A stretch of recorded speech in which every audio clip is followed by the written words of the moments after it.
respiratory illness, a disease later named COVID-19. The virus causing this disease is known as severe acute respiratory syndrome coronavirus 2. The disease spreads through small droplets that are expelled from the nose or mouth when a person with COVID-19 coughs or exhales. Therefore, standing close to someone who is infected can put you at risk. These droplets can land on your hand and be transmitted through something as simple as a handshake, if afterwards you touch your eyes, nose, or mouth, the so-called T-zone. The virus is known to survive on different types of surfaces, so touching these contaminated surfaces and then touching your T-zone brings a high risk of infection. What we know so far: the coronavirus is spherical in shape, and its genetic material is encapsulated by different types of proteins. Some of the key structural ones. Break new na फैफिनबाय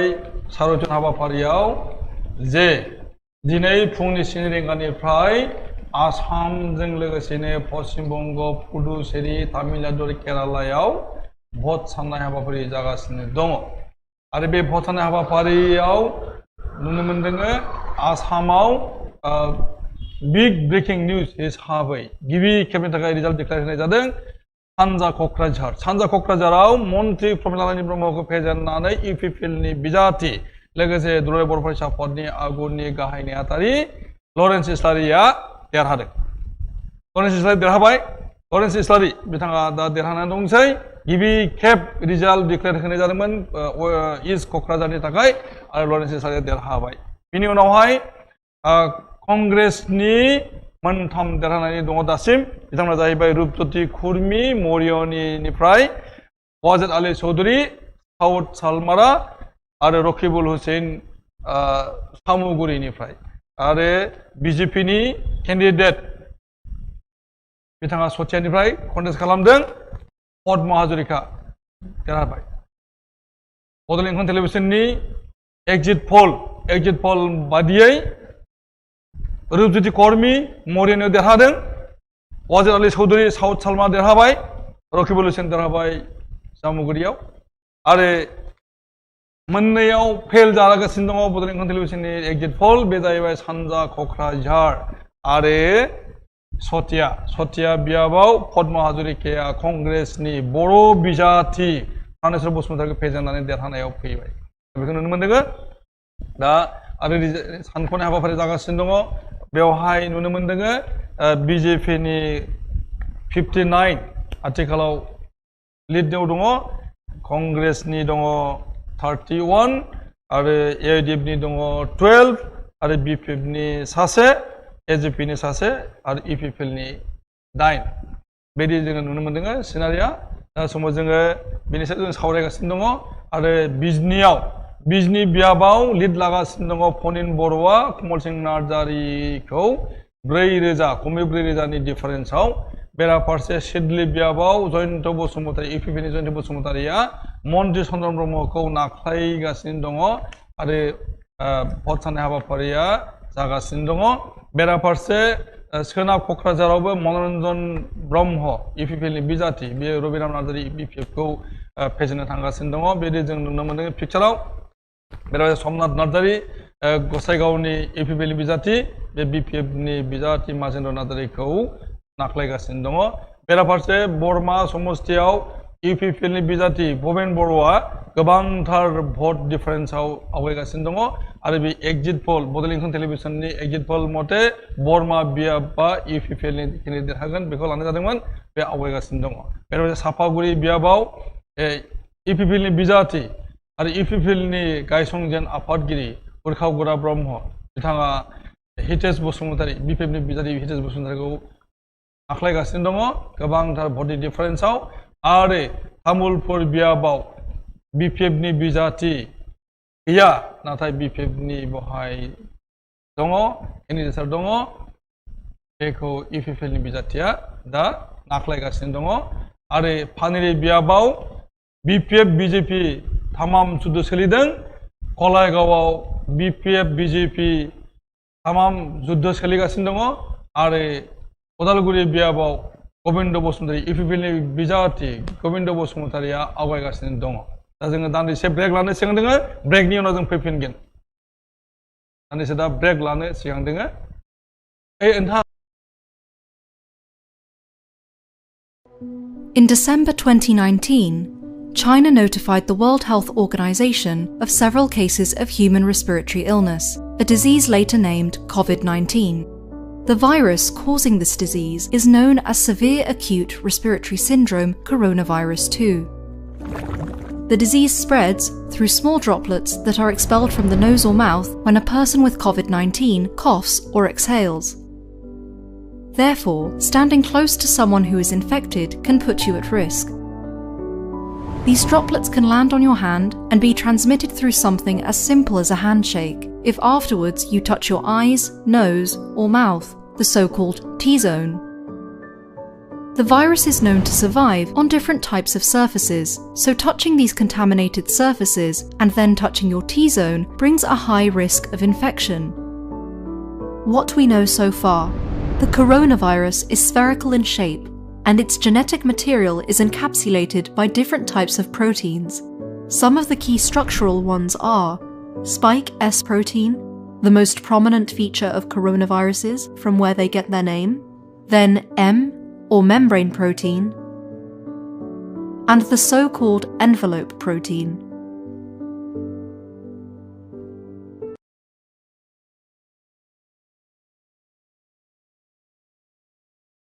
COVID-19 is the short name for the disease known as Novel Coronavirus Disease 2019. Coronaviruses are a large group of similar viruses. Some are known to infect humans, such as SARS-CoV and MERS-CoV. The one that causes COVID-19 is called SARS-CoV-2. All coronaviruses are named for the crown-like spikes that cover their surface, called spike or S proteins. Inside the virus, genetic material called RNA is made up of genes. Genes carry the information to make more copies of the virus. The virus can infect you if it enters your mouth, nose, or lungs. Inside your body, the S protein of the virus locks to a receptor on the surface of one of your cells. This can trigger the virus to enter the cell in a couple of ways. It may cause the virus to fuse with the cell surface, then release its genes into the cell. Or the cell may pull the virus inside by enclosing it in a sac. फैफिनदों दा समाव सावरायगासिनो दङ आसाम रायजोनि बिसायख'थिनि भट सायख'नायनि साबनिकास आरो आथिखालाव EPPL दोलोनिफ्राय लरेन्स इस्लारिया देरहाबाय सानजा क'क्राझार बियाबाव बेराफारसे पद्म हाजरिका बर'नि सासे बिजाथि देरहाथावथार बिजाथि होननानै बुंनाय जादोंमोन प्रानेश्वर बसुमतारी फेदेरनाय पद्म हाजरिका देरहाबाय सथिया बियाबाव दासान्दि मित्रजोतनिफ्राय सानै देरहासार जानानै दङ आरो महाजोतनिफ्राय साथाम देरहागासिनो दङ महाजोतनि एबा कंग्रेसनि बिजाथि रूपज्योति कुर्मिया मरियानो देरहाबाय वाजिर आली चौधुरीया साउथ सालमारा देरहानानै दङ लोगोसे रकिबुल हुसैन सामुगुरियाव आरो दा बावैसो रिपर्ट फैनाय बादिब्ला उत्पल बरा देरहादों मित्रजोतनिफ्राय महाजोतनि बिजाथि एबा कंग्रेसनि आफादगिरि स्टेट कंग्रेसनि आफादगिरि रिपुन बराखौ फेजेननानै दा समावहाय मित्रजोतआ मोननानै दङ साथाम देरहासारनाय आरो महाजोतआ मोननानै दङ साथाम देरहानाय बे रोखोम जानानै दङ दासान्दि आरो दानदिसे उनाव जोङो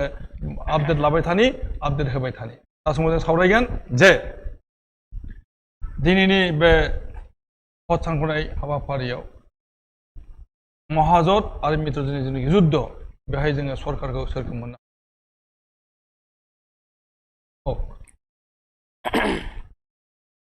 बे जि रिजाल्ट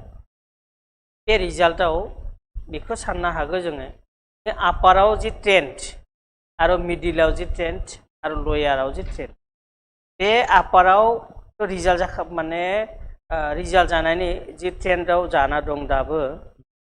बेहाय जि का आन्दोलन दंमोन बे का आन्दोलना माने असमिया माने एक्चुअली हारसाफोर का आन्दोलन खालामनायनि का आमाक नालागे थेवबो बिसोरो भट होनायनि थाखाय भट होनायनि समाव माने का नांगौखौ माने भट होबाय थायो बिसोर बे का आन्दोलननि जाय माने एन्टि का जि भटमोन बे भटखौ राननानै बिसोरो बुद्धि खालामनानै आं साननाय मथे बुद्धि खालामनानै बिसोरो पलिटिकेल पार्टी गोदान पलिटिकेल पार्टी एजेपि जन्म जादोंमोन एजेपि नि जन्म जानाय लोगो लोगो कानि जि एन्टि कामोन बिसोरखौ राननानै कंग्रेसनि भटखौ खमायनानै बिसोरसो बेहाय देरहाबाय बबेबा माने लिडिंआवबो दं आरो दा मा जादों काखौ बिसोरो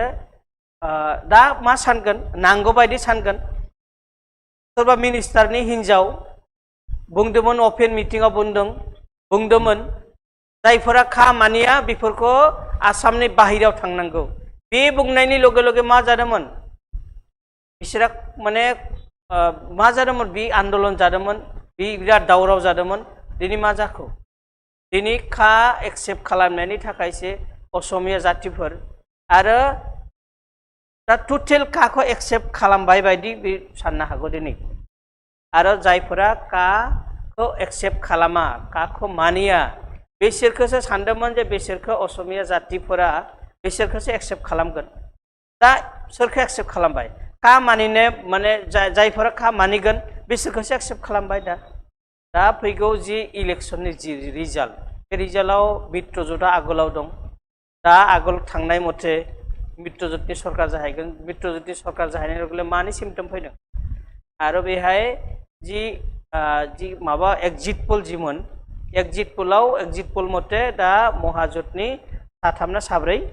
देरहाबाय आरो मित्रजोतनि सानै देरहाबाय रिजाल्ट फाइनाल जानायसिम माने नायनांगौ रिजाल्ट फाइनाल जानायसिम मा रिजाल्ट फैयोबा सरकार बानायनायनि थाखाय सोरबा माबा जागोन आरो आपार लयार आरो मिडिल पार्ट बेहायनि जि सिचुएशन जि रिजाल्टनि जि ट्रेन्ड जि साननायनि जि कन्डिशन बेफोरखौ जों नायनायसिम लास्टसिम जोङो नायनांगौ लास्टसिम मा जायोबा बेफोर नायनानैसो जों माने सरकार जायबानांगौ मुथते जों रायजोफोर बियो जे गुड गभर्नेन्स जानांगौ जायफोरा सरकार बानायगोन रायजोफोरनि जाय जनादेश मानिनांगोन जे बेहाय डेम'क्रेसियाव माने जनादेशआ आसलसो गेदेर बे जनादेशजों जायफोरखौ सरकार बानायनायनि थाखाय आदेश मोनगोन बिसोर सरकार बानायनानै गुड गभर्नेन्स खालामबाथ'सो जों रायजोनि थाखाय मोजां जागोन थेवबो जोङो जि थांनाय सरकारनिफ्राय जिबायदि आसा खालामदोंमोन बेबार महाजोतनिफ्राय जि ट्रेन्ड जादोंमोन जि थौ जादोंमोन entire BTAD and out of BTAD बेहाय साननाय मथे आगोलाव इलेक्शन जानायनि लगे लगे जायफोरा एक्जिट पोल होदोंमोन बेफोरनि एक्जिट पोल आरो रिसेन्ट एक्जिट पोला एसे बेलेग जादोंमोन जि माबा जि इंखं टेलिभिजननि जि एक्जिट पोल बे एक्जिट पोल मथे दा साथाम साब्रै कारेक्ट जाबाय मिलायदों आरो नायनि लास्टसिम मा जायो बेसेसिम मिलायदों बेसे लास्टसिम जों नायनांगोन आरो गोजोननाय होदों नोंथांनो जे बड'लेण्ड इंखं टेलिभिजननि जिनाखि एक्जिट पोल बेवहाय गोरोबनाया फैदों जे रुजुदि कर्मिखौ देरहागोन मरियनियाव वाजिद आली चौधरी साउथ सालमारा लोगोसे रकिबुल हुसैन सामुगुरि बिथांमोना देरहासार जादों आरो बेराफारसे पद्म हाजरिकाखौ जेनगोन होनना बुंनाय जादोंमोन आरो प्राणेश्वर बसुमतारीखौ देरहानायनि बाथ्रा बुंनाय जादोंमोन नाथाय बेवहाय बर'नि सेन्टिमेन्ट जि दङ बर'फ्रा ज' जानानैहाय बेवहाय मित्रजोतनि मानसिफ्राबो भट होदोंमन महाजोतनो प्राणेश्वर बसुमतारी नाथाय प्राणेश्वर बसुमतारीया जेनदों आरो पद्म हाजरिका देरहासार जाबाय होननानै दा फोसावनाय जाहैबाय बेराफारसे इउपिपिएलनि बिजाथि लरेन्स इस्लारि बेखौ जेनगोन आरो मन्त्रि प्रमिलारानी ब्रह्म बिथां देरहागोन लानाय जादोंमोन नाथाय लरेन्स इस्लारि देरहादों बेराफारसे गहपुराव उत्पल बरा देरहाबाय मित्रजोतनिफ्राय आरो महाजोतनि गाहाय बुंनो थाङोब्ला रकिबुल हुसैन कंग्रेसनिनो आफादगिरि जाय बिथांखौनो चिफ मिनिस्टार जाथावथाव नुनाय जादोंमोन आरो रिपुन गावबो बरा। दाबि खालामदोंमोन जे माने चिफ मिनिस्टार जानो थाखाय आं माने उपजुक्त ओरै होननाय जादोंमन बिथाङा गावनो दा गावसोरसो जेननानै जेन, दंसै औ। दा बे जादों दा जोङो फैबाय थानाय उन समावहाय आरो रिजाल्टआ मा रोखोम फैयो आरो दा मिथिनो मोनदों बिजनि बियाबाव इउपिपिएलनि बिजाथि फरेन बर'आ माने 5,000 खमैबो 5,000 भटनि डिफारेन्सआव आवगायगासिनो दङ लिडिंआव दङ बेनिफ्राय चन्द्रन ब्रह्म मन्त्रि चन्द्रन ब्रह्मखौबो माने गाहायाव खालामनानै दोननाय जादों इउपिपिएलनि बिजाथि जयन्त बसुमतारिया बेराफारसे वेस्ट क'क्राझारावबो मनरन्जन ब्रह्मआ बिपिएफनि बिजाथि रबिराम ब्रह्म सिटिं एमएलए खौ गाहायाव दोननाय जादों समनाथ नार्जारि बिथाङाबो बिपिएफनि बिजाथि समनाथ बसुमतारि रबिराम नार्जारि बिथाङाबो माजेन्द्र नार्जारिखौ गाहायाव दोनबाय थादों बेराफारसे प्रेडिक्सना अके जानानै थांबाय थादों बरमा बियाबाव भुपेन बराया देरहानो थांगासिनो दङ भुपेन बर' देरहानो थांगासिनो दङ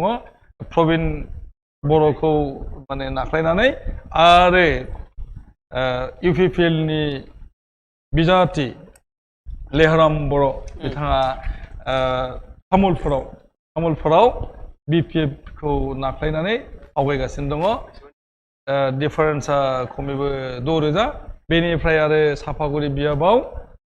एग्जिट पलनि जेनाखि हिसाब प्रेडिक्सन लाबोदोंमोन हितेश बसुमतारिखौ देरहानायनि बाथ्रा नाथाय इउजि ब्रह्मआ आवगायगासिनो दं चन्द्र बसुमतारि नोंथाङा दा समनि जेनाखि डेभेलपमेन्ट बिजनियाव माने नार्जारिया उन जागासिनो दङ सिटिं एमएलए आरो इउपिपिएलनि बिजाथि फरेन बर'आ आवगायगासिनो दङ आरो इन्टारेस्टिंलि बेवहाय बिजेपिखौसो देरहानायनि एबा सेकेन्ड पजिसन फैनायनि बाथ्रा बुंनाय जादोंमोन नाथाय दा समाव बिजेपिनि केन्डिडेट अजय बर'आ 3rd पजिसनावसो दङ मा बुंनो नागिरो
थामथि बिसायख'थियावनो जाखांदोंमोन सन्तोष खाख्लारि होननाय बे समनि पिसिडिआरनि हुइसेल सिम्बलखौ लानानै सन्तोष खाख्लारिया कमलसिं नार्जारि एगेन्स्टै गसंदोंमोन आरो बे समावनो अजय राया सासे इन्डिपेन्डेन्ट केन्डिडेटमोन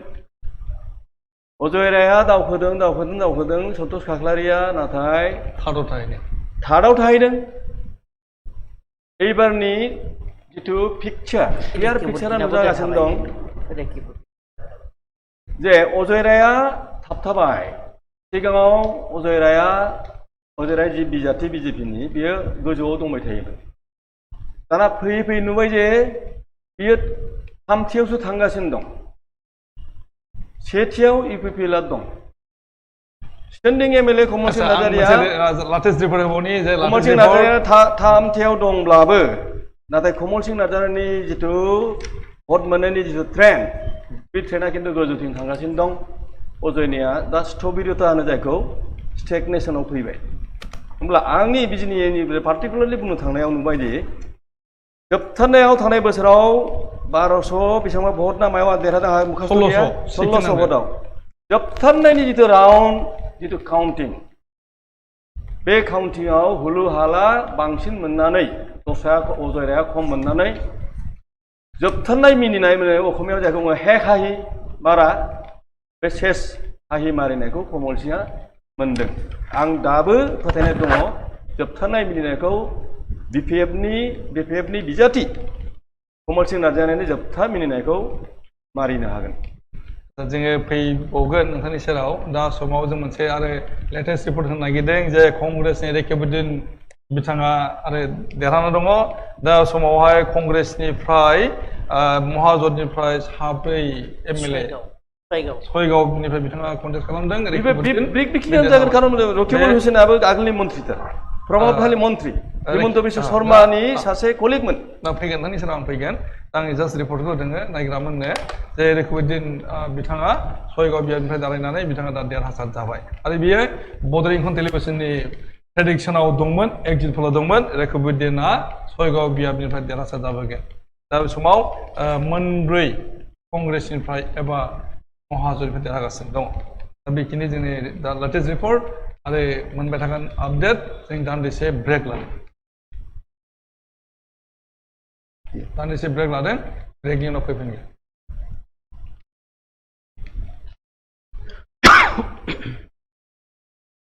नों ब्रेकखौ मा In December 2019, China notified the World Health Organization of several cases of human respiratory illness, a disease later named COVID-19. The virus causing this disease is known as Severe Acute Respiratory Syndrome Coronavirus 2. The disease spreads through small droplets that are expelled from the nose or mouth when a person with COVID-19 coughs or exhales. Therefore, standing close to someone who is infected can put you at risk. These droplets can land on your hand and be transmitted through something as simple as a handshake, if afterwards you touch your eyes, nose, or mouth, the so-called T-zone. The virus is known to survive on different types of surfaces, so touching these contaminated surfaces and then touching your T-zone brings a high risk of infection. What we know so far: the coronavirus is spherical in shape, and its genetic material is encapsulated by different types of proteins. Some of the key structural ones are spike S protein, the most prominent feature of coronaviruses from where they get their name, then M, or membrane protein, and the so-called envelope protein.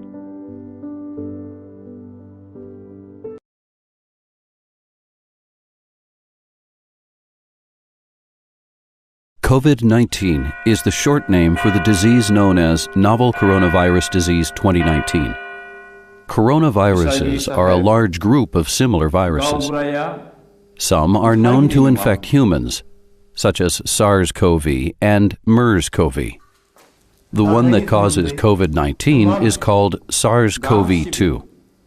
All coronaviruses are named for the crown-like spikes that cover their surface, called spike or S proteins. Inside the virus, genetic material called RNA is made up of genes. Genes carry the information to make more copies of the virus. The virus can infect you if it enters your mouth, nose, or lungs. Inside your body, the S protein of the virus locks to a receptor on the surface of one of your cells. This can trigger the virus to enter the cell in a couple of ways. It may cause the virus to fuse with the cell surface, then release its genes into the cell. Or the cell may pull the virus inside by enclosing it in a sac. Once inside, the virus can fuse to the sac and release its genes. Next, the genes use a structure in your cell called a ribosome to make new copies of the virus. The new viruses travel to the surface of the cell. There, they leave to infect more cells. In the meantime, viral S proteins left on the surface of the infected cell can cause it to fuse with nearby healthy cells, forming a giant cell. This may be another way for the virus to spread between cells. People may be infected with COVID-19 for 2 to 14 days before symptoms appear. The three main symptoms of COVID-19 are a fever, cough, and shortness of breath. Other symptoms may include tiredness, body aches, stuffy nose, sore throat, diarrhea and vomiting, loss of appetite, and loss of smell. Most people have a mild illness and can recover at home. Some people who have the virus may not get sick at all or may show no symptoms. But if you have trouble breathing or any other symptoms that are severe, call your doctor or the emergency room. They will tell you what to do. For most people who have the virus, the risk for serious illness is thought to be low. People 65 years and older may have a higher risk for serious illness. And people of any age may be at high risk if they have underlying conditions, such as chronic lung disease or asthma, serious heart conditions, diabetes, severe obesity, chronic kidney disease, and liver disease. High-risk groups also include people with a weakened immune system, including those on certain medications, such as corticosteroids, people in cancer treatment, and those with HIV or AIDS. Even if you aren't in a high-risk group, it's important to practice social distancing, which means keeping at least 2 meters or 6 feet between you and other people. This helps prevent infections and serious illness in others as well as yourself. For up-to-date information about COVID-19 and other ways to prevent its spread, visit the CDC website at cdc.gov/coronavirus/2019-NCOV.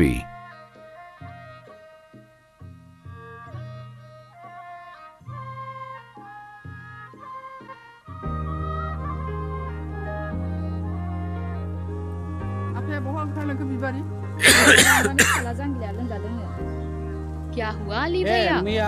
अरे दीदी, आजकल वो बीमारी फैली हुई है ना, corona, जो खांसने से फैलती है। टीवी पर भी दिखा रहे हैं उसके बारे में। बिल्कुल सही कहा आप लोगों ने, लेकिन हर खांसने वाला व्यक्ति कोरोना से ग्रसित नहीं होता। साथ ही ध्यान देने वाली बात ये भी है कि खांसते या छींकते समय मुंह को ढक लें। ठीक है ना रवि भैया? अच्छा दीदी, अब मैं हमेशा खांसते या छींकते समय मुंह को जरूर ढक लूंगा। पर दीदी, खांसना या छींकना तो सामान्य जुकाम में भी होता है, कोरोना इससे अलग कैसे है? कोरोना में सूखी खांसी, बुखार और सांस लेने में परेशानी जैसे लक्षण होते हैं और संक्रमित व्यक्ति के संपर्क में आने से ये बीमारी फैलती है। अगर किसी को ये लक्षण दिखे तो तुरंत राज्य हेल्पलाइन या स्वास्थ्य और परिवार कल्याण मंत्रालय की हेल्पलाइन पर संपर्क करें। साथ ही लक्षणों वाले व्यक्ति, उनकी देखभाल कर रहे लोग और स्वास्थ्य कर्मी को मास्क लगाना अनिवार्य है, जिससे अन्य व्यक्तियों को संभावित संक्रमण से बचाया जा सके। बाकी सभी को मास्क लगाने की आवश्यकता नहीं है। क्या ये बीमारी सभी को हो सकती है? हाँ, ये बीमारी सभी उम्र के लोगों को हो सकती है, परंतु खासकर ऐसे लोग जो बाहरी देश या शहर की यात्रा से लौटे हैं, उनमें ये रोग होने की संभावना ज्यादा है। जिन व्यक्ति की आयु 60 वर्ष से अधिक हो या जो मधुमेह, उच्च रक्तचाप और सांस लेने में तकलीफ जैसे रोग से ग्रसित हों, उनमें इस बीमारी से जोखिम होने का खतरा ज्यादा होता है। कोरोना की जांच और इलाज कहाँ किया जा सकता है? कोरोना की जांच और इलाज सरकार द्वारा प्रमाणित संस्थानों पर की जाती है, जिसकी सूची नजदीकी स्वास्थ्य केंद्र के चिकित्सा अधिकारी के पास मौजूद है। संक्रमित लोगों को अस्पताल में दूसरे मरीजों से अलग रखा जाता है। संक्रमित व्यक्ति के संपर्क में आए हुए लोगों को चिकित्सा अधिकारी की सलाह अनुसार घर पर 14 दिन तक अलग रखा जाता है। इस दौरान घर के अन्य सदस्य और आसपास के लोगों को बिना घबराए और सावधानी बरतते हुए संक्रमित व्यक्तियों का हौसला बनाए रखना चाहिए। साथ ही चिकित्सा अधिकारी की सूचनाओं का पालन करना चाहिए। इस बीमारी से बचाव का क्या तरीका है? इस बीमारी से बचाव के लिए कुछ खास बातों का ध्यान रखना जरूरी है, जैसे जितना हो सके घर पर रहे, सार्वजनिक स्थल जैसे मेला और भीड़ वाले धार्मिक स्थल में जाने से बचे, लोगों के निकट संपर्क से बचे, और कम से कम 1 मीटर की दूरी बनाए रखें। बाहर से लौटने पर खांसने, छींकने, किसी जगह को छूने, खाना खाने से पहले और शौच के बाद नियमित रूप से साबुन और पानी से हाथों को धोएं। स्वास्थ्य कर्मियों द्वारा बताए गए सही तरीके से हाथ धोने से संक्रमण से बचाव होगा। हाथों को 40 सेकंड तक धोना चाहिए। खांसने और छींकने पर मुंह और नाक को रुमाल से ढकें। अच्छा होगा कि आप अपनी मुड़ी हुई कोहनी में खांसें या छींकें, अपने हाथों में नहीं। सार्वजनिक स्थानों पर न थूकें या चिल्लाएं नहीं और बार बार अपनी आँख, नाक और मुंह को न छुएं। सावधान और सतर्क रहें, कोरोना से बचें।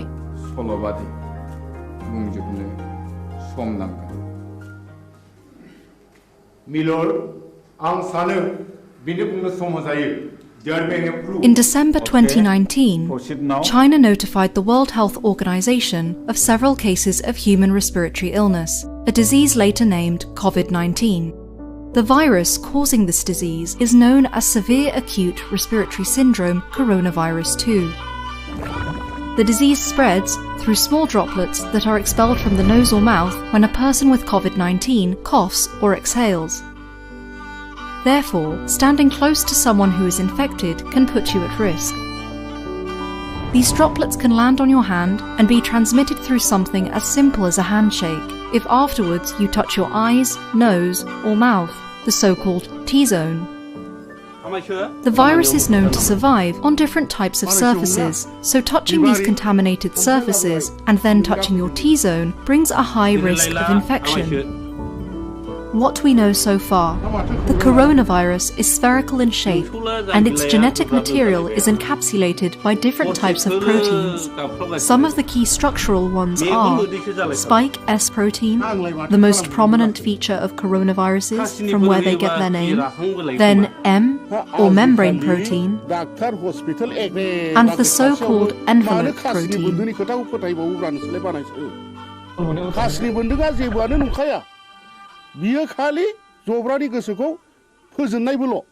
COVID-19 is the short name for the disease known as Novel Coronavirus Disease 2019. Coronaviruses are a large group of similar viruses. Some are known to infect humans, such as SARS-CoV and MERS-CoV. The one that causes COVID-19 is called SARS-CoV-2. All coronaviruses are named for the crown-like spikes that cover their surface, called spike or S proteins. Inside the virus, genetic material called RNA is made up of genes. Genes carry the information to make more copies of the virus. The virus can infect you if it enters your mouth, nose, or lungs. Inside your body, the S protein of the virus locks to a receptor on the surface of one of your cells. This can trigger the virus to enter the cell in a couple of ways. It may cause the virus to fuse with the cell surface, then release its genes into the cell. Or the cell may pull the virus inside by enclosing it in a sac. Once inside, the virus can fuse to the sac and release its genes. Next, the genes use a structure in your cell called a ribosome to make new copies of the virus. The new viruses travel to the surface of the cell. There, they leave to infect more cells.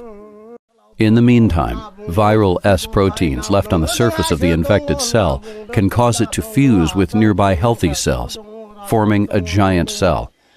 This may be another way for the virus to spread between cells. People may be infected with COVID-19 for 2 to 14 days before symptoms appear. The 3 main symptoms of COVID-19 are a fever, cough, and shortness of breath. Other symptoms may include tiredness, body aches, stuffy nose, sore throat, diarrhea and vomiting, loss of appetite, and loss of smell. Most people have a mild illness and can recover at home. Some people who have the virus may not get sick at all or may show no symptoms. But if you have trouble breathing or any other symptoms that are severe, call your doctor or the emergency room. They will tell you what to do. For most people who have the virus, the risk for serious illness is thought to be low. People 65 years and older may have a higher risk for serious illness. And people of any age may be at high risk if they have underlying conditions, such as chronic lung disease or asthma, serious heart conditions, diabetes, severe obesity, chronic kidney disease, and liver disease. High-risk groups also include people with a weakened immune system, including those on certain medications, such as corticosteroids, people in cancer treatment, and those with HIV or AIDS. Even if you aren't in a high-risk group, it's important to practice social distancing, which means keeping at least 2 meters or 6 feet between you and other people. This helps prevent infections and serious illness in others as well as yourself. For up-to-date information about COVID-19 and other ways to prevent its spread, visit the CDC website at cdc.gov/coronavirus/2019-NCOV.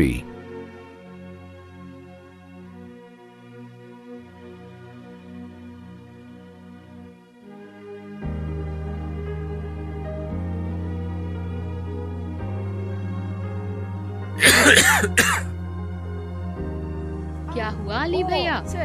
अरे दीदी, आजकल वो बीमारी फैली हुई है ना, corona, जो खांसने से फैलती है। टीवी पर भी दिखा रहे हैं उसके बारे में। बिल्कुल सही कहा आप लोगों ने, लेकिन हर खांसने वाला व्यक्ति कोरोना से ग्रसित नहीं होता। साथ ही ध्यान देने वाली बात ये भी है कि खांसते या छींकते समय मुंह को ढक लें। ठीक है ना रवि भैया? अच्छा दीदी, अब मैं हमेशा खांसते या छींकते समय मुंह को जरूर ढक लूंगा। पर दीदी, खांसना या छींकना तो सामान्य जुकाम में भी होता है, कोरोना इससे अलग कैसे है? कोरोना में सूखी खांसी, बुखार और सांस लेने में परेशानी जैसे लक्षण होते हैं और संक्रमित व्यक्ति के संपर्क में आने से ये बीमारी फैलती है। अगर किसी को ये लक्षण दिखे तो तुरंत राज्य हेल्पलाइन या स्वास्थ्य और परिवार कल्याण मंत्रालय की हेल्पलाइन पर संपर्क करें। साथ ही लक्षणों वाले व्यक्ति, उनकी देखभाल कर रहे लोग और स्वास्थ्य कर्मी को मास्क लगाना अनिवार्य है, जिससे अन्य व्यक्तियों को संभावित संक्रमण से बचाया जा सके। बाकी सभी को मास्क लगाने की आवश्यकता नहीं है।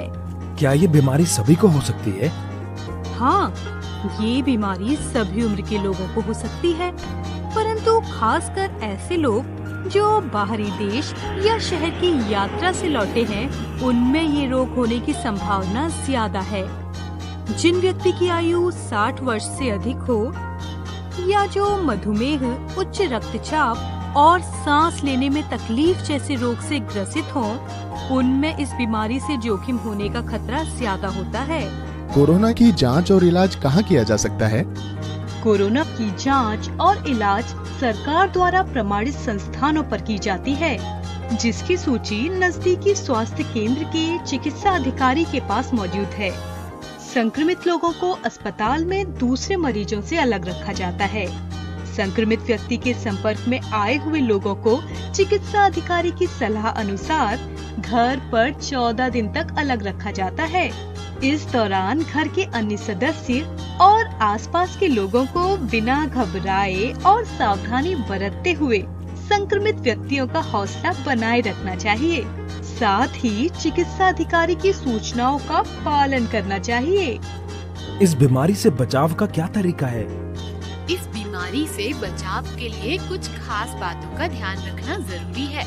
जैसे जितना हो सके घर पर रहें, सार्वजनिक स्थल जैसे मेला और भीड़ वाले धार्मिक स्थल में जाने से बचें, लोगों के निकट संपर्क से बचें और कम से कम 1 मीटर की दूरी बनाए रखें। बाहर से लौटने पर खांसने, छींकने, किसी जगह को छूने, खाना खाने से पहले और शौच के बाद नियमित रूप से साबुन और पानी से हाथों को धोएं। स्वास्थ्य कर्मियों द्वारा बताए गए सही तरीके से हाथ धोने से संक्रमण से बचाव होगा। हाथों को 40 सेकंड तक धोना चाहिए। चाहिए। खांसने और छींकने पर मुंह और नाक को रुमाल से ढकें। अच्छा होगा कि आप अपनी मुड़ी हुई कोहनी में खांसें या छींकें। अपने हाथों में नहीं, सार्वजनिक स्थानों पर ना थूकें या चिल्लाएं नहीं, और बार बार अपनी आँख, नाक और मुंह को ना छुएं।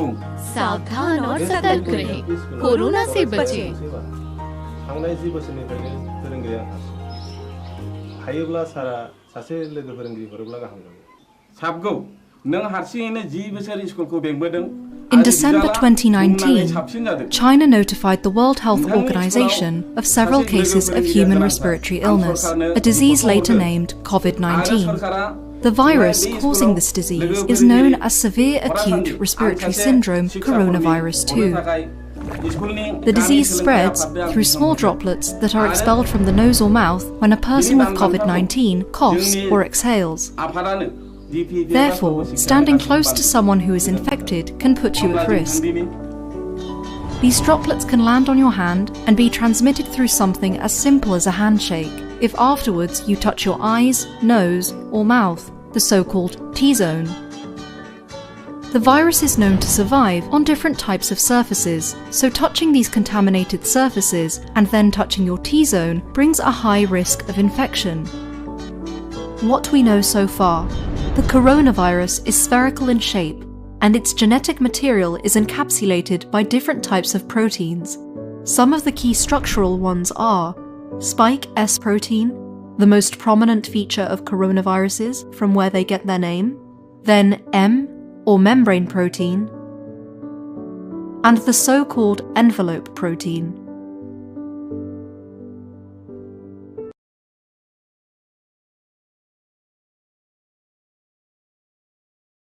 COVID-19 is the short name for the disease known as Novel Coronavirus Disease 2019. Coronaviruses are a large group of similar viruses. Some are known to infect humans, such as SARS-CoV and MERS-CoV. The one that causes COVID-19 is called SARS-CoV-2. All coronaviruses are named for the crown-like spikes that cover their surface, called spike or S proteins. Inside the virus, genetic material called RNA is made up of genes. Genes carry the information to make more copies of the virus. The virus can infect you if it enters your mouth, nose, or lungs. Inside your body, the S protein of the virus locks to a receptor on the surface of one of your cells. This can trigger the virus to enter the cell in a couple of ways. It may cause the virus to fuse with the cell surface, then release its genes into the cell. Or the cell may pull the virus inside by enclosing it in a sac. Once inside, the virus can fuse to the sac and release its genes. Next, the genes use a structure in your cell called a ribosome to make new copies of the virus. The new viruses travel to the surface of the cell. There, they leave to infect more cells. In the meantime, viral S proteins left on the surface of the infected cell can cause it to fuse with nearby healthy cells, forming a giant cell. This may be another way for the virus to spread between cells. People may be infected with COVID-19 for 2 to 14 days before symptoms appear. The 3 main symptoms of COVID-19 are a fever, cough, and shortness of breath. Other symptoms may include tiredness, body aches, stuffy nose, sore throat, diarrhea and vomiting, loss of appetite, and loss of smell. Most people have a mild illness and can recover at home. Some people who have the virus may not get sick at all or may show no symptoms. But if you have trouble breathing or any other symptoms that are severe, call your doctor or the emergency room. They will tell you what to do. For most people who have the virus, the risk for serious illness is thought to be low. People 65 years and older may have a higher risk for serious illness. And people of any age may be at high risk if they have underlying conditions, such as chronic lung disease or asthma, serious heart conditions, diabetes, severe obesity, chronic kidney disease, and liver disease. High-risk groups also include people with a weakened immune system, including those on certain medications, such as corticosteroids, people in cancer treatment, and those with HIV or AIDS. Even if you aren't in a high-risk group, it's important to practice social distancing, which means keeping at least 2 meters or 6 feet between you and other people. This helps prevent infections and serious illness in others as well as yourself. For up-to-date information about COVID-19 and other ways to prevent its spread, visit the CDC website at cdc.gov/coronavirus/2019-NCOV.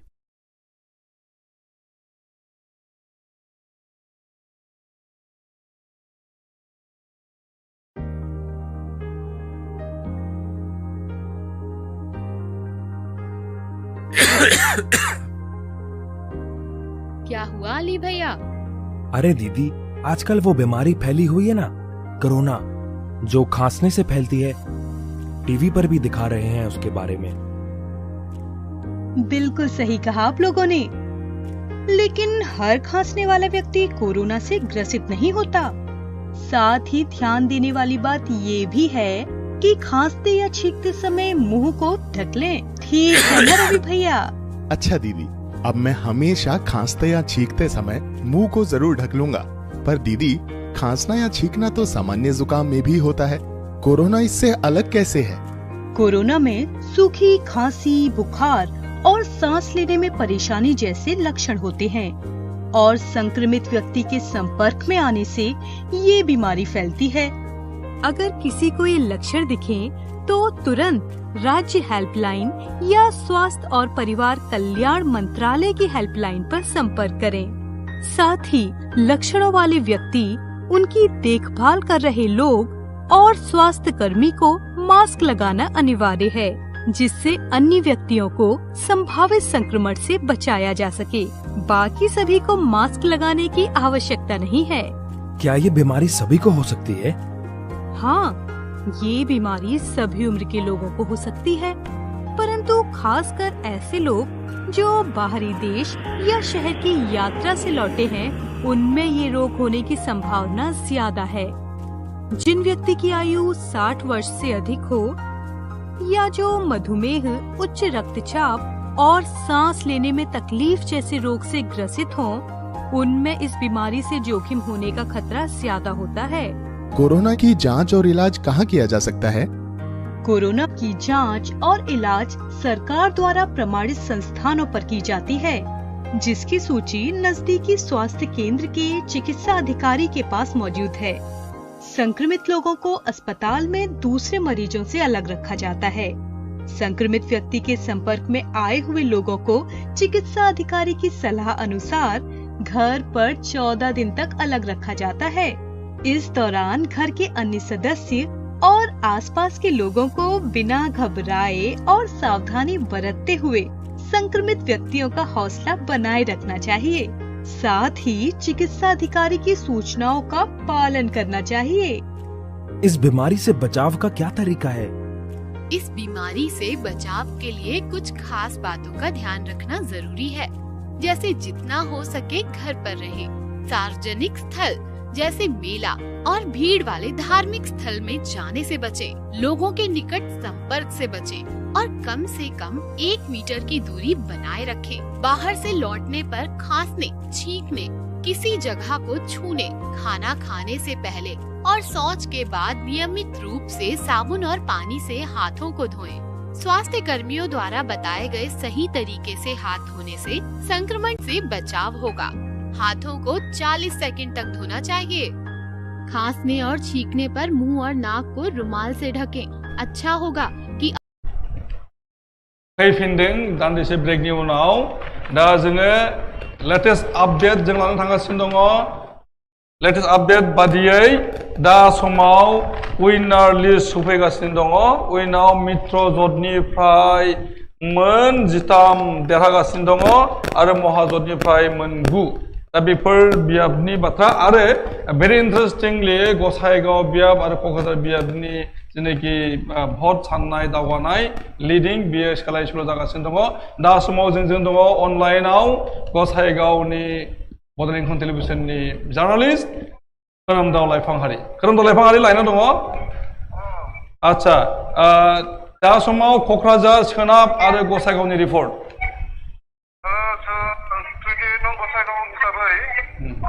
UPPL नि बिजाथि समना नार्जारि बिथाङा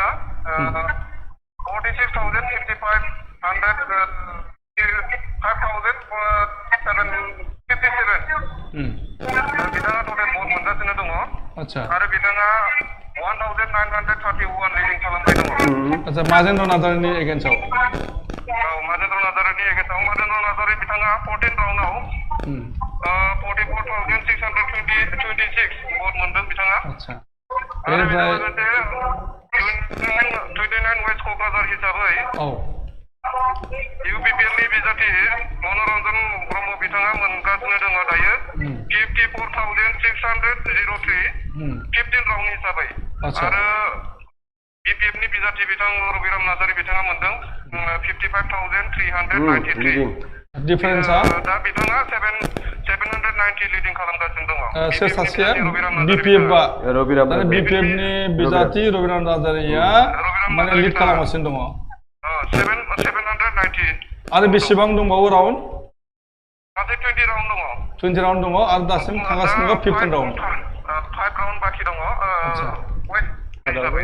आरो गसाइगाव हिसाबै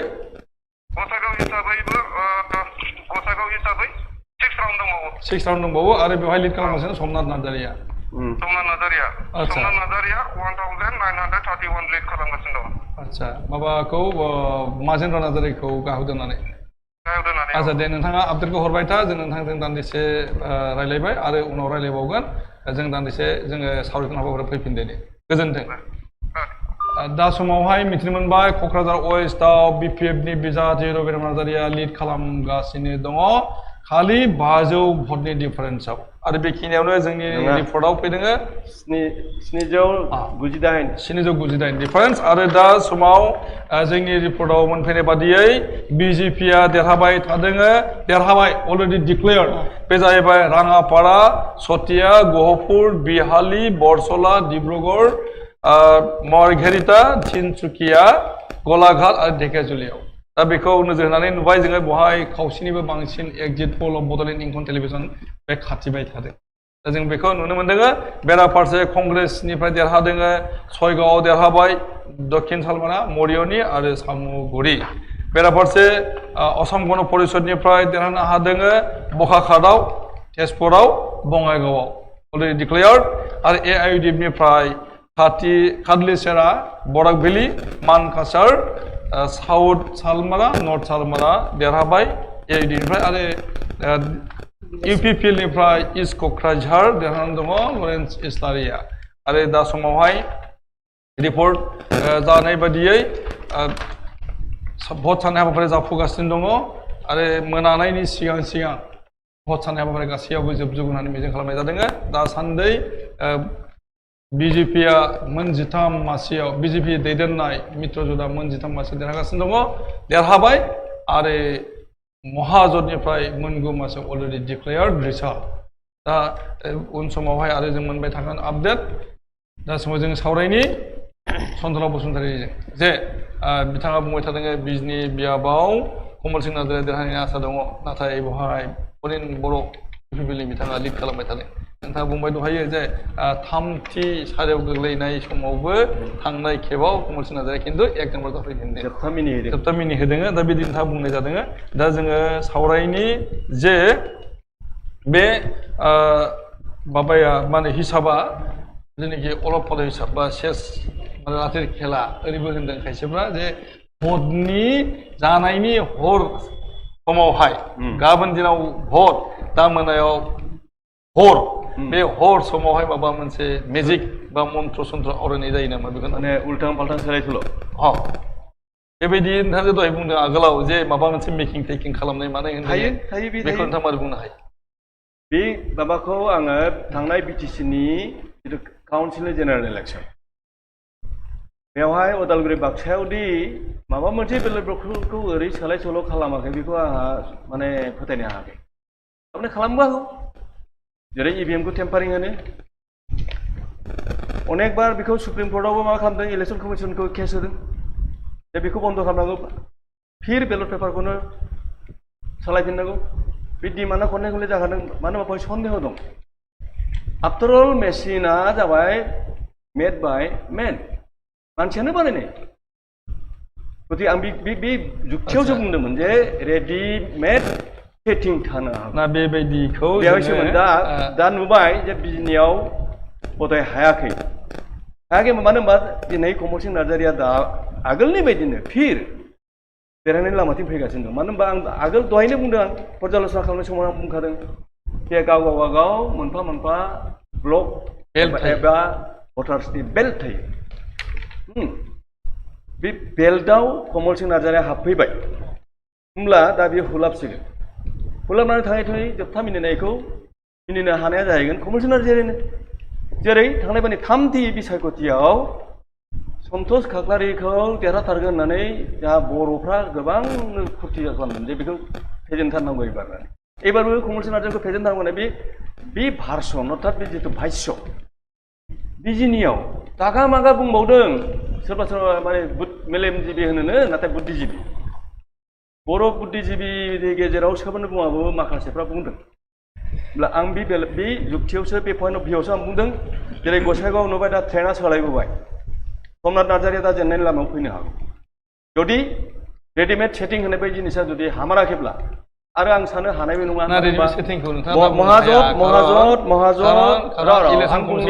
ओरैबायदि strong माने माबा दङ जे बिथांमोना रावबो मन्थ्रिखौ सिनाया रावबो उकिलखौ सिनाया इलेक्सन फेयार इलेक्सन पार्टिनि थाखाय बिथांमोना जबरदस्त सेस्था दङ आरो बिनि मोनसे रिपर्ट नायदों आंहा सन्देह दं आं बुंनो मोनथारनांगोन मानो होनबा हिमन्त बिश्व शर्माखौ 48 आवार्सनि थाखाय सासपेन्सन खालामदोंमोन फिसा गांसे एप्लिकेसन लानानै 24 आवार्सआव माबाय रड श' देखायफिनबाय इज इट निउट्रेलिटि बे पक्षपातित्व नङि होनना बुंनो हाया बे पार्सनेलिटि दङ बेवहाय IGP आनो मानसिखौ थाङै थाङै लानानै जोङो बे माने आनपार्लियामेन्टारि लेंगुवेज नोंथाङा बाहायनो हादा समावहाय जोङो सावरायगासिनो दङ जे भटनिसो बाथ्रा जोङो बुंनो दा आं हेग्राथि खेला जों सावरायदोंसो जोंहा बुंनायनि मोन्थाय दङ आइ एम अलस' ए भटार ए कनसियास भटार आं बुंनो हायो ना जोङो रायगासिनो दङ हेग्राथि खेलानि बाथ्रा जे हेग्राथि खेलानि बाथ्रा बुंनो ओरैहाय बे खेलाया हायाखै आरो बुंनायदों आङो जे नाजादोंबो हायाखै दाबो लिड खालामगासिनो दङ कमल सिंहआ नङा आरो हेग्राथि खेलाखौ खालामोब्ला जायनाखि सिटिं MLA बिसोरसो खालामगोन हेग्राथि खेलाखौ सोर खालामगोन जायफोरनि सिटिं MLA फोर जाय सिटिं मन्थ्रि बिसोर खालामगोन आं बुंनो नागिरदों प्रमिलानि ब्रह्मआ जेनबाय बे एबारावहाय बिराद मिजिं लादोंमोन जे महाजोत जानायखाय देरहागोन नाथाय महाजोताबो फैला मित्रजोतजों नोंथाङा मा बुंनो नागिरो बेहाय महाजोत आरो मित्रजोत दा जाय आगोलनि जि BPF नि MLA फोरामोन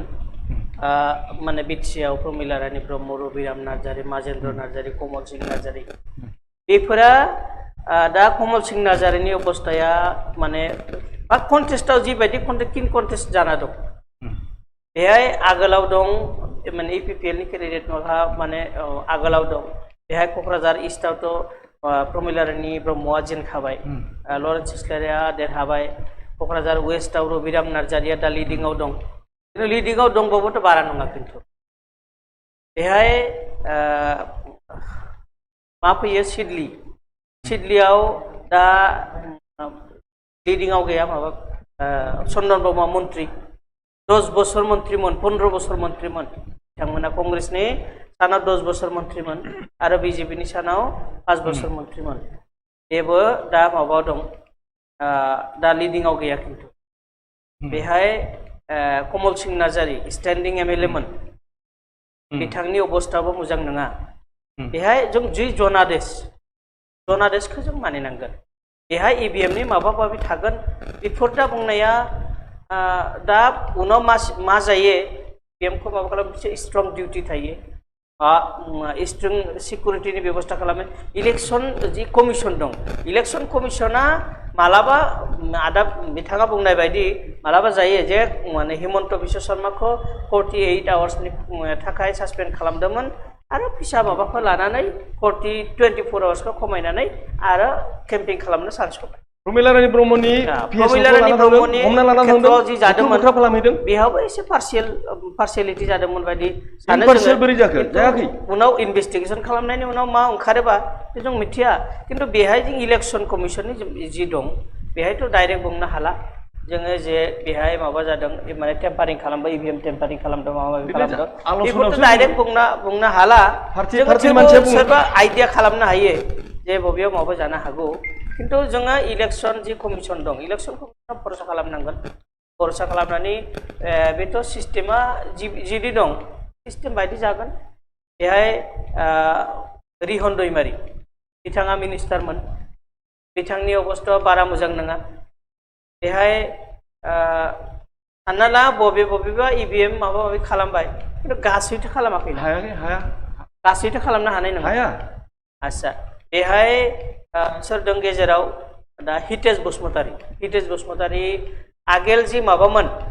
एक्स बिएलटि जानानै बिथांमोना इएम जानानै मानाव गेदेर हाग्रामा महिलारिजों माबा जानानै बे माने पार्टिखौ गारनानै बेलेगाव थांदोंमोन आरो फैफिनदों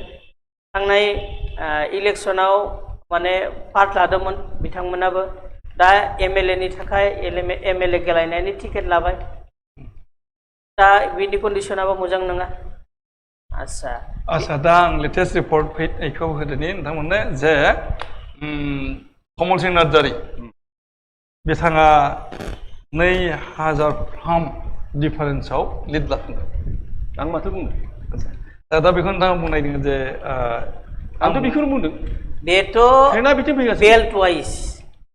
बबेबा बेल्ट वाइज थांनाय लगे लगे आगोलाव थांगोन सोरबा फावसायगोन बे बेल्ट वाइज थांगोन जों बेहाय एकमत जों बेहाय जोंनि जि एक्जिट पोलमोन एक्जिट पोलनि सायाव जों सावरायगोन एक्जिट पोलनि सायाव जों माने सावरायगोन आरो सावरायनो थाखायसो जों आरो नोंथाङा आंखौ बिजनेसनि सोमोन्दै सावरायदों जेनेबा आं बुंनांगौखौ बुंदों आरो बेयो फैगासिनो दङ कमल सिंहआ ट्रेलिंमोन दा लिडिं आपस एन्ड डाउन बबेया लिडिंआव थागोन मालाबा माने ट्रेलिंआव थागोन बेबो आप डाउन जानानै बेल्ट वाइज साननानै लास्टसिम माजे जों बेखायनो जोबथा मिनिनायखौ फुंनि बेसेनिफ्राय 8:30निफ्राय पोस्टेड बेलट पेपार बिसोरखौ साननाय जादोंमोन 9टानिफ्राय इभिएमनिफ्राय इभिएम आखाखौ खुलिनानै माने साननाय दं दासिम महाजोतनि आरो मित्रजोतनि सोरबा देरहाबाय सोरबा देरहागासिनो सोरबा लिडिंआव दं सोरबा ट्रेलिंआव दं दा जों दासिम माने फाइनालिखौ ओंखाराखै थेवबो जि लिडिंआव जि माने दंमोन फुंनिफ्राय लिडिं मथेथ' महाजोतनिफ्राय मित्रजोतआ बारा माने मोनबाय दंमोन दाथ' एसे ट्रेन्डखौ एसे बदलायनानै मित्रजोतआ एसे फावसाय फैबाय दं आरो महाजोतआ एसे आवगायथांबाय दं लास्टसिम मा जायो लास्टसिम जों नायनो नांगोन लास्टसिम जों नायबाय थानांगोन बेखौनो आरो दा समावहाय जोबोद फल' जानो थांगासिनो दङ जे फुंनि समाव जेनिखिनि आवगायबाय थादोंमोन बियो दा डाउन फारसे थांदों बबेखानि दा एक्जिस्टेन्सआ दंबाय थायो तामुलपुर बरमा आरो सापागुरियाव फ्राय देरहानो थांगासिनो दङ इउजि ब्रह्मआ आरो बरमायावबो देरहानो थांगासिनो दङ इउपिपिएलनि भुपेन बर' आरो तामुलपुरावबो बेराफारसे उदालगुरियाव रिहन दैमारिया लिड लाबाय मोस्ट इन्टारेस्टिं बेहाय तामुलपुराव सिगां मामोन केन्डिडेटमोन रंजाखुंगुर बसुमतारी बिथाङा माने इलेक्शन बिसायख'थिमा जानायनि आगोलाव बिजेपिआव जइन जाबाय दा केन्डिडेट गैला मात्र कन्टेस्टिं दं बेहाय हाग्रामा महिलारिया केसबो खालामदोंमोन किन्तु इलेक्शन डिक्लेयार जानायनि उनाव माने डेट डिक्लेयारबो जादोंमोन किन्तु टाइमा सर्ट जानायनि थाखाय बेथ' एनि जे पिटिशनमोन जे रिट पिटिशनमोन बे रिट पिटिशना एक्सेप्ट खालामाखैमोन माने अनारेबल कर्टआ बेनि थाखाय नाम्बारथ' तामुलपुरा इलेक्शना स्टप जागौमोन दा मा जाखो दा केन्डिडेट गैला सोरबा सोरबा बुंदोंमोन जे केशव महन्तनो सापर्ट होबाय खिन्थु केशव मानव गेदेर हाग्रामा महिलारेथ' माबा होआखैमोन केशव महन्तखौ माने अपेन सापर्ट होआखैमोन जे बुंदोंमोन जे तामुलपुरनि केन्डिडेट गैयाबाबोथ' जोंनि जि सावगारि दं बे सावगारिजोंसो जोङो इलेक्सन गेलायगोन जे सावगारिनि जि पावार बे पावाराव बहुत भोट मोनहैबाय फुङावथ' माबामोन बिपिएफआ लिडिंआवमोन दा बबेयाव माने बेल्ट वाइज दा बिपिएफ साइलेंआव दं नोंथां फजलुल मानाव गेदेर फजलुल आं एसे खोथा होबाय नोंथांखौ दे गाज्रि दामोन केन्डिडेटआ जाहा दङथ' बिपिएफआ जाबाय मोनसे नेशनेल माबायाव जोङो रिजनेल पार्टी हिसाबै रेजिस्टारल' नङा रिकगनाइज बेवहाय रंजा खुंगुर बसुमतारिया रिजिगनेसन होआखै हेन्स थारमाने दाबो रंजा खुंगुरा बिपिएफनिनो बिजाथि केन्डिडेट आरो जों बेखौ एक्सपेलबो खालामाखै माबाया मा होनो ओजोंहाय हाग्रामा महिलारिनि जिथु नांगोल पार्टी बा बिपिएफ बेखौ एक्सपेल खालामाखै देरहायोब्ला होमब्ला सोरनि एमएलए जागोन सोरनि बिजाथि जागोन बिपिएफनि देरहायोबाथ' बिपिएफ बे जुदि माबायोब्ला देरहायोबा बिपिएफआवनो थानांगोन रिजिगनेसन होबा बे एन्टि डिफेक्शन ल आइनाव बिथांनि बिजाथिया केन्सेल जागोन होमब्ला फिर इलेक्शन जाफिनगोन बाय इलेक्शन जागोन गतिके बिपिएफआ बिजाथि गैया होननायाव आं एकमत नङा बिपिएफनि बिजाथिया दाबो रंजा खुंगुरानो सावगारिजोंसो इलेक्शन जादोंमोन बेहाय मानसिया गैदागै नाथाय मानसिया दाबो बिपिएफनिफ्राय रिजिगनेसन होआखै इलेक्शन केम्पेनिंआव मन्चआव स्टेजआव बेनो बिजेपिनि आर'नाइखौ होदों खिन्थु आर'नाइ होब्लानोथ' रिजिगनेसन होआलासे बे बिजेपिआव हाबफैनो हाया आरो बिजेपिआ नेसनेल रेजिस्टारल' नङा बयनिख्रुइबो देरसिन दिनै नेसनेल पार्टी आरो जोंनिया रिजनेलबाबो रेजिस्टार्ड पार्टी एन्टि डिफेक्शन ल'आव बे गोलैयो तामुलपुराव बिपिएफनि जाय कर्मिफोरा दंमोन वर्कारफोरा दंमोन कर्मिफोरानो रायजोफोरा दंमोन बेफोर बिथांमोना बिपिएफजों एसे स्ट्रं दंमोन जे केन्डिडेट गैयाबाबोथ' बहुत भोट होदोंमोन आरो रिजाल्ट लास्टसिम मा जायो बेबो भेरि इन्टारेस्टिं माने माने माबाया जेनाखि मोननो थांगासिनो दङ बिपिएफआ माबायाव बै तामुलपुराव बे इन्टारेस्टिंलि माने इन्टारेस्टिं होनना बुंनांगोन मानो होनोब्ला एफा बुरजा भट आवथायबाय जेरावहाय केन्डिडेट गैया गावनि निजेनो भट बियाखै बेयावसो नाथाय केन्डिडेटआ दङ भट बियाखै बे जोबथि जानानै दं बेबायदि थादोंना जोबथि जानाय बायदि आচ্ছা जोङो दान्दिसे ब्रेक लानि गोदान जोङो रिपर्ट लाबोनि आरो गोदान रिपर्टआव फैगोन गोदान आपडेट जों दान्दिसे ब्रेक लानि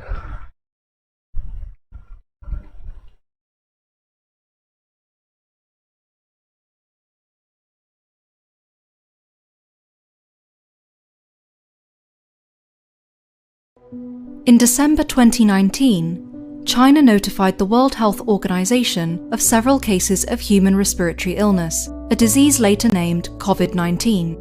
The virus causing this disease is known as severe acute respiratory syndrome coronavirus 2. The disease spreads through small droplets that are expelled from the nose or mouth when a person with COVID-19 coughs or exhales.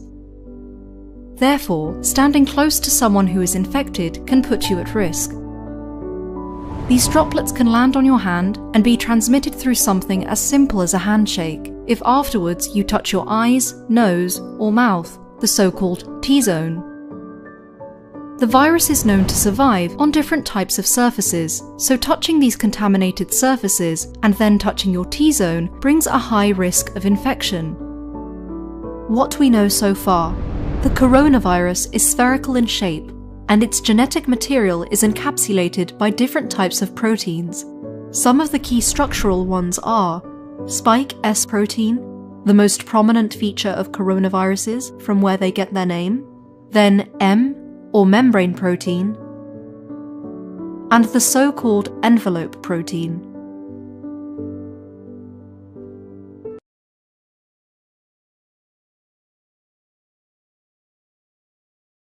COVID-19 is the short name for the disease known as Novel Coronavirus Disease 2019. Coronaviruses are a large group of similar viruses. Some are known to infect humans, such as SARS-CoV and MERS-CoV. The one that causes COVID-19 is called SARS-CoV-2. All coronaviruses are named for the crown-like spikes that cover their surface, called spike or S proteins. Inside the virus, genetic material called RNA is made up of genes. Genes carry the information to make more copies of the virus. The virus can infect you if it enters your mouth, nose, or lungs. Inside your body, the S protein of the virus locks to a receptor on the surface of one of your cells. This can trigger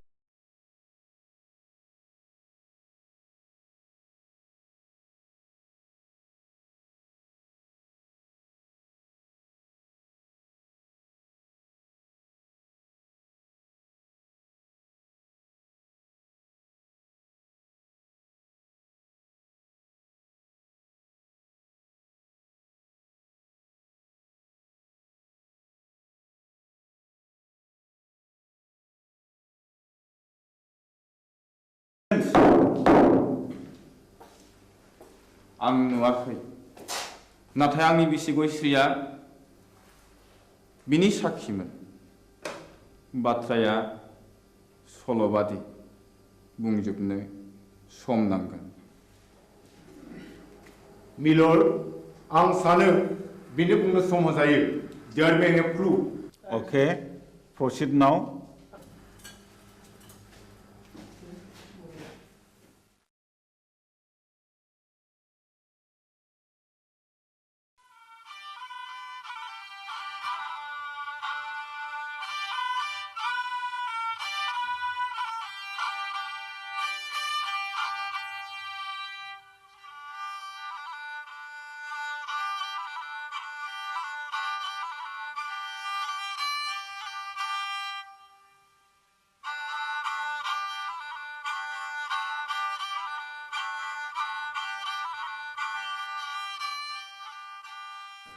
आमायसो खामानियाव मुखुबथार नामा बानायसो हंला बिबारि खामफ्लाय लाबोबाय नों दा फैदों नै जिरायलायला आमायसो हा माथो खौरां लाना फैदों नोंथाङा नोंसौला जांगिलाया गोब्राब लोमजालायबाय आरो हरसे थोलो गाबख्रावगासिनो दं मेगन मोदैसो जालायथारबाय आंलाय माथो खालामहैनांगौ जाखो खासिनिफोर होयोबा खि राखांबोलाय खोमा हा आजिखालि डाक्टार हस्पिटाल एग्रे बाग्रे थासेयावबो मानो खासिनि बोन्दोंनि खोथाखौ फोथायबावोब्रा नोंसोरलाय बानायसो खासिनि बोन्दोंआ जेबोआनो नंखाया बियो खालि जब्रानि गोसोखौ फोजोननायबोल' दहायलाय आमायसो गोसोनि बोलोआ थायोबा खियानि राखांबोलायो खोमा थोर आफाया मिया आदा रायनायखौ बावलायबायगोन बेखौबो साननानै नायनांगौ जादोंलै बानायसो मैया फिसाज्ला आवब्लाया अजा गायनायखौ थाला बन्द खालामनो थिनदोंमोन दिनखालाबो जोबोद गाज्रि नंनायनि नङैनि दायना साजायनानै अजा बुथारनाय हाबायाबो सोलिगासिनो दङ थुदोथ' होमब्ला आं जलंगालायनि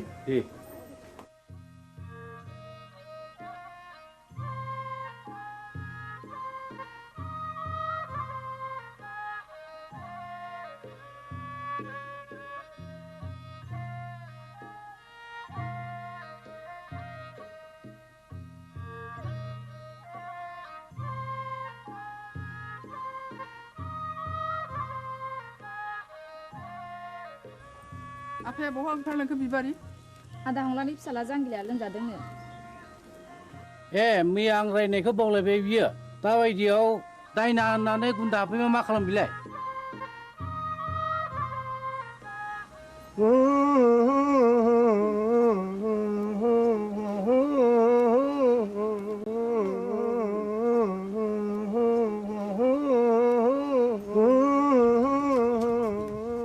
फैदो फै आमायसो माथो आदा सन्थलायानो दंखायोलाय फैदो फै होनना बुंदों थुलसि गसाइ ना बुंदों ओजोंहायसो दङ होनना बुंदों खैला दङ आग्रां दङ खारकुथ दङ राजखान्थि दङ होनना बुंदों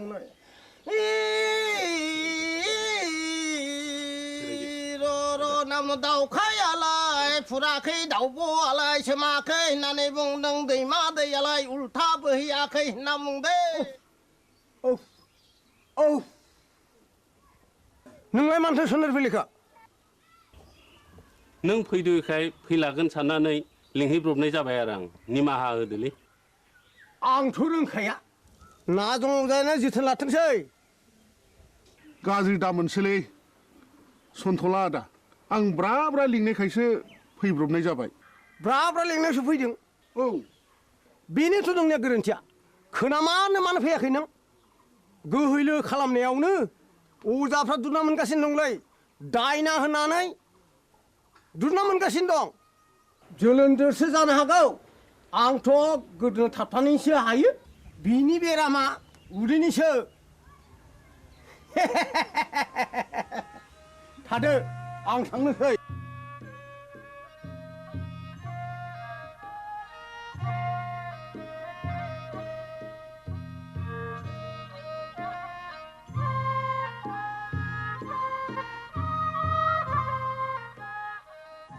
हाब जोबोद इनाय जाबायलै मामाय फंला दे आमायसो जि जाबाय जाबायसै नों नङाबा आंहालाय सोरथो दंजा रोंबावो आमायसो न'खरनि होननानै मैया हनै ब्रा ब्रा लिंहैबाय आङो ब्रा ब्रा लिंहैसेयावबो फैलायो अजाया दिनैबा मा फारखा नांनाय हारसिङै फैखो दे जा जाबाय जाबायसो बानायसो साल दाउखुमै थुलुसि आरो लथाव दै गोथार लानो लाबोदोंल' दंखाजोबो आमायसो गासिबो जगार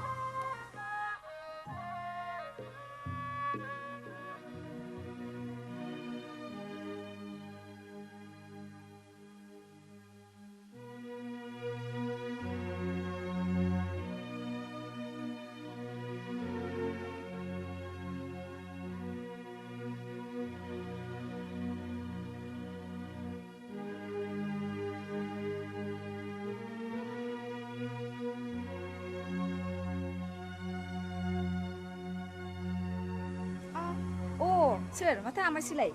आमाय नों आंखौ बोरै आमाय जाखो सेमोन फावगालिखौ बिहारि लानायनिफ्रायनो नोंलाय आंखौ बिगुमै जाया होमबा सोमोन्दोआ सोलाय सोल' जाबायबाय नामा गोदो आमायमोन दाबो आमायखौनो गाबज्रिगोन आं नोंनिया बिदिनोसै लेखा गोरों हिन्जावनि बाथ्रा आंलाय मा बुंनो रोंबावनो आच्छा बिबारि नों आंखौ बिगुमै लिंनो आसुसि मोनो नामा आं हले नोंखौ गुबै बिबोनां होननानैसो सानोब्रा दाबादियाव नों राजिब्ला आं नोंखौ बिहारि लानायावसो आवगायबावगोन आमाय लाजागसै नोङो बेबायदि होननो आंहा बिहारिया दा साथामल' गुबुन हारिनिब्लाथ' दजननि बांसिन जाबावो आमाय आं दुखुथियानि फिसा जानो हागौ नाथाय आंहानि गोसोआ आंहा गैया माबारै बुं नों मानो फैदों बेहाय बे दयाराम गलादारा गामियाव मानो बेरायनो गोनां जाखो नों बेखौ मिथिया होमबा अ नों बाखिसाजोंसो फैदों औ आरो आदाबो गैया आफायाबो गैया नों एसेबां रागा जोंबाय बिबारि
जों बरबाजार ब्लकनिफ्राय फैदों आं मुस्रि खोमसि बसुमतारी एसआइ बरबाजार बिथाङा जाहैबाय बिआरसिसि सतीश ब्रह्म आं मुस्रि उदां बसुमतारी बे स्कुलनि गाहाय फोरोंगिरि सिङाव फैदो सार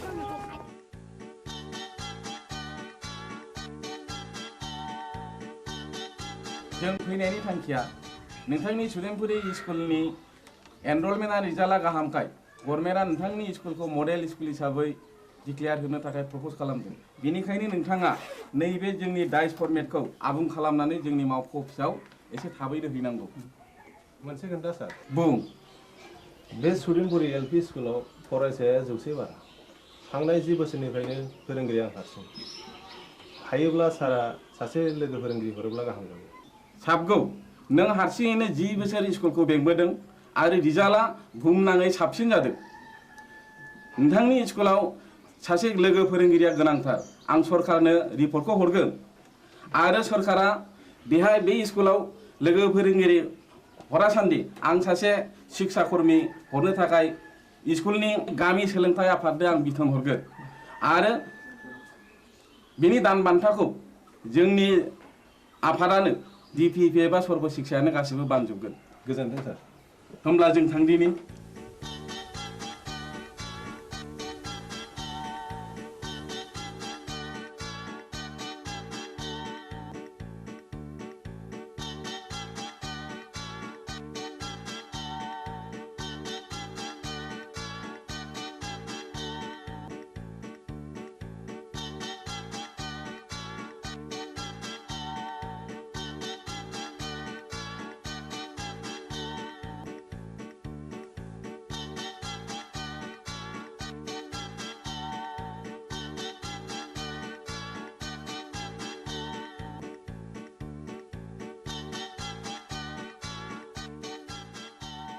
राकेश थां गनायनि बेला बयदो सार नैबेखौ आनैया नोंनो हरफादों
बिबारी मानोबा लेंहरा नों आंहा जों सोलाबथारा बिबारी नों रागा जोंलायबाय हगार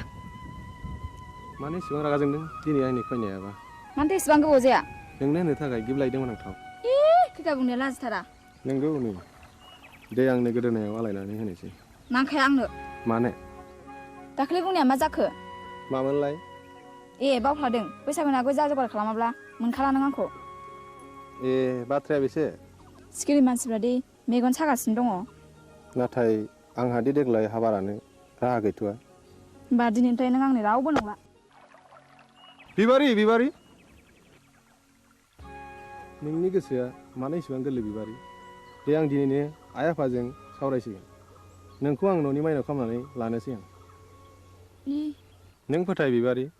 नों नङाब्लाखि आं मालाय बे संसाराव थांनानै थानो हागोन नंमारगौथ' नोंगौ सैथोथार या उदां what's so fine are you I love you darling I love you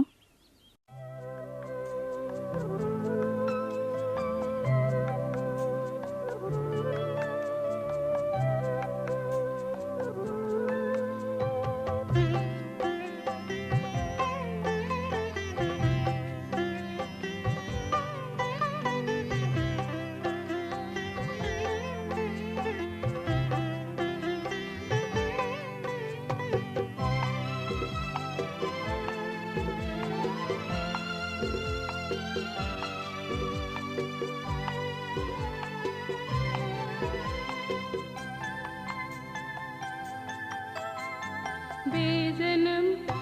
बेजिवा Benazir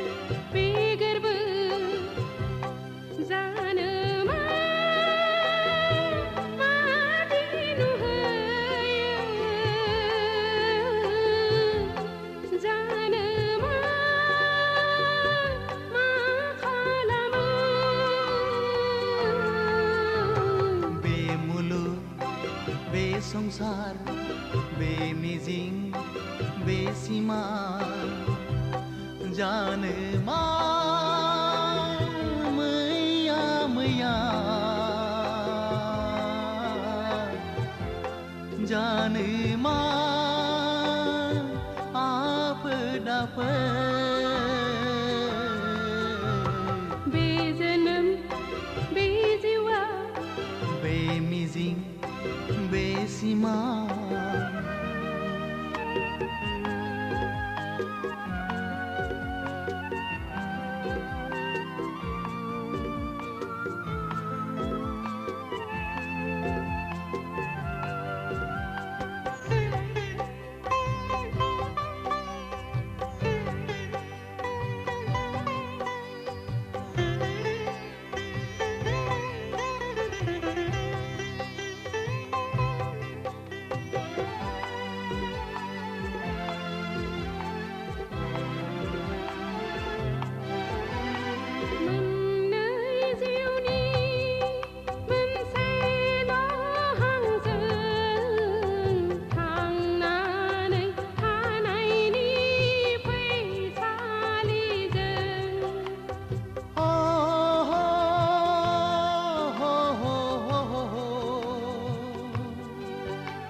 जायखौ जेन गिया गिया बे जोनोम बे जिउआ बे नोगोर बे गोरबो जानो मादि नुहोयो जानो मा खालामो बे मुलुग बे संसार बे मिजिं बे सिमा जानो मा मैया मैया जानो मा आफोद आफोद बे जोनोम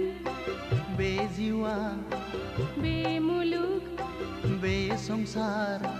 बे नोजोर बे गोरबो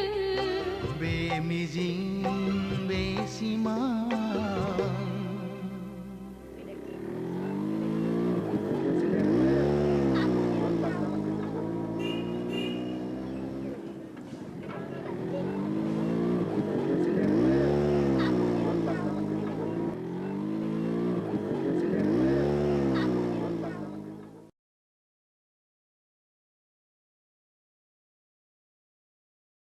बिबारि नोंहालाय माथो एसेबो लाजि गैथारालाय दा बावैनो नोंनि आरो आंनि जुलिनि रादाय जासिगोन जुलिया जागोन आंजों नाथाय आद्दाखौ मारिदों गुबुनजों बोरै जाखो बाथ्रायालाय रुवाथि साफ्रोमखौबो नागारा नोङो लाजिया नोङो फौसाले जानानै बेबादि बाथ्रा बुंनो थौदां गारिया सालायदो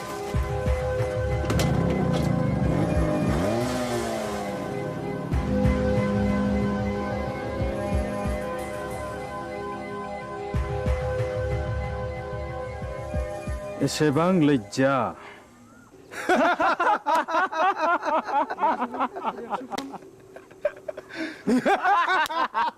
Shut up!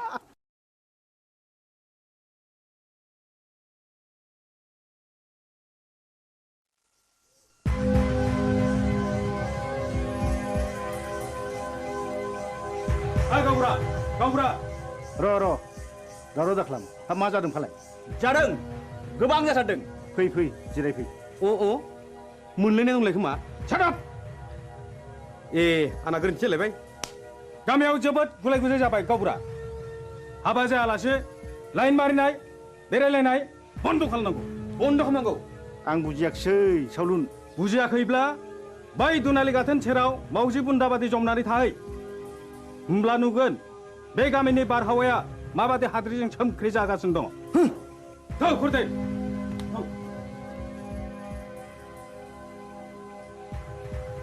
नै गावबुरा नोंसोरला उदाङा नाजों अजानि फिसाजो बिबारिजों रंजादों मोसादों गोबालायदों मिथिबाय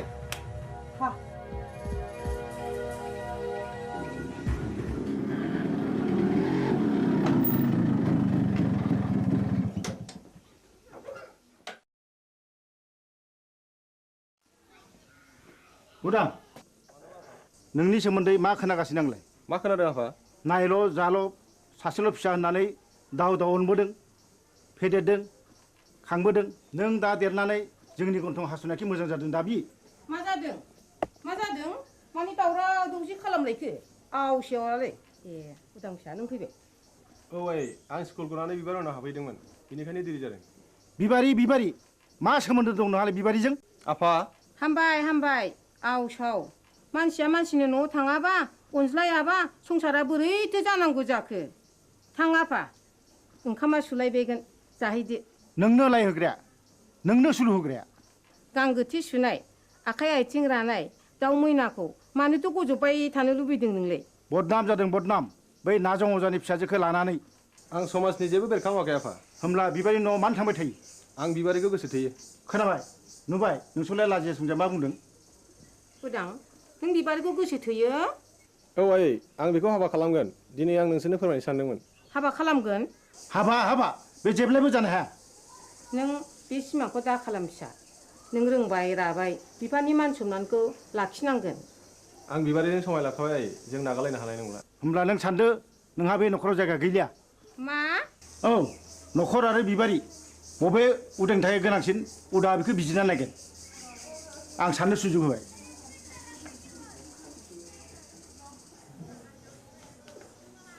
उदां फिसा नों मा सानखो आं बिबारिखौ गोनांसिन सानबाय आयै नों आंखौ नागारलाङोबा आं कि सहायनो हागोन उदां नों राजिब्ला नोंखौ लांफैगोन आं आयै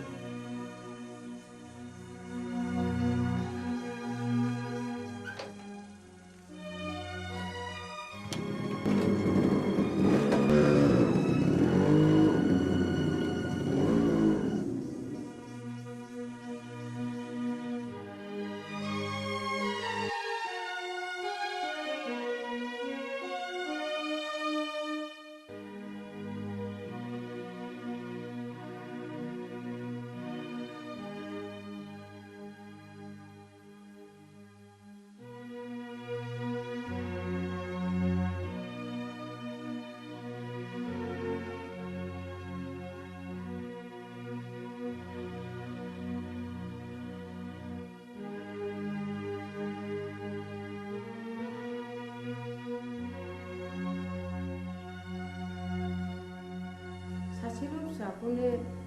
न'निफ्राय होखारहरथारबाय नों मान इटुबि बाथ्रा दङ आंदि बे गामिनि रावबो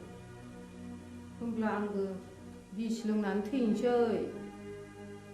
थैहै बिस लोंनानै थैयो ना अराव बारसोमनानै थैयो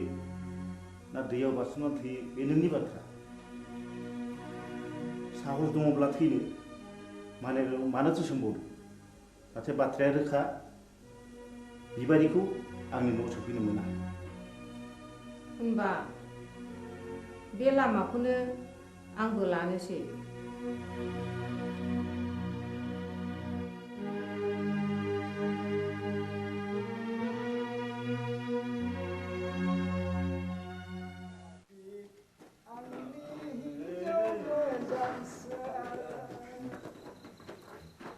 नोंखौ हास्थायनानै आं मोनाखै आंनि हिन्जाव मोजांसो नोंखौ हास्थायनानै आं ओइ आबौ सोर मरु लाङाखै दरजा खेवफैलै जों अमा बुन्दा मासे लाना फैदों नों आंखौ अमा बुन्दासो खालामथारलायबाय गाबोन अखानायबा उल्थांलाय फाल्थांलाय होथारगोन आं नोंखौ गोरोन्थि जालायबायलै नारखि बुद्रायनिया आइदै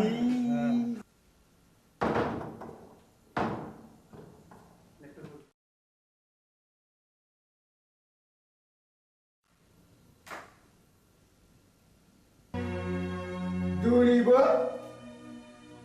हास्थायाखौ लोंनानै फैलायबाय मोदोमफोर मानसिनि जात नोंसोर ओइ आलाखौ बे सारुनि बिसिनाखौ फाननानै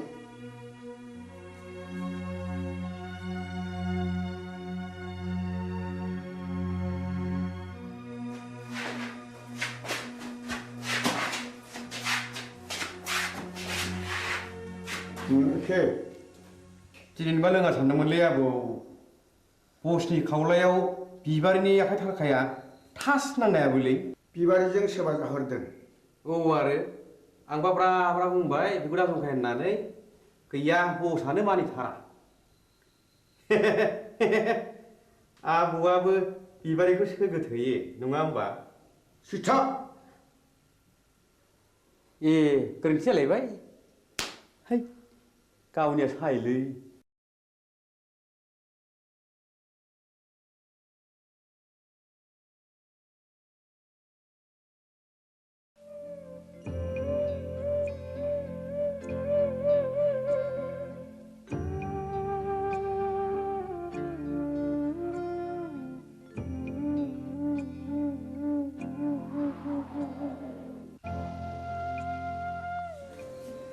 सार बै बेदाव दैखां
आफा जोंखौ बोर सारस्रिदो जाय जाथों फिसाफोर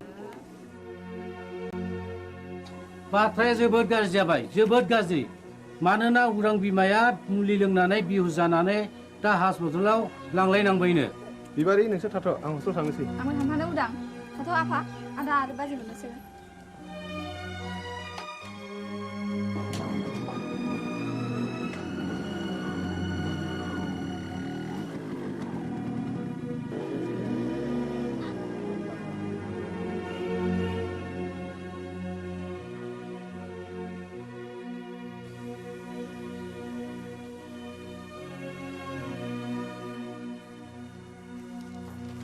सार आइखौ बबे वार्डआव दोननो बुंनो हागोन ना मामु हंले बसुमतारी अ बिस लोंनायनि केस डाक्टर रबिराम वारखौ मिट खालामहैदो डाक्टरा रावखौबो बे बेमारिजों नुजाथि होआखैमोन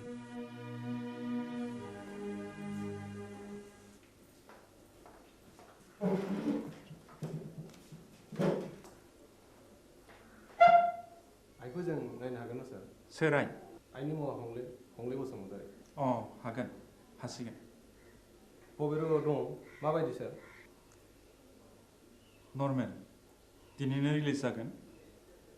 स्पेसियेल केबिनाव दं थेंक इउ सार रनायसाय नैबे प्रेसक्रिप्सनखौ लांफा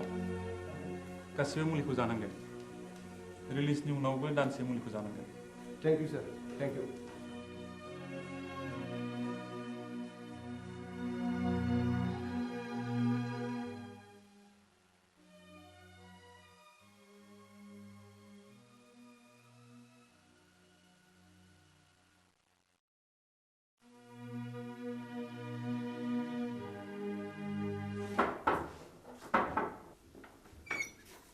नोंसोर बेयाव मानो फैदों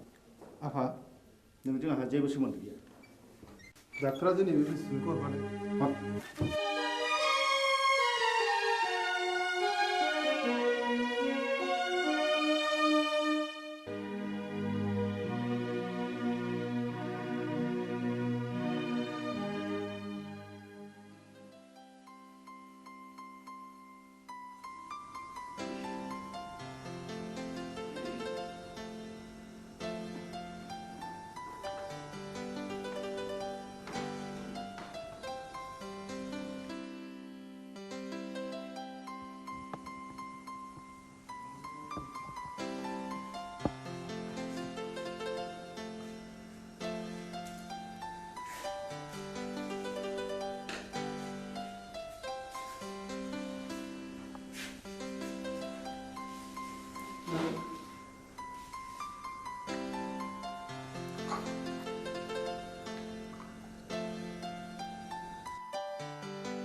जै जाथों नोंसिनि रायजो जानाया दानसे नङा दाननै दाननै नङा दानथाम बोसोरसेयानो फुरा जालायलांनोसै एसे नायथ'बावदो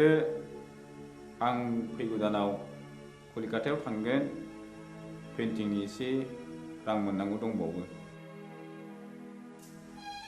आं मोनसे गुबुन बाथ्रासो बुंनो सानदोंमोन माने आहा मोसौ हालुवा मासेया बानजाला नों गलानि बाख्रिखौ सुख सान्ति आं नोंनि मोसौखौ लांथ'नोसै बे मोसौखौ आं हरनो हानाय नङा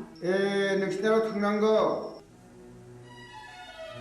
जिखि खालामा मानो आं बे मोसौखौ हरनो हाथाय नङा गयस्रि बारासि महिनी नों बिहामजोनि दख'ना ओनसोलावनो एसेबाय थानोसै लांथ'दो मोसौखौ मोजाङैल' जोथोन खालामहैदो उन्दैनिफ्राय दांनाय बिलिनाय फेदेरदों आं बे मोसौखौ आं हरनो हाथारनाय नङा होमब्ला आंनि गलानि बाखिया नैबे सना जरासेखौनो दोनहैथ'दो बेबो जायो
नंमारगौ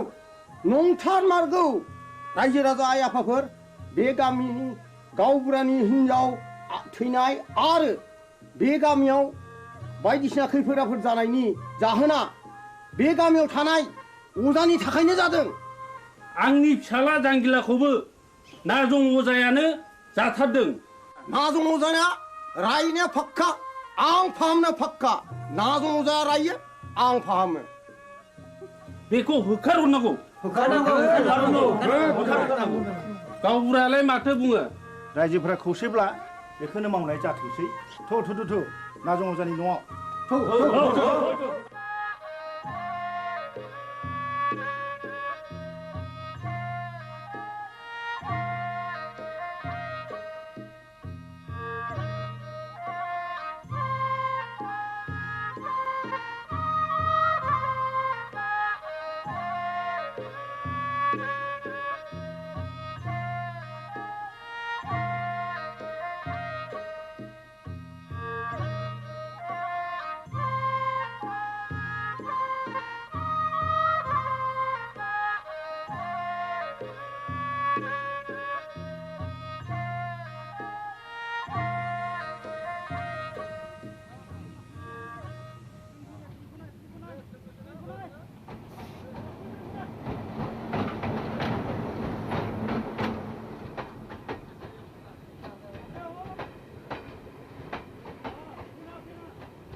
आगै दया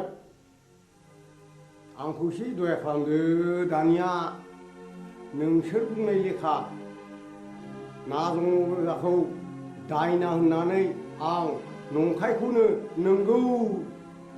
सानहोबाय रायजो खानाफोरखौ सालुन नों दाबो हराखै अखान्थुरानि बक्सिसखौ ना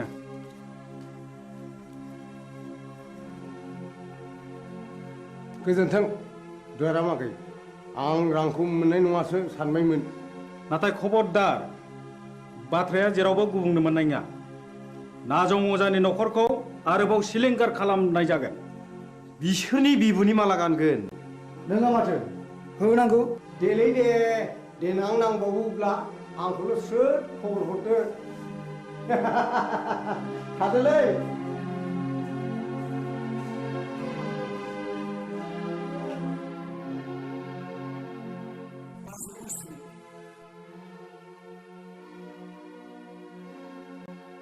मानो फैदों नों बेवहाय नोंनि सनाखौ नों मोनलांगोन नाथाय मोनसे सर्त आं होनांगौ रांखौ होनानैसो लांगोन आरो मा सर्तनि बाथ्राबाव नों रांखौ सुख्रो नांला आं नोंनो 5,000 रां हरदेरबावगोन सनाजों लोगोसे सर्तआ मा नाजं अजाखौ जों दि सोलो बाहायनानै होखारहरबाय बे बाथ्राखौ नोंनि अनगायै रावनिबो खोमायाव खोनासंहोनो मोननाय नङा फैफिनबायलै नाजं अजाया हा बबेयाव नुवा नोंलाय बै हरखालि आं बिसोरनि गय बारियाव दंमोन मा मावोमोन नों बिसोरनि गय बारियाव मा बुंगोन मा फैसा गैथारियाव हनायनैसो बिसोरनि गयखौ हानखोमा हैदोंमोन आं अ होमब्ला सुखाया आखाइ आसिनासो थैद गोरोन्थि जालायबाय आइदै दा मोनायाव नाजं अजानि न'खरखौ सात सिलिंखार खालामजोबगोन बिबारिखौ मोनैनि दिखारलै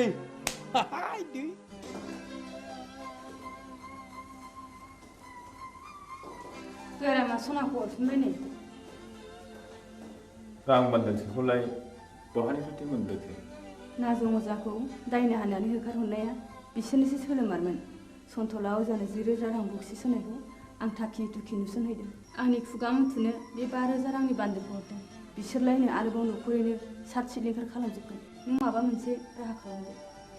मा राहा दं जाया नोंजों जेबो जानाय नङा आंनो थांनानै उदांनो गासै बाथ्राखौनो फोरमायनोसै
मा जाखो गयस्रि गयस्रि गयस्रि मा जाखो गयस्रि गयस्रि गयस्रि नों मानो सिरि जाखो गयस्रि गयस्रि नों मानो बबे जाखो गयस्रि गयस्रि गयस्रि नों मानो सिरि जाखो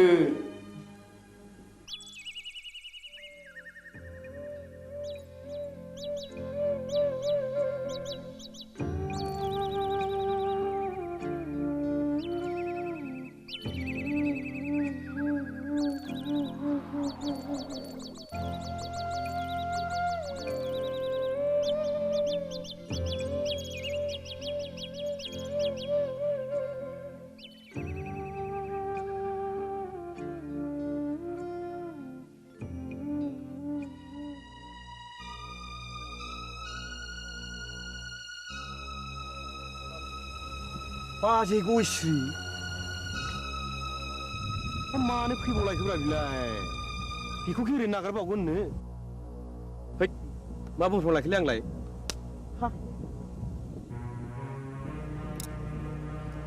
गयस्रि फैथों फैथों दाउ मैनाखौ हारसिङै मोननायाव नागारजाया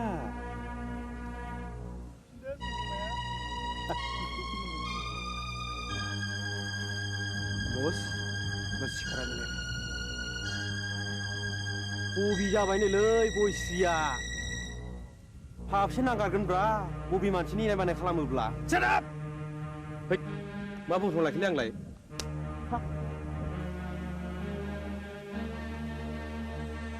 गयस्रि फै नोंनि दुंबुर बिखायाव गोजोमनानै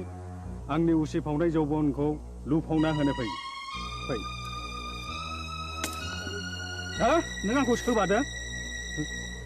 फै ओइ ओइ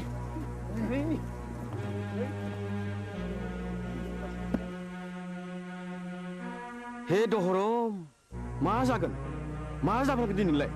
फाब नागोन फाबा मा जिराद गोजा गोथां ना फाख्रा आइदै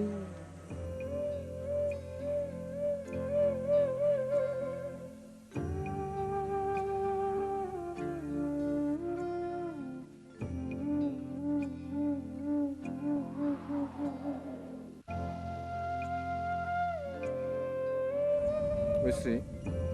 गयस्रि गयस्रि बहा थांखो नोङो गयस्रि गयस्रि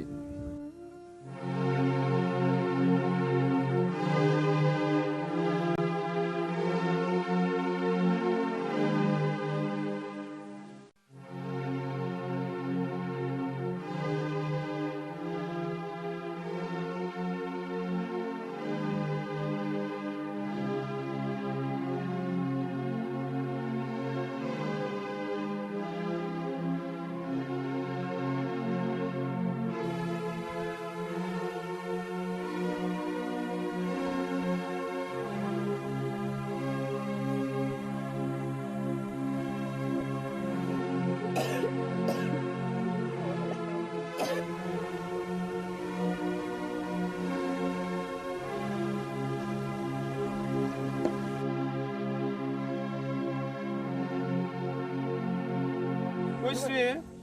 गयस्रि गयस्रि गयस्रि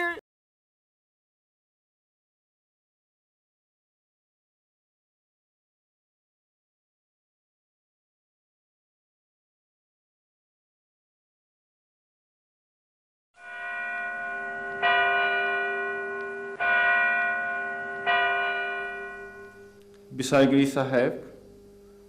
गावबुराया बुथारगिरि नङामोन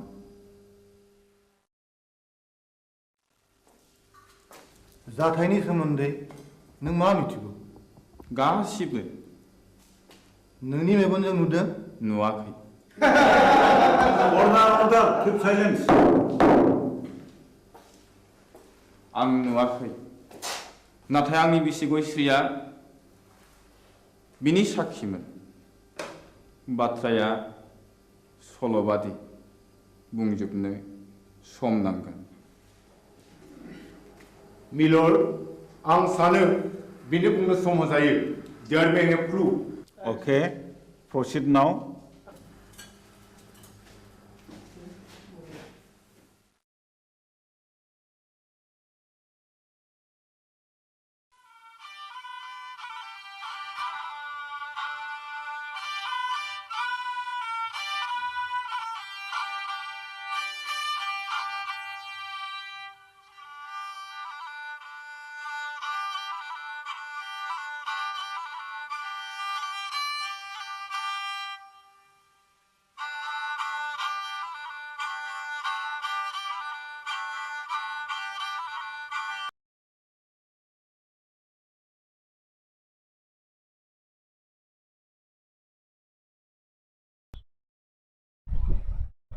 र'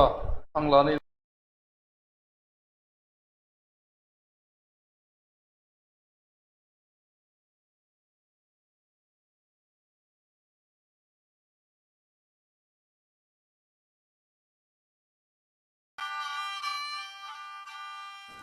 आमायसो खामानियाव मुखुबथार नामा बानायसो हंला बिबारि ओमफ्राय लाबोबाय नों दा फैदों नै जिरायलायला आमायसो हा माथो खौरां लाना फैदों नोंथाङा नोंसौला जांगिलाया गोब्राब लोमजालायबाय आरो हरसे थोलो गाबख्रावगासिनो दं मेगन मोदैसो जालायथारबाय आंलाय माथो खालामहैनांगौ जाखो खासिनिफोर होयोबा खि राखांबोलाय खोमा हा आजिखालि डाक्टार हस्पिटाल एग्रे बाग्रे थासेयावबो मानो खासिनि बोन्दोंनि खोथाखौ फोथायबावोब्रा नोंसोरलाय बानायसो खासिनि बोन्दोंआ जेबोआनो नंखाया बियो खालि जब्रानि गोसोखौ फोजोननायबोल' दहायलाय आमायसो गोसोनि बोलोआ थायोबा खियानि राखांबोलायो खोमा थोर आफाया मैया आदा रायनायखौ बावलायबायगोन बेखौबो साननानै नायनांगौ जादोंलै बानायसो मैया फिसाज्ला आवब्लाया अजा गायनायखौ थाल्ला बन्द' खालामनो थिनदोंमोन दिनखालाबो जोबोद गाज्रि नंनायनि नङैनि दायना साजायनानै अजा बुथारनाय हाबायाबो सोलिगासिनो दङ थुदोथ' होमब्ला आं जलंगा लायनि दे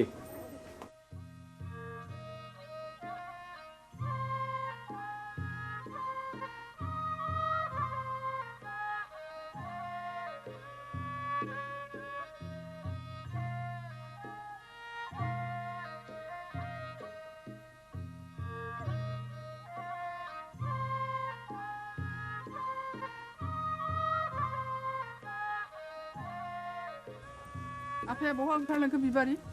आदा हंलानि फिसाला जांगिलाया लोमजादोंनो ए मैया आं रायनायखौ बावलायबाय बियो दाबायदियाव दायना होननानै गुन्दा हाबफैबा मा खालाम बिलाय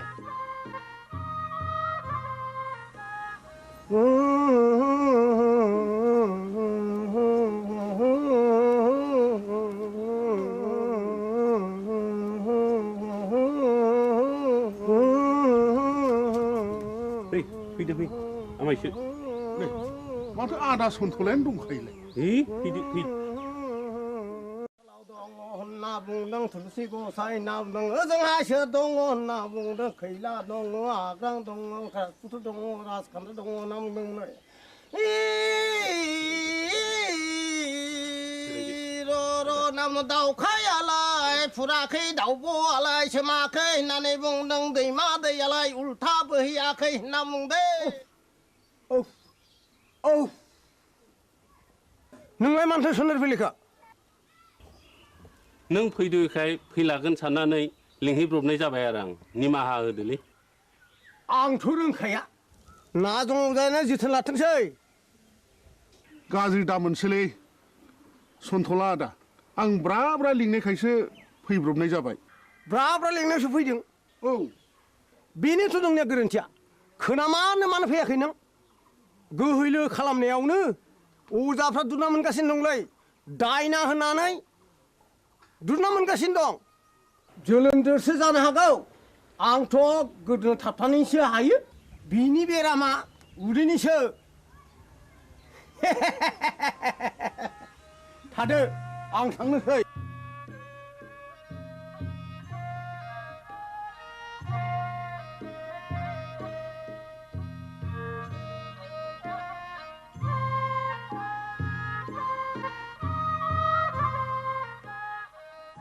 हाब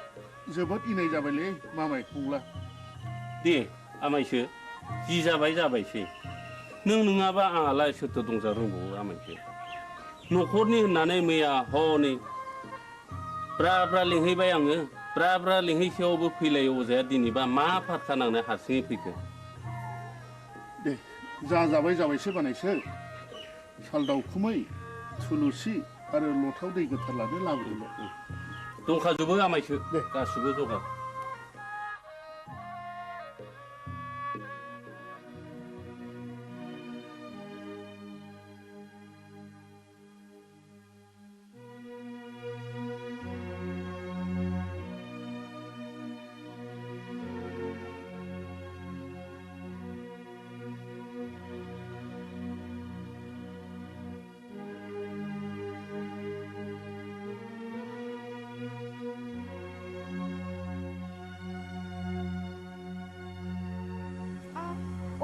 सोर माथो आमायसोलाय आमाय नों आंखौ बोरै आमाय जाखो सेमोन फावगालिखौ बिहारि लानायनिफ्रायनो नोंलाय आंखौ बिगुमै जाया होमबा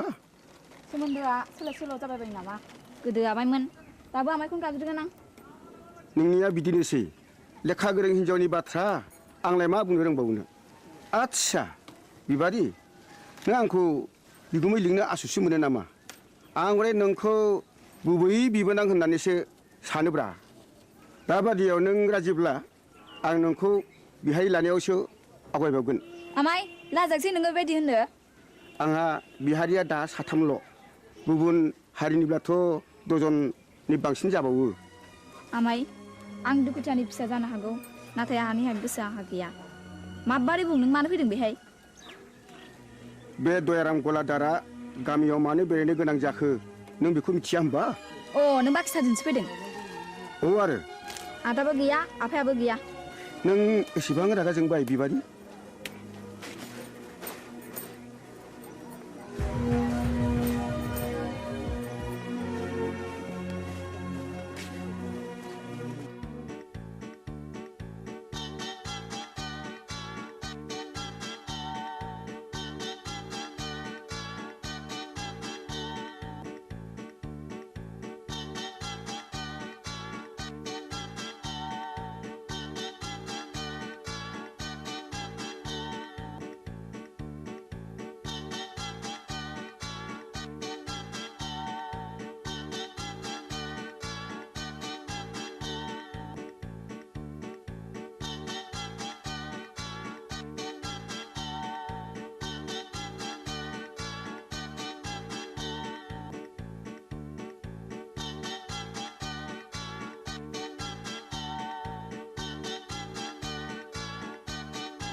जों बरबाजार ब्लकनिफ्राय फैदों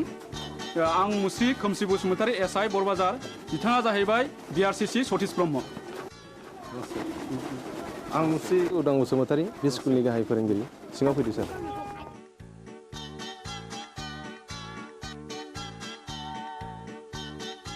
जों फैनायनि थांखिया नोंथांनि सुदेमपुरि स्कुलनि एनरलमेन्टआ रिजाल्टआ गाहामखाय गभर्नमेन्टआ नोंथांनि स्कुलखौ मडेल स्कुल हिसाबै डिक्लेयार होनो थाखाय प्रप'ज खालामदों बेनिखायनो नोंथाङा नैबे जोंनि डाइस फर्मेटखौ आबुं खालामनानै जोंनि मावख' अफिसाव एसे थाबैनो हैनांगौ मोनसे खोन्था सार बुं बे सुदेमपुरि एलपि स्कुलाव फरायसाया 100 बारा थांनाय 10 बोसोरनिफ्रायनो फोरोंगिरि आं हारसिं हायोब्ला सारा सासे लोगो फोरोंगिरि हरोब्ला गाहाम जागौ साबगौ नों हारसिङैनो 10 बोसोर स्कुलखौ बेंबोदों आरो रिजाल्टआ बुहुमनाङै साबसिन जादों नोंथांनि स्कुलाव सासे लोगो फोरोंगिरिया गोनांथार आं सरकारनो रिपर्टखौ हरगोन आरो सरकारा बेहाय बे स्कुलाव लोगो फोरोंगिरि हरासान्दि आं सासे शिक्षा कर्मी हरनो थाखाय स्कुलनि गामि सोलोंथाय आफादनो आं बिथोन हरगोन आरो बिनि दान बान्थाखौ जोंनि आफादानो DPP एबा सर्ब शिक्षायानो गासिबो बानजोबगोन गोजोन्थों सार होमब्ला जों थांदिनि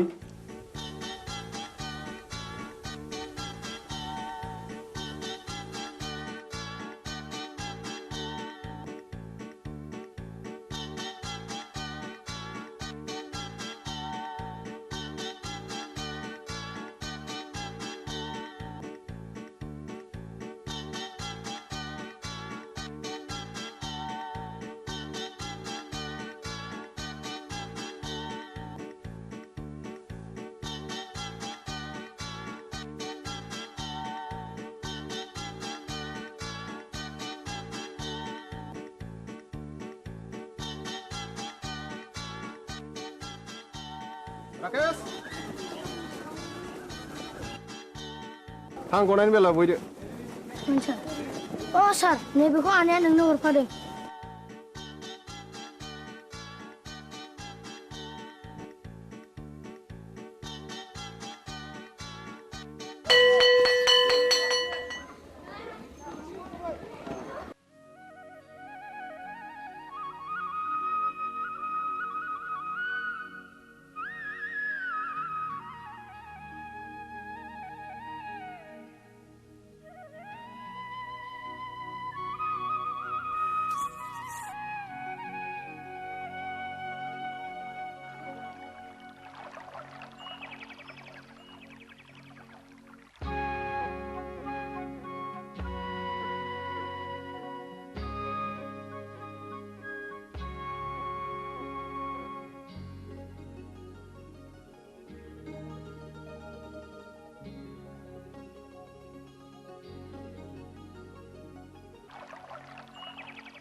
बिबारी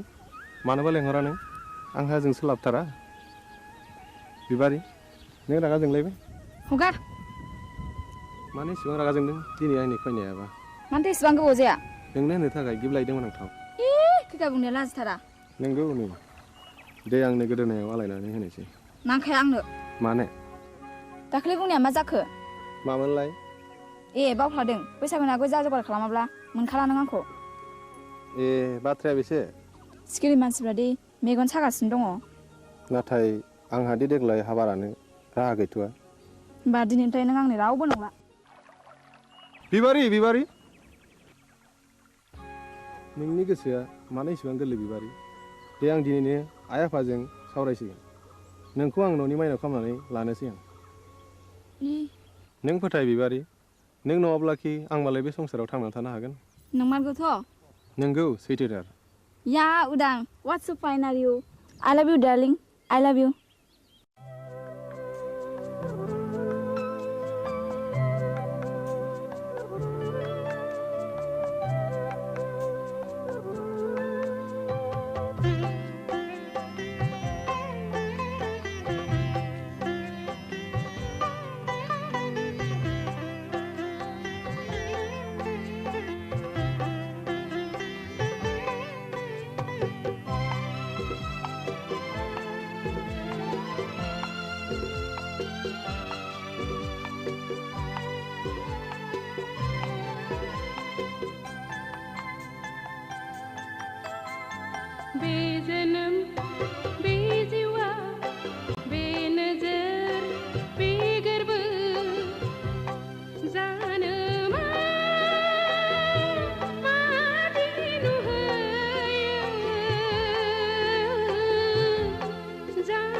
संसार बे मिजिं बे सिमा जानो मा मैया मैया जानो मा आफोद आफोद बे जोनोम बे जिउआ बे मिजिं बे सिमा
संसारनि खान्थिजों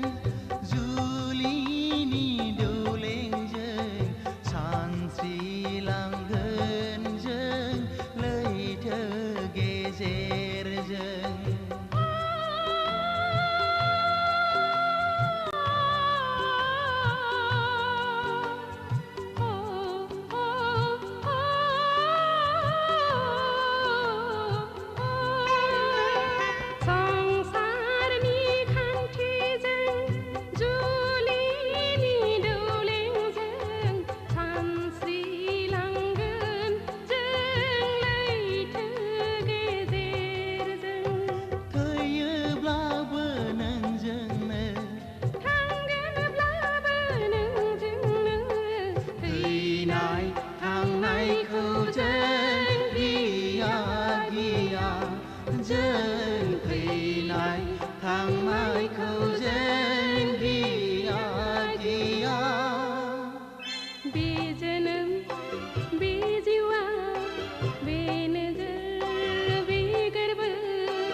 संसार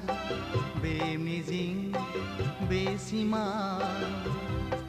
जानो मा मैया मैया जानो मा आफोद आफोद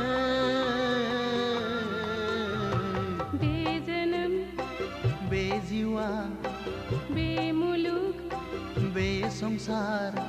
बेनजर बेगर्ब बेमिजिं बेसिमा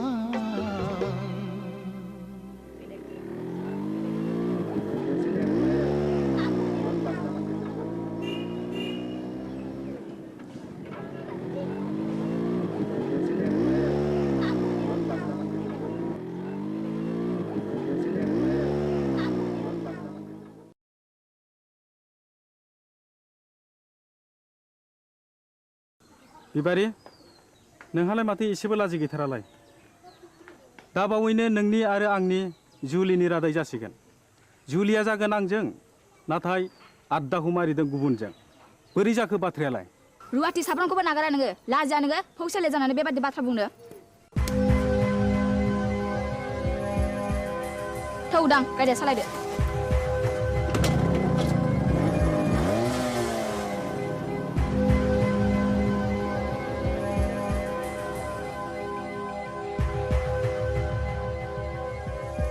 एसेबां लज्जा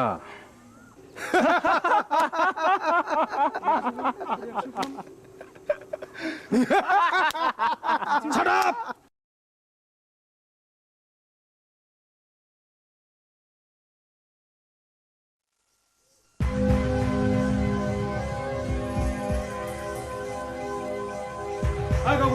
गावबुरा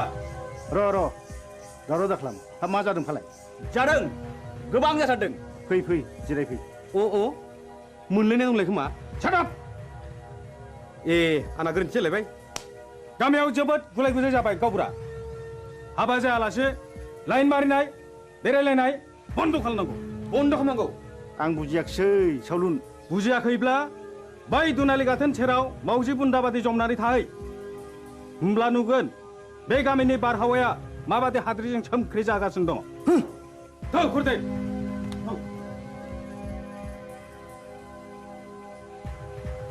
नै गावबुरा नोंसोरला उदाङा नाजों अजानि फिसाजो बिबारिजों रंजादों मोसादों गोबालायदों मिथिबाय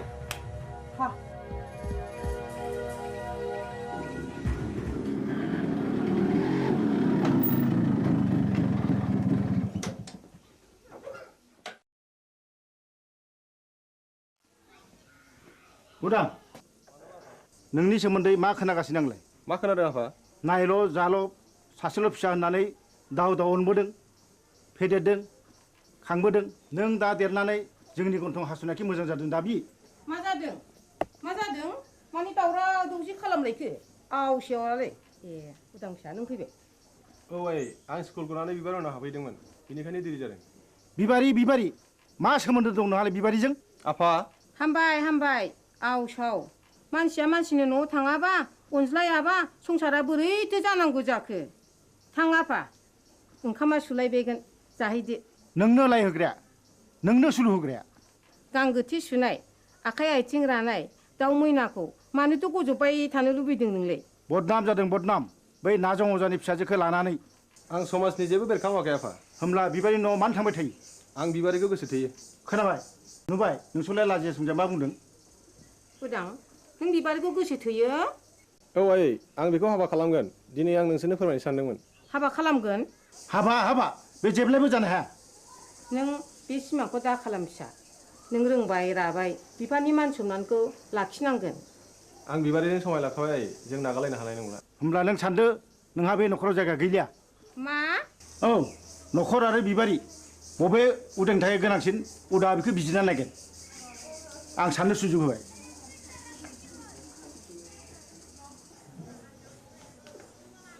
उदां फिसा नों मा सानखो आं बिबारिखौ गोनांसिन सानबाय नों आंखौ नागारलाङोबा आं कि सहायनो हागोन उदां नों राजिब्ला नोंखौ लांफैगोन आं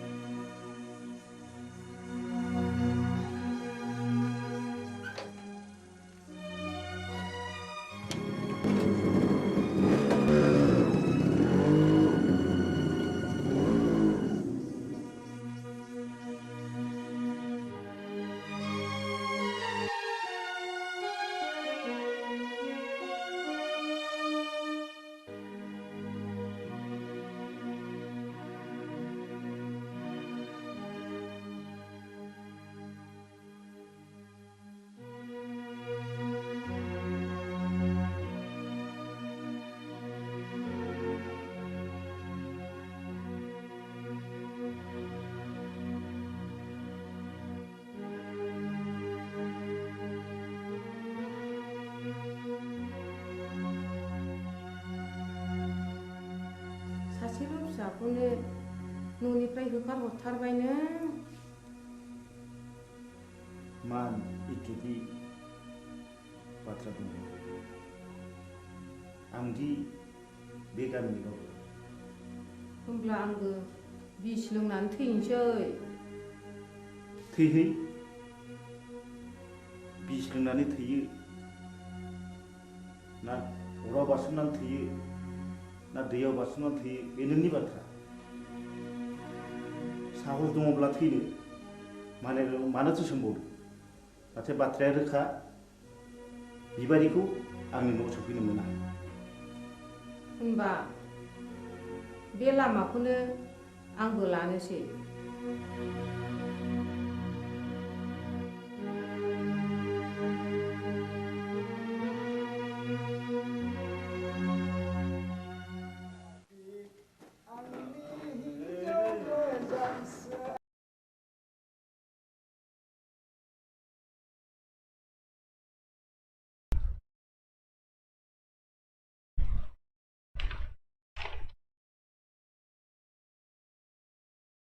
ब्रेकनि उनाव फैफिनबाय आसामनि बिसायख'थिनि भट सानख'नायनि सायाव सावरायनाय जे जोबोद उल्थां फाल्थां जानो लागाय हमदों आसामनि बिसायख'थिनि बे बारनि सरकार दागोननि थाखाय बिसायख'थिनि भट साननाय। चन्दन ब्रह्म मन्त्रि सासे प्रभाबशाली मन्त्रि आरो बिपिएफनि भाइस प्रेसिडेन्ट जेनबाय। जयन्त बसुमतारी देरहाबाय। चन्दन ब्रह्म मन्त्रिखौ फेजेननानै सिद्लिचेरां बियाबाव। बेराफारसे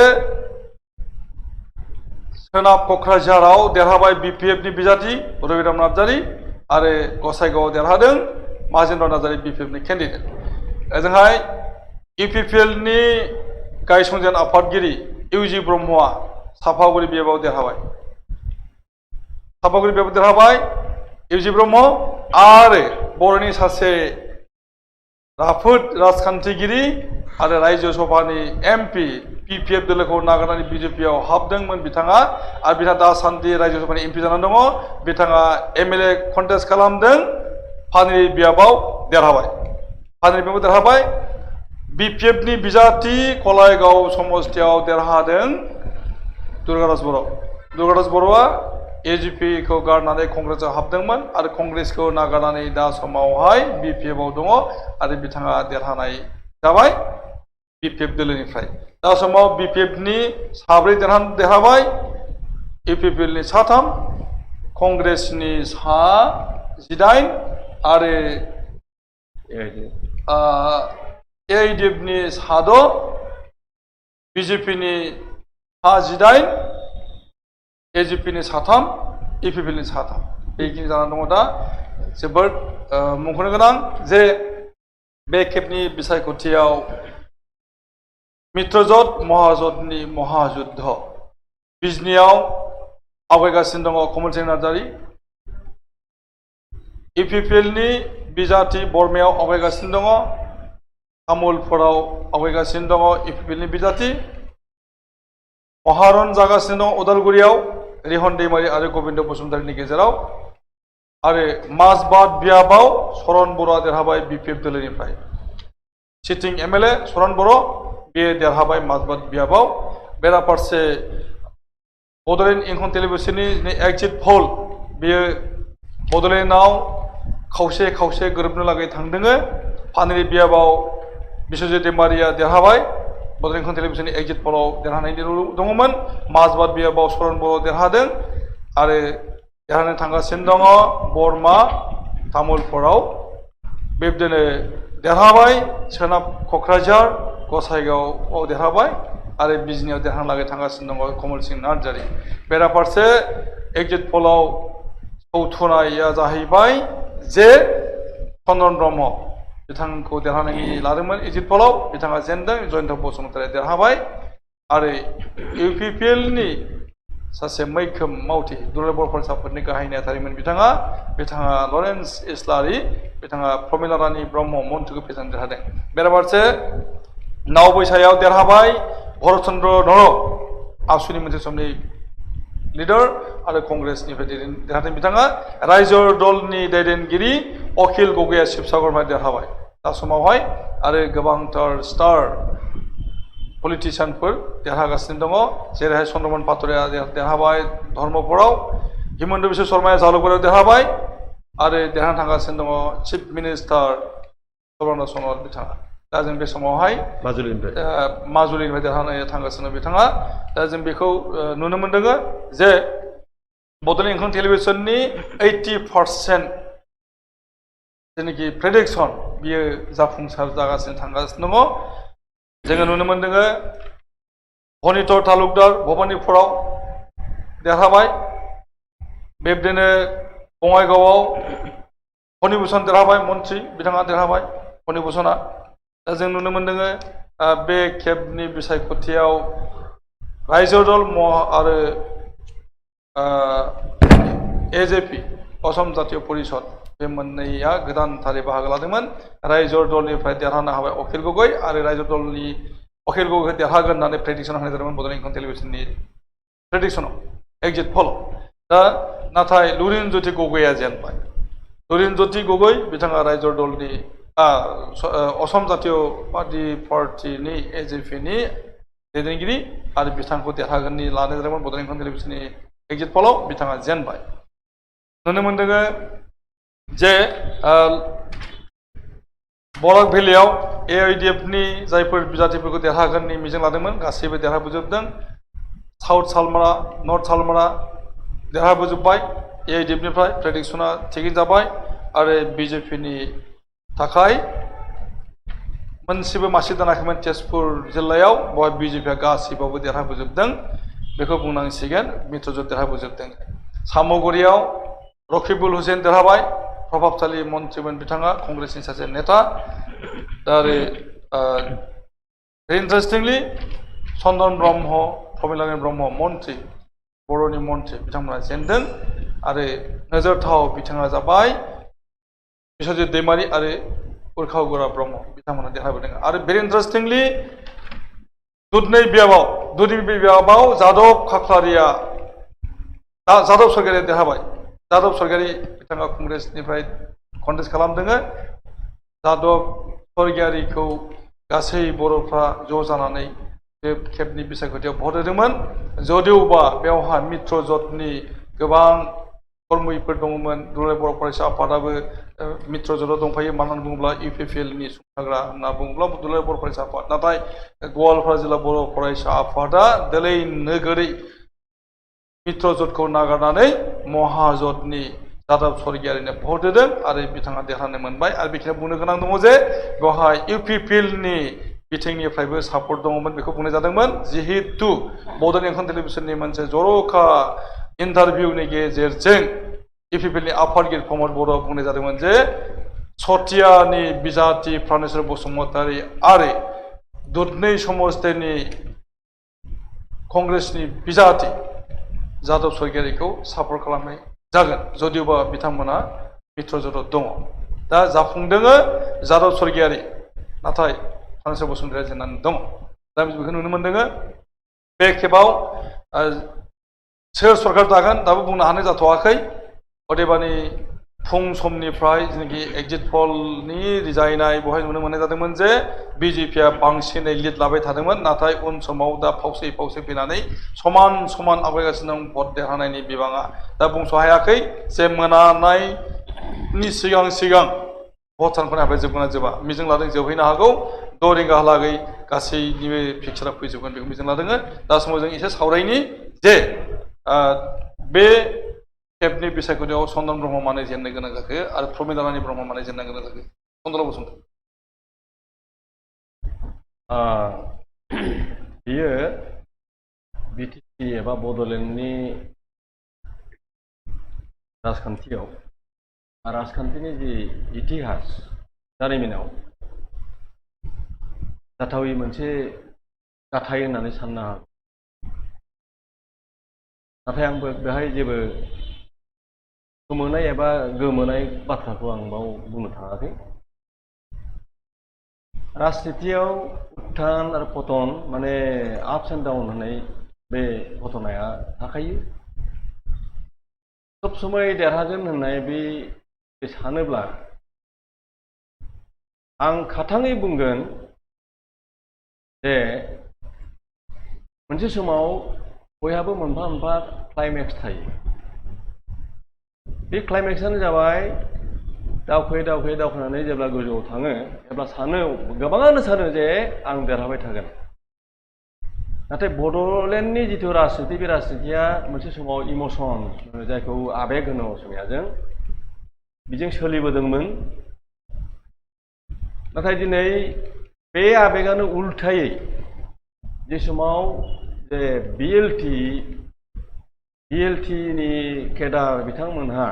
हाग्रामा महिलानि दैदेननायाव हाथियारखौ गारनानै 2003 नि 10 फेब्रुवारियाव जेब्ला एकर्ड खालामदोंमोन 6 सिडिउलखौ एमेन्डमेन्ट खालामनानै हायेनाव हाजोनिफ्राय हायेनावबो बेखौ एप्लिकेबल होनानै एमेन्डमेन्ट खालामनानै लाबोदोंमोन बेयो मोनसे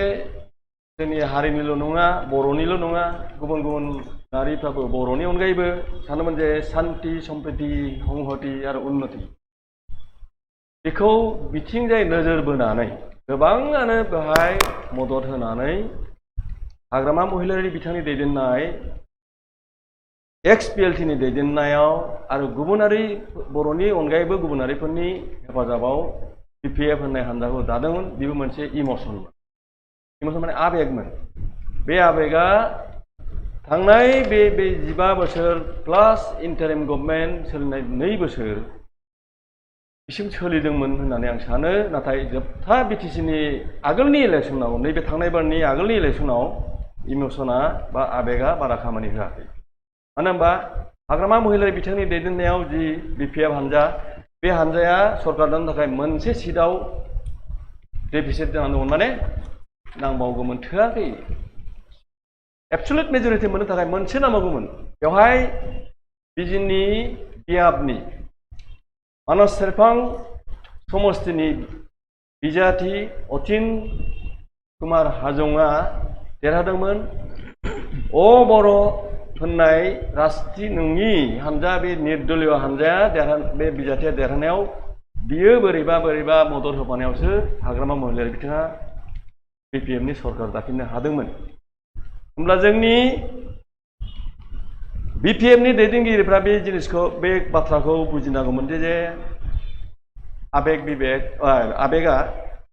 बारा खामानि होबाय थाया नाथाय बिबेगासो उनाव खामानि होयो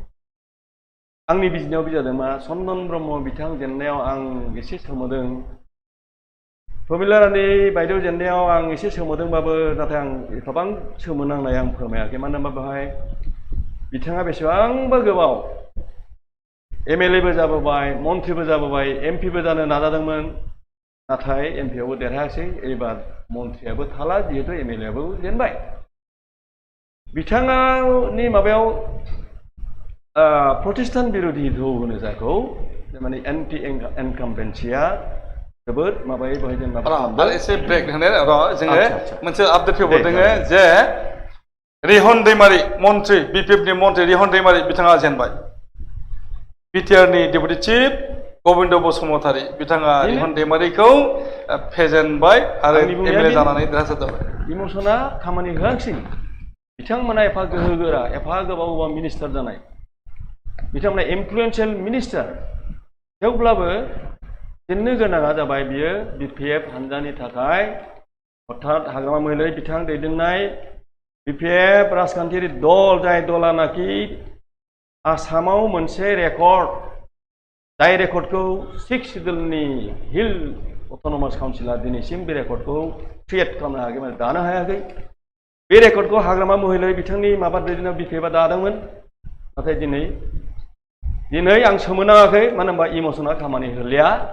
होमब्ला BPF आ गावनि राजखान्थि हान्जाखौ जे in true sense what is called political party regional जा नेशनेल जा मोनसे डिसिप्लिन आरो गोहोगोरा मा राहाजों दानो हायो बेखौ बिथां चन्दन ब्रह्म मिनिस्टार जेननाय आरो प्रमिला रानी ब्रह्म आरो ओजोंहाय मन्थ्रि साथामबो मन्थ्रियानो जेनबाय सासेबो मन्थ्रि देरहायाखिसै बेवहाय माने सारप्राइजिं आं बयसो माने जादों जे रायजोआ सारप्राइज जानांगौ नाथाय आं सारप्राइज एफाबां जायाखै होनदों मानो होनबा इमसना गैला नोंथांमोननि अर्थात गिदिर गिदिर मन्थ्रिफोरनि गावखौनो सानदोंबा आं देरहागोन जुदि सानदोंबा बे गोरोन्थि खारन राजखान्थियाव उनाव आङो जौगागोन हायफिनगोन नाथाय जौगाबाय थागोन जेब्ला राजखान्थि हान्जाया गोथों भाबै आरो गोख्रों भाबै डिसिप्लिन भाबै माबागोन हाग्रामा महिलारि बिथांनि माबाया बे मन्थ्रि साथामा जेननो हानामोन दा बिनिफ्राय बड'लेण्ड टेरिटरियेल काउन्सिलनि बा दानि बिटिआरजों काउन्सिलजों एखे नङा काउन्सिला काउन्सिल थागोन रिजोना बिटिआरजों बे बेलेग खोथा बेवहाय जोङो जे माबानिफ्राय ट्राइबेलनिफ्राय जुदि हमबोनो थाङोब्ला समय इमसनाव खामानि होदोंमोन नाथाय दिनै बर'आ खौसे जानायनि उनाव गावस्राफिननाय आरो बेखौ बर'फ्रा गावनि बे बड'लेण्ड ओनसोलाव आरो बे बड'लेण्डखौ जुदि रैखाथि लानायजों लोगोसे थारैनो जुदि बर' जाथिनि नोंथाङा जेरै दुधनिनि खोथा बुंबाय थादों कंग्रेसबाबो बर' आं बिलाइनाव लाङाखै आं बड'लेण्डनि पलिटिक्सनि भबिसतनि खोथासो आं बुंनो सानदों आच्छा जों दान्दिसे ब्रेक लानि ब्रेक जों फैफिनगोन जोंहा गोदान गोदान आपडेट फैबाय थागोन दा समाव जोंनि लेटेस्ट रिपर्ट बादियै दुर्गादास बर' देरहानानै दङ कलाइगावआव आरो पानेरिया देरहाबाय बिश्वजित दैमारि अदालगुरियाव देरहाबाय बिटिआरनि डेपुटि चिफ गबिन्द बसुमतारी आरो देरहागासिनो दङ तामुलपुराव लेहराम बर' इउपिपिएलनि बरमायाव इउपिपिएलनि भुपेन बर' सापागुरियाव इउजि ब्रह्म देरहाबाय साद' इउपिपिएलनिफ्राय देरहाबाय आरो बड'लेण्डनि रिजाल्टआ आल्टिमेटलि जोबनो लागोआव फैगासिनो दङ नेगासिनो दङ बिजनीनि रिजाल्टखौ मोनोब्लानो बड'लेण्डआव गोग्लैनाय बियाबफोरनि भट सानख'नाया जोबनानै फैगोन दा जोबनाय फारसे फैगासिनो दङ कमलसिं नार्जारि आरो फनिन बर' अजय बर'नि भट सानख'नाय जागासिनो दङ आरो जुजिलायगासिनो दङ दा बावैसो मोननाय लेटेस्ट रिपर्ट बादियै 36,000 मोननानै दङ कमलसिं नार्जारि आरो 34,000 मोनदों अजय राय बिजेपिनिफ्राय आरो दुलाराय बर' फरायसा आफादनि मोनसे समाव दैदेनगिरि इउपिपिएलनि बिजाथि फनिन बर'आबो मोनगासिनो दङ 33,000 दा बे हिसाबैहाय जुजिनाय जागासिनो दङ दा कमल सिंआ फैगासिनो दङ आपडेट हिसाबै जे कमल सिंनि हिसाबाव फैगासिनो दङ 36,747 आरो अजय कुमार राय 34,781 फनिन बर'आ 32,166 दा बुंनो थाङोब्ला मित्र जट हिसाबै जुदि दाराय माने ज' जानायमोनबा इउपिपिएल आरो बिजेपि अब्ला माने मित्र जटआ बिजनी समस्यायाव देरहानायनि बाथ्राया रोखा जाखाबायमोन दाबो नेगासिनो दङ इउपिपिएल देरहागोन ना बिजेपि देरहागोन ना बिपिएफ देरहागोन बिनि भट साननाय खामानिया जागासिनो दङ दान्दिसे उनाव मोनसिगोन आरो बे भट साननाया जोबब्लानो बिजनीनि भट साननाया जोबब्लानो बड'लेण्डनि मोन 12 जेनाखि बियाब दङ बे बियाबनि खामानिया जोबफुंसिगोन आथिखालाव इउपिपिएलनिफ्राय मोन 6 देरहानानै दङ आरो बिपिएफनिफ्राय मोन 4 आरो बिजेपिनिफ्राय मोनसे पानेरि बियाबाव दा बे जागासिनो दङ आरो बेराफारसे गासै आसामनि जेनाखि सिनारि बेयो मित्रजोट आरो महाजोटनि जुजिनायानो जादों दा बे हिसाबैहाय आथिखालाव मित्र जटनिफ्राय दङ 26 आरो महाजोटनिफ्राय 24 मोननै बारा खम जागासिनो दङ जों बेखौ नुनो मोनदों जों दान्दिसे उनाव फैफिनगोन दा ब्रेक लादों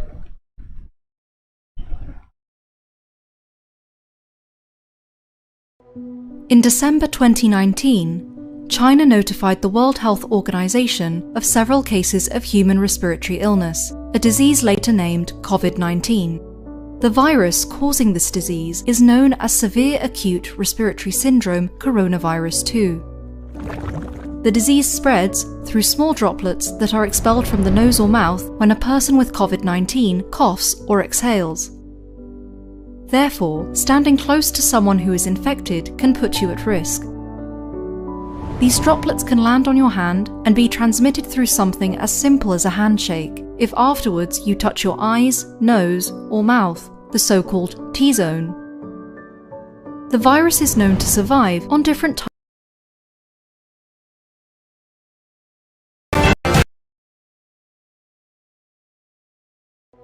In December 2019, China notified the World Health Organization of several cases of human respiratory illness, a disease later named COVID-19. The virus causing this disease is known as severe acute respiratory syndrome coronavirus 2. The disease spreads through small droplets that are expelled from the nose or mouth when a person with COVID-19 coughs or exhales. Therefore, standing close to someone who is infected can put you at risk.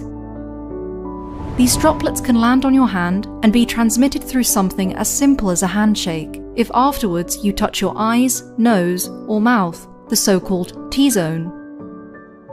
The virus is known to survive on different types of surfaces, so touching these contaminated surfaces and then touching your T-zone brings a high risk of infection. What we know so far: the coronavirus is spherical in shape, and its genetic material is encapsulated by different types of proteins.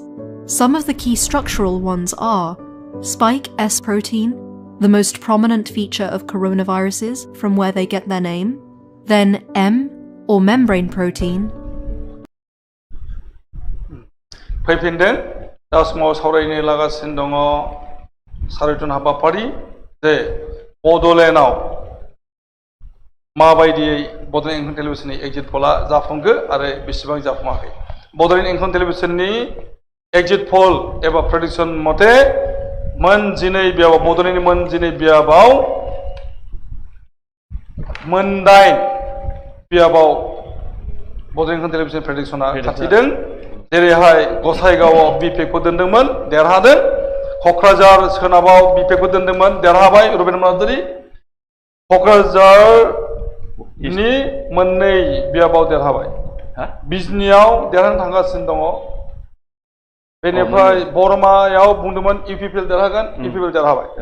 तामुलपुराव UPPL देरहागोन होनदोंमोन UPPL देरहाबाय पानेरियाव BJP देरहागोन बुंनाय जादोंमोन बिश्वजित दैमारि देरहाबाय सापागुरियाव देरहायाखै आरो खालाइगावआव BPF देरहागोन होननाय जादोंमोन दुर्गादास बर' देरहाबाय बेनिफ्राय माजबादाव सरन बर'खौ देरहागोननि बाथ्रा बुंनाय जादोंमोन बिपिएफनिफ्राय बे देरहाबाय मोनब्रै बियाबाव जाफुङाखै प्रेडिक्सना बे जाबाय क'क्राझार इस्ट सिडली चिरां उदालगुरि सापागुरि जेरावनाखि बर'नि मैखोम दैदेनगिरि प्रमेलारानि ब्रह्म मन्त्रि चन्दन ब्रह्म मन्त्रि रेहन दैमारि मन्त्रि आरो गोहो गोरा सासे एमएलए बड'लेण्ड टेरिट'रियेल काउन्सिलनि फार्स्ट काउन्सिल इन्टारिम बडि दानायनि इएम हितेश बसुमतारी बियो जेनबाय सापागुरियाव इउजि ब्रह्मनि आखायाव बे जादों मोनब्रै जेनदों That's what मोन 9आव जाफुंदों मिलायदों आरो मोनब्रैयाव मिलायाखै as per the result of today's result दा बेखौ जोङो बुंनो हादों दा नोंथांमोननि सायाव आं हगारनोसै दे आं बेवहाय एसे बुंनो आंनिया दहाय एसे आद्रा थादों इमसननि खोथा बुंदों इमसना बारा खामानि गैया थायो नाथाय बियो सब समय इमसन जाया पलिटिक्स आरो पलिटिक्स बे सैथो खोथा दि पलिटिक्सआव आपस एन्ड डाउनआ जायो आबै आप थांबाय थायोबा बेथ' जोबोद मोजां रेकर्ड डाउनआ फैफिननाया जाबाय बे पलिटिकेल पार्टि जायफोरा डाउन गोलैदों क्लाइमेक्सआ फैफिनदों बेवहाय बिथांमोना माबा मोनसे ना मोनसे गोरोन्थि खालामबोदों जाय गोरोन्थिखौ दा नैबे बिपिएफ दा रिभिउ खालामनांगौ मानो होनबा बिटिआर माने जितु एकर्ड होनदों नाथाय बे एकर्डआव गोलैया बे मोनसे एग्रिमेन्ट बे एग्रिमेन्टआव नुखाथारदों जे 6 बिलखौ स्क्रेप खालामनायथिंजाय बे बिटिआर जितु एकर्ड होनो बिथांमोनहा जाय जिनिसा एकर्ड नोंथारा अथ'स बेखौ स्क्रेप खालामनायनि माबायाव लानायखौ मिथिखा हसिखा माबानांगौ नङा आंनो बुंनो हो एसे समय लागोन आं दसेल' ओमफ्राय आं फोजोबगोन जे थेवब्लाबो बर' मेलेमजिबि होनो ना बुद्धिजिबि होनो आं बुद्धिजिबिखौ होनबाय जे बिथांमोना दाबो इमसन एबा माने बिबेकखौ बिथांमोना दा फाननाय बायदि आं मोनो क'क्राझार समस्तियाव गोबां बर' एसटिनि हाइस्ट भटारा माने क'क्राझार इस्टआव आं बेसेबां बेनिफ्राय सापागुरि समस्ति उदालगुरियाबो थार्डआव बे हिसाबै जुदि कमिउनिटि वाइसै ब्रेकआप खालामोबा लरेन्स इस्लारिया बर'नि बिबेक भट नङा परिबर्तननि जि आरो मा होनो एन्टि इनकामबिडेन्सिनि बे दोहौआव लरेन्स इस्लारिनि माबायाव बे प्रमिलारानि मन्थ्रिनि समस्थियाव बहाय बर'नि बिबेकबान अर्थात बर' बिबेकबानफ्रा बेवहाय खामानि होआखै बिबेकखौ बिसोरो खामानियाव बाहायनो हाया नङाबा प्रमिलारानि ब्रह्मआ जेननो नाङामोन दा बर' बुद्धिजिबिफोरनि इसाराव आं नुबाय क'क्राझारा आसलते इमसनजोंसो परिबर्तन लुबैनाय एन्टि इनकामबिडेन्सि लिडेड बाय एन्टि इनकामबिडेन्सि जानि थाखाय जेनदों थिग बिदिनो चन्दन ब्रह्मआबो एन्टि इनकामबिडेन्सि दोहौआव जेनबाय नङाबा 6 सिडुलनि सोमोन्दै खनले बिथाङा बुजायदोंमोन बिटिसिआ माबोरैहाय आं नुदों बिथाङा बुजायनायखौ आं बुजिदों आंबो स्टाडि खालामो बिथाङा मिलायदोंमोन नाथाय बिथाङा बे माबाखौ हमथानो हायाखिसै दा जोङो दा समाव फैनि फजल हक बिथांनि सेराव बिनाव फैगोन प्रानेश्वर बिथांनि सेराव जे बड'लेण्डआव मोनजिनै बियाब दङ आसाम रायजो सेक्रेटारिनि बियाब बेवहाय मोनदाइन बियाबाव Bodoland success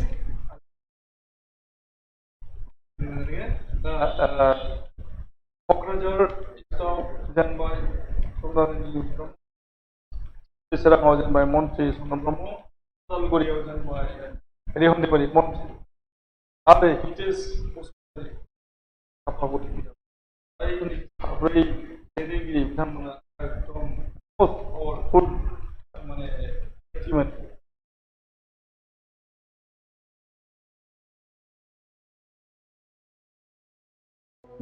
In December 2019, China notified the World Health Organization of several cases of human respiratory illness, a disease later named COVID-19. The virus causing this disease is known as severe acute respiratory syndrome coronavirus 2. The disease spreads through small droplets that are expelled from the nose or mouth when a person with COVID-19 coughs or exhales. Therefore, standing close to someone who is infected can put you at risk. These droplets can land on your hand and be transmitted through something as simple as a handshake, if afterwards you touch your eyes, nose, or mouth, the so-called T-zone. The virus is known to survive on different types of surfaces, so touching these contaminated surfaces and then touching your T-zone brings a high risk of infection. What we know so far: the coronavirus is spherical in shape, and its genetic material is encapsulated by different types of proteins. Some of the key structural ones are spike S protein, the most prominent feature of coronaviruses from where they get their name, then M, or membrane protein, and the so-called envelope protein.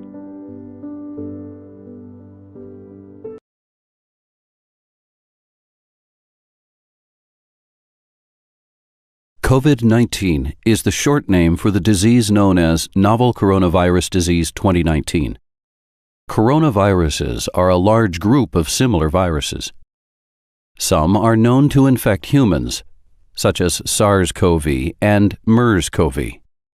The one that causes COVID-19 is called SARS-CoV-2. All coronaviruses are named for the crown-like spikes that cover their surface, called spike or S proteins. Inside the virus, genetic material called RNA is made up of genes. Genes carry the information to make more copies of the virus. The virus can infect you if it enters your mouth, nose, or lungs. Inside your body, the S protein of the virus locks to a receptor.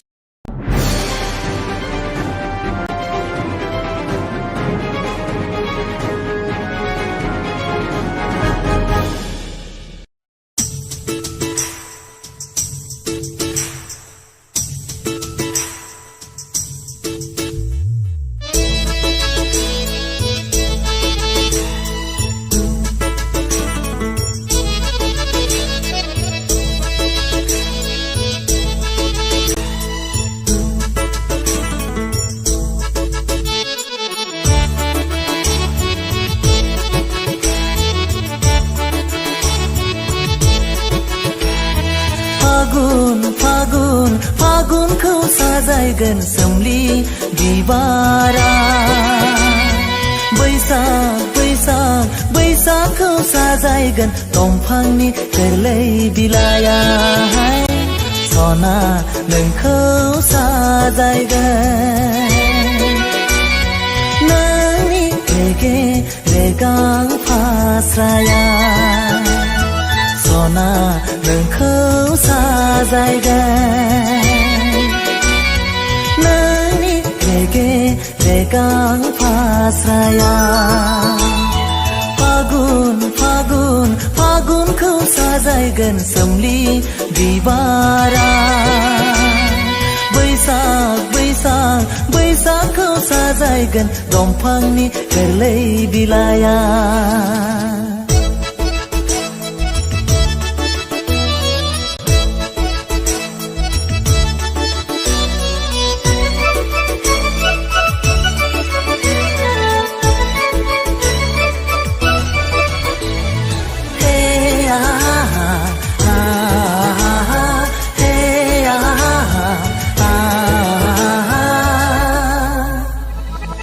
फागुननि जावलिया बाराव बिरग्लांनाय नोंनि खानाय बिलाइ बैसागनि बार'खायाव सिग्लाबनाय नोंनि सोलेरा बेसेदि समायना नोंनि महरा बेसे सुदेम बेसे गोजोन देग्लायनि बैसागुआ फागुन फागुन फागुनखौ साजायगोन सोमलि बिबारा बैसाग बैसाग बैसागखौ साजायगोन दंफांनि गोरलै बिलाइया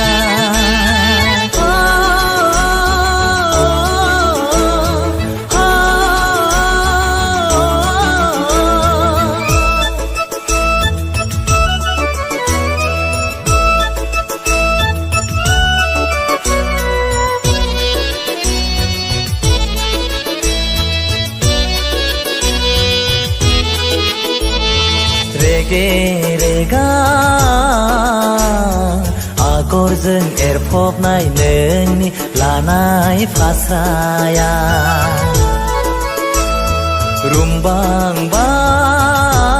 रुमबांबां नोंनि खानाय फिथराव लानाय बिबारा बेसेदि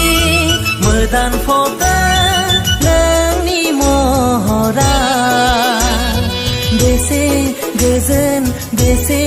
सुदेम देग्लायनि बैसागुआ फागुन फागुन फागुनखौ साजायगोन सोमलि बिबारा बैसाग बैसाग बैसागखौ साजायगोन दंफांनि गोरलै बिलाइया फागुन फागुन फागुनखौ साजायगोन सोमलि बिबारा बैसाग बैसाग बैसागखौ साजायगोन दंफांनि गोरलै बिलाइया सना नोंखौ साजायगोन नोंनि रेगे रेगां फास्राया सना नोंखौ साजायगोन नोंनि रेगे रेगां फास्राया फागुन फागुन फागुनखौ साजायगोन सोमलि बिबारा बैसाग बैसाग बैसागखौ साजायगोन दंफांनि गोरलै बिलाइया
आगैनि दावराय बारिनिलाय उर्वशी सना माइनाव उर्वशी सना माइनाव आगैनि दावराय बारिनिलाय उर्वशी सना माइनाव उर्वशी सना माइनाव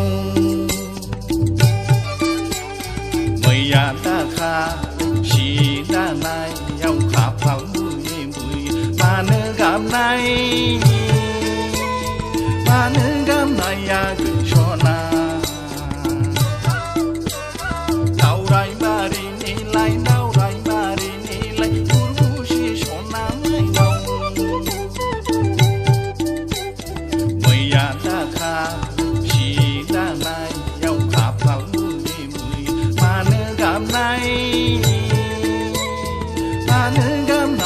गैसना दावराय बारिनिलाय उर्वशी सना माइनाव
जाथारबायबा दिनैनो खारसनफैनो आगै गोदोर जाथारबायबा दिनैनो खारसनफैनो जि दानाय माइनि खानो नांनाय आंखौ गोसोखांना आगर एरनाय गोदोर जाथारबायबा दिनैनो खारसनफैनो आगै गोदोर जाथारबायबा दिनैनो खारसनफैनो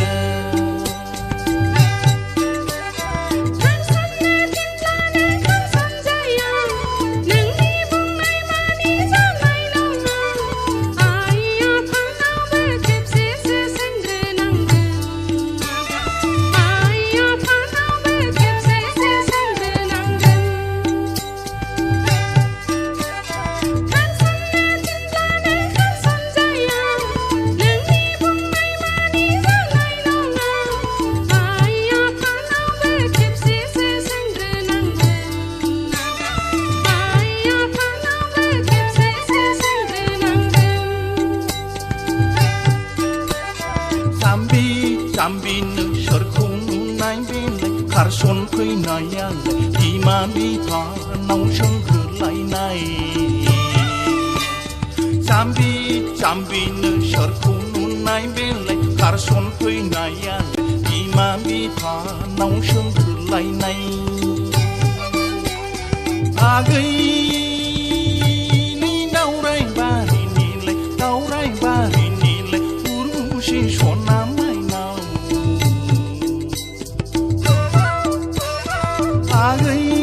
आगैनि दावराय बारिनिलाय उर्वशी सना माइनाव उर्वशी सना माइनाव उर्वशी सना माइनाव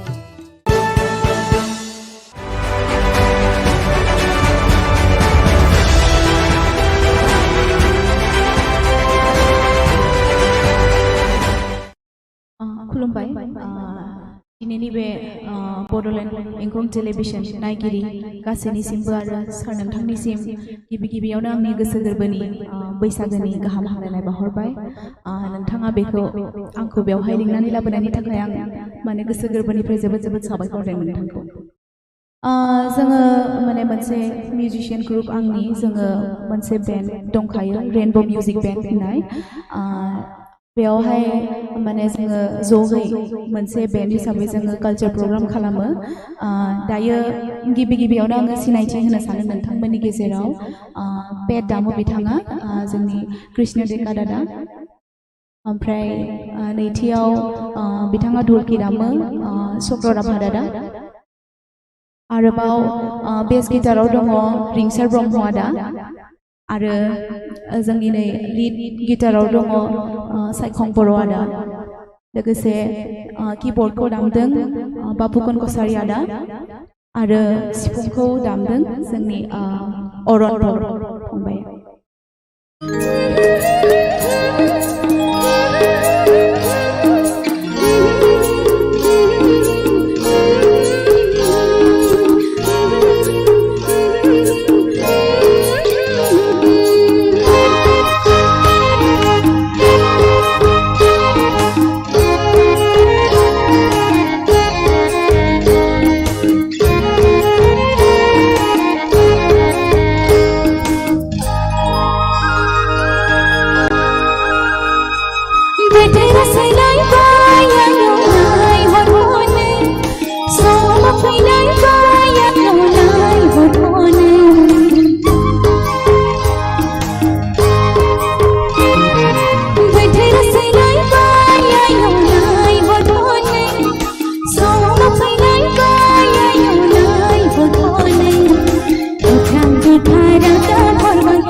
Thank you.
बिसायगिरि साहेब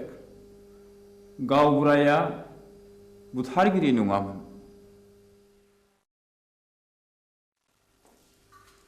जाथायनि सोमोन्दै नों मा मिथिगौ? गासिबो। नोंनि मेगनजों नुदों? नुवाखै। Order keep silence. आं नुवाखै, नाथाय आंनि बिसि गयस्रिया बिनि साखिमोन। बाथ्राया सल'बादि, बुंजोबनो सम नांगोन। मिलर्ड, आं सानो बिनो बुंनो सम होजायो। There may be proof. Okay, proceed now.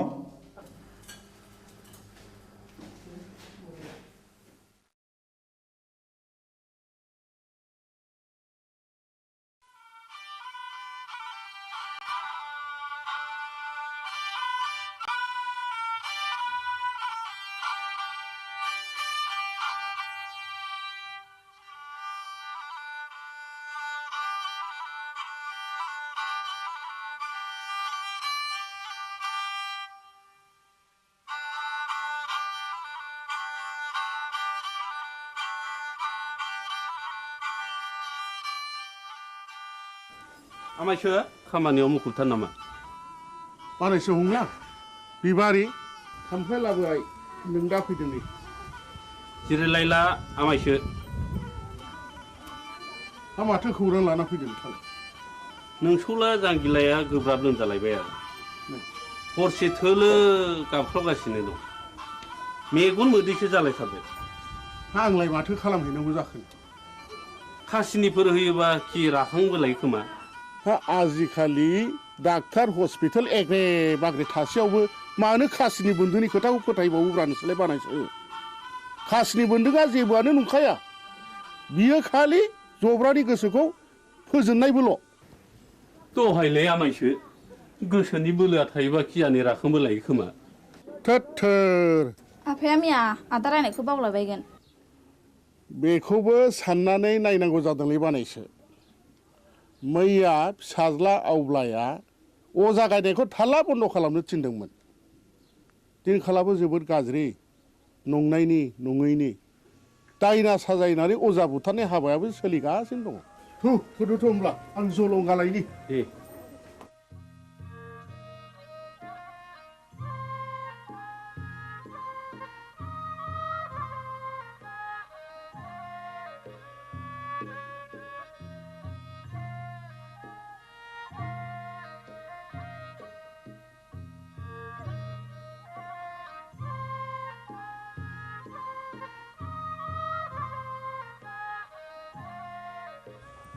आफाया बहा ओंखारलांखो बिबारि आदा हंलानि फिसाला जांगिलाया लोमजादोंनो ए मैया आं रायनायखौ बावलायबाय बियो दाबायदियाव दायना होननानै गुन्दा हाबफैबा मा खालाम बिलाय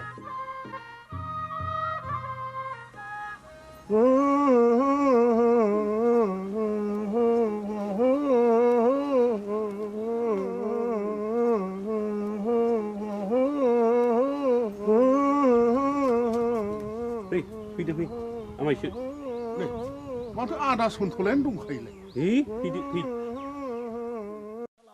होनना बुंदों थुलसि गसाइ ना बुंदों ओजोंहा सोर दङ होनना बुंदों खैला दङ आग्रां दङ राजपुत दङ राजखान्थि दङ होनना बुंदों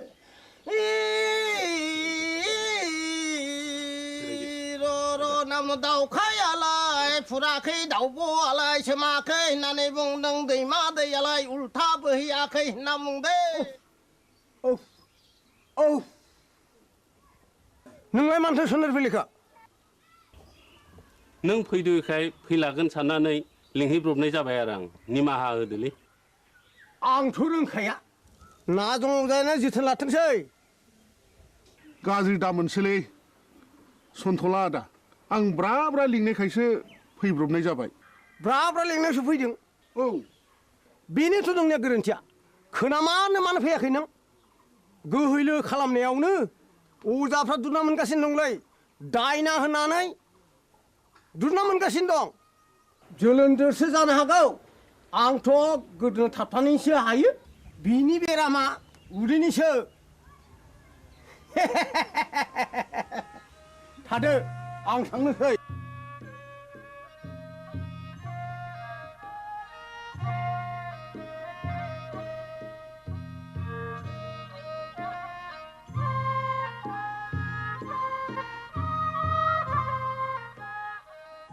हाब जोबोद इनाय जाबायलै मामाय फंला दे आमायसो जि जाबाय जाबायसै नों नङाबा आंहालाय सोरथो दंजा रोंबावो आमायसो न'खरनि होननानै मैया हनै ब्रा ब्रा लिंहैबाय आङो ब्रा ब्रा लिंहैसेयावबो फैलाय अजाया दिनैबा मा फारखा नांनाय हारसिङै फैखो दे जाबाय जाबायसो बानायसो साल दाउखुमै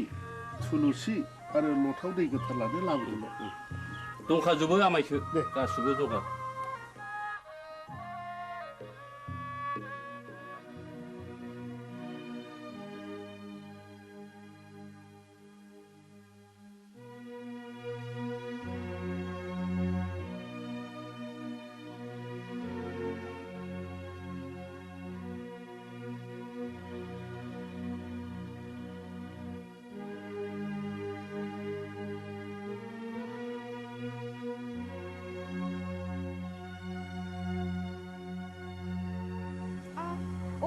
सोर माथो आमायसोलाय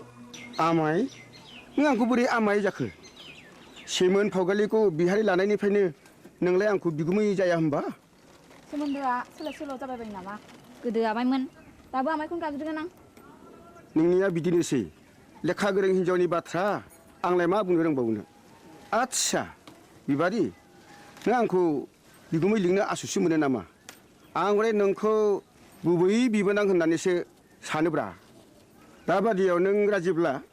आं नोंखौ बिहारि लानायावसो आवगायबावगोन आमाय लाजाकसै नोङो बेबायदि होननो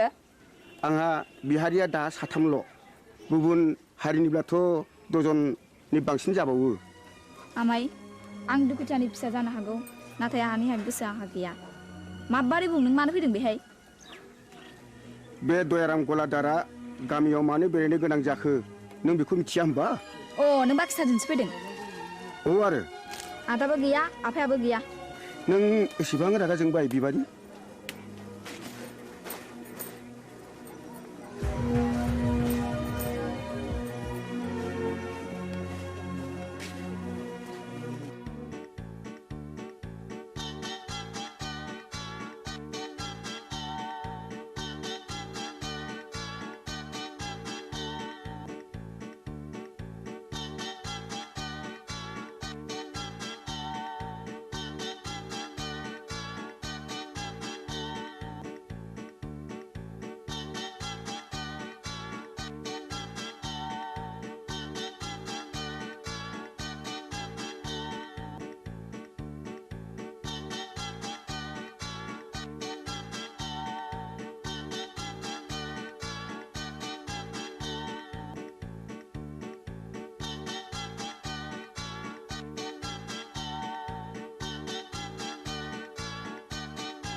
जों बरबाजार ब्लकनिफ्राय फैदों आं मुस्रि खोमसि बसुमतारी एसआइ बरबाजार बिथाङा जाहैबाय बिआरसिसि सतीश ब्रह्म आं मुस्रि उदां बसुमतारी बे स्कुलनि गाहाय फोरोंगिरि सिङाव फैदो सार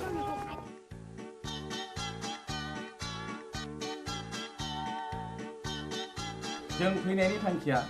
नोंथांनि सुदेमपुरि स्कुलनि एनरलमेन्टआ रिजाल्टआ गाहामखाय गभर्नमेन्टआ नोंथांनि स्कुलखौ मडेल स्कुल हिसाबै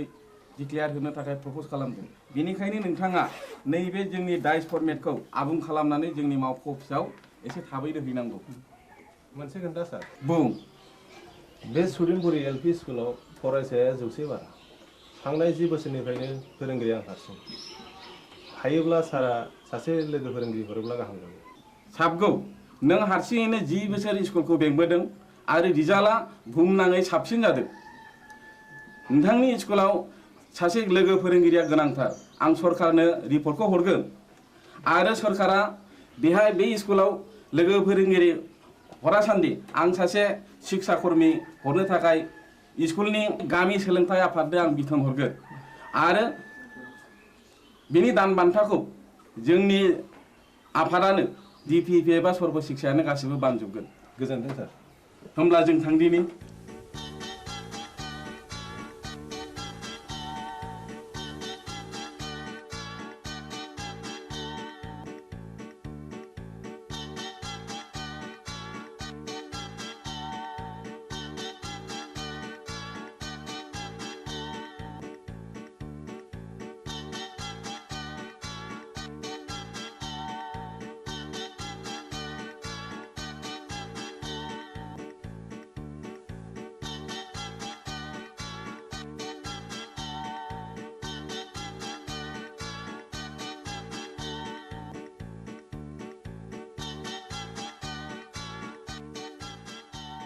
राकेश हां गनायनि बेला बयदो सार अ सार नैबेखौ आनैया नोंनो हरफादों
बिबारी मानोबा लेंहरा नों आंहा जों सोलाबथारा बिबारी नों रागा जोंलायबाय हगार मानो इसेबां रागा जोंदों दिनै आंनि फैनायाबा मानोथो इसेबां गोबाव जाया नोंनो होनो थाखाय गिफ्ट लायदोंमोन आं थाव खैथा बुंनाया लाजिथारा नोंगौ नै दे आंनो गोदोनायाव आलायनानै होनोसै नांखाया आंनो मानो दाख्लै बुंनाया मा जाखो मामोनलाय ए बावफ्लादों बैसागुनि आगोल जा जगार खालामाब्ला मोनखाला नों आंखौ ए बाथ्राया बेसे सिखिरि मानसिफ्रा दि मेगन सागासिनो दङ नाथाय आंहा दि देग्लाय हाबारानो राहा गैथ'आ होमबा दिनैनिफ्राय नों आंनि रावबो नंला बिबारी बिबारी नोंनि गोसोआ मानो इसेबां गोरलै बिबारी दे आं दिनैनो आइ आफाजों सावरायसिगोन नोंखौ आं न'नि माइनाव खालामनानै लानोसै आं नों फोथाय बिबारी नों नङाब्लाखि आं मालाय बे संसाराव थांनानै थानो हागोन नंमारगौथ' नोंगौ सैथोथार या उदां what's so fine are you I love you darling I love you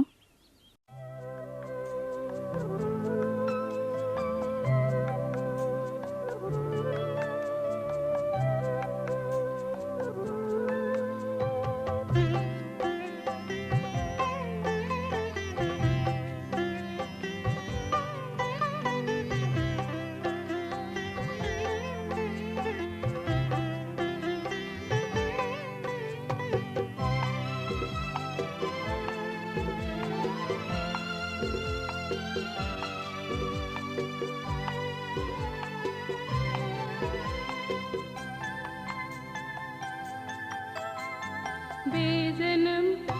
बेजिवा बेनजर बेगर्ब जानो मादिनु होयो जानो मा खालामो बे मुलुग बे संसार बे मिजिं बे सिमा जानो मा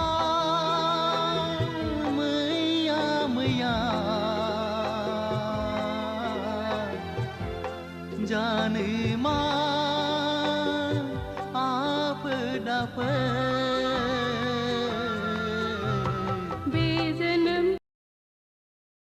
बे फैफिनदों बे ब्रेकिं लानानै जे आसामनि सिटिं चिफ मिनिस्टार सर्बानन्द सन'वाला माजुलिनिफ्राय देरहाबाय आसामनि चिफ मिनिस्टार सर्बानन्द सन'वाला देरहाफिनबाय बे खेबाव आरो भेरि इन्टारेस्टिंलि बिजनि बियाबाव टया मया जुस नारा नाथा जुजिनाय जागासिनो दङमोन लास्ट भट साननाया ओंखारदों बेयाव कमल सिं नार्जारिया आवगायबाय थादोंमोन 17 राउन्डहालागैसिम नाथाय 700 भटआव जेन फैदों 18 राउन्डनि भट साननायाव बिजेपिनि आखायाव अजय बर'नि आखायाव 700 भटनि डिफारेन्सआव जेनदों बबेखानि दा समाव रिपर्ट फैदों जे मोनथाम इभिएमआ नस्थ' जानानै दङ 18 राउन्ड साननायनि थाबानो जोबथारनायमोन नाथाय इभिएम मेसिना खुलिनो हायाखै होनना बुंनाय जादों अपेन जायाखै डिजिटेलि दा बेवहाय सिङाव थानाय रिल दङ बेखौ सानगोन होननानै रिपर्टआव फैनाय जादों दा जुदि रिल साननाया जायाब्ला एबा रिल साननायाव रिजाल्टआ मोजां फैयाब्ला कमल सिं नार्जारि जेननाया फाक्का जानानै दङ आरो बिजनियाव बिजेपि देरहानाया फाक्का जानानै थांगासिनो दङ जेरावनाखि इभिएमनि डिजिटेल साननाय हिसाबै 700 भटआव जेनगासिनो दं कमल सिं नार्जारि बिपिएफ बबेखानि मोनथाम इभिएमआ नस्थ' जादों बुंदों आरो इभिएमनि सिङाव थानाय रिलखौ दिहुनगासिनो दङ आरो बे रिलखौ साननायनि उनावसो मोनथिसिगोन जे सोर बेसेबां भट मोननो हाखो भेरि इन्टारेस्टिंलि आरो बेयो नोजोरथाव जानानै फैसिगोन जे इभिएमआ मानो नस्थ' जाखो बे मोनसे नोजोरथाव जानानै फैसिगोन दिन्दांनायबो जानो हागौ बिजनेनि रिजाल्ट बेखौहाय गोबां साया बानबुंथिनि लागै हमदों नोंथांमोना मा बुंनाय दा 33 LSC नि कनस्टिटुएन्सि बेबायदि पर्यायाव सफैबाय जेन जायखौ आंना असमिया सोदोबाव खुगायाव थाब थाब फैयो नाय जुद्ध माने बेवहाय नार्भनि जुद्ध दा हयथ' कमल सिं नार्जारिनि आरो बिथांनि सापर्टारफ्रा गोलोमदैखौ हुगारख' हायाखै आरो जायहा जुदि नार्भा स्ट्रंब्ला नेनानै दङ जे जानांगौ जागोन बेवहाय बे मानो बिदि जाखो थांनाय बाराव जोबथा राउन्डआव कमल सिंआ जे जोबथा राउन्डआवनो जोबथा मिनिनायखौ मारिनो हादोंमोन एबार बे जागोन ना जाया बेखौ आंबो दा माने प्रेडिक्सनखौ आं होनो हाला आंथ' सावरायगिरिसो दा बेहाय बे हिसाबै मानो जामारखो बेबायदि होनब्ला मोननै बिजिनि 33 बिजिनि LSC नि सिङाव मोनथाम जिथु BTC नि काउन्सिल दङ काउन्सिल मोनथामनि मादाव मोननैयावनो देरहाखानायमोन बिपिएफआ बे हिसाबै नायबा थामहिनबा सुबाइजार आरो मानास सेरफां बे मोननै ST कनस्टिटुएन्सिया देरहानायमोन थुरिबारियाल' बिजेपिनि आखायावमोन बिदिब्ला प्लास पइन्टआ बिपिएफआनो दंखायोमोन नाथाय बेवहाय बेबायदि जानायाव आं सोमोनाङाखै मानो होनबा इलेक्सननि माने अधिसूचना बा नटिफिकेसन होनाय लोगो लोगो बिपिएफनि गेजेराव बिजाथिखौ लानानै जेरैबायदि मोनसे प्रतिष्ठान बिरोधी दोहौ देखांदों बिनि मादाव सानै MCLA याबो थामहिनबा बिपिएफनि MCLA सानैयाबो बेवहाय एन्टेंगल होननानै दाङा नुनाय जादोंमोन उनथाराव सुबाइजार कनस्टिटुएन्सिनि MCLA ओरैबो बिजेपिआव ओरैबो एबसुनि UPPLआव राइसआव गाखोनायखौ आं बुङाखिसै जेनेबा बिसोरनि अफिसाव गाखोहैनानै बुजाफरा खालामनो थांनाय बार्गेनिं खालामनो थांनाय बे जादों माने प्रतिष्ठान बिरोधी मानो होनबा जे कमल सिं नार्जारिया माने लागातार खनथाम MLA जाखांबाय दा बेखौ फसङोब्ला जेनखाथारगोन होननाय फोसावनायखौ आंबो मिथिगौ खोनादों आरो नुनोबो मोनदों एग्जाम्पलबो दं होमब्ला बेवहाय पार्टिनि बिथोरावनो सानै MCLA नि मादाव सासेया माने उल्थां फाल्थां खालामबाय सासेया दद्रनानै थाबाय थारमाने थामहिनबा मानास सेरफां कनस्टिटुएन्सिनि एमसिएलए धनन्जय बसुमतारिया दद्रनानै थाबाय ना थाफ्लाबाय आं बेखौ बुंनो थांला नाथाय सुबाइजार ब्लकआ बा कनस्टिटुएन्सिया बिजनि डिस्ट्रिक्ट बिपिएफनि मोनसे स्ट्रं हल्ड बे स्ट्रं हल्डनि एमसिएलए आरो बिनि माखासे डिस्ट्रिक्ट कमिटि माने मा होनो बिथांनि कनस्टिटुएन्सियाव थानाय बिपिएफनि जायखौ हेड होनो ब्लक वाइसै हेड होनो बे ब्लकनि माखासे गिदिर गिदिर बिबानगिरि जायखौ हेड होननानै बुङो बिथांमोनानो नाथाय बेवहाय कमलसिं नार्जारि गसङोब्ला जेनखानाय होननानै बेबायदि प्रतिष्ठान बिरोधि गावनि फैदों होमब्ला बेवहाय जेननायाव जुदि कमलसिं नार्जारि जेनथारमारोबा आं बेवहाय खुनु सारप्राइजिं आं जेबो सारप्राइज माने जेनखानांगौआव जेनदों जेनखानांगौआव जेनदों जायो आচ্ছা जों फजल दंमोन बे फजल हकनि सेराव फैनि जे नोंथाङा नुबाय जे इभिएम ल'सो जादों होनना बुंनाय जादों बिजनियाव मोनथाम इभिएमखौ साननो हायाखै होननाय जादों आरो बिनि सिंनि डिलखौसो दिहुननानै माने दा सानगोन होननाय जादों माबा मोनसे सन्देहनि बाथ्रा फैदों बेहाय एक्सुवेलि सन्देह बाथ्रा थागोन भट साननाया जोबगोन दा बे इभिएमआ नस्थ' जानाया सिगां मानो जायाखैमोन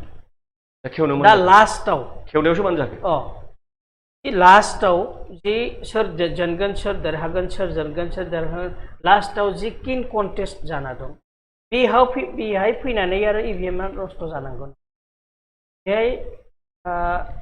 मुथते एसे सन्देहनि बाथ्रा थागोन आंनि मथे गणतन्त्रखौ माबा बासायनो थाखाय माबा माने बासिनो थाखाय बेहाय इभिएमआ मानो नस्थ' जादोंमोन मानो नस्थ' जाबाय बेहाय बेखौ सिगां माने उद्धार खालामनांगौ ओमफ्राय जि रिल साननानै आंनि मथे बे जास्टिस होनो हानाय नङा बेखौ माने इनभेस्टिगेसन खालामनांगौ मानो लास्टआव माबा फैदों बे भेजाला मानो फैदों लास्टआव ओमफ्राय जाय जेननाया जेनगोन जाय देरहानाया देरहागोन बे गेदेर नङा बे लास्टआव बेखौ मानो फैनांगौ सोरबा इस्सा खालामनानै बेबायदि खालामबाय नामा बेखौ गासै माने इनभेस्टिगेसन खालामनानै बेखौल' उद्धार खालामनांगौ ओमफ्राय बिटिसिनि जि एन्टायार बिटिसिनि जि सिटुवेसन दं बेहाय मन्त्रि माखाया 7 मन्त्रिमोन 7आवबो जेनबाय बेहाय कन्डिसना थागोन आंनि मथे परिचालनाया मोजां गैयामोन अहंकार एसे बारिदोंमोन सोरबा कर्मिफोरनि सोरबा लिडारफोरनि एसे अहंकारा एसे बारा जादोंमोन बबेया मेनेजमेन्टआ मोजां जायाखैमोन आरो सिगां बायदि जि सिटुएसन दंमोन माने इलेक्शन कन्डाक्टनि पार्टीनिफ्राय इलेक्शन कन्डाक्टनि जि सिगां माने पुराना मानदाता जुगनि जि सिस्टेम दंमोन बे सिस्टेमानो सलायथ'वाखैमोन बेनि थाखायसो मन्त्रि 7 रिहन दैमारि प्रमिला रानी ब्रह्म ओमफ्राय चन्दन ब्रह्म बे सिनियर केबिनेट मिनिस्टारमोन 7आबो बेफोरा जेननायनि माने एक्चुअल कजआ आंनि मथे थागोन जे फार्स्टआव थागोन कन्डाक्टआ मोजां गैयामोन सेकेन्डआव अहंकार जादोंमोन बिसोर सोरबा कर्मिफोरनि लिडारफोरनि अहंकार जादोंमोन आरो बबेबा बे इलेक्शननि जि केम्पेइनआव एसे त्रुटि दंमोन ओमफ्राय जि ग्रासरुटनि कर्मिफोरा दं जि ग्रासरुटनि पाब्लिकफोरा दं बेहाय माने मन्त्रि जाबाय मन्त्रि जानानै बा गोजौनिफ्राय माने गाहायाव फैनानै माने ग्रासरुटनि मानसिजों माबा रिलेसन बारा गैयामोन बेनि थाखायसो मन्त्रिया सोर माजेन्द्र नार्जारि देरहाबाय सोरबा रबिराम नार्जारि मन्त्रि गैयामोन बिथांमोना देरहाबाय ओमफ्राय दुर्गा दास बर' देरहाबाय दाखालै फैदों बिपिएफआव दाखालै फैनानै देरहाबाय दा 15 बोसोर मन्त्रिमोन मानो जेननांगौ बिसोरो माने ग्रासरुटजों रिलेसन गैयामोन ग्रासरुट रिलेसन थायोबाथ' जेनामोन अहंकार जानायनि लगे लगे मानसिनि ग्रासरुटजों रिलेसना खाथाब जायो बेहाय कन्डाक्टआबो मोजां गैयामोन बेनि थाखायसो बिसोरो जेनबाय दा बिपिएफ पलिटिकेल पार्टी बिपिएफआव दा मा सानदोंमोन बिसोरो सानदोंमोन माने महाजोता सरकार फैगोन बेनि उनाव BPF आव बा BTC आवबो सरकारा सलायनायनि चान्स थागोन ओरैबायदि सानदोंमोन खिन्थु फैयाखै फैयाबो बिसोरो गाव गावनि माने गेजेराव जनानै एसे माने रिसार्च खालामनांगौ बेखौ जे मन्त्रि माखाया मानो जेनबाय MLA माखाया जेनाखै MLA माखाया देरहाबाय बे मा दं बेहा EVM नि जे सिचुएसन दं बेखौथ' आरो लास्टआव जुदि माने काउन्टिं जायो ये दिगदार जायोबाथ' रिकाउन्टिं खालामनांगौ इनभेस्टिगेसन खालामनानै रिकाउन्टिं खालामनांगौ इनिफ्राय रिकाउन्टिं खालामाबाबोथ' दा कपालाव गोलैगोन दा आरो मानिनांगोन उनाव लास्टसिम जनादेस जि थागोन बेखौथ' मानिनांगोन लास्टसिम आंनि मथे आरो बेबायदि थागोन बेहाय टेम्पारिंनिबो खोथा फैनो हागौ टेम्पारिंबो EVM टेम्पारिं सिगांथ' इलेक्सन जानाया जाखाबाय सिगां जाखाबाय सिल खालामनायाव रिपर्ट फैगासिनो दङ दा आচ্ছা जोंनि रिपर्ट जों लानि आगोले आচ্ছা बुं दे मा फैदों दा रिपर्टआ मा जानानै दङ सदानन्द दैमारि नोंथांनि सायाव जों फैदों नोंथाङा निउस रुमाव जिरायगासिनो दङ सदानन्द दैमारि नोंथाङा निउस रुमाव जिरायगासिनो दङ लाटेस्ट आपडेट बिजनीनि हेलौ हेलौ बे लाइन दानजाफिनबाय जोङो निउस रुमनिफ्राय जोङो निउसखौ जों लागासिनो दङमोन जे बिजनीयाव दा भट साननाया जोबनायनि लामायाव फैबायमोन नाथाय EVM नस्थ जादों होनना बुंनाय जादों दा जोङो बेखिनि जोङो मोनसे खौरां मोननो हादों जे माजुलियाव चिफ मिनिस्टारा देरहाफिननानै दङ दान्दिसे ब्रेक लादों ब्रेक लानायनि उनाव जों फैफिन दान्दिसे ब्रेक आरो नांथाराखैलै आंनाव दान्दिसे ब्रेक लादों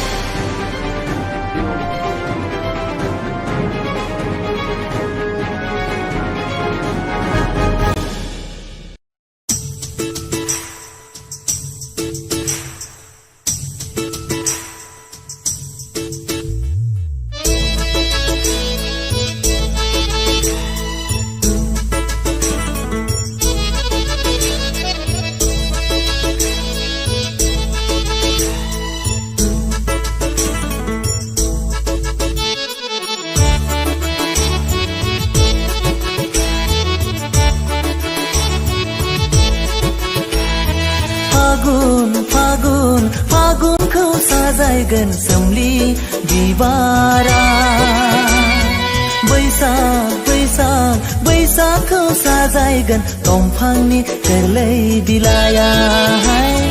सना नोंखौ साजायगोन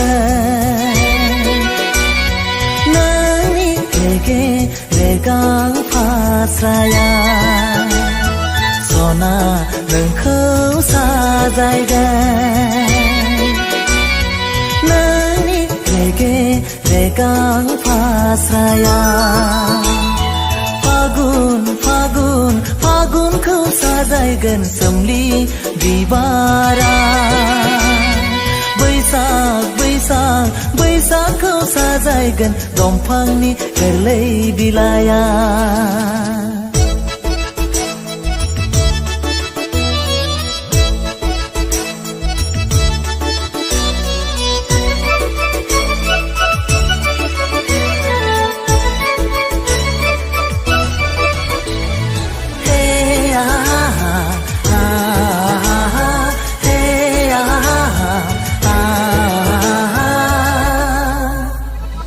फागुननि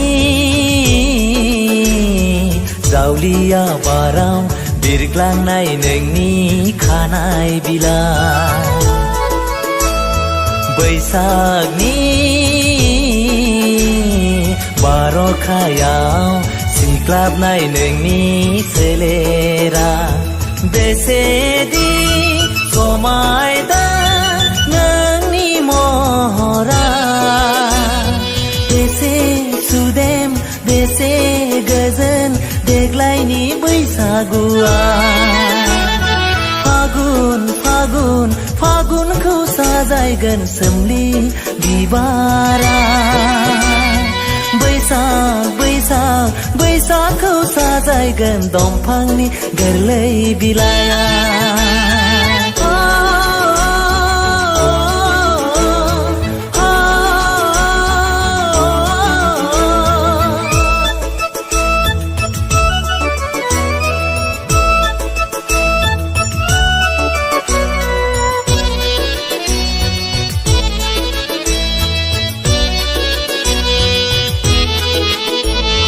रेगे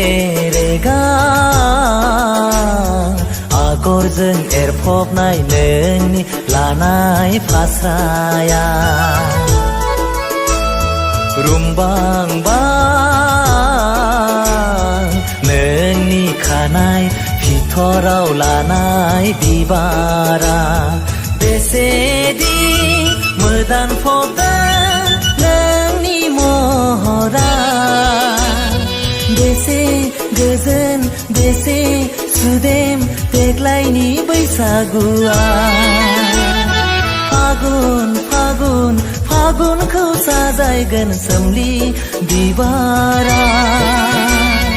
बैसाग बैसाग बैसागखौ साजायगोन दंफांनि गोरलै बिलाइया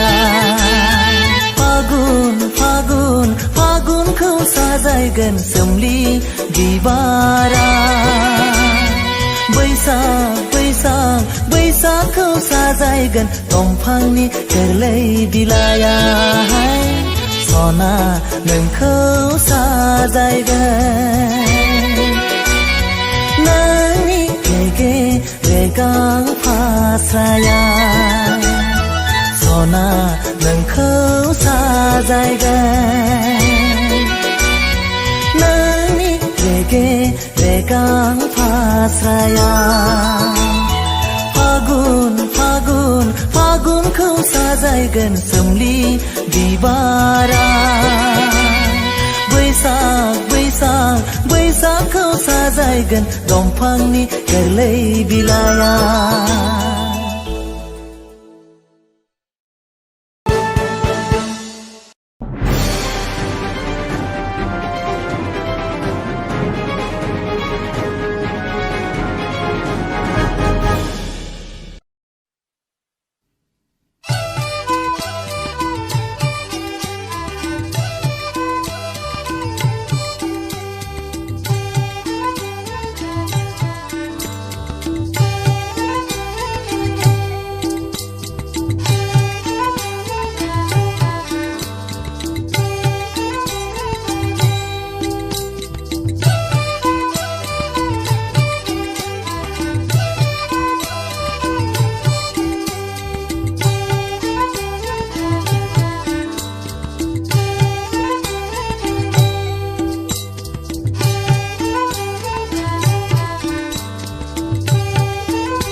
आगैनि दावराय बारिनिलाय उर्वशी सना माइनाव उर्वशी सना माइनाव आगैनि दावराय बारिनिलाय उर्वशी सना माइनाव उर्वशी सना माइनाव मैया दाखा सि दानायाव खाफाल बुयै बुयै मानो गाबनाया गैसना दावराय बारिनिलाय उर्वशी सना माइनाव मैया दाखा सि दानायाव खाफाल बुयै बुयै मानो गाबनाया गैसना दावराय बारिनिलाय उर्वशी सना माइनाव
बारबायबा दिनैनो खारसनफैनो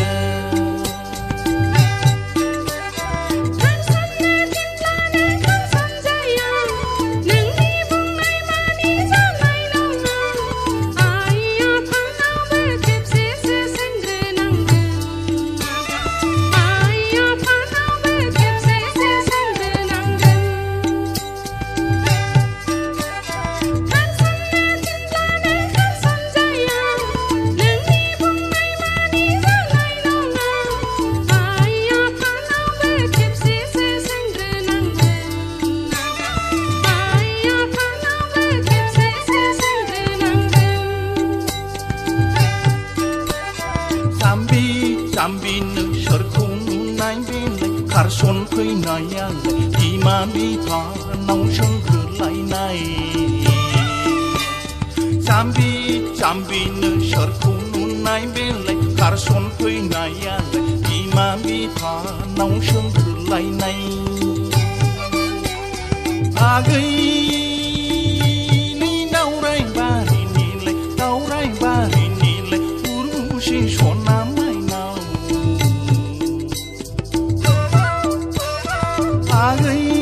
आगैनि दावराय बारिनिलाय उर्वशी सना माइनाव उर्वशी सना माइनाव उर्वशी सना माइनाव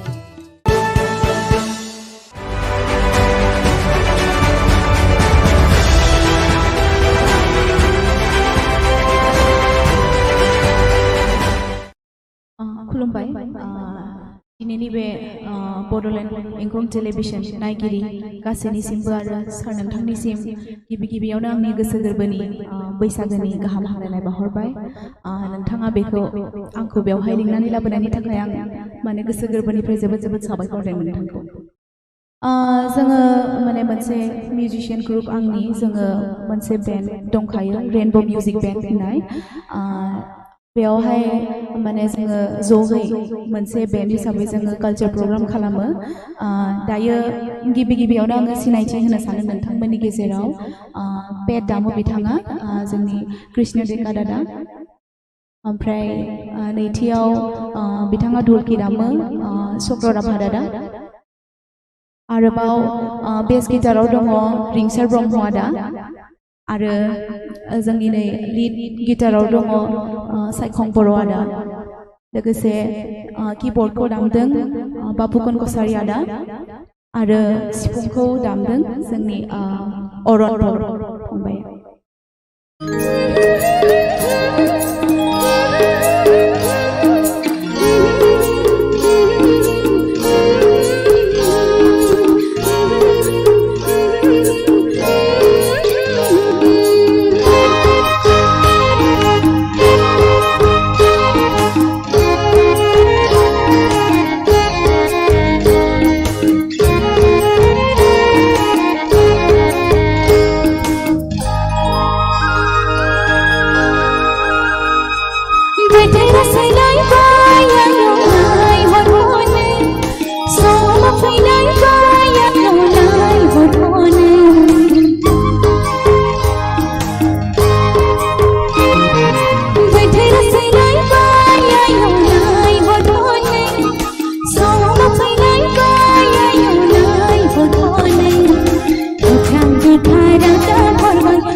Bye.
बिसायगिरि साहेब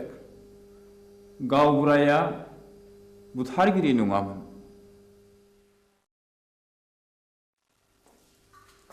जाथायनि सोमोन्दै नों मा मिथिगौ? गासिबो। नोंनि मेगनजों नुदों? नुवाखै। अर्डार किप साइलेन्स। आं नुवाखै, नाथाय आंनि बिसि गयस्रिया बिनि साखिमोन। बाथ्राया सल'बादि, बुंजोबनो सम नांगोन। मिलर्ड, आं सानो बिनो बुंनो सम होजायो। There may be proof. Okay, proceed now.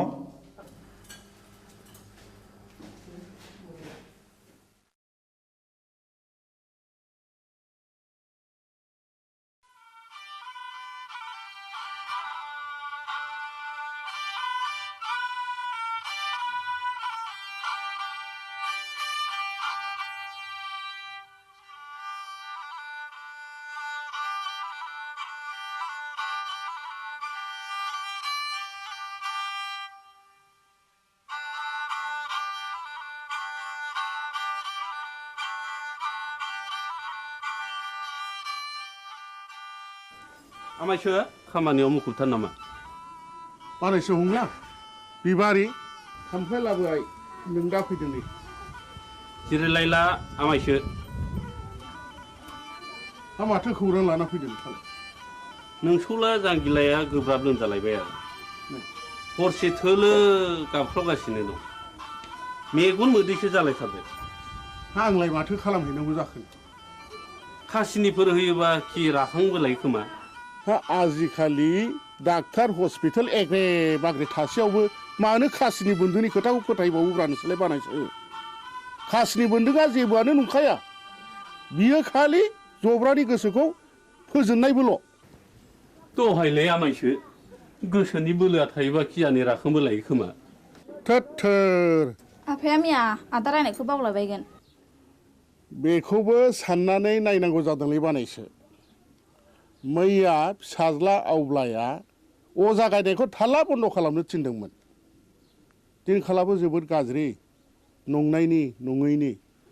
दायना साजायनानै अजा बुथारनाय हाबायाबो सोलिगासिनो दङ। थुदोथ' होमब्ला आं जलंगालायनि।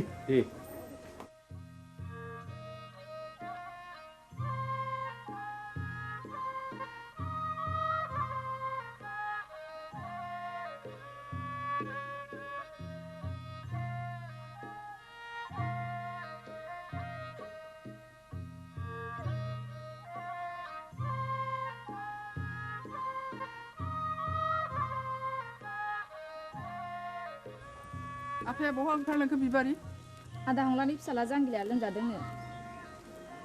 ए मैया आं रायनायखौ बावलायबाय बियो। दाबायदियाव दायना होननानै गुन्दा हाबफैबा मा खालाम बिलाय?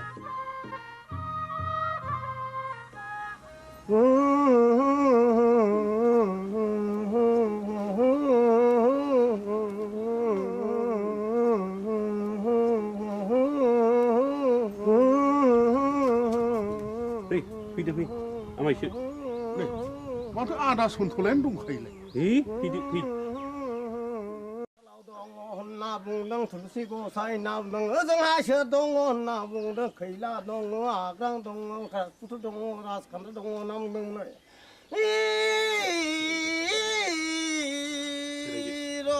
नाम दाउखायालाय फुराखै दाउब'आलाय सोमाखै होननानै बुंदों दैमा दैयालाय उल्था बोहैयाखै होनना बुंदों।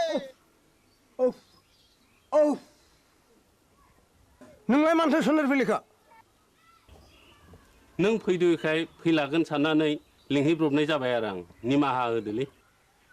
आंथ' रोंखाया। ना दङ जानो जोथोन लाथोंसै। गाज्रि दा मोनसोलै सन्थला आदा, आं ब्रा ब्रा लिंनायखायसो फैब्रबनाय जाबाय। ब्रा ब्रा लिंनायसो फैदों? औ बेनोथ' नोंनिया गोरोन्थिया। खोनामानो मानो फैयाखै नों?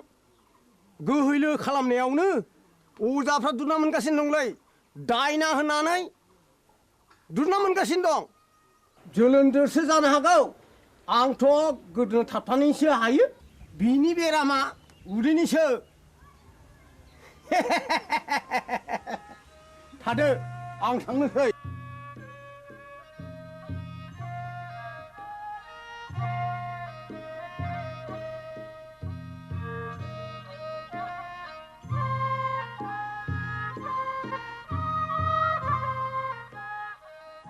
हाब जोबोद इनाय जाबायलै मामाय फंला दे आमायसो जि जाबाय जाबायसै नों नङाबा आंहालाय सोरथो दंजा रोंबावो आमायसो न'खरनि होननानै मैया हनै ब्रा ब्रा लिंहैबाय आङो ब्रा ब्रा लिंहैसेयावबो फैलाय अजाया दिनैबा मा फारखा नांनाय हारसिङै फैखो दे जा जाबाय जाबायसो बानायसो साल दाउखुमै थुलुसि आरो लथाव दै गोथार लानो लाबोदोंल' दंखाजोबो आमायसो गासिबो जगार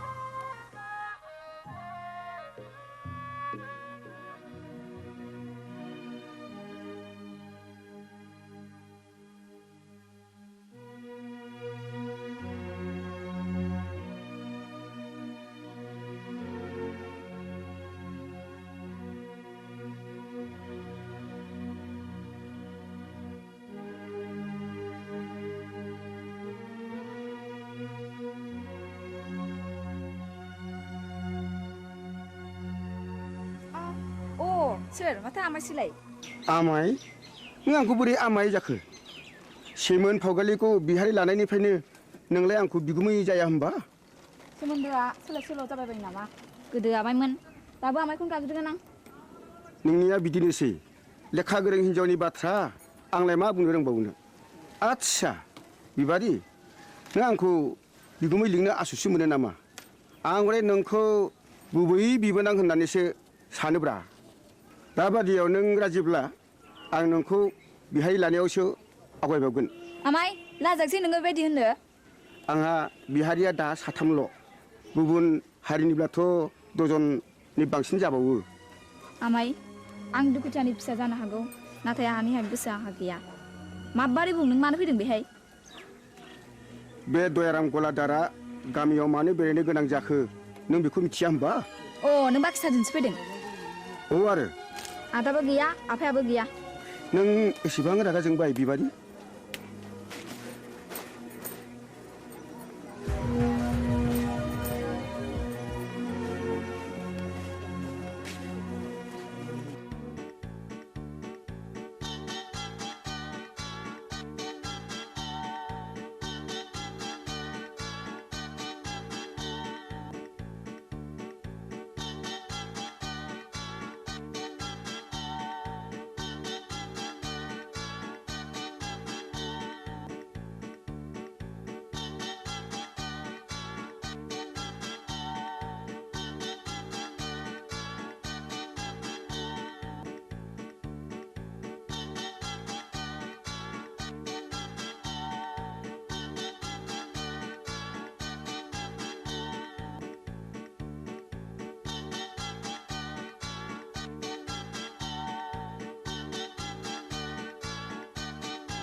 जों बरबाजार ब्लकनिफ्राय फैदों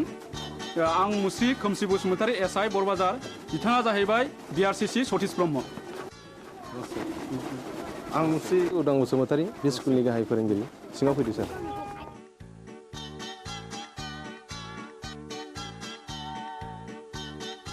जों फैनायनि थांखिया नोंथांनि सुदेमपुरि स्कुलनि एनरलमेन्टआ रिजाल्टआ गाहामखाय गभर्नमेन्टआ नोंथांनि स्कुलखौ मडेल स्कुल हिसाबै डिक्लेयार होनो थाखाय प्रपज खालामदों बेनिखायनो नोंथाङा नैबे जोंनि डाइस फर्मेटखौ आबुं खालामनानै जोंनि मावख' अफिसाव एसे थाबैनो हैनांगौ मोनसे खोन्था सार बुं बे सुरिनपुरि एलपि स्कुलाव फरायसाया 100 बारा थांनाय 10 बोसोरनिफ्रायनो फोरोंगिरि आं हारसिं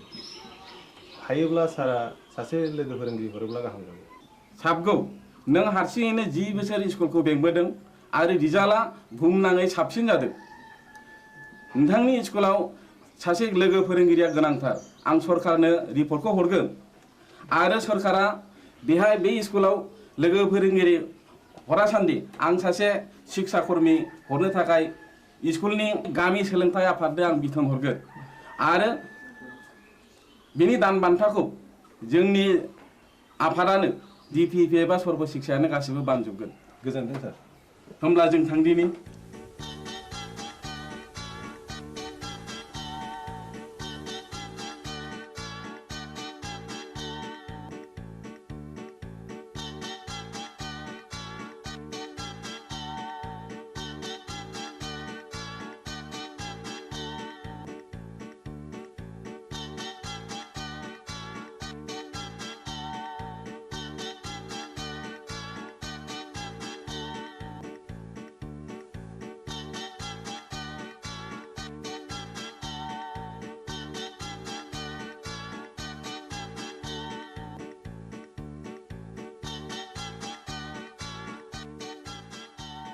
राकेश थांगनायनि बेला बयदो अ सार नैबेखौ आनैया नोंनो हरफादों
बिबारी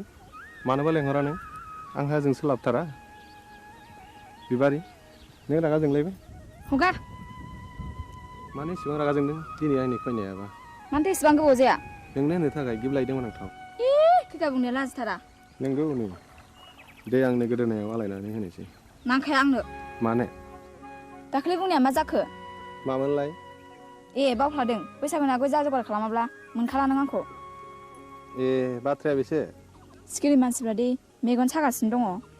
नाथाय आंहा दि देग्लाय हाबारानो राहा गैथ'आ होमबा दिनैनिफ्राय नों आंनि रावबो नंला बिबारी बिबारी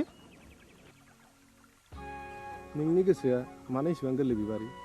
दे आं दिनैनो आइ आफाजों सावरायसिगोन नोंखौ आं न'नि माइनाव खालामनानै लानोसै आं नों फोथाय बिबारी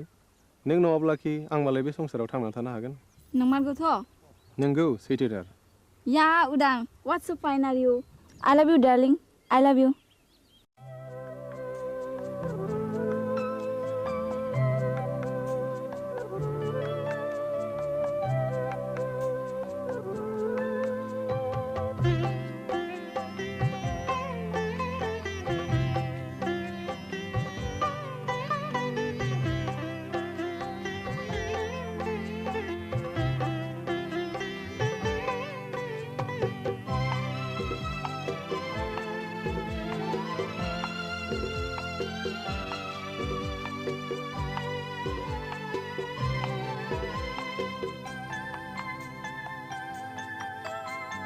बेजनम बेजिवा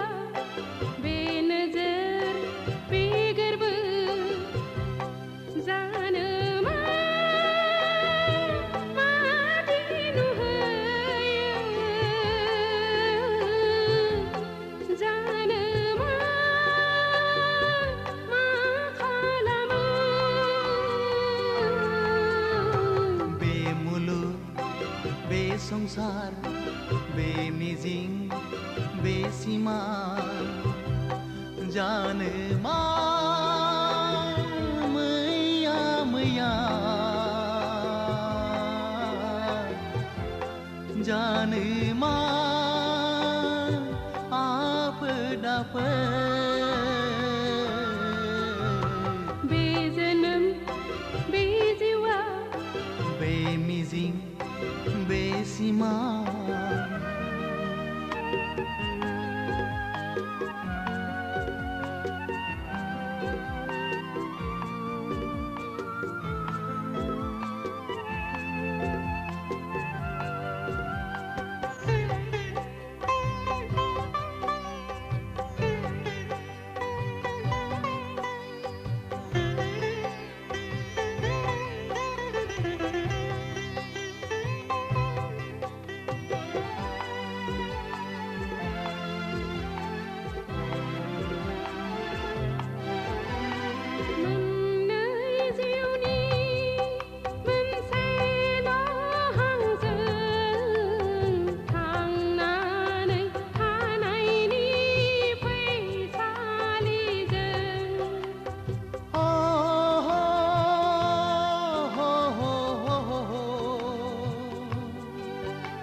संसारनि खान्थिजों जुलिनि दौलेंजों सानस्रिलांगोन जों लैथो गेजेरजों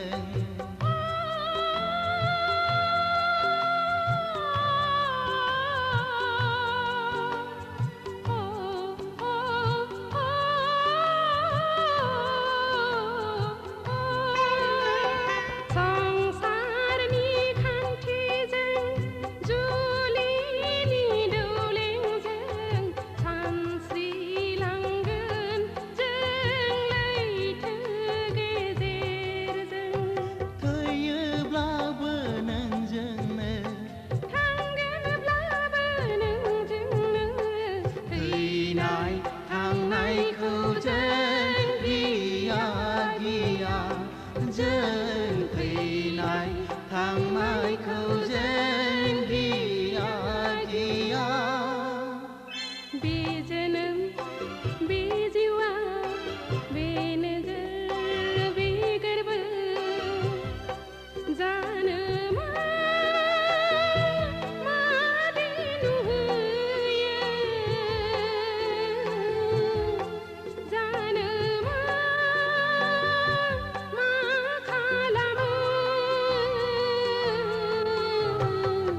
बे संसार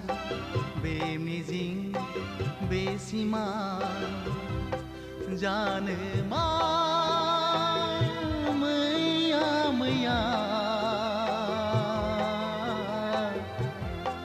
जानो मा आफोद आफोद बे जोनोम बे जिउआ बे मुलुग बे संसार बे नोजोर बे गोरबो बे मिजिं बे सिमां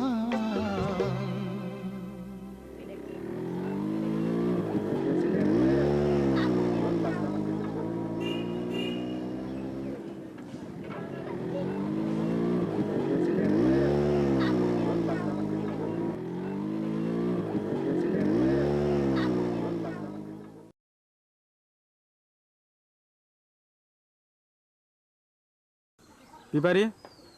नोंहालाय माथो एसेबो लाजि गैथारालाय दा बावैनो नोंनि आरो आंनि जुलिनि रादाय जासिगोन जुलिया जागोन आंजों नाथाय आद्दाखौ मारिदों गुबुनजों बोरै जाखो बाथ्रायालाय रुवाथि साफ्रोमखौबो नागारा नोङो लाजिया नोङो फौसाले जानानै बेबादि बाथ्रा बुंनो थौ उदां गारिया सालायदो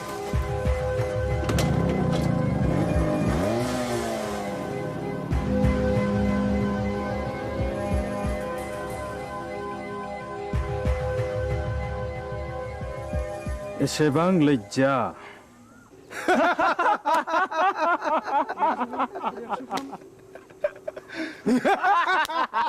Shut up!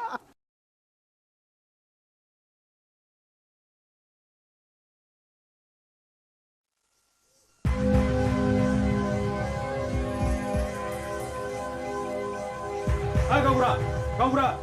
र' दावराव दाख्लाम हा मा जादों फालाय जादों गोबां जाथारदों फै जिरायफै अ मोनलायनाय दंलाय खोमा सादाब ए आंना गोरोन्थि जालायबाय गामियाव जोबोद गुलाय गुजाय जाबाय गावबुरा हाबा जायालासे लाइन मारिनाय बेरायलायनाय बन्द' खालामनांगौ आं बुजियाखिसै सावलुन बुजियाखैब्ला बै दुनालि गाथोन सेराव मावजि बुन्दाबादि जमनानै थाहै होमब्ला नुगोन बे गामिनि बारहावाया माबादि हाद्रिजों सोमख्रि जागासिनो दङ थौ खुरदै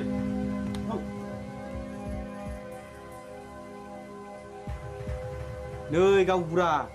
नोंसोरला उदाङा नाजों अजानि फिसाजो बिबारिजों रंजादों मोसादों गोबालायदों मिथिबाय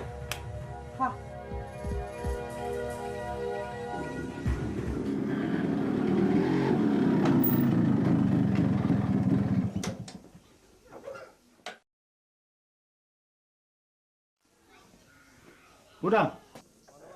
नोंनि सोमोन्दै मा खोनागासिनो आंलाय मा खोनादों आफा नायल' जाल' सासेल' फिसा होननानै दाव अनबोदों फेदेरदों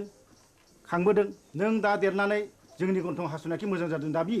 मा जादों मानि दावराव दावसि खालामलायखो आवसेवालाय ए उदां फिसा नों फैबाय औ आइ आं स्कुल गनानै बिबार उनाव हाबहैदोंमोन बेनिखायनो देरि जादों बिबारि मा सोमोन्दो दं नोंहालाय बिबारिजों आफा हामबाय आवसाव मानसिया मानसिनि न'आव थाङाबा अनज्लायाबा संसारा बोरैथो जानांगौ जाखो थां आफा ओंखामा सुलायबायगोन जाहैदो नोंनो लायहोग्राया नोंनो सुलु होग्राया गांगोथि सुनाय आखाइ आथिं रानाय दाउ मैनाखौ मानोथो गजबबाय थानो लुबैदों नोंलाय बदनाम जादों बदनाम बै नाजों अजानि फिसाजोखौ लानानै आं समाजनि जेबो बेरखाङाखै आफा होमब्ला बिबारि न'आव मानो थांबाय थायो आं बिबारिखौ गोसो थोयो खोनाबाय नुबाय नोंसोरलाय लाजिया सोंजाया मा बुंदों उदां नों बिबारिखौ गोसो थोयो औ आइ आं बेखौ हाबा खालामगोन दिनै आं नोंसोरनो फोरमायनो सानदोंमोन हाबा खालामगोन हाबा बे जेब्लायबो जानो हाया नों बे सिमांखौ दा खालाम फिसा नों रोंबाय राबाय बिफानि मान सनमानखौ लाखिनांगोन आं बिबारिजों समाय लाखाबाय आइ जों नागारलायनो हानाय नंला होमब्ला नों सानदो नोंहा बे न'खराव जायगा गैलिया मा औ न'खर आरो बिबारि बबे उदांनि थाखाय गोनांसिन उदा बेखौ बिजिरना नायगोन आं साननो सुजुग होबाय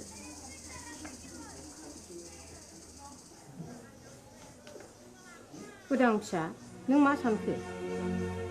आं बिबारिखौ गोनांसिन सानबाय नों आंखौ नागारलाङोबा आं कि सहायनो हागोन उदां नों राजिब्ला नोंखौ लांफैगोन आं आइ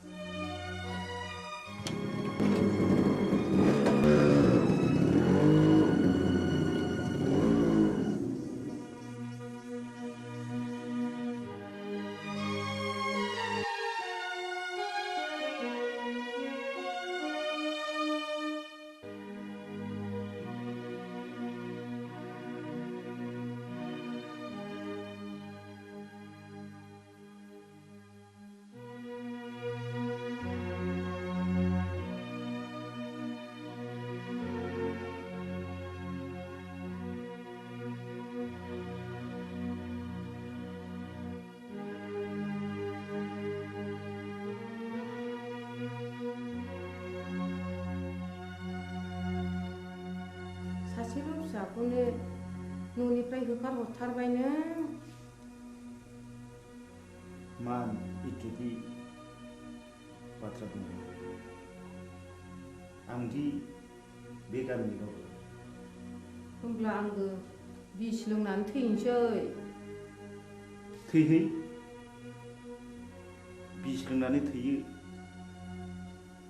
ना अराव बारसोमनानै थैयो ना दैयाव बारसोमनानै थैयो बे नोंनि बाथ्रा साहस दङब्ला थैनो मानोथो सोंबावदों नाथाय बाथ्राया रोखा बिबारिखौ आंनि न'आव सफैनो मोना होनबा बे लामाखौनो आंबो लानोसै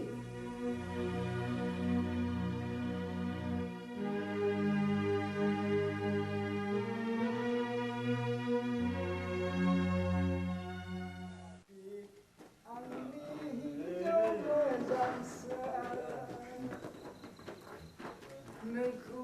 हास्थायनानै आं मोनाखै आंनि हिन्जाव मोजांसो नोंखौ हास्थायनानै आं आबौ सोर मरु लाङाखै दरजा खेवफैलै जों अमा बुन्दा मासे लाना फैदों नों आंखौ अमा बुन्दासो खालामथारलायबाय गाबोन अखानायबा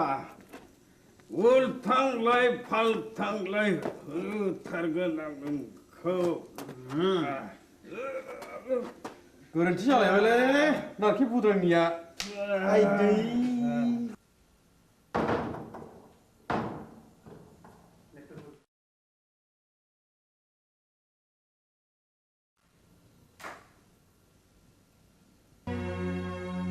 दिनैबो हास्थायखौ लोंनानै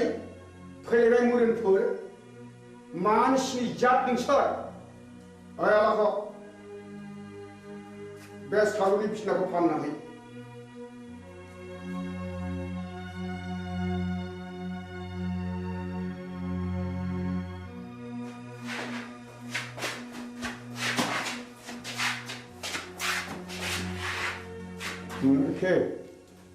दिनैबा लोङा सानदोंमोनलै आबौ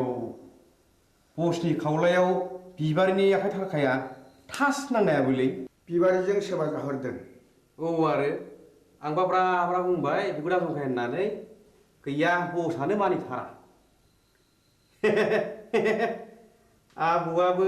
बिबारिखौ सोगोथोयो नङा होमबा सिथा ए गोरोन्थि जालायबाय है गावनिया सायलै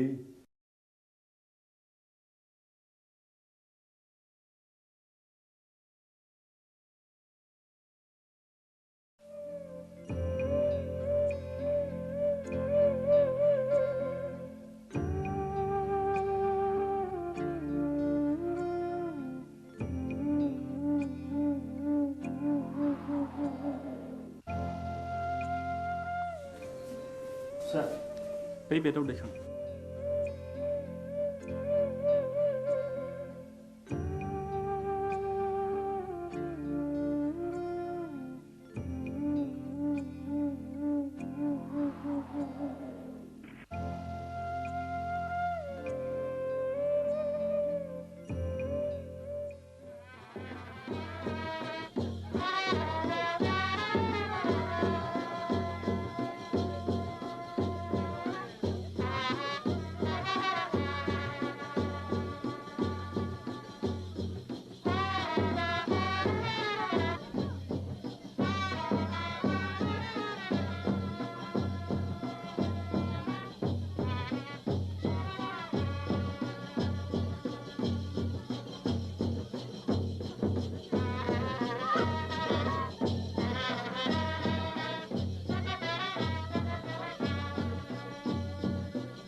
जाय जाथों फिसाफोर बाथ्राया जोबोद गाज्रि जाबाय जोबोद गाज्रि मानोना उरां बिमाया मुलि लोंनानै बिहुस जानानै दा हस्पिटालाव लांलायनांबायनो बिबारि नोंसोर थाथ' आं हस्टेलाव थांनोसै आंबो थांफानो उदां थाथ' आफा आदा आरो बाजै मोननोसै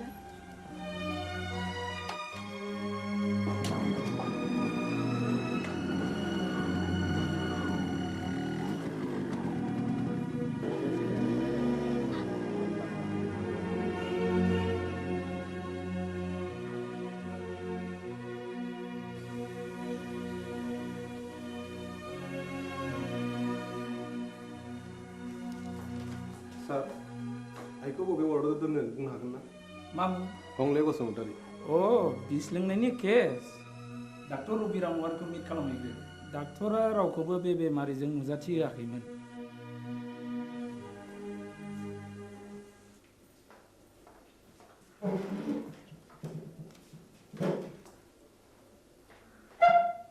आइखौ जों नायनो हागोन ना सार सोर आइ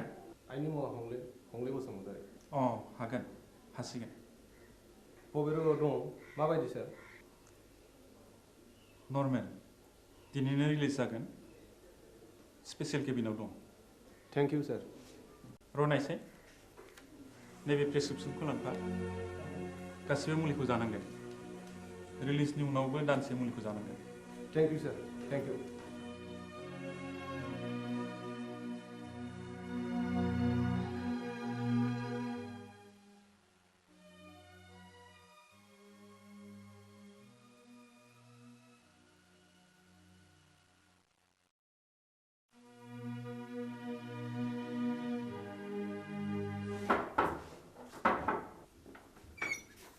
नोंसोर बेयाव मानो फैदों आफा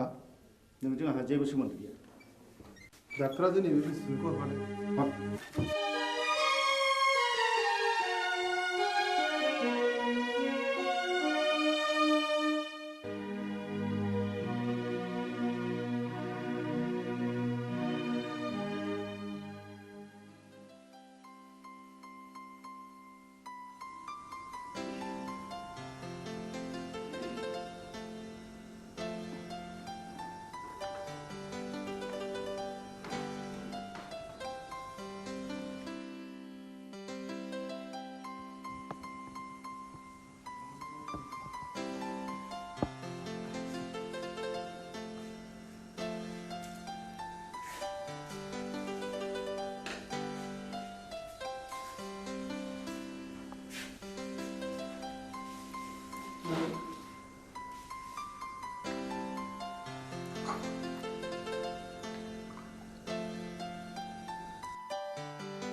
जै जाथों नोंसिनि रायजो जानाया दानसे नङा दाननै दाननै नङा दानथाम बोसोरसेयानो फुरा जालायलांनोसै एसे नायथ'बावदो आं फैगौ दानाव कलिकातायाव थांगोन पेन्टिंनि एसे रां मोननांगौ दंबावो आं मोनसे गुबुन बाथ्रासो बुंनो सानदोंमोन माने आहा मोसौ हालुवा मासेया बानजाला नों गलानि बाख्रिखौ सुख सान्थि आं नोंनि मोसौखौ लांथ'नोसै बे मोसौखौ आं हरनो हानाय नङा नोंसिनाव थांनांगौ जिखि खालामा मानो आं बे मोसौखौ हरनो हाथाय नङा गोसो बार'सि महिनी नों बिहामजोनि दख'ना ओनसोलावनो एसेबाय थानोसै लांथ'दो मोसौखौ मोजाङैल' जोथोन खालामहैदो उन्दैनिफ्राय दांनाय बिलिनाय फेदेरदों आं बे मोसौखौ आं हरनो हाथारनाय नङा होमब्ला आंनि गलानि बाखिया नैबे सना जरासेखौनो दोनथ'दो बेबो जायो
नंमारगौ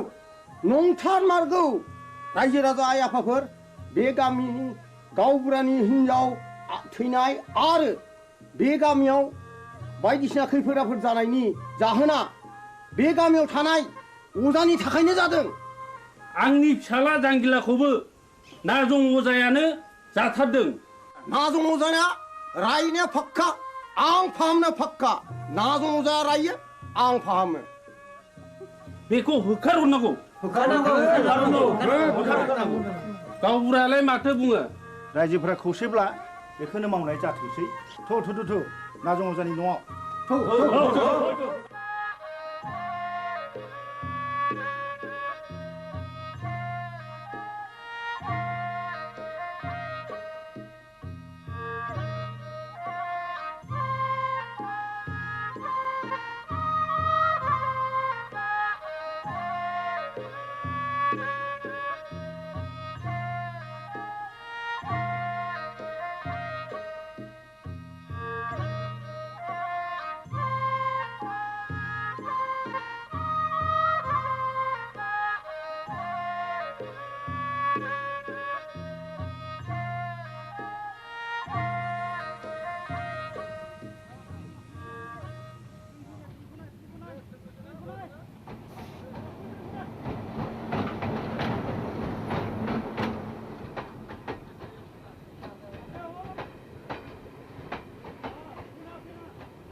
आगै दया आंखौ एसे दया खालामदो दानिया नोंसोर बुंनाय लेखा नाजं अजाखौ दायना होननानै आं नंखायखौनो नंगौ सानहोबाय रायजो खानाफोरखौ। सालुन आं दाबो हराखै अखान्थरानि बक्सिसखौ।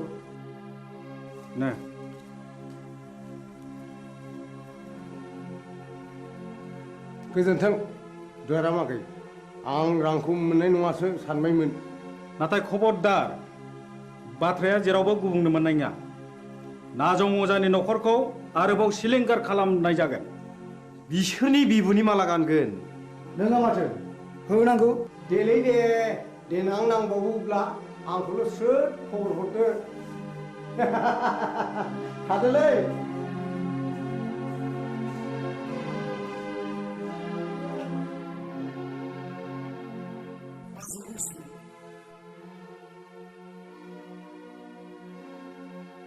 मानो फैदों नों बेवहाय? नोंनि सनाखौ नों मोनलांगोन नाथाय मोनसे सर्त। आं होनांगौ रांखौ होनानैसो लांगोन आरो मा सर्तनि बाथ्राबाव? नों रांखौ सुख'नो नांला। आं नोंनो 5,000 रां हरदेरबावगोन सनाजों लोगोसे। सर्तआ मा? नाजं अजाखौ जों दि सोलो बाहायनानै होखारहरबाय बे बाथ्राखौ नोंनि अनगायै रावनिबो खोमायाव खोनासंहोनो मोननाय नङा। फैफिनबायलै नाजं अजाया। हा? बबेयाव नुवा नोंलाय बै हरखालि आं बिसोरनि गय बारियाव दंमोन मा मावोमोन नों बिसिनि गय बारियाव मा बुंगोन मा फैसा गैथारियाव हनायनिसो बिस्रानि गयखौ हानखोमा हैदोंमोन आं अ होमब्ला सुखाया आखाइ आसिनासो थै गोरोन्थि जालायबाय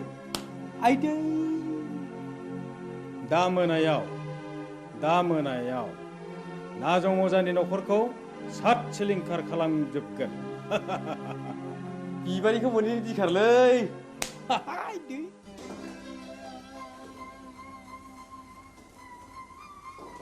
गारामा सनाखौ हरफिनबाय नै रां बान्दानसेखौलाय बहानिफ्रायथो मोनदोथो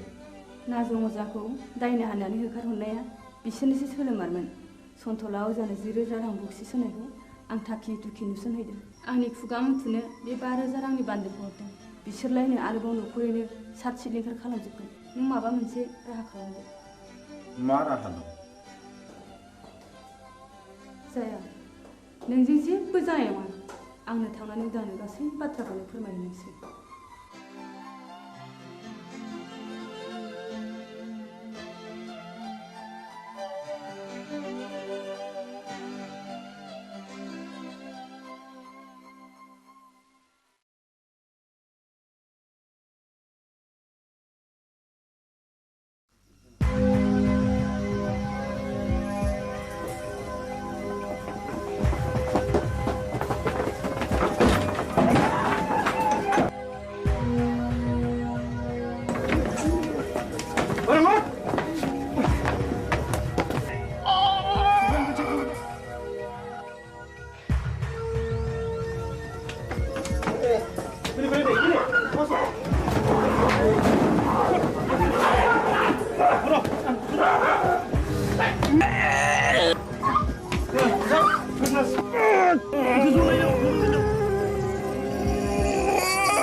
मा जाखो गयस्रि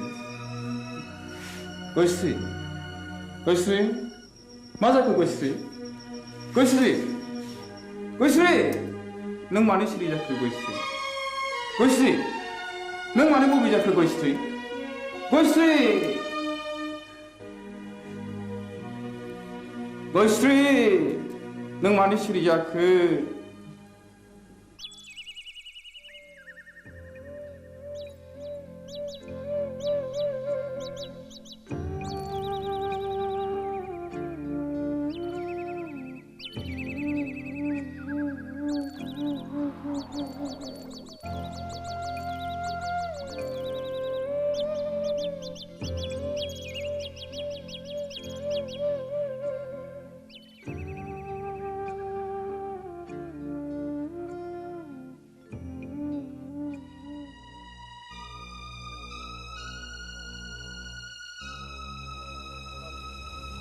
बाजै गयस्रि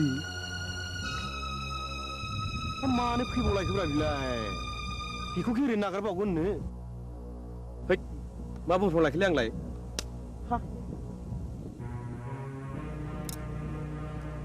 गयश्री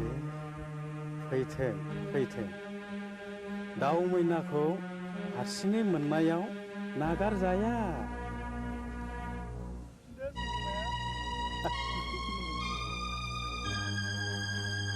बस सिखारागोन बबे जाबायनोलै गयश्रीया फाबसे नांगारगोनब्रा बबे मानसिनि इनाय बानाय खालामोब्ला मा बुंथ'लाखैलै आंलाय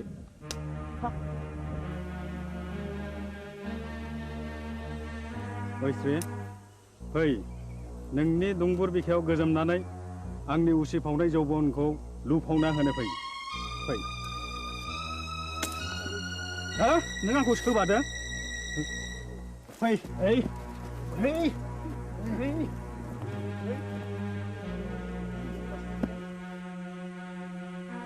हे दहरम मा जागोन दिनैलाय फाब नागोन फाबा मा जिराद गोजा गोथां ना फाख्रा आइदै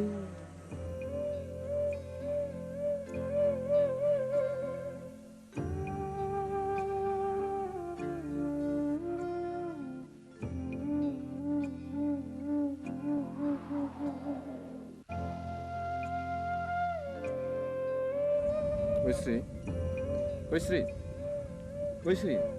बहा थांखो नोङो गयश्री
बिसायगिरि साहेब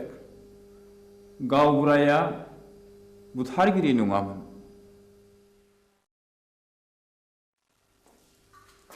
जाथायनि सोमोन्दै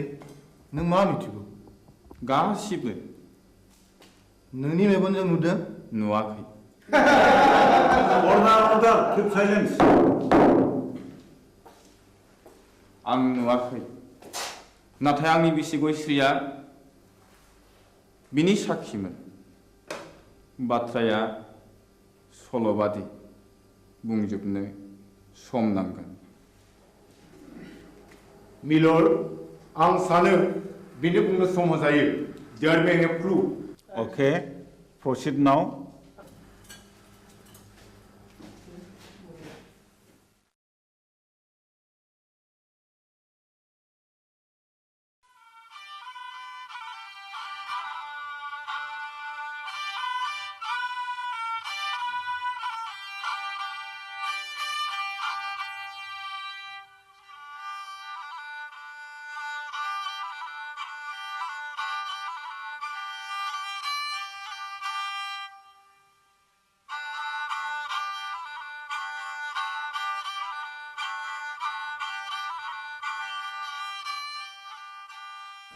आमायसो खामानियाव मुखुबथार नामा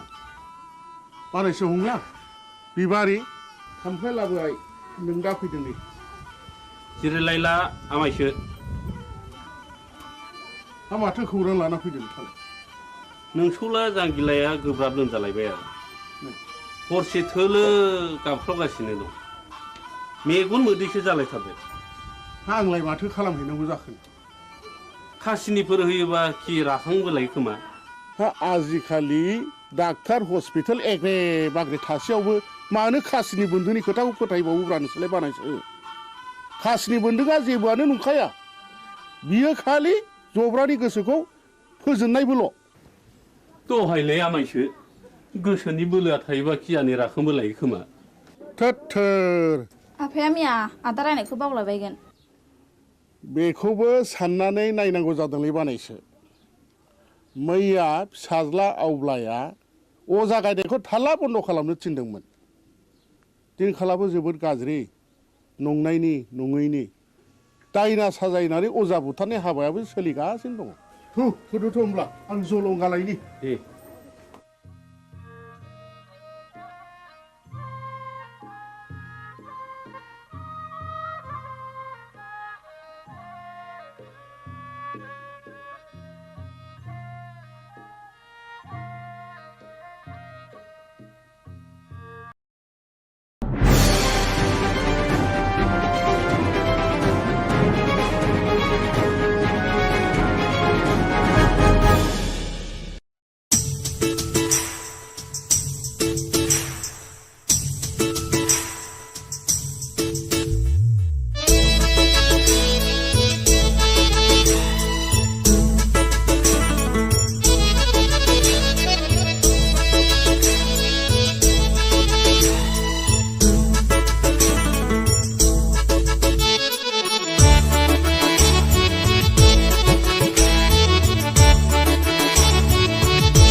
फागुनखौ साजायगोन सोमलि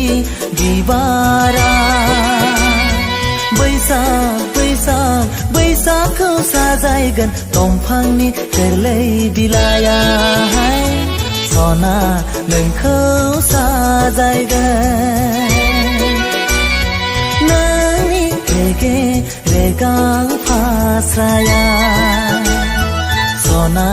नोंखौ साजायगोन नोंनि रेगे रेगां फास्राया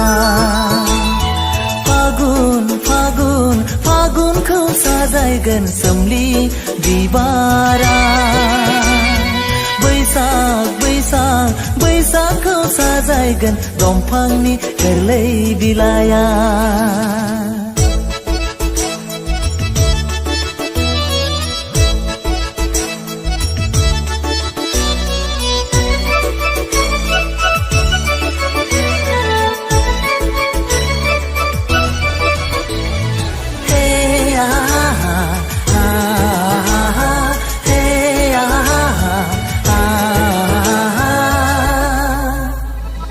फागुननि जावलिया बाराव बिरग्लांनाय नोंनि खानाय बिलाइ बैसागनि बार'खायाव सिग्लाबनाय नोंनि सोलेरा बेसेदि समायना नोंनि महरा बेसे सुदेम बेसे गोजोन देग्लायनि बैसागुआ फागुनखौ साजायगोन सोमलि बिबारा बैसागखौ साजायगोन दंफांनि गोरलै बिलाइया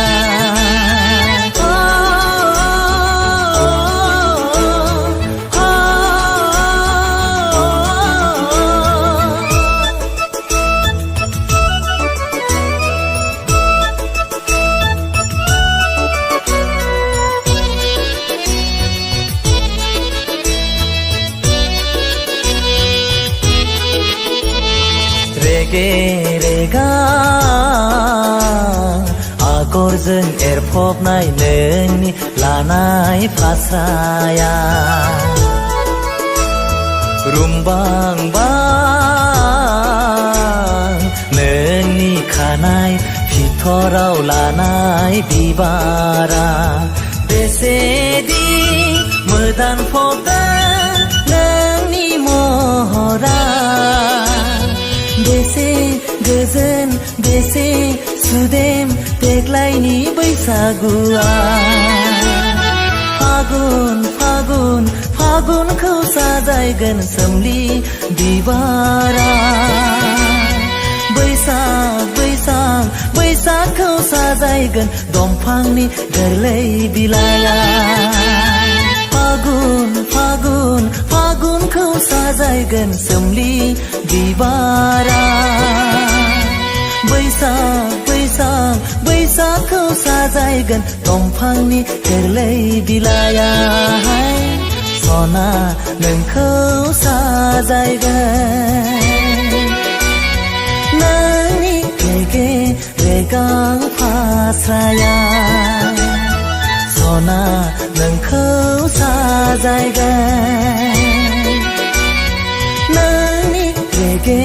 रेगां फास्राया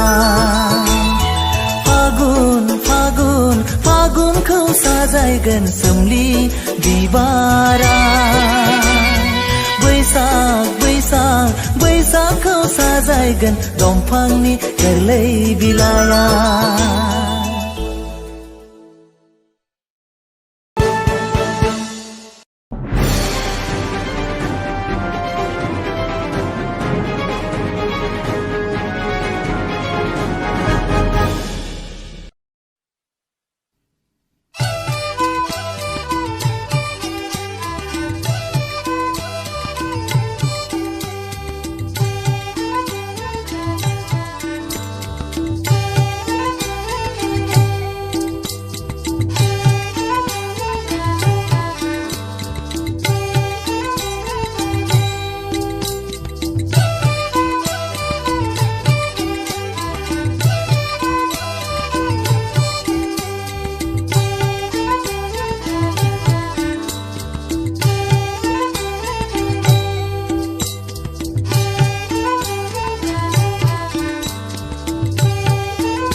आगैनि दावराय बारिनिलाय उर्वशी सना माइनाव उर्वशी सना माइनाव आगैनि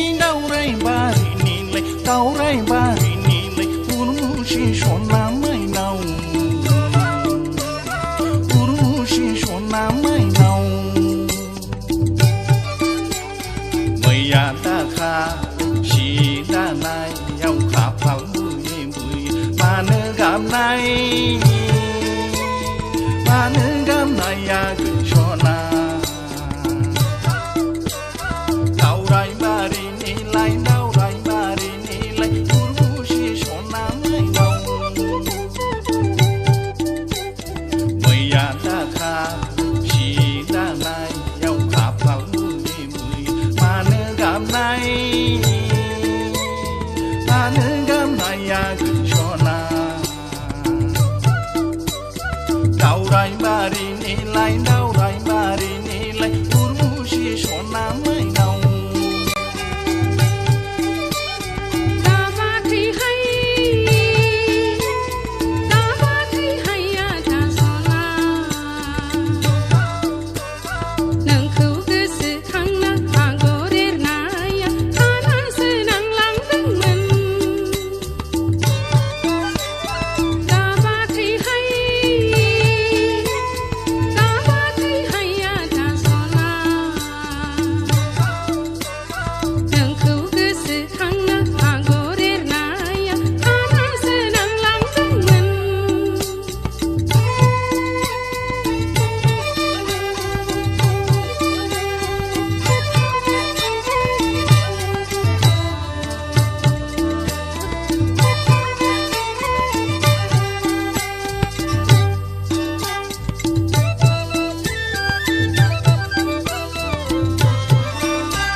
जाथारबायबा दिनैनो खारसनफैदो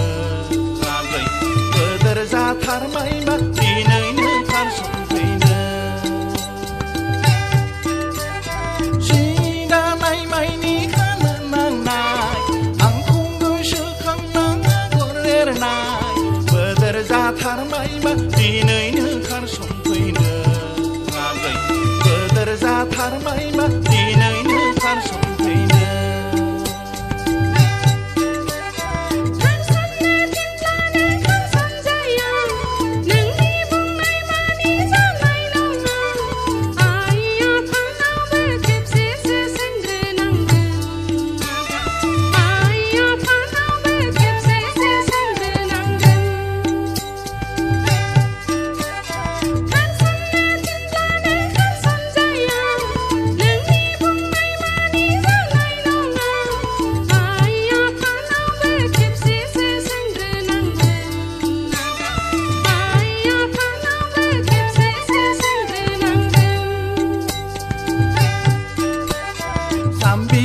जाम्बिनो सोरखौ नुनाय बेलाय खारसन फैनायालाय बिमा बिफानाव सोंग्रोलायनाय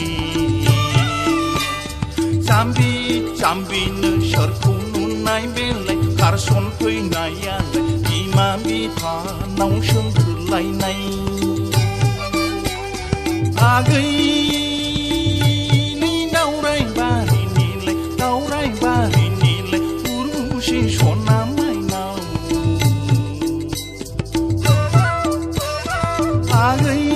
आगैनि दावराय बारिनिलाय उरुसि सना माइनाव उरुसि सना माइनाव उरुसि सना माइनाव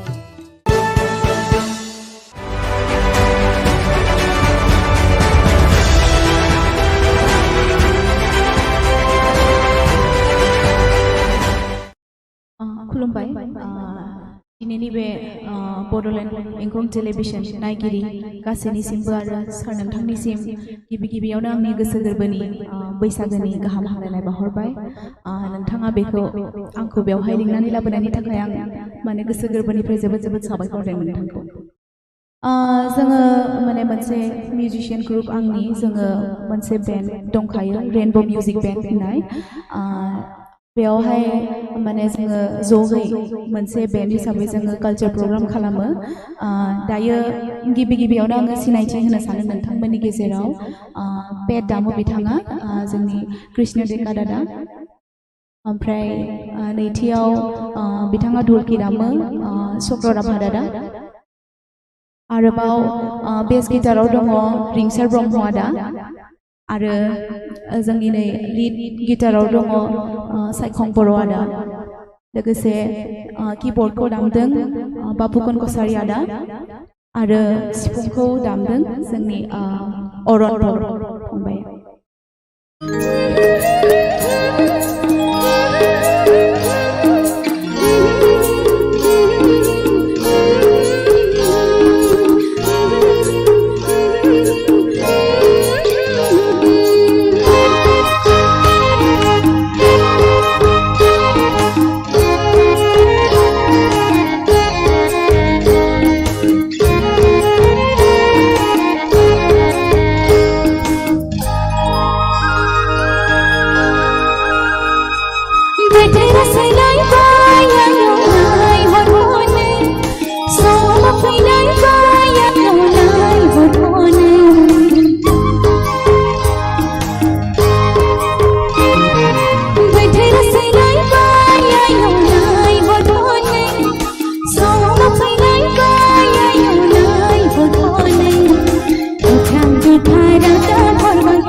Bye.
Thank you.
फागुनखौ साजायगोन सोमलि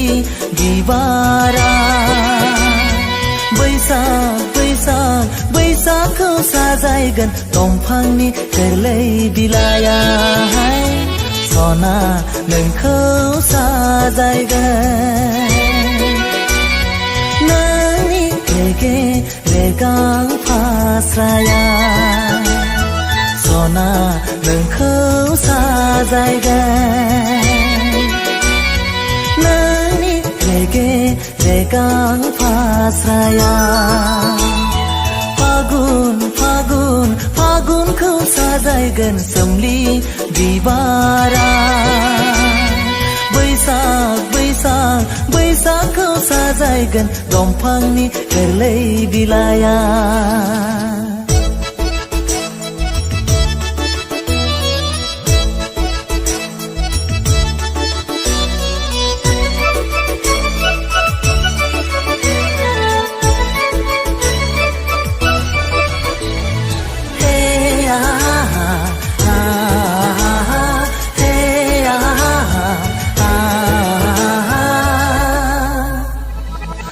फागुननि जावलिया बाराव बिरग्लांनाय नोंनि खानाय बिलाइ बैसागनि बार'खायाव सिग्लाबनाय नोंनि सोलेरा बेसेदि समायदों नोंनि महरा बेसे सुदेम बेसे गोजोन देग्लायनि बैसागुआ फागुन फागुन फागुनखौ साजायगोन सोमलि बिबारा बैसाग बैसाग बैसागखौ साजायगोन दंफांनि गोरलै बिलाइआ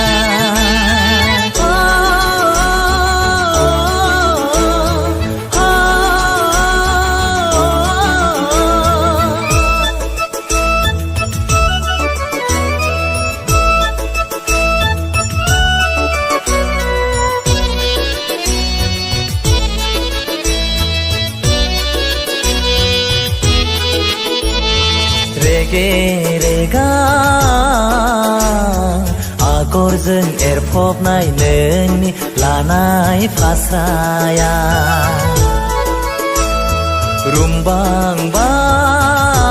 रुमबांबां नोंनि खानाय फिथराव लानाय बिबारा बेसेदि मोदानफबदों नोंनि महरा बेसे गोजोन बेसे सुदेम देग्लायनि बैसागुआ फागुन फागुन फागुनखौ साजायगोन सोमलि बिबारा बैसाग बैसाग बैसागखौ साजायगोन दंफांनि गोरलै बिलाइआ फागुन फागुन फागुनखौ साजायगोन सोमलि बिबारा बैसाग बैसाग बैसागखौ साजायगोन दंफांनि गोरलै बिलाइआ सना नोंखौ साजायगोन नोंनि रेगे रेगां फास्राया सना नोंखौ साजायगोन नोंनि रेगे रेगां फास्राया फागुन फागुन फागुनखौ साजायगोन सोमलि बिबारा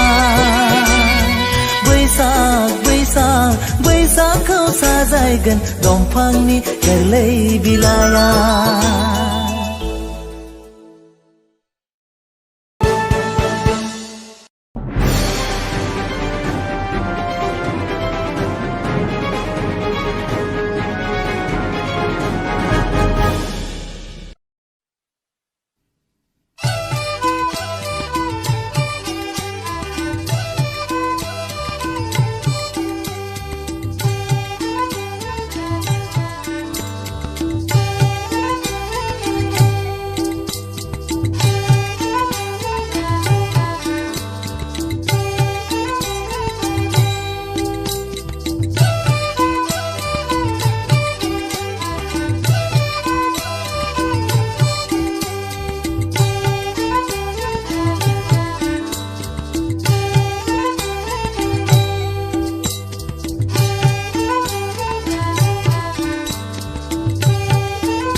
आगैनि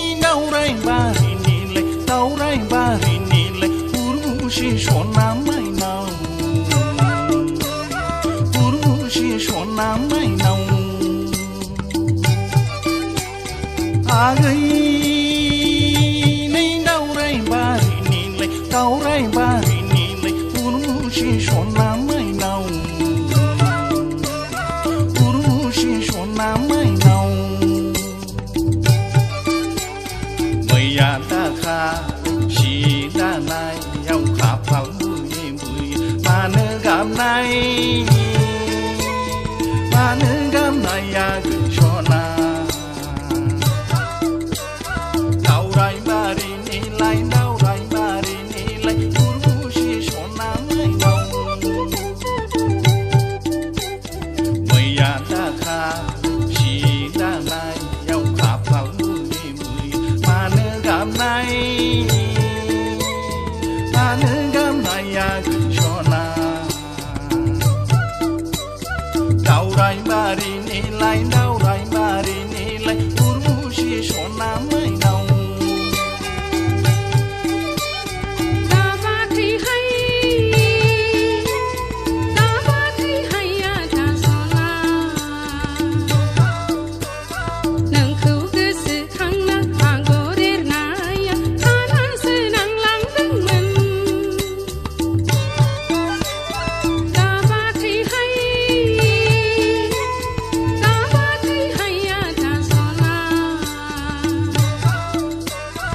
जाम्बिनो सोरखौ नुनाय बेलाय खारसन फैनायालाय बिमा बिफानाव सोंग्रोलायनाय जाम्बिनो सोरखौ नुनाय बेलाय खारसन फैनायालाय बिमा बिफानाव सोंग्रोलायनाय आगै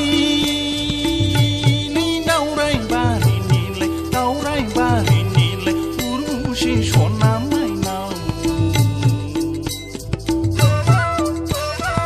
आगै नै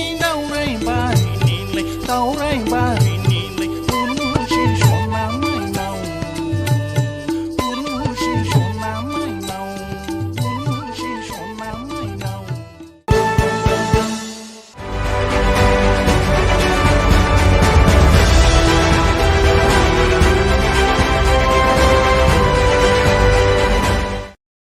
खुलुमबाय दिनैनि बे बड'लेण्ड इंखं टेलिभिजन नायगिरि गासैनिसिमबो आरो सार नोंथांनिसिम गिबि गिबियावनो आंनि गोसो गोरबोनि बैसागोनि गाहाम हामलायनाय बावहरबाय नोंथाङा बेखौ आंखौ बेवहाय लिंनानै लाबोनायनि थाखाय आं माने गोसो गोरबोनिफ्राय जोबोद जोबोद साबायखर होदों नोंथांखौ जोङो माने मोनसे मिउजिशियान ग्रुप आंनि जोङो मोनसे बेन्ड दंखायो रेनबो मिउजिक बेन्ड होननाय बेयावहाय माने जोङो ज'है मोनसे बेन्ड हिसाबै जोङो कालचार प्रग्राम खालामो दायो गिबि गिबियावनो आङो सिनायथि होनो सानो नोंथांमोननि गेजेराव पेट दामो बिथाङा जोंनि कृष्ण डेका दादा ओमफ्राय नैथियाव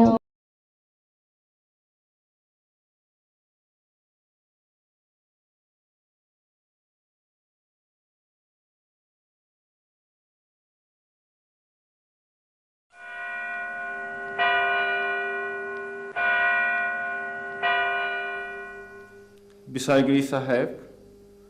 गावबुराया बुथारगिरि नङामोन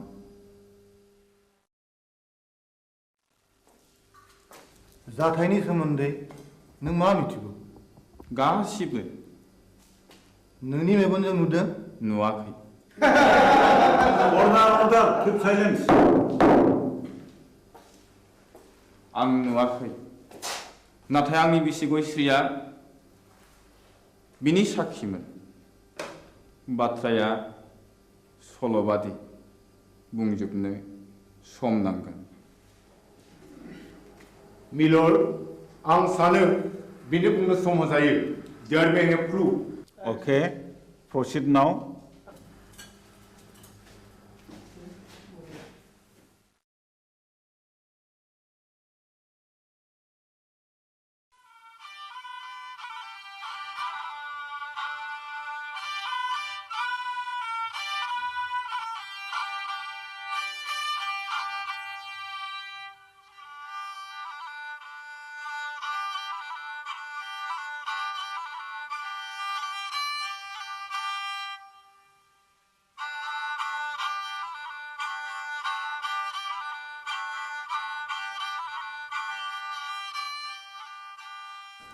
आमायसो खामानियाव मुखुबथार नामा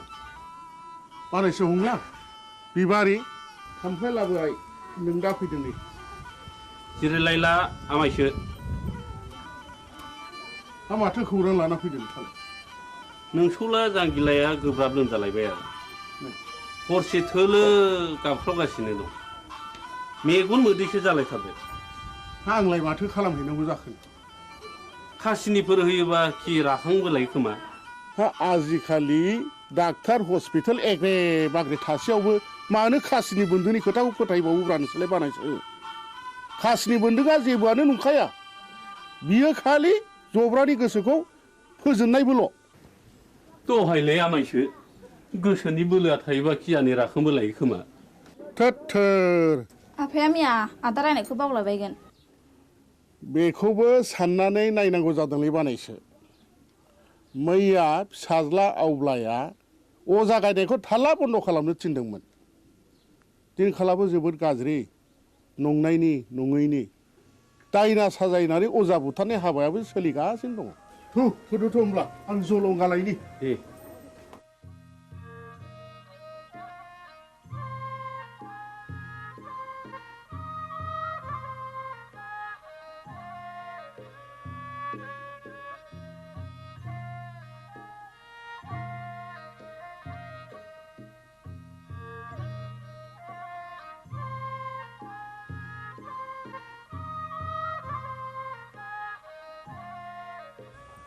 आफाया बहा ओंखारलांखो बिबारि आदा हंलानि फिसाला जांगिलाया लोमजादोंनो ए मैया आं रायनायखौ बावलायबाय बियो दाबायदियाव दायना होननानै गुन्दा हाबफैबा मा खालाम बिलाय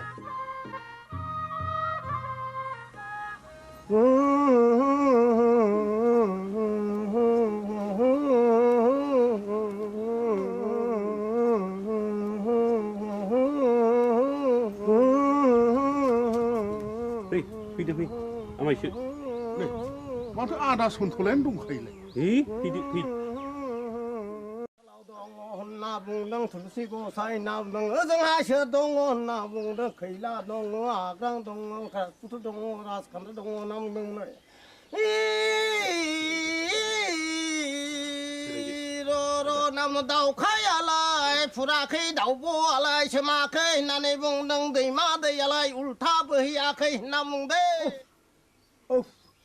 औ नोंलाय मानोथो सोलोर फैलिखा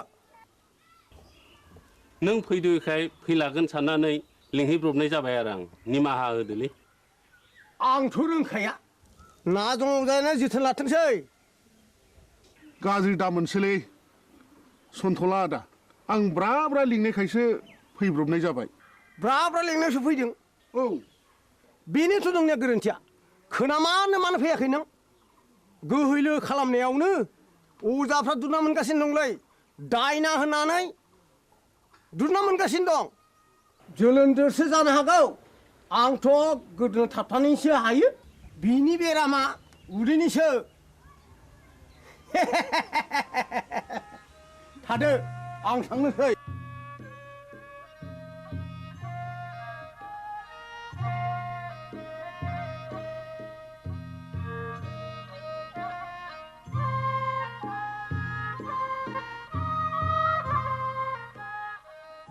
हाब जोबोद इनाय जाबायलै मामाय फंला दे आमायसो जि जाबाय जाबायसै नों नङाबा आंहालाय सोरथो दंजा रोंबावो आमायसो न'खरनि होननानै मैया हनै ब्रा ब्रा लिंहैबाय आङो ब्रा ब्रा लिंहैसेयावबो फैलाय अजाया दिनैबा मा फारखा नांनो हारसिङै फैखो दे जा जाबाय जाबायसो बानायसो साल दाउखुमै थुलुसि आरो लथाव दै गोथार लानो लाबोदोंल' दंखाजोबो आमायसो गासिबो जगार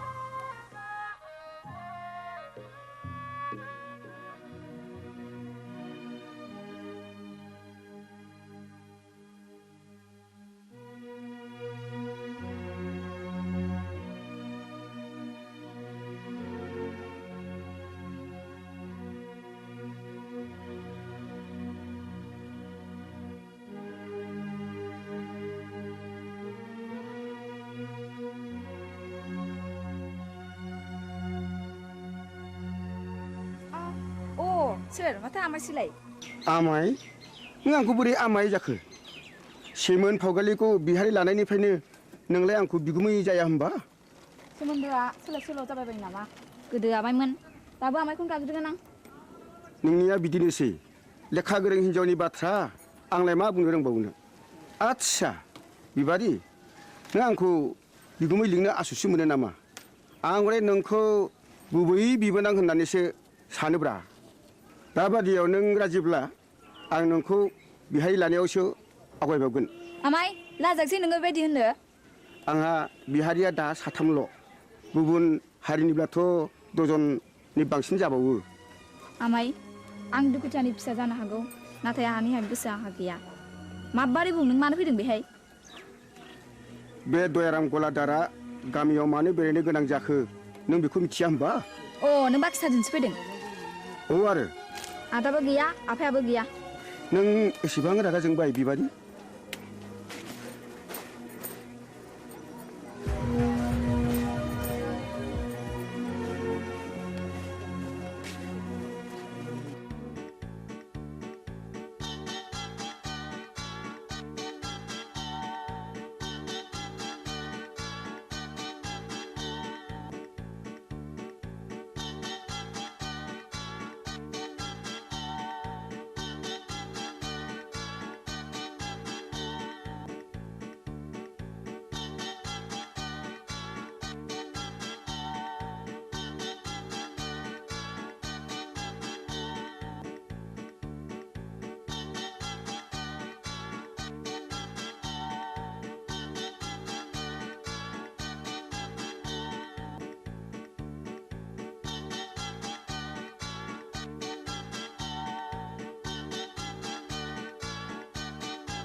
जों बरबाजार ब्लकनिफ्राय फैदों आं मुस्रि खोमसि बसुमतारी एसआइ बरबाजार बिथाङा जाहैबाय बिआरसिसि सतीश ब्रह्म आं मुस्रि उदां बसुमतारी बे स्कुलनि गाहाय फोरोंगिरि सिङाव फैदो सार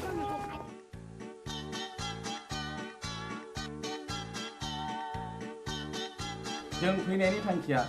नोंथांनि सुदेमपुरि स्कुलनि एनरलमेन्टआ रिजाल्टआ गाहामखाय गभर्नमेन्टआ नोंथांनि स्कुलखौ मडेल स्कुल हिसाबै डिक्लेयार होनो थाखाय प्रप'ज खालामदों बेनिखायनो नोंथाङा नैबे जोंनि डाइस फर्मेटखौ आबुं खालामनानै जोंनि मावख' अफिसाव एसे थाबैनो हैनांगौ मोनसे खोन्था सार बुं बे सुदेमपुरि एलपि स्कुलाव फरायसाया 100 बारा थांनाय 10 बोसोरनिफ्रायनो फोरोंगिरि आं हारसिं हायोब्ला सारा सासे लोगो फोरोंगिरि हरोब्ला गाहाम जागौ साबगौ नों हारसिङैनो 10 बोसोर स्कुलखौ बेंबोदों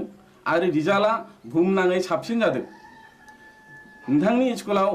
सासे लोगो फोरोंगिरिया गोनांथार आं सरकारनो रिपर्टखौ हरगोन आरो सरकारा बेहाय बे स्कुलाव लोगो फोरोंगिरि हरासान्दि आं सासे शिक्षा कर्मी हरनो थाखाय स्कुलनि गामि सोलोंथाइ आफादनो आं बिथोन हरगोन आरो बेनि दान बान्थाखौ जोंनि आफादानो डिपिपि एबा सर्ब शिक्षायानो गासिबो बानजोबगोन गोजोन्थों सार होमब्ला जों थांदिनि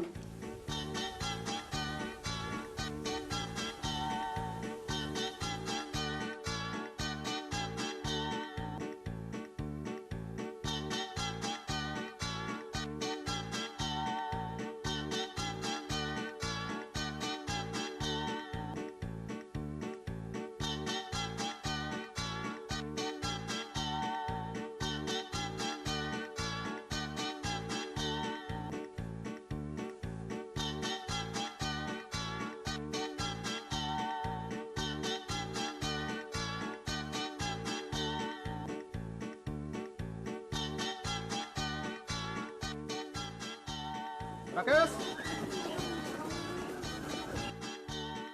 थां गनायनि बेला बयदो अ सार नैबेखौ आनैया नोंनो हरफादों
बिबारी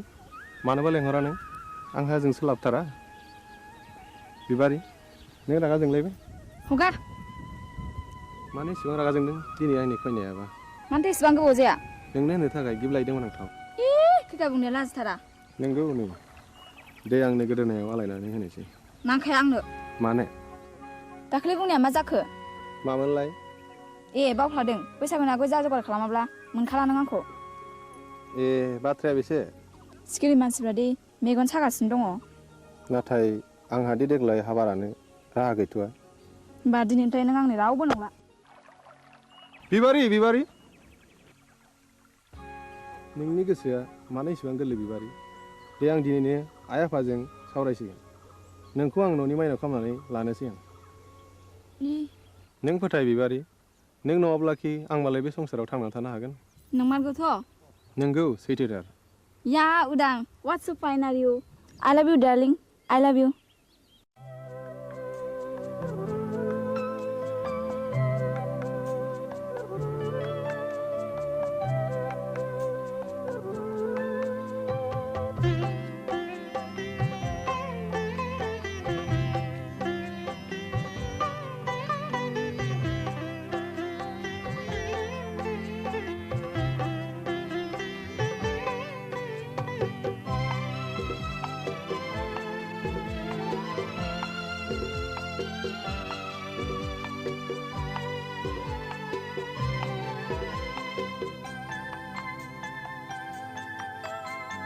बेजनम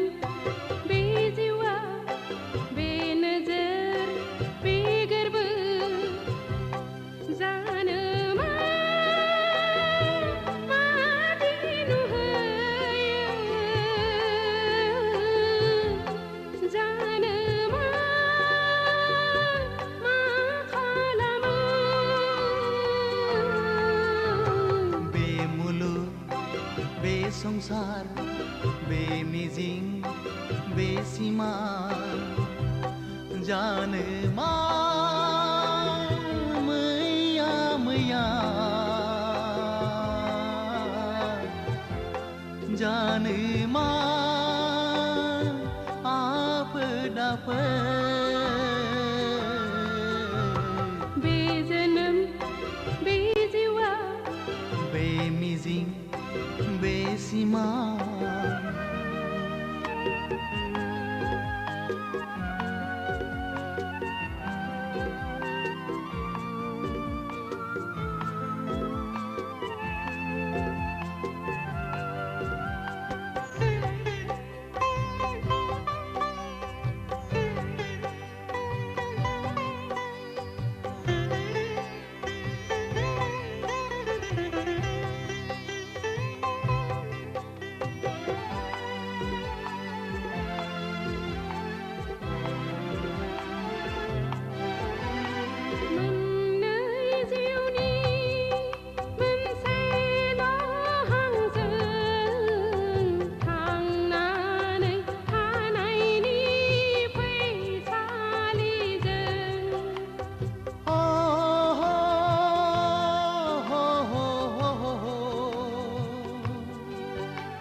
संसारनि खान्थिजों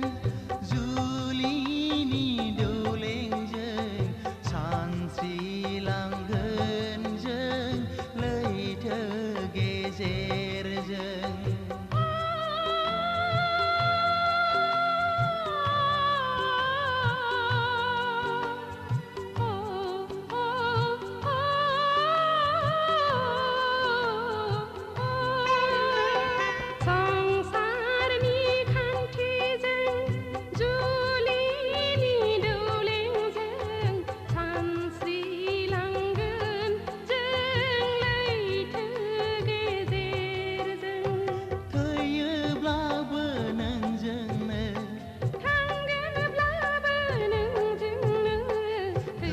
फैनाय थांनायखौ जों गिया गिया जों फैनाय थांनायखौ जों गिया गिया बे जोनोम बे जिउआ बे नोगोर बे गोरबो जानो मादि नुहोयो जानो मा खालामो बे मुलुग बे संसार बे मिजिं बे सिमा जानो मा मैया मैया जानो मा आफोद आफोद बे जोनोम बे जिउआ बे मुलुग बे संसार बे नोजोर बे गोरबो बे मिजिं बे सिमा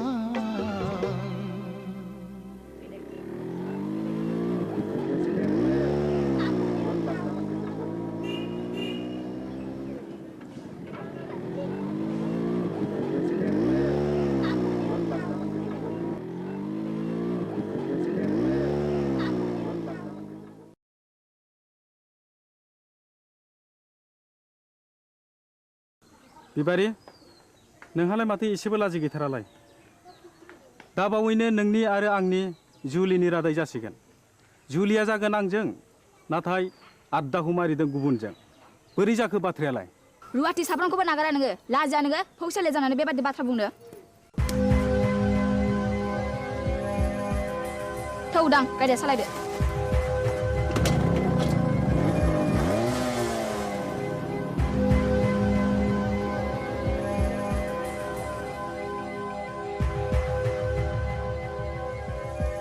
एसेबां लज्जा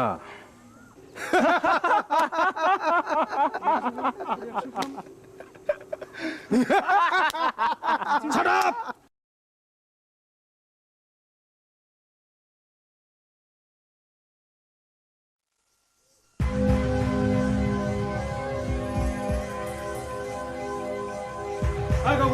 गावबुरा र' दावराव दाख्लाम हाब मा जादों फालाय जादों गोबां जाथारदों फै जिरायफै अ मोनलायनाय दंलाय खोमा सादाब ए आंना गोरोन्थि जालायबाय गामियाव जोबोद गुलाय गुजाय जाबाय गावबुरा हाबा जायालासे लाइन मारिनाय बेरायलायनाय बन्द खालामनांगौ आं बुजियाखिसै सावलुन बुजियाखैब्ला बै दुनालि गाथोन सेराव मावजि बुन्दा बादि जमनानै थाहै होमब्ला नुगोन बे गामिनि बारहावाया माबादि हाद्रिजों सोमख्रि जागासिनो दङ थौ खुरदै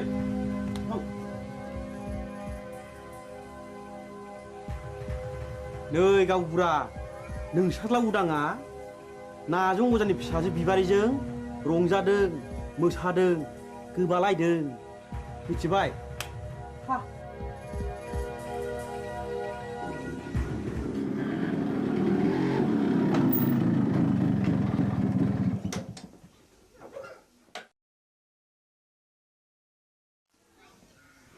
उदां नोंनि सोमोन्दै मा खोनागासिनो आंलाय मा खोनादों आफा नायल' जाल' सासेल' फिसा होननानै दाव अनबोदों फेदेरदों खांबोदों नों दा देरनानै जोंनि गन्थं हास'नायखि मोजां जादों दाबि मा जादों मानि दावराव दावसि खालामलायखो आवसेयावलाय ए उदां फिसा नों फैबाय औ आं स्कुल गनानै बिबार उनाव हाबहैदोंमोन बेनिखायनो देरि जादों बिबारि मा सोमोन्दो दं नोंहालाय बिबारिजों आफा हामबाय आवसाव मानसिया मानसिनि न'आव थाङाबा अनज्लायाबा संसारा बोरैथो जानांगौ जाखो थां आफा ओंखामा सुलायबायगोन जाहैदो नोंनो लायहोग्राया नोंनो सुलु होग्राया गांगोथि सुनाय आखाइ आथिं रानाय दाउ मैनाखौ मानोथ' गजबबाय थानो लुबैदों नोंलाय बदनाम जादों बदनाम बै नाजों अजानि फिसाजोखौ लानानै आं समाजनि जेबो बेरखाङाखै आफा होमब्ला बिबारि न'आव मानो थांबाय थायो आं बिबारिखौ गोसो थोयो खोनाबाय नुबाय नोंसोरलाय लाजिया सोंजा मा बुंदों उदां नों बिबारिखौ गोसो थोयो औ आयै आं बेखौ हाबा खालामगोन दिनै आं नोंसोरनो फोरमायनो सानदोंमोन हाबा खालामगोन हाबा बे जेब्लायबो जानो हाया नों बे सिमांखौ दा खालाम फिसा नों रोंबाय राबाय बिफानि मान सनमानखौ लाखिनांगोन आं बिबारिजों समाय लाखाबाय आयै जों नागारलायनो हानाय नंला होमब्ला नों सानदो नोंहा बे न'खराव जायगा गैलिया मा औ न'खर आरो बिबारि बबे उदांनि थाखाय गोनांसिन उदा बेखौ बिजिरना नायगोन आं साननो सुजुग होबाय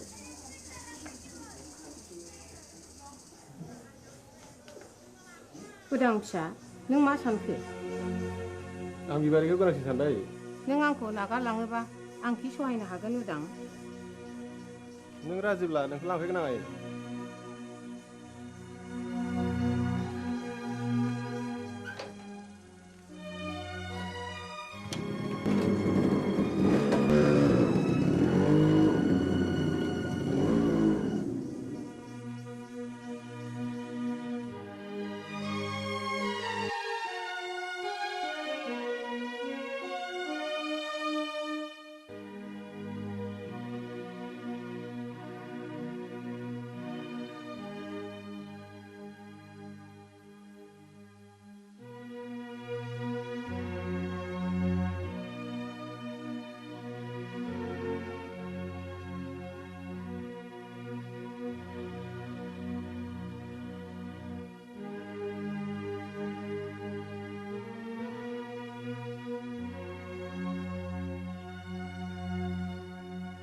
सासेल' फिसाखौनो न'निफ्राय होखारहरथारबाय नों मान इटुदि बाथ्रा दङ आंदि बे गामिनि रावबो होमब्ला आंबो बिस लोंनानै थैनोसै थैहै बिस लोंनानै थैयो ना अराव बारसोमनानै थैयो ना दैयाव बारसोमनानै थैयो बे नोंनि बाथ्रा साहस दङब्ला थैनो मानोथो सोंबावदों नाथाय बाथ्राया रोखा बिबारिखौ आंनि न'आव सफैनो मोना होनबा बे लामाखौनो आंबो लानोसै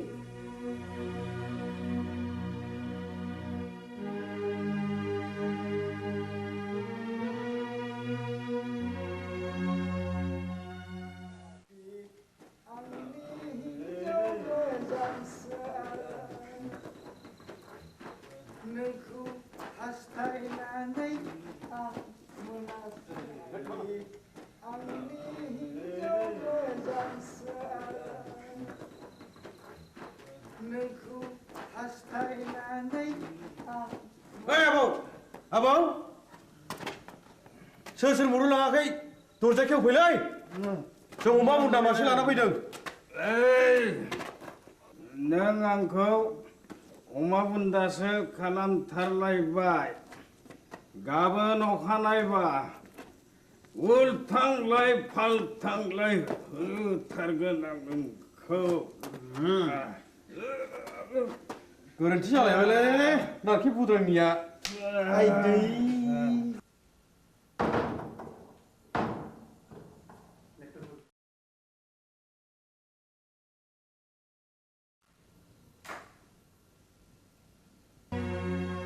दिनैबो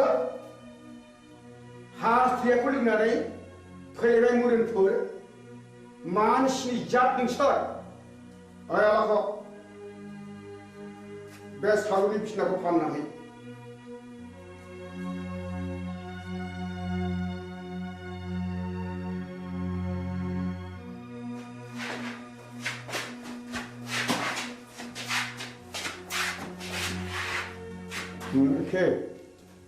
दिनैबा लोङा सानदोंमोनलै आबौ बसनि खावलायाव बिबारिनि आखाइ थाखाया थास नांनायाबोलै बिबारिजों सोरबा जाहरदों औ आरो आंबा ब्रा ब्रा बुंबाय बेखौ दाजंखाय होननानै गैया बसआनो मानिथारा आबौआबो बिबारिखौ सोगोथोयो नङा होमबा सिथा ए गोरोन्थि जालायबाय है गावनिया सायलै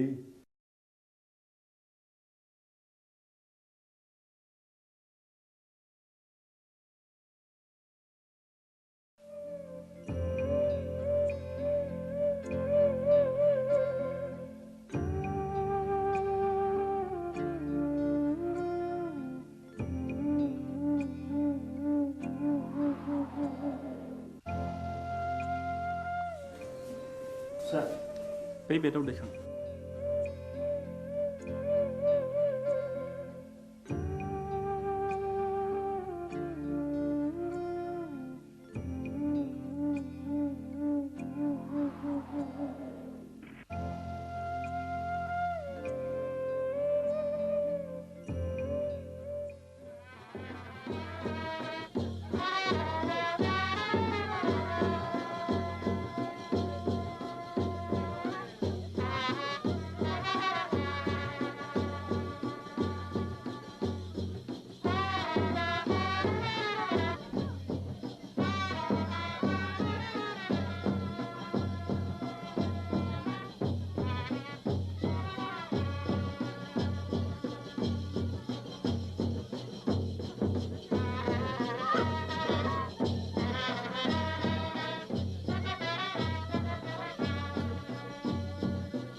जाय जाथों फिसाफोर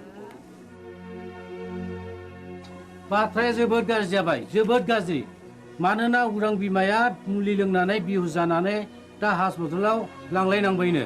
बिबारि नोंसोर थाथ' आं हस्टेल थांनोसै आंबो थांफानो उदां थाथ' आफा आदा आरो बाजै मोननोसै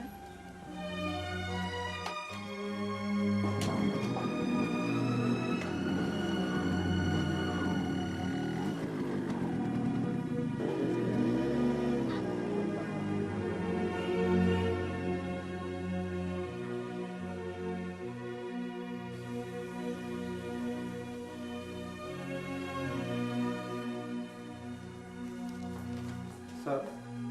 आइखौ बबे वार्डआव दोननो बुंनो हागोन ना मामु हंले बसुमतारी अ बिस लोंनायनि केस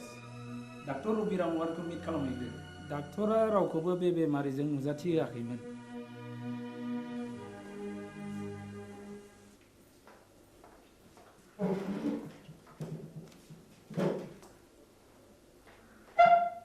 आइखौ जों नायनो हागोन ना सार सोर आइ आइनि मुङा हंले बसुमतारी अ हागोन हासिगोन बबे रोगाव दं माबायदि सार नर्मेल दिनैनो रिलिज जागोन स्पेसियेल केबिनाव दं थेंक इउ सार रनायसाय नैबे प्रेसक्रिप्सनखौ लांफा गासिबो मुलिखौ जानांगोन रिलिजनि उनावबो दानसे मुलिखौ जानांगोन thank you sir thank U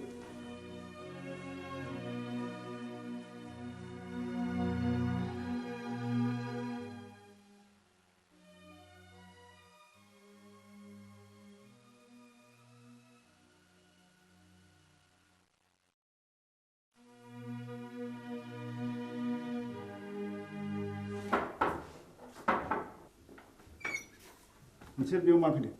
आफा नोंजों आंहा जेबो सोमोन्दो गैया डाक्टरा दिनै बे प्रेसक्रिप्सनखौ हरफादों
जै जाथों नोंसिनि रायजो जानाया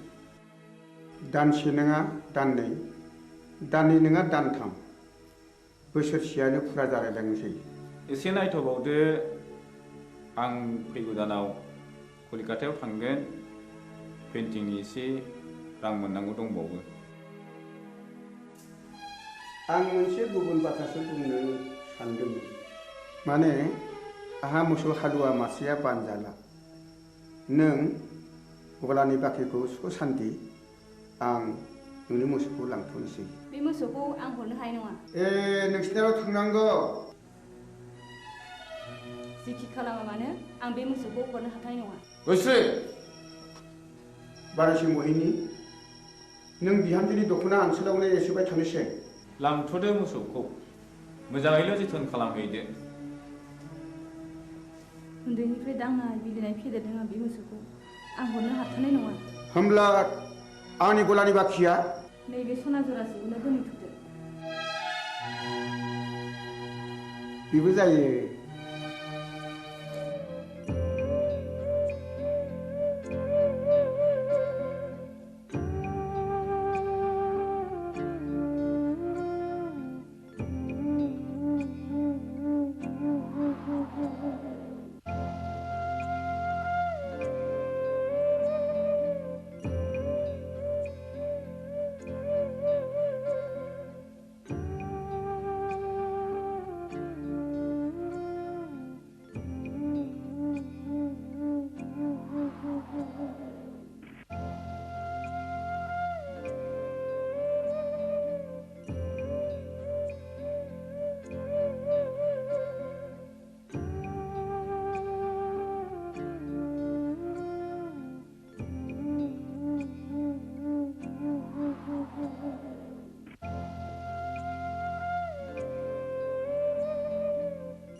नंमारगौ नंथारमारगौ रायजो राजा आइ आफाफोर बे गामिनि गावबुरानि हिनजाव थैनाय आरो बे गामियाव बायदिसिना खैफोद आफोद जानायनि जाहोना बे गामियाव थानाय अजानि थाखायनो जादों आंनि फिसाला जांगिलाखौबो नाजं अजायानो जाथारदों नाजं अजाया रायनाया फाक्का आं फाहामनो फाक्का नाजं अजाया रायो आं फाहामो बेखौ होखारहरनांगौ गावबुरायालाय माथो बुङो रायजोफोरा खौसेब्ला बेखौनो मावनाय जाथोंसै थु नाजं अजानि न'आव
गैदुया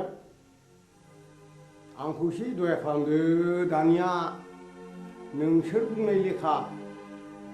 नाजंजाखौ दायना होननानै आं नंखायखौनो नंगौ सानहोबाय रायजो खानाफोरखौ सालुन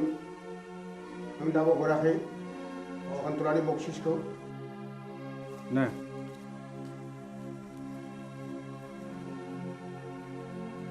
गोजोन्थों दयारामागै आं रांखौ मोननाय नङासो सानबायमोन नाथाय खबरदार बाथ्राया जेरावबो गुबुंनो मोननाय नङा नाजं अजानि न'खरखौ आरोबाव सिलिंखार खालामनाय जागोन बिसोरनि बिबुनि माला गानगोन नोंहा माथो होनांगौ देलै दे देनां नांबावोब्ला आंखौल' स्रोद खबर हरदो थादोलै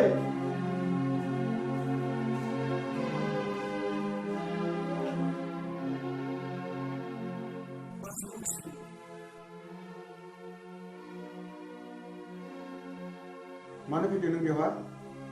आंनि सनाखौ लांनो नोंनि सनाखौ नों मोनलांगोन नाथाय मोनसे सर्त आं होनांगौ रांखौ होनानैसो लांगोन आरो मा सर्तनि बाथ्राबाव नों रांखौ सुख'नो नांला आं नोंनो 5,000 रां हरदेरबावगोन सनाजों लोगोसे सर्तआ मा नाजं अजाखौ जों दि सोलो बाहायनानै होखारहरबाय बे बाथ्राखौ नोंनि अनगायै रावनिबो खोमायाव खोनासंहोनो मोननाय नङा फैफिनबायलै नाजं अजाया हा बबेयाव नुवा नोंलाय बै हरखालि आं बिसोरनि गय बारियाव दंमोन मा मावोमोन नों बिसिनि गय बारियाव मा बुंगोन मा फैसा गैथारियाव हनायनैसो बिसोरनि गयखौ हानखोमा हैदोंमोन आं अ होमब्ला सुखाया आखाइ आसिनासो थैद गोरोन्थि जालायबाय आइदै दा मोनायाव नाजं अजानि न'खरखौ सात सिलिंखार खालामजोबगोन बिबारिखौ मोनैनि दिखारलै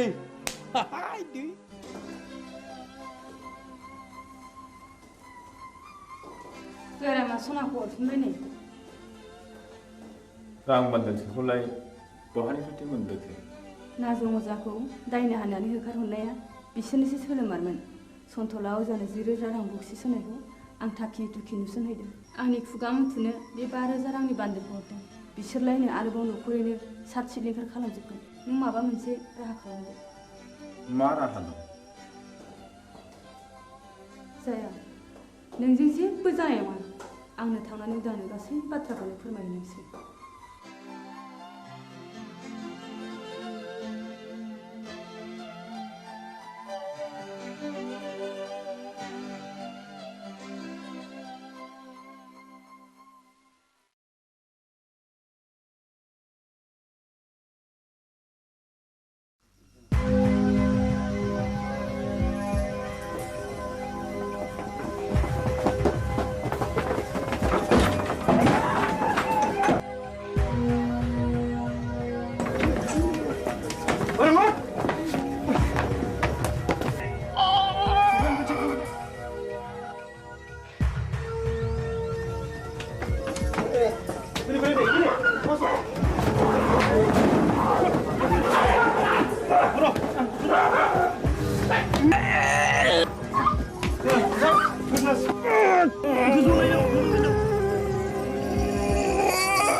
मा जाखो गयस्रि गयस्रि गयस्रि मा जाखो गयस्रि गयस्रि गयस्रि नों मानो सिरि जाखो गयस्रि गयस्रि नों मानो बबे जाखो गयस्रि गयस्रि गयस्रि नों मानो सिरि जाखो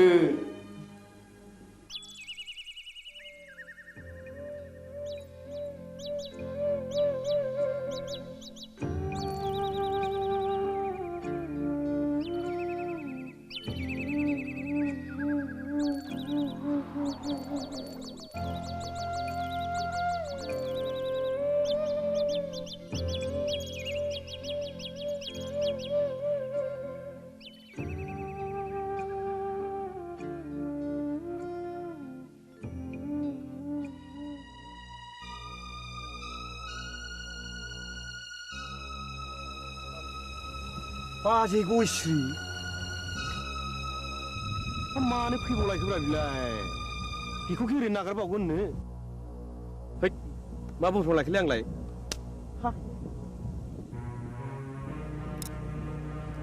गयस्रि फैथों दाउ मैनाखौ हारसिङै मोननायाव नागारजाया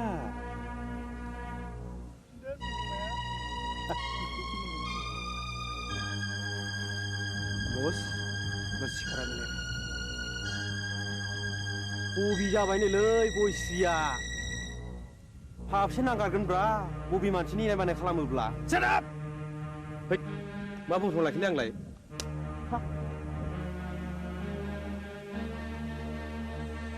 गयस्रि फै नोंनि दुंबुर बिखायाव गोजोमनानै आंनि उसिफावनाय जौबनखौ लुफावना होनो फै नों आंखौ सोबादो फै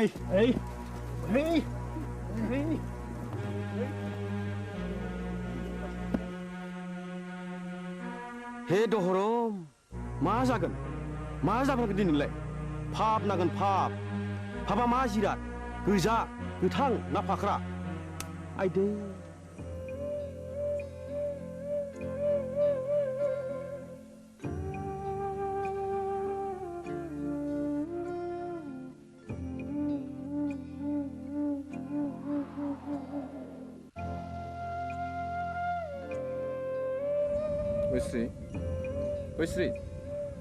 गयस्रि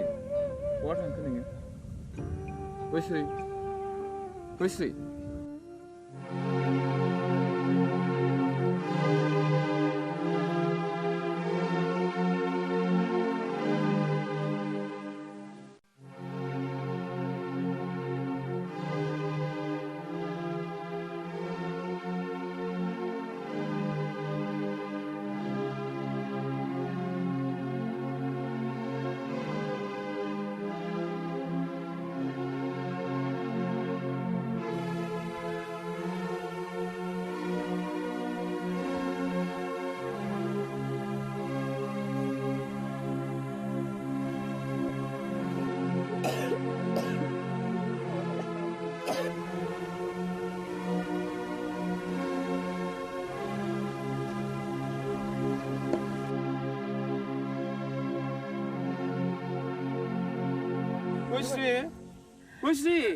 बिसायगिरि साहेब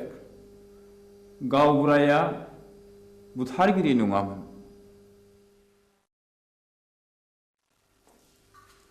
जाथायनि सोमोन्दै नों मा मिथिगौ गासिबो नोंनि मेगनजों नुदों नुवाखै अर्डार किप साइलेन्स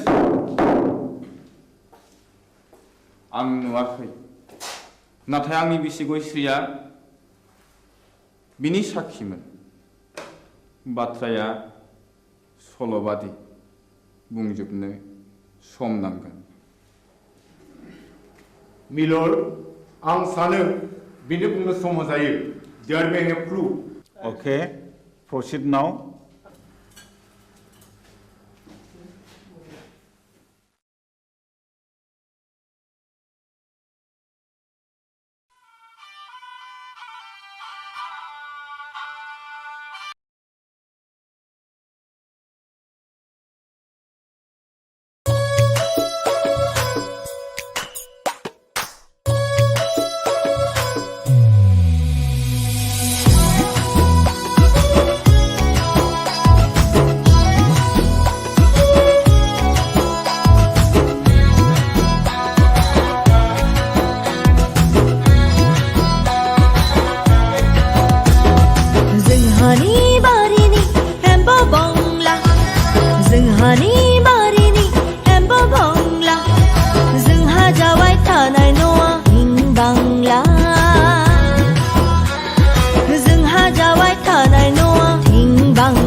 बांला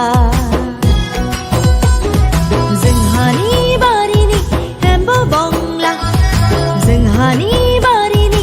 एम्बु बंला जोंहा जाबाय थानाय न'आ हिं बांला जोंहा जाबाय थानाय न'आ हिं बांला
खालांजोब्बाय सिङाव खङा जोंहानि बारिनि एम्बु बंला जोंहानि बारिनि एम्बु बंला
ब्रेकनि उनाव फैफिनदों बड'लेण्ड इंखं टेलिभिजननि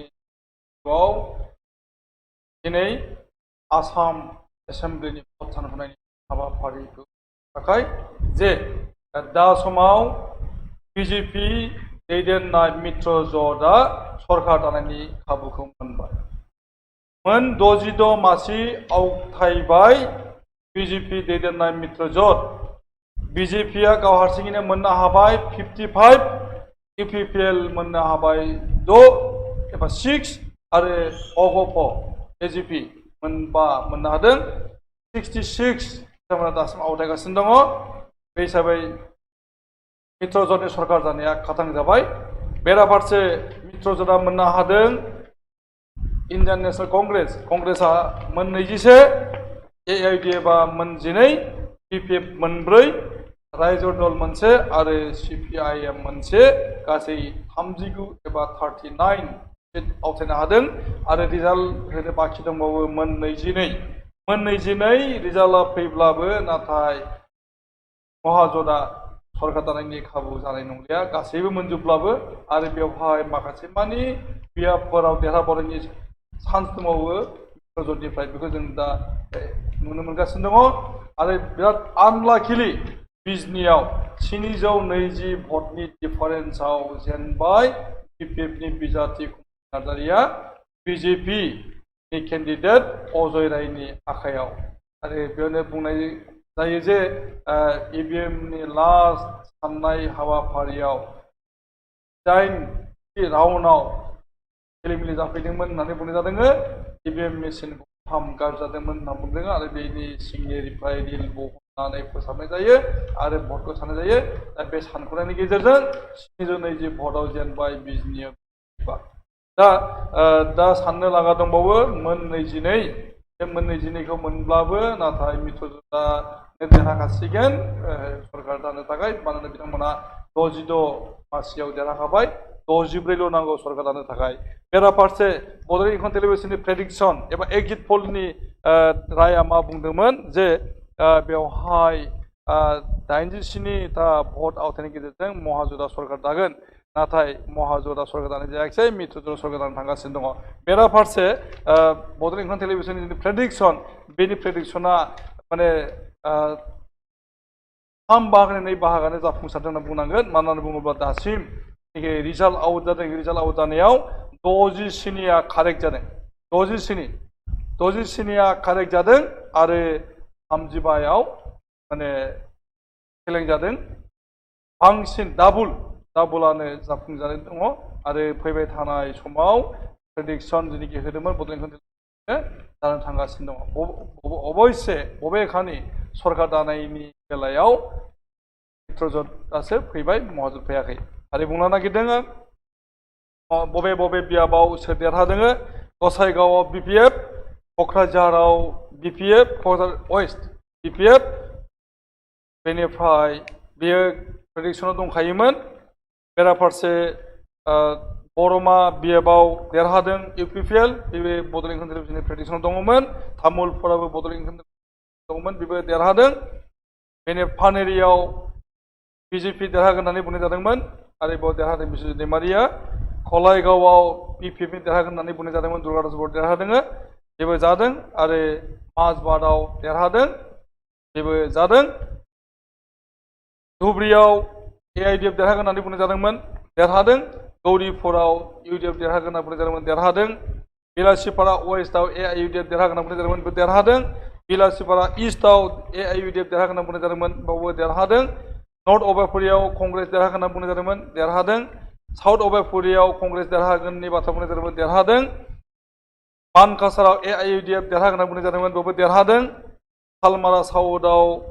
कंग्रेस देरहागोन होनना बुंनाय जादोंमोन बेयावबो देरहादों दुधनै एसटि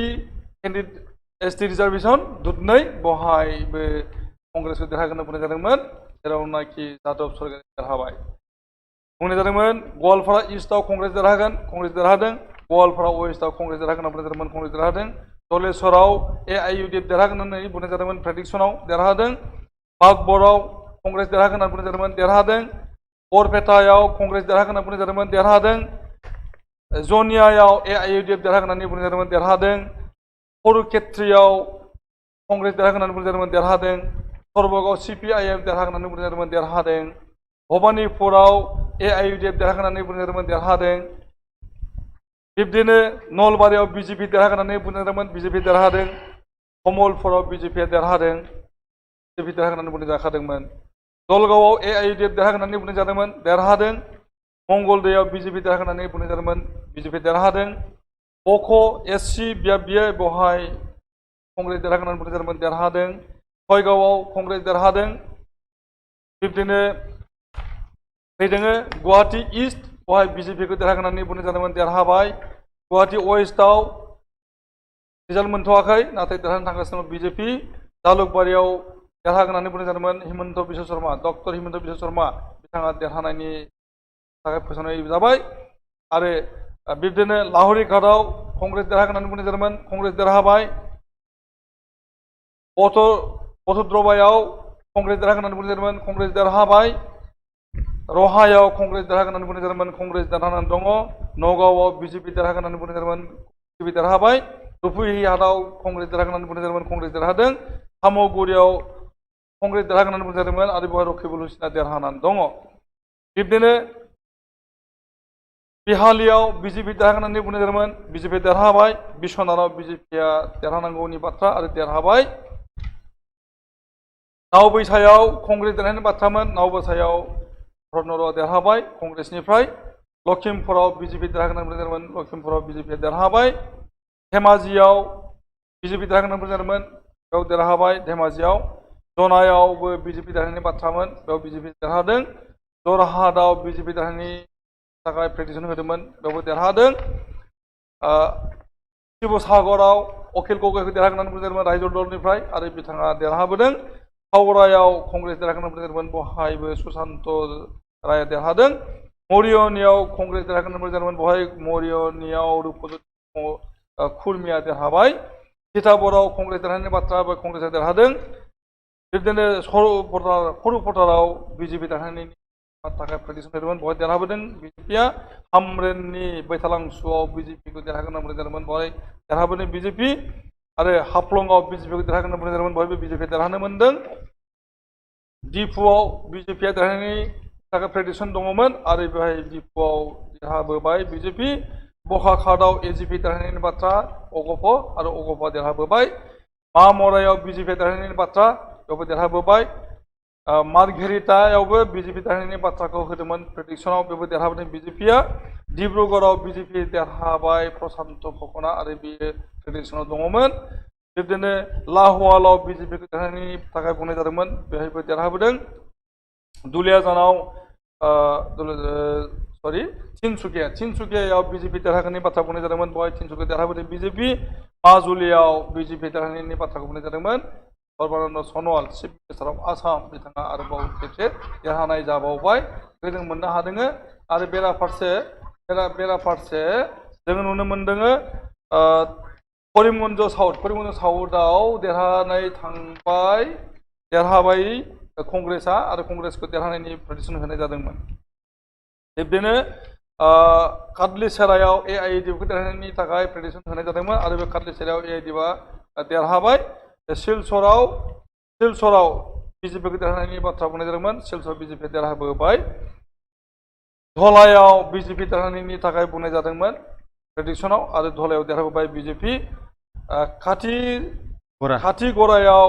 कंग्रेस देरहानायनि थाखाय बुंनाय जादोंमोन आरो खाथिगरायाव कंग्रेसआ देरहाबोदों आरो लखिमपुराव BJPआ देरहानायनि बाथ्रा प्रेडिक्सनाव आरो देरहाबाय दा बे हिसाबै दा समसिमाव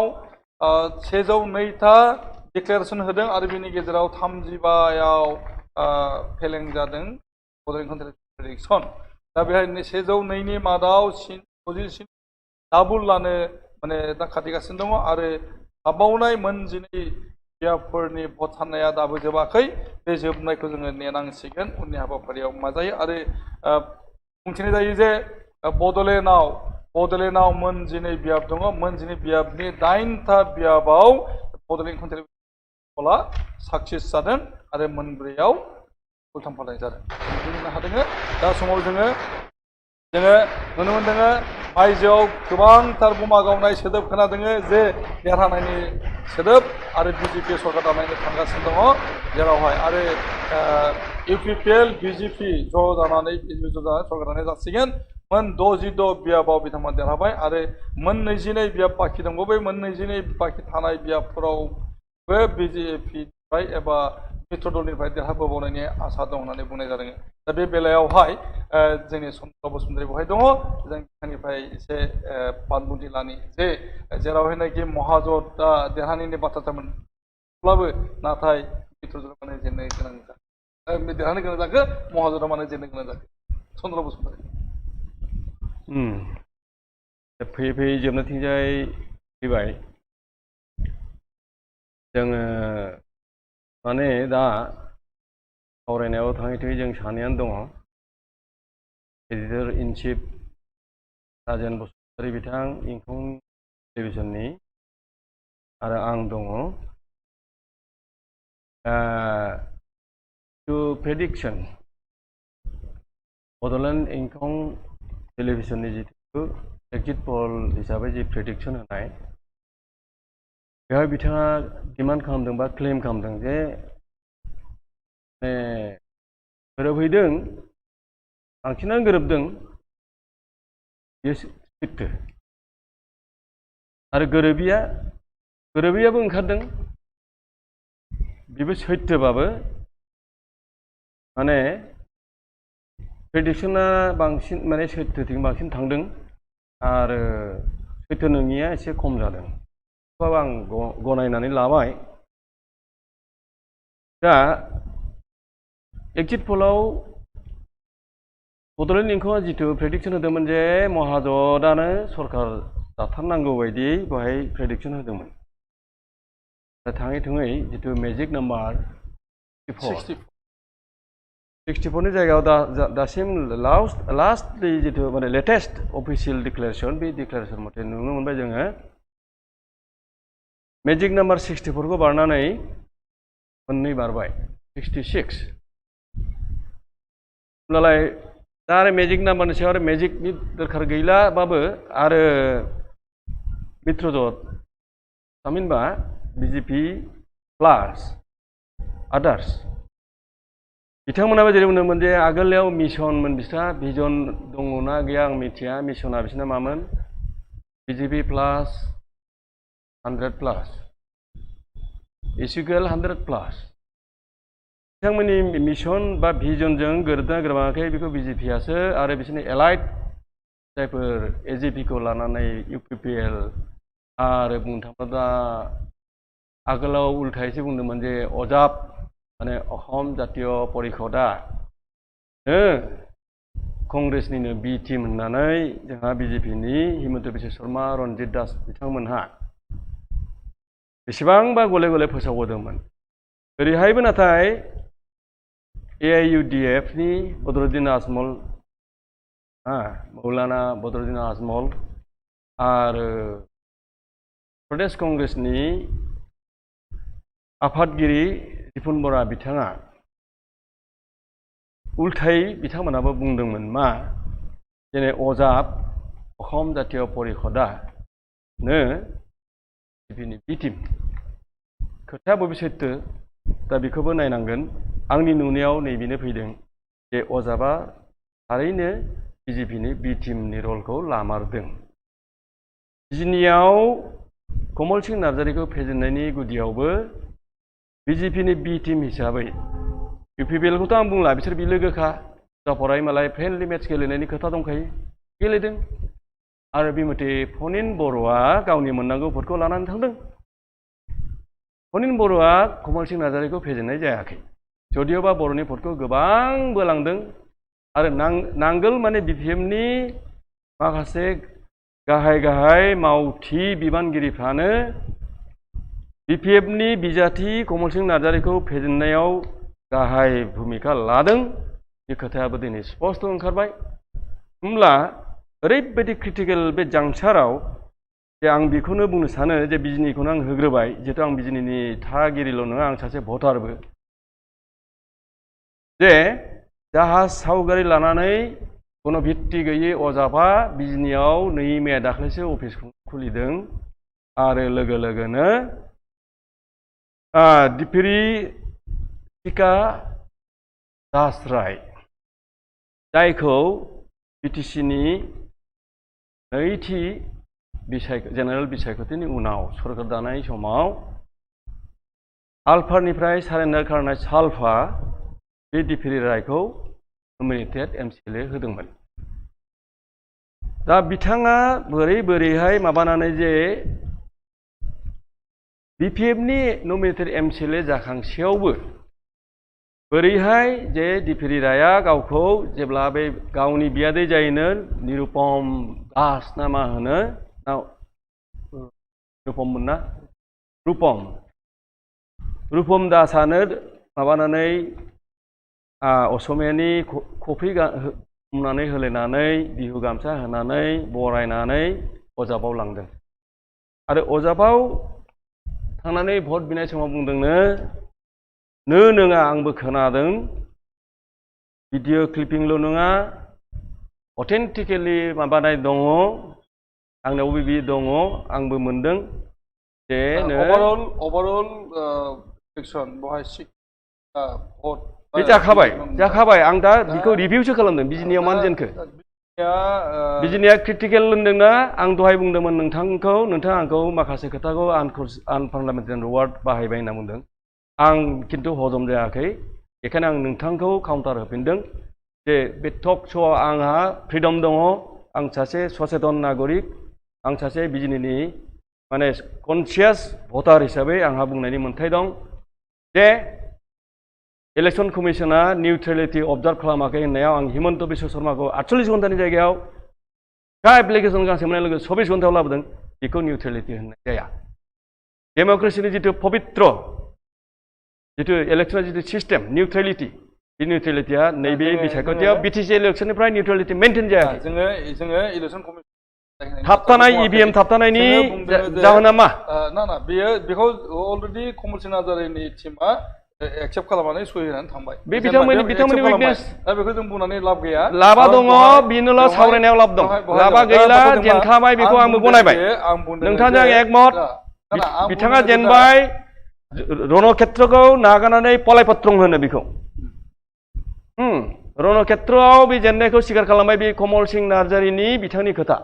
नाथाय आं सासे सावरायगिरि हिसाबै बुंगोन खारनो नाङामोन इभिएमखौ प्रमान खालामनांगौमोन प्रिसाइडिं अफिसारसो बिनि मालिक जोंनि एड्रेस टेगआ प्रिसाइडिं अफिसारनि नंगौना नङा बेखौ सावरायनो थाखाय नङा दा जोङो बेनि होमब्ला नोंथाङा बबेजों सावरायनांगौ बेखौ सावरायदों जे दा समावहाय 6टा भट माने मेजिक नाम्बारा बारखाबाय सरकारा लाबाय सरकार थांगासिनो नोंथांनि प्रेडिक्सना मिलायाखै महाजोता दानांगौमोन बे मिलायाखै ना बेयाव बुंदों आङो दा माने मैखोम दैदेनगिरिफ्रा दा जेनदों जेरैहाय रिपुन बरा कंग्रेसनि प्रेसिडेन्ट आरो एमएलए मन्त्रि साथाम गाहाम मन्त्रि बिपिएफनि बिथांमोना जेनदों दा बैफोरखौ लानानैहाय बिथा लानानैहाय जोङो बुंनो नागिरदों नोंथांनि प्रेडिक्सना नैबे मिलायदों दुधनिया मिलायदों सथियानि प्रानेश्वरा मिलायाखै नोंथाङा बेखौ बाख्ल' बोदेरदों नाथाय आंहा गुरुत्व होदोंमोन बड'लेण्ड एरियानि सासे भटार हिसाबै सासे समाज सिबियारि होनोब्ला आजिखालि राजखान्थिखौ गारनानैबो समाज सिबिनाया शून्य अर्थ जायो बे हिसाबै नोंथांनि प्रेडिक्सना बिटिसिआव 8टा मिलायदों नङा मानिना आं एडिटर इन चिफ नोंथाङा आंनि बुंनायखौ खोनासंनांगोन समाल'सना जेब्ला रिभिउ असमियानि भट जालसना बेखौ आं खालामदों बड'लेण्डआव नोंथांनि जिथु एक्जिट पल बियो गोबाङैनो मिलायाखै गोबाङा बांसिन मिलायदों साथाम मन्थ्रिया नोंथांनि एक्जिट पलाव साथाम मन्थ्रिया देरहादोंमोन नाथाय साथाम मन्थ्रिया जेनजोबदों आरो व्हाट इज द रिजन बेखौनो बुंनाय जादों जे साथामल' नङा साब्रैया जेनदों बिसोर जाहैबाय हितेश बसुमतारी बेथ' मन्थ्रि नङा मन्थ्रि नङा एमएलएसोमोन बिनि आगोलाव इएममोन प्रभाबशाली सासे मानिबाय आङो प्रभाबशाली बेखौ मानिबाय दा बेनिफ्राय रिहन दैमारि होमब्ला उरखावगरिया प्रभाबशाली नंगौ ना इउपिपिएलनि गायसनगिरि आफादगिरि बियो बै समाव पिसिडिआरनिबो प्रेसिडेन्ट बियो बै समावबो माने निर्दलीय जानायबाबो बिपिएफ आरो मा होनो बड'लेण्ड पिपुल्स मा होनोमोन बे सानसुमा खुंगुरा नङा ना रबिराम नार्जारिया जेब्ला गिबि गंगा टकिसआव पार्टि दानायाव बिपिपिएफ बे रबिराम नार्जारि बिथाङा दिनै दतमायाव आरो माने मा होनो वेस्ट क'क्राझाराव सेकेन्ड टाइमनि देरहाबावबाय बिथाङा उर्खावगोरा ब्रह्मनि बै समनि BBPF-नि आफादगिरिमोन उर्खावगोराया गायसनगिरि BBPF-नि आफादगिरि नङा नाथाय फैयै फैयै UPPL-नि बिनि आगोलावबो PCDR-नि गायसनगिरि आफादगिरिया उर्खावगोरा ब्रह्म बिथाङा सासे नोंथाङा बुंनो होनांगोन आंखौ राज्य सभानिबो बिथाङा बर'फोरनि रिप्रेजेन्ट खालामनाय राज्य सभानि सांसद बा MP-मोन बिथांनि माबाया गुरुत्वपूर्णसिन ना हितेश बसुमतारी EM जानानै माबानाया गुरुत्वपूर्णसिन सानैबो गुरुत्व दङ सानैबो प्रभाबशाली व्यक्ति फादार अफ द UPPL उर्खावगोरा ब्रह्म बिथांखौ नोंथाङा गुरुत्व गैया सानदों गुरुत्व गैया नाखै प्रभाबशाली बिथाङा देरहादों देरहाफेराखै एबार खाफालाय गोदों बिथाङा देरहादों मोजां बाथ्रा दा प्रेडिक्सन मोजां सांसद मोजां बिधायक जाहैब्लानो जों मोनगोन बिथाङा साक्सेसफुल सासे पलिटिशियान आं बेखौनो बुंदों जे प्रेडिक्सनाव अलप पला जादों मानो जे चन्द्र ब्रह्म माने जेनखो प्रमिलारानि ब्रह्म माने जेनखो बेखौ नोंथाङासो मिथिगौ नोंथांनि एग्जिट पलाव देरहानाय दङ आं नोंथांनिफ्राय लुबैदों मोनथिनो जे बिथांमोना मानो जेनखो आं नोंथांनिफ्राय बेखौ मोनथिनो लुबैदों जेरावहायनाखि प्रेडिक्सना बेयावनो फेल जादों जेरावनाखि बड'लेण्ड टेलिभिसननिफ्राय प्रेडिक्सन होदोंमोन जे प्रमिलारानि ब्रह्म देरहागोन चन्द्र ब्रह्म देरहागोन हितेश बसुमतारी ना रिहन दैमारि हितेशखौ आं 4 नाम्बारावबो हमाखै आंनि माबायाव रिहन दैमारि साथाम मानो जेनखो नोंथांनि नोंथाङा जुदि बावाखैबा आं दहाय बुंदोंमोन साथामबो मन्थ्रिया जेनग्रोदों आं सारप्राइज जायाखै होनना बुंदों आं आसरित जायाखै जेब्ला बिथां एडभकेट मामोनलाय फजलुर हक बिथाङानो दंमोन प्रेजेन्ट बे समाव आं बुंदों आं सारप्राइज जायाखै प्रमिला रानि ब्रह्मआ जेनग्रोदों आं सारप्राइज जायाखै नाथाय जेब्ला साथामनि ज' जेननायखौ खोनाजोब्बाय भक्सन था बे इसुखौ लाबोबाय हेब्ला आं बुंदों आं सारप्राइज जायाखै मानो होनबा दा इमसननि जुग नंला इमसना 17 बोसोर लास्टिं खालामाखै खुनुरुखुम थानि थुनि अतीन हाजंखौ मोनदेरामोनब्ला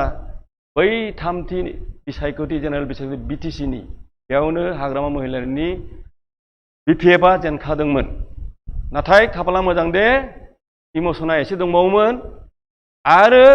बर'नि दोहौआव अतीन हाजंआबो देरहानाय सासे पलिटिशियान जाबाय बिथाङा दिनै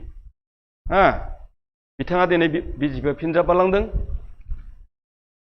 बेवहाय आं बुंदोंमोन जे बेवहायनो बुजिनांसिगौमोन जे BPF-आ जे दा इमसननि जुगा थाबाय थायाखै दाना जुक्तिजोंसो मानसिया बिजिरगोन परिबर्तन नागिरदों गाज्रिबाबो मोजांबाबो परिबर्तनखौ लुबैदों बर'फ्रा माने बर'फोरनि बिबेक माबाया खामानि होआखै जोङो ब्रेक लानो थांगासिनो दङ जे दा समावहाय मित्र ज'टनिफ्राय सरकार दानायनि खाबुआ फैबाय मानोना बिथांमोना 6 MLA आवथायनो हाबाय आरो आवथायनाय माने महाजोटनिफ्राय महाजोटनिफ्राय मोननो हाबाय अनलि 39 आरो बेराफारसे मोन 22 बियाबाव सानख'नाय हाबाफारि जागासिनो दङ आरो बियो जदिउबा महाजोटआ फैजोबो अब्लाबो महाजोटआ सरकार दानो हानाय नङा आरो बेराफारसे मित्र ज'टआव फैनो लागा गोबांथार MLA-फोर दंबावो बेखौ जों नुनो मोनदों दा बे हिसाबै जों आसामनि रायजो खुंनायनि बिबाना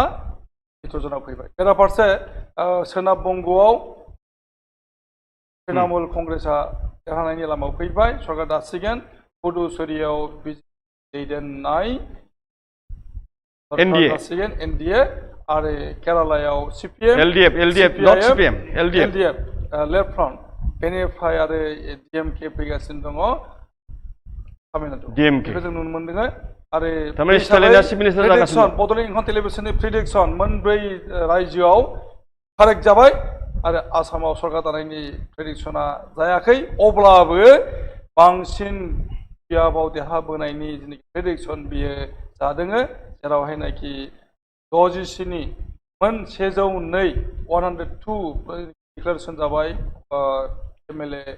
देरहानायनि बेवहाय 67आ कारेक्ट जादों आरो 35आ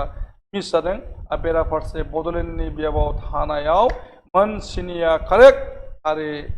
मोनबाया इनकारेक्ट जादों नुनो मोनदों जोङो नायबाय थानि जे गासै रिजाल्टखौ लानानै जोङो फैफिनगोन उननि समाव आफ्टार ब्रेक आरो बिनि सायाव सावरायनाय जाबावगोन गाबोन फुंनि 10 रिंगायाव जे गभर्नमेन्टखौ दानो थांगासिनो दङ मित्रजोत नोंथाङा फोजोबबाय नामा? मन्थ्रिया सोर जागोन जों बेखौ गाबोन नायनो थांगासिनो दङ आरो बेनि गेजेरजों दोनथ'नाय जादों आरो जोङो फैफिनगासिनो दङ गासै रिजाल्टखौ लानानै गासै रिजाल्ट लानानै फैगासिनो दङ बे समसिम नेनानै थाथ'नांसिगोन बयनिबो हामलायनाय होदों दा दानदिसे ब्रेक लाबावबाय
थाव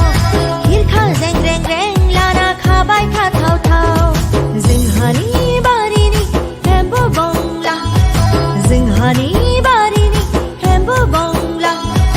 जोंहा जाबाय थानाय न'आ थिं बांला जोंहा जाबाय थानाय न'आ थिं बांला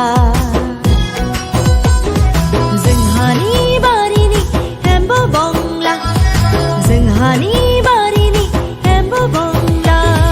जोंहा जाबाय थानाय न'आ थिं बांला जोंहा जाबाय थानाय न'आ थिं बांला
हाबलांजोब्बाय थाम्फै दांग्राया इसिं अखं हाबलांजोब्बाय थाम्फै दांग्राया बादामालि खालांजोब्बाय इसिं अखङा बादामालि खालांजोब्बाय इसिं अखङा जोंहानि बारिनि एम्बु बंला जोंहानि बारिनि एम्बु बंला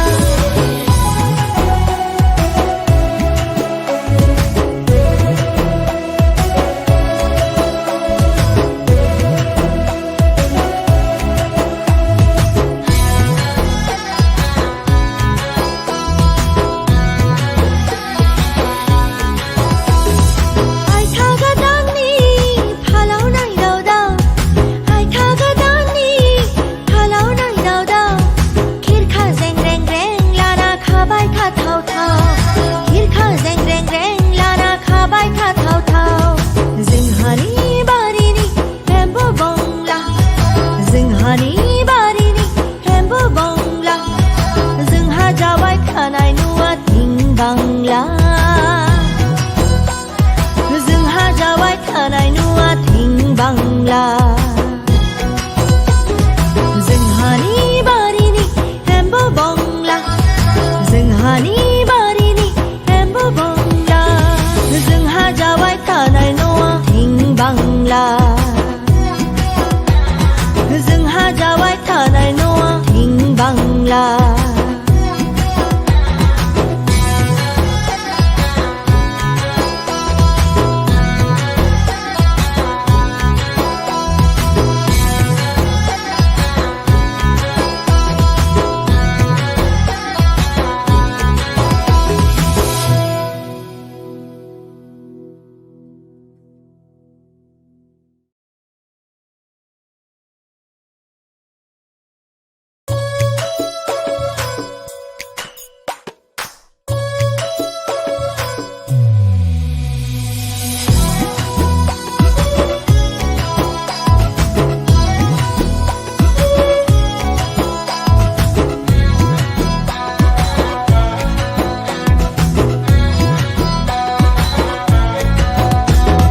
जोंहानि बारिनि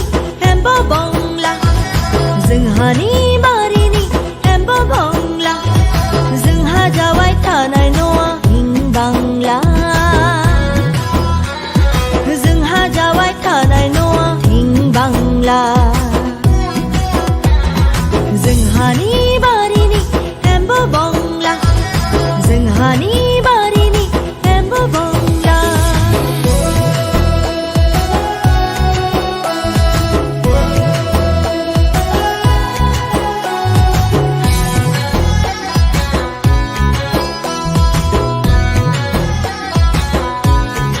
आयो आइहा बाबु रही थाम्फै दांग्राया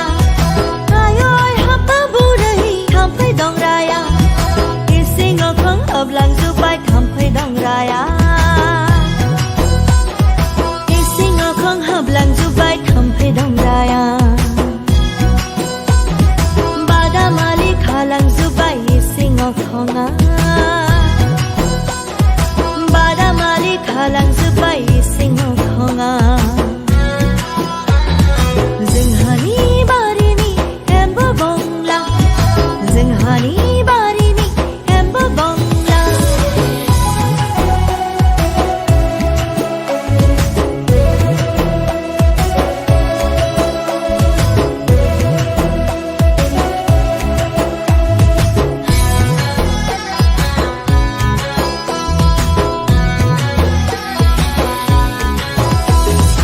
आइथा गोदाननि फालाव नायदाव दाव आइथा गोदाननि फालाव नायदाव दाव खिरखा जें रें रें लाना खाबाय थाथाव थाव खिरखा जें रें रें लाना खाबाय थाथाव थाव जोंहानि बारिनि एम्बु बंला जोंहानि बारिनि एम्बु बंला जोंहा जाबाय थानाय न'आ थिं बांला जोंहा जाबाय थानाय न'आ थिं बांला जोंहानि बारिनि एम्बु बंला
हाबलांजोब्बाय थाम्फै दंग्राया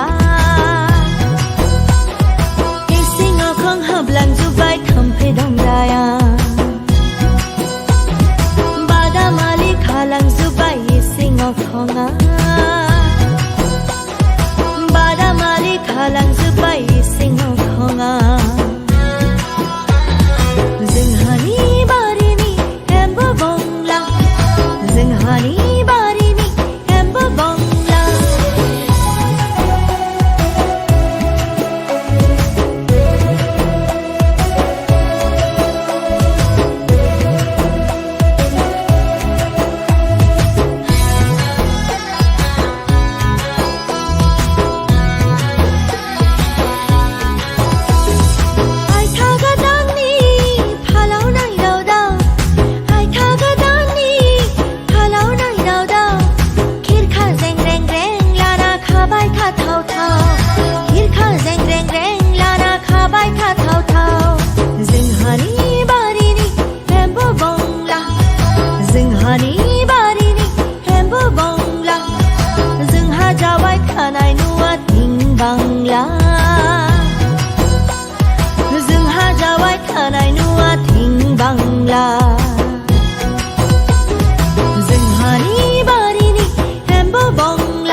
जोंहानि बारिनि एम्बु बंला जोंहा जाबाय थानाय न'आ हिं बांला जोंहा जाबाय थानाय न'आ हिं बांला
जोंहानि बारिनि एम्बु बंला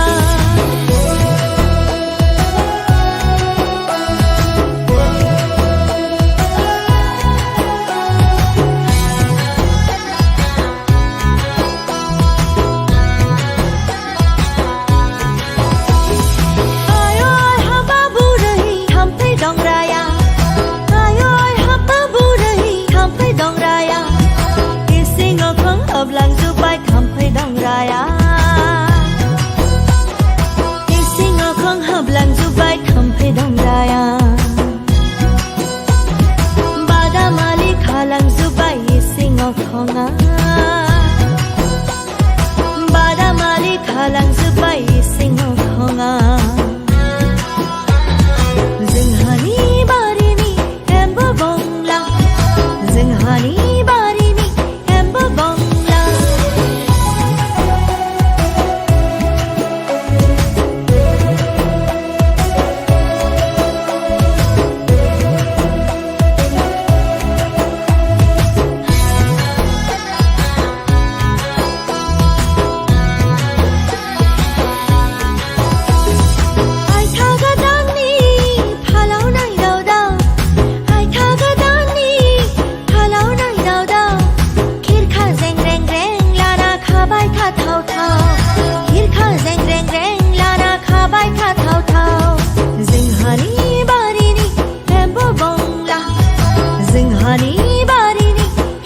बंला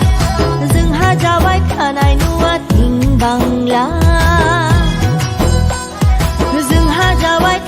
नुवा थिं बांला जोंहानि बारिनि एम्बु बंला जोंहानि बारिनि एम्बु बंला जोंहा जाबाय थानाय नुवा थिं बांला जोंहा जाबाय थानाय नुवा थिं बांला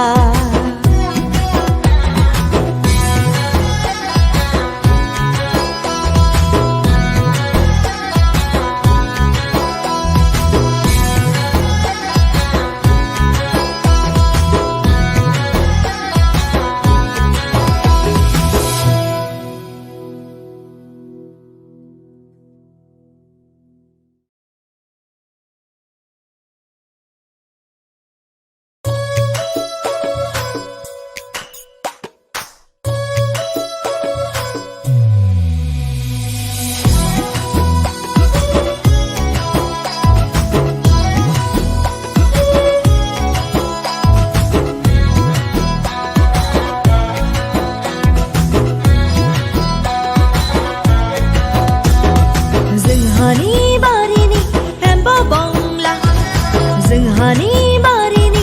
एम्बु बंला जोंहा जाबाय थानाय न'आ हिं बांला जोंहा जाबाय थानाय न'आ हिं बांला जोंहानि बारिनि एम्बु बंला जोंहानि बारिनि एम्बु बंला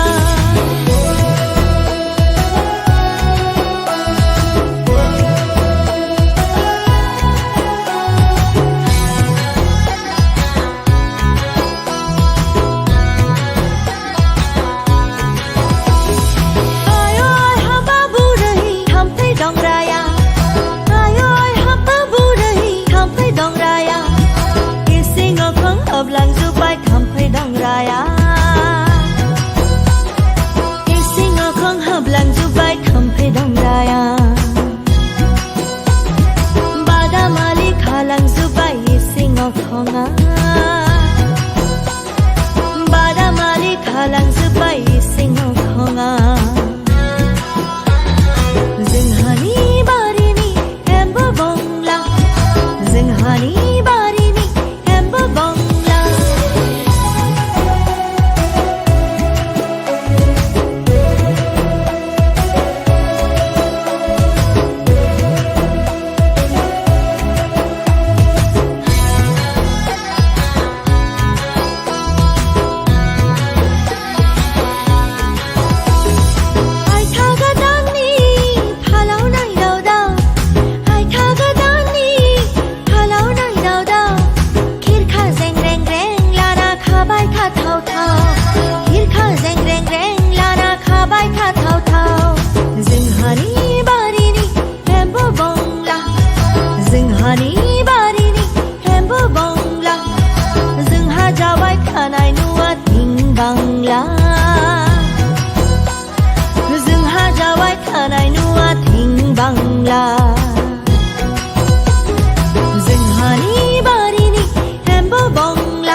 थालांजोब्बाय सिङाव खङा जोंहानि बारिनि एम्बु बंला जोंहानि बारिनि एम्बु बंला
बिसायगिरि साहेब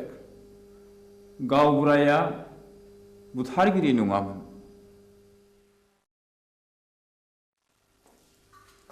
जाथायनि सोमोन्दै नों मा मिथिगौ गासिबो नोंनि मेगनजों नुदों नुवाखै अर्डार किप साइलेन्स आं नुवाखै नाथाय आंनि बिसि गयस्रिया बिनि साखिमोन बाथ्राया सल'बादि बुंजोबनो सम नांगोन मिलर्ड आं सानो बिनो बुंनो सम होजायो there may be proof okay proceed now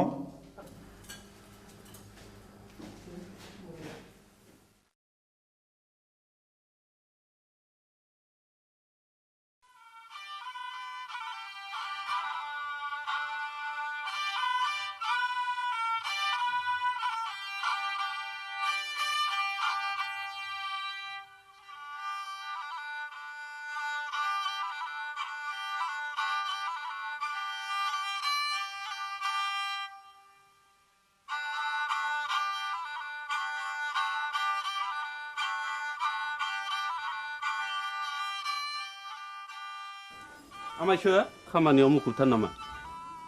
बानायसो हंला बिबारि थाम्फै लाबोबाय नों दा फैदों नै जिरायलायला आमायसो हा माथो खौरां लाना फैदों नोंथां नोंसौला जांगिलाया गोब्राब लोमजालायबाय आरो हरसे थोलो गाबख्रावगासिनो दं मेगन मोदैसो जालायथारबाय आंलाय माथो खालामहैनांगौ जाखो खासिनिफोर होयोबा खि राखांबोलाय खोमा हा आजिखालि डाक्टार हस्पिटाल एग्रे बाग्रे थासेयावबो मानो खासिनि बोन्दोंनि खोथाखौ फोथायबावोब्रा नोंसोरलाय बानायसो खासिनि बोन्दोंआ जेबोआनो नंखाया बियो खालि जब्रानि गोसोखौ फोजोननायबोल'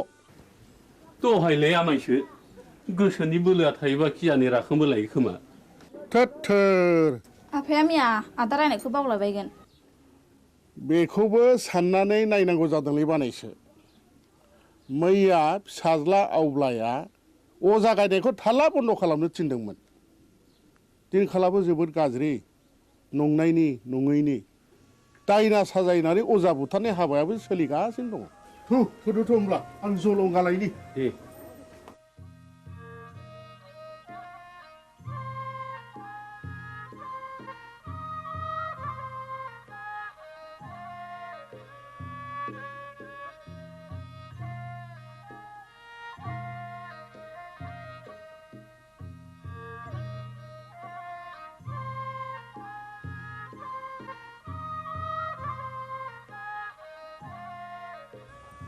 आफाया बहा ओंखारलांखो बिबारि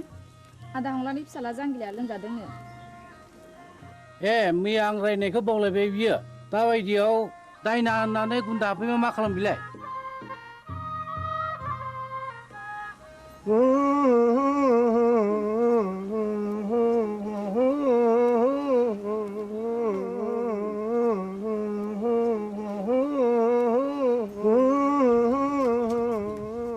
फैदो फै आमायसो माथो आदा सन्थलायानो दंखायोलाय फैदो फै होनना बुंदों थुलसि गसाइ ना बुंदों ओजोंहाय सोर दङ होनना बुंदों खैला दङ आग्रां दङ कुथु दङ राजखान्थि दङ होनना बुंदों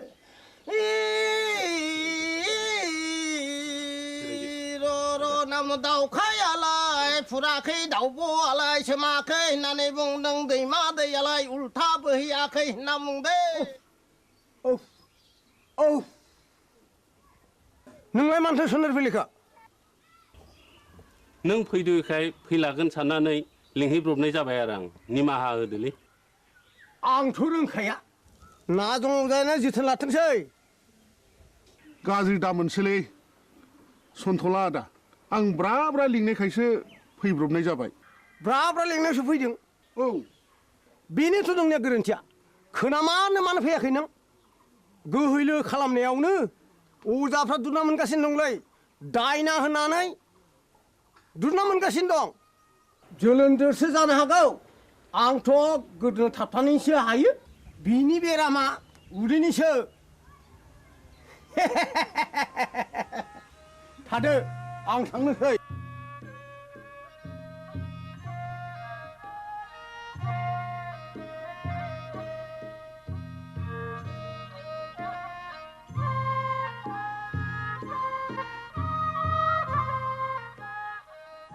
हाब जोबोद इनाय जाबायलै मामाय फंला दे आमायसो जि जाबाय जाबायसै नों नङाबा आंहालाय सोरथो दंजा रोंबावो आमायसो न'खरनि होननानै मैया हनै ब्रा ब्रा लिंहैबाय आङो ब्रा ब्रा लिंहैसेयावबो फैलायो अजाया दिनैबा मा फारखा नांनाय हारसिङै फैखो दे जा जाबाय जाबायसो बानायसो साल दाउखुमै थुलुसि आरो लथाव दै गोथार लानो लाबोदोंल' दंखाजोबो आमायसो गासिबो जगार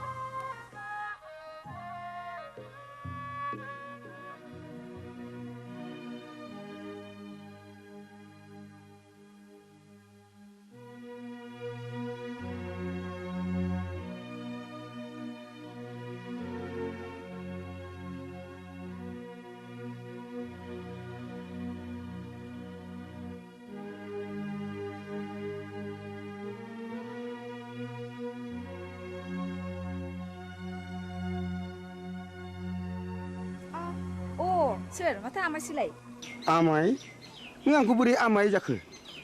सेमोन फावगालिखौ बिहारि लानायनिफ्रायनो नोंलाय आंखौ बिगुमै जाया होनबा सोमोन्दोआ सोलाय सोल' जाबाय बायो नामा गोदो आमायमोन दाबो आमायखौनो गाबज्रिगोन आं नोंनिया बिदिनोसै लेखा गोरों हिन्जावनि बाथ्रा आंलाय मा बुंनो रोंबावनो आच्छा बिबारि नों आंखौ बिगुमै लिंनो आसुसि मोनो नामा आं हले नोंखौ गुबै बिबोनां होननानैसो सानोब्रा दाबादियाव नों राजिब्ला आं नोंखौ बिहाय लानायावसो आवगायबावगोन आमाय लाजागसै नोङो बेबायदि होननो आंहा बिहारिया दा साथामल' गुबुन हारिनिब्लाथ' दजननि बांसिन जाबावो आमाय आं दुखुथियानि फिसा जानो हागौ नाथाय आंहानि गोसोआ आंहा गैया माबारै बुं नों मानो फैदों बेहाय बे दयाराम गलादारा गामियाव मानो बेरायनो गोनां जाखो नों बेखौ मिथिया होनबा अ नों बाखिसाजोंसो फैदों औ आरो आदाबो गैया आफायाबो गैया नों एसेबां रागा जोंबाय बिबारि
जों बरबाजार ब्लकनिफ्राय फैदों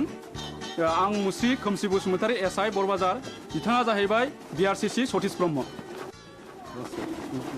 आं मुस्रि उदां बसुमतारी बे स्कुलनि गाहाय फोरोंगिरि सिङाव फैदो सार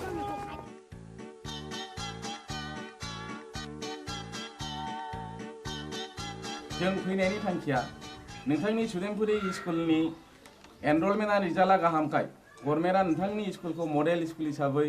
डिक्लेयार होनो थाखाय प्रप'ज खालामदों बेनिखायनो नोंथाङा नैबे जोंनि डाइस फर्मेटखौ आबुं खालामनानै जोंनि मावख' अफिसाव एसे थाबैनो हैनांगौ मोनसे खोन्था सार बुं बे सुदेमपुरि एलपि स्कुलाव फरायसाया 100 बारा थांनाय 10 बोसोरनिफ्रायनो फोरोंगिरि आं हारसिं हायोब्ला सारा सासे लोगो फोरोंगिरि हरोब्ला गाहाम जागौ साबगौ नों हारसिङैनो 10 बोसोर स्कुलखौ बेंबोदों आरो रिजाल्टआ बुहुमनाङै साबसिन जादों नोंथांनि स्कुलाव सासे लोगो फोरोंगिरिया गोनांथार आं सरकारनो रिपर्टखौ हरगोन आरो सरकारा बेहाय बे स्कुलाव लोगो फोरोंगिरि हरासान्दि आं सासे शिक्षा कर्मी हरनो थाखाय स्कुलनि गामि सोलोंथाइ आफादनो आं बिथोन हरगोन आरो बेनि दान बान्थाखौ जोंनि आफादानो डिपिपि एबा सर्ब शिक्षायानो गासिबो बानजोबगोन गोजोन्थों सार होमब्ला जों थांदिनि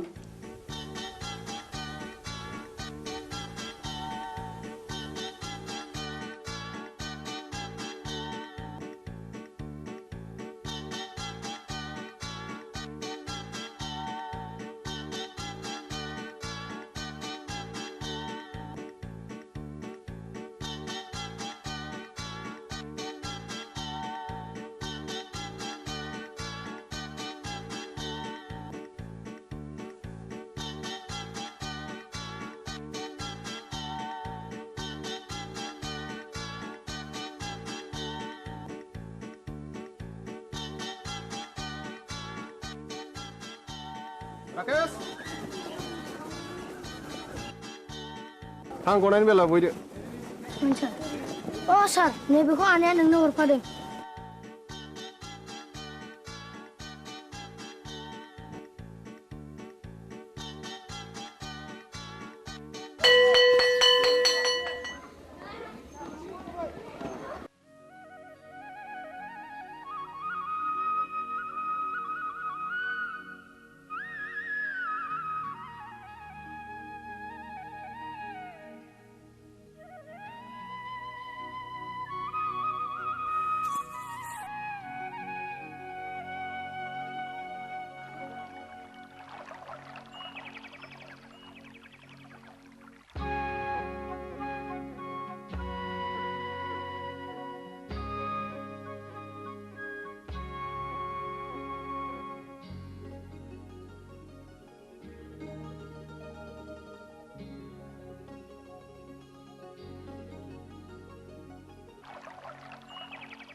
बिबारी मानोबा लेंहरा नों आंहा जों सोलाबथारा बिबारी नों रागा जोंलायबाय हगार मानो इसेबां रागा जोंदों दिनै आंनि फैनायाबा मानोथो इसेबां गोबाव जाया नोंनो होनो थाखाय गिफ्ट लायदोंमोन आं थाव खैथा बुंनाया लाजिथारा नोंगौ नै दे आंनो गोदोनायाव आलायनानै होनोसै नांखाया आंनो मानो दाख्लै बुंनाया मा जाखो मामोनलाय ए बावफ्लादों बैसागुनि आगोल जा जगार खालामाब्ला मोनखाला नों आंखौ ए बाथ्राया बेसे सिखिरि मानसिफ्रा दि मेगन सागासिनो दङ नाथाय आंहा दि देग्लाय हाबारानो राहा गैथ'आ होमबा दिनैनिफ्राय नों आंनि रावबो नंला बिबारी बिबारी नोंनि गोसोआ मानो इसेबां गोरलै बिबारी दे आं दिनैनो आइ आफाजों सावरायसिगोन नोंखौ आं न'नि माइनाव खालामनानै लानोसै आं नों फोथाय बिबारी नों नङाब्लाखि आं मालाय बे संसाराव थांनानै थानो हागोन नंमारगौथ' नोंगौ सैथोथार या उदां what's so fine are you I love you darling I love you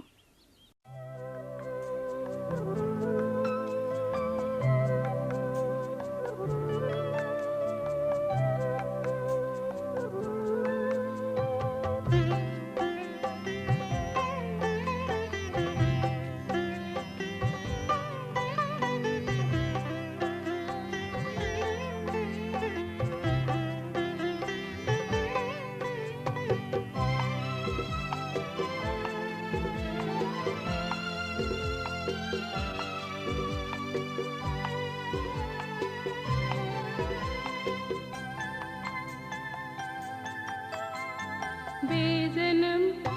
बेजिवा बेनजर बेगर्ब जानो मादिनु जानो मा खालामो बे मुलुग बे संसार बे मिजिं बे सिमा जानो मा मैया मैया जानो मा आफोद बे जोनोम बे जिउआ बे मिजिं बे सिमा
फालिजों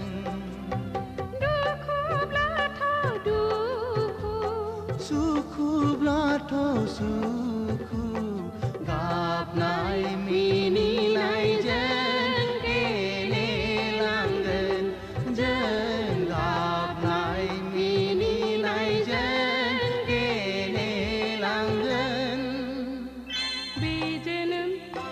बे जिउआ बे मिजिं बे सिमां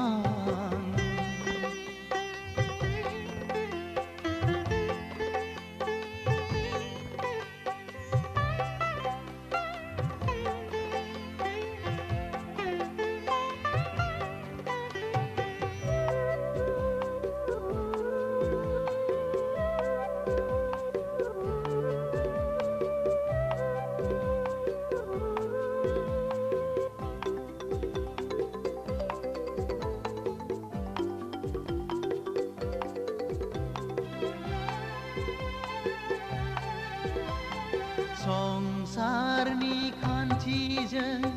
जुलिनि दौलेंजों सानस्रिलांगोन जों लैथो गेजेरजों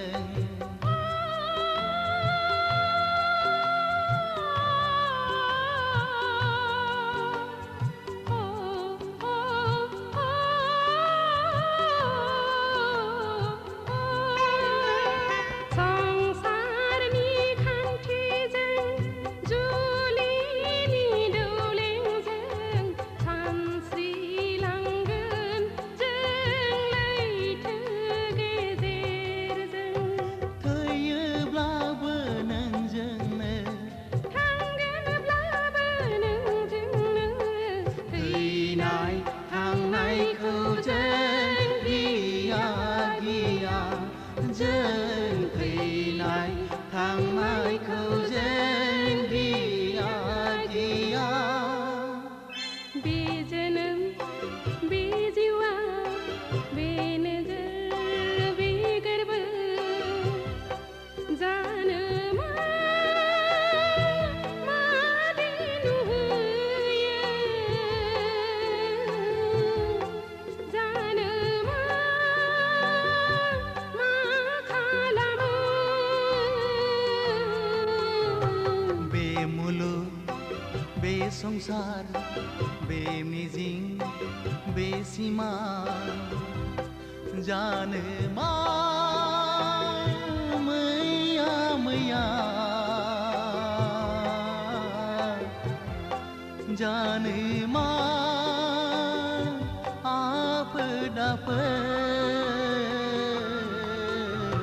बे जोनोम बे जिउआ बे मुलुग बे संसार बे नोजोर बे गोरबो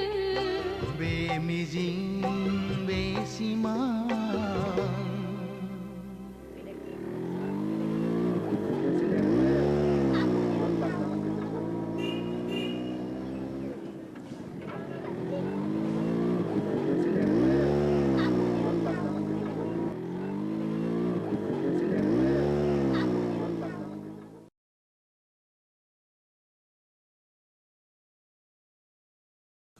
बिबारि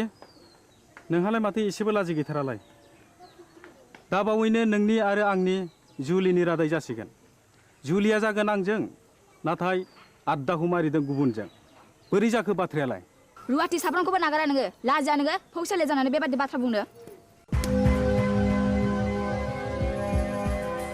थौदां गायदे सालायदो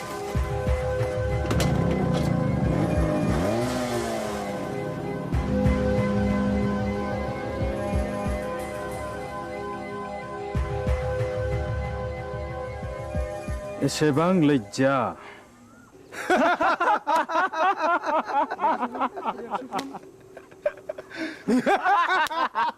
Shut up!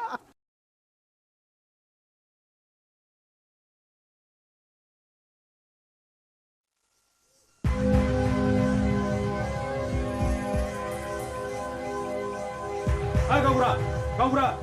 र' दावराव दाख्लाम मा जादों फालाय जादों गोबां जाथारदों फै जिरायफै अ मोनलायनाय दंलाय खोमा सादाब ए आंना गोरोन्थि जालायबाय गामियाव जोबोद गुलाय गुजाय जाबाय गावबुरा हाबा जायालासे लाइन मारिनाय बेरायलायनाय बन्द खालामनांगौ बन्द खालामनांगौ आं बुजियाखिसै सावलुन बुजियाखैब्ला बै दुनालि गाथोन सेराव मावजि बुन्दा बादि जमनानै थाहै होमब्ला नुगोन बे गामिनि बारहावाया माबादि हाद्रिजों सोमख्रि जागासिनो दङ थौ खुरदै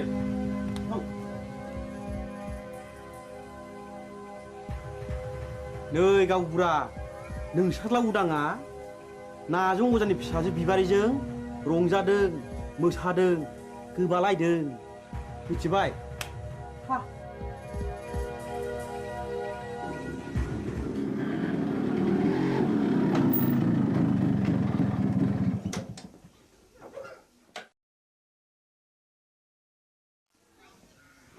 उदां नोंनि सोमोन्दै मा खोनागासिनो आंलाय मा खोनादों आफा नायल' जाल' सासेल' फिसा होननानै दाव दाव अनबोदों फेदेरदों खांबोदों नों दा देरनानै जोंनि गन्थं हासुनायखि मोजां जादों दाबि मा जादों मानि दावराव दावसि खालामलायखो आवसेवालाय ए उदां फिसा नों फैबाय औ आइ आं स्कुल गनानै बिबार उनाव हाबहैदोंमोन बेनिखायनो देरि जादों बिबारि मा सोमोन्दो दं नोंहालाय बिबारिजों आफा हामबाय आवसाव मानसिया मानसिनि न'आव थाङाबा अनज्लायाबा संसारा बोरैथो जानांगौ जाखो थां आफा ओंखामा सुलायबायगोन जाहैदो नोंनो लायहोग्राया नोंनो सुलु होग्राया गांगोथि सुनाय आखाइ आथिं रानाय दाउ मैनाखौ मानोथो गजबबाय थानो लुबैदों नोंलाय बदनाम जादों बदनाम बै नाजों अजानि फिसाजोखौ लानानै आं समाजनि जेबो बेरखाङाखै आफा होमब्ला बिबारि न'आव मानो थांबाय थायो आं बिबारिखौ गोसो थोयो खोनाबाय नुबाय नोंसोरलाय लाजिया सोंजा मा बुंदों उदां नों बिबारिखौ गोसो थोयो औ आइ आं बेखौ हाबा खालामगोन दिनै आं नोंसोरनो फोरमायनो सानदोंमोन हाबा खालामगोन हाबा बे जेब्लायबो जानो हाया नों बे सिमांखौ दा खालाम फिसा नों रोंबाय राबाय बिफानि मान सनमानखौ लाखिनांगोन आं बिबारिजों समाय लाखाबाय आइ जों नागारलायनो हानाय नंला होमब्ला नों सानदो नोंहा बे न'खराव जायगा गैलिया मा औ न'खर आरो बिबारि बबे उदां थायो गोनांसिन उदा बेखौ बिजिरना नायगोन आं साननो सुजुग होबाय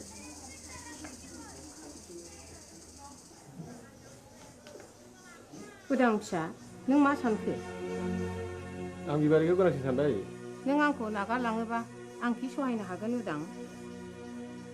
नों राजिब्ला नोंखौ लांफैगोन आं आइ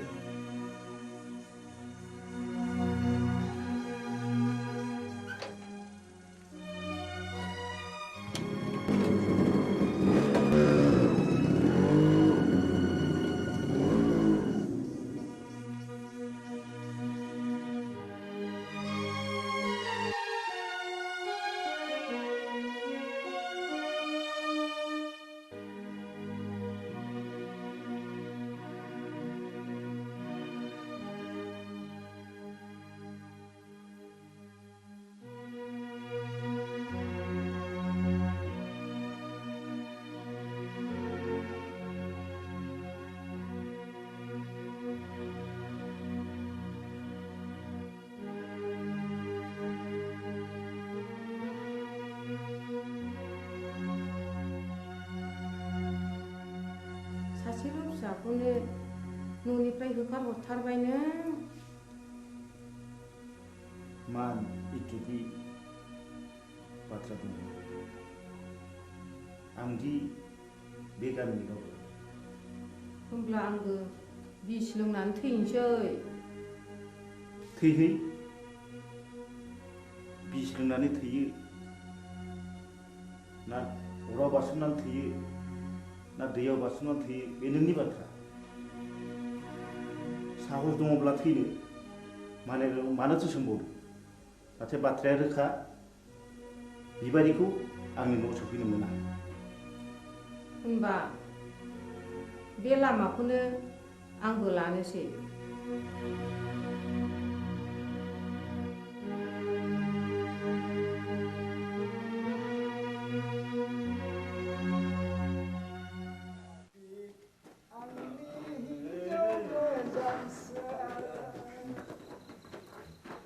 नोंखौ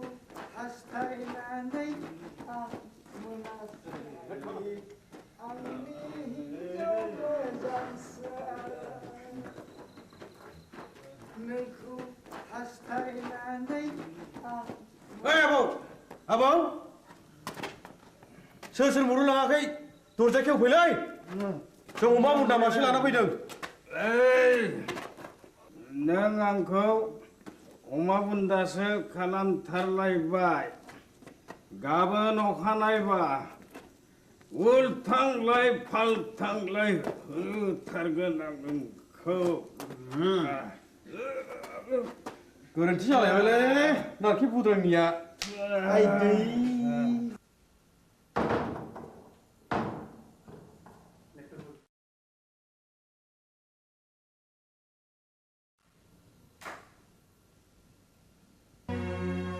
दिनैबो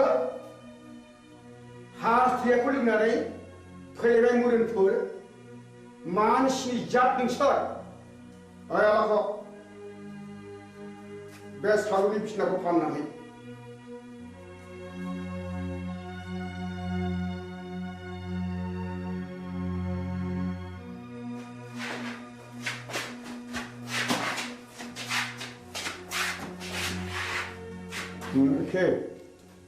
दिनैबा लोङा सानदोंमोनलै आबौ बसनि खावलायाव बिबारिनि आखाइ थाखाया थास नांनायाबोलै बिबारिजों सोरबा जाहरदों औ आरो आंबा ब्रा ब्रा बुंबाय बेखौ दासंखाय होननानै गैया बसआनो मानिथारा आबौआबो बिबारिखौ सोगोथोयो नङा होमबा सिथा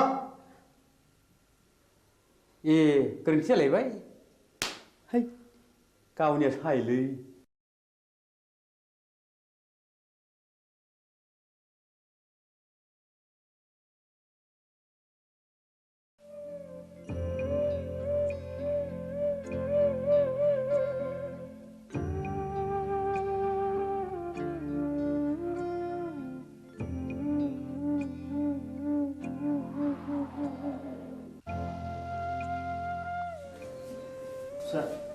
बै बेदाव दैखां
जाय जाथों फिसाफोर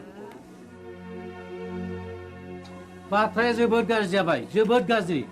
मानोना उरां बिमाया मुलि लोंनानै बिहु जानानै दा हस्पिटालाव लांलायनांबायनो बिबारि नोंसोर थाथ' आं हस्टेलाव थांनोसै आंबो थांफानो उदां थाथ' आफा आदा आरो बाजै मोननोसै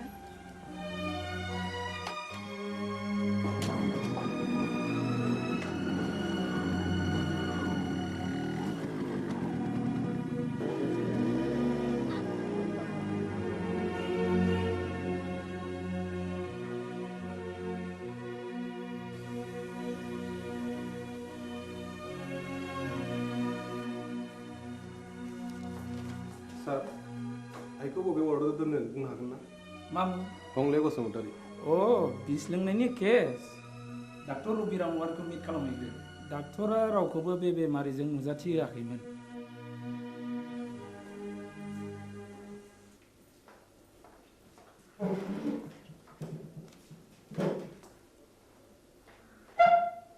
आइखौ जों नायनो हागोन ना सार? सोर आइ? आइनि मुङा हंले बसुमतारी। हागोन, हासिगोन। बबे रोगाव दं? माबायदि सार? नर्मेल, दिनैनो रिलिज जागोन। स्पेसियेल केबिनाव दं। थेंक इउ सार। रनायसाय, नैबे प्रेसक्रिप्सनखौ लांफा। गासिबो मुलिखौ जानांगोन। रिलिजनि उनावबो दानसे मुलिखौ जानांगोन। Thank you sir, thank U.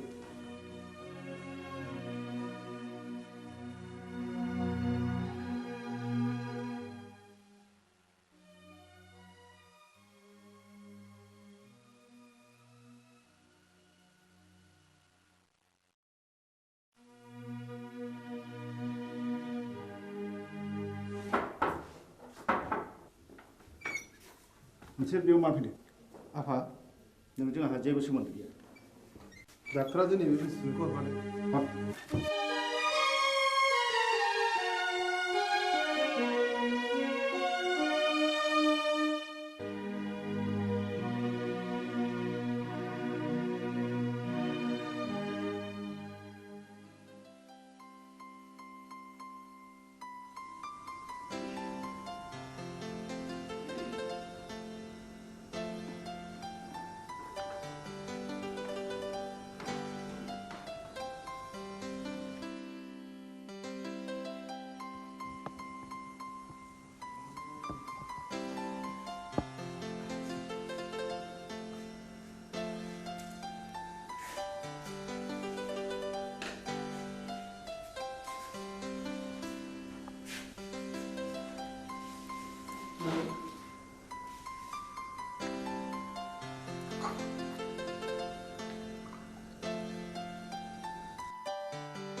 जै जाथों नोंसिनि रायजो जानाया। दानसे नङा दाननै, दाननै नङा दानथाम, बोसोरसेयानो फुरा जालायलांनोसै। एसे नायथ'बावदो, आं फैगौ दानाव कलिकातायाव थांगोन। पेन्टिंनि एसे रां मोननांगौ दंबावो। आं मोनसे गुबुन बाथ्रासो बुंनो सानदोंमोन। माने आहा मोसौ हालुवा मासेया बानजाला। नों गलानि बाखिखौ सुख सान्ति आं नोंनि मोसौखौ लांथ'नोसै। बे मोसौखौ आं हरनो हानाय नङा। नोंसिनाव थांनांगौ। जिखि खालामा मानो आं बे मोसौखौ हरनो हाथाय नङा। गोसो बारासि मोहिनी, नों बिहामजोनि दख'ना ओनसोलावनो एसेबाय थानोसै। लांथ'दो मोसौखौ, मोजाङैल' जोथोन खालामहैदो। उन्दैनिफ्राय दांनाय बिलिनाय फेदेरदों आं बे मोसौखौ, आं हरनो हाथारनाय नङा। होमब्ला आंनि गलानि बाखिया? नैबे सना जरासेखौनो दोनथ'दो। बेबो जायो।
फैथों दाउ मैनाखौ हारसिङै मोननायाव नागारजाया।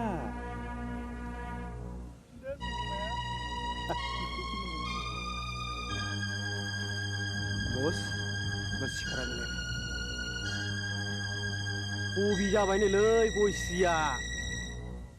फाबसे नांगारगोनब्रा बबि मानसिनि इनाय मानाय खालामोब्ला सेराप है मा बुंथ'लाखिनो आंलाय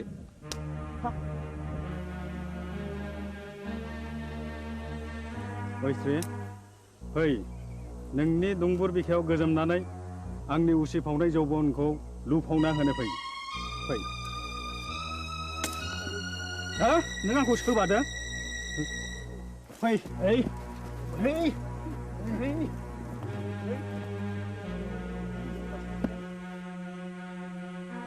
हे दहरम मा जागोन दिनैलाय फाब नांगोन फाबा मा जिराद गोजा गोथां ना फाख्रा आइदै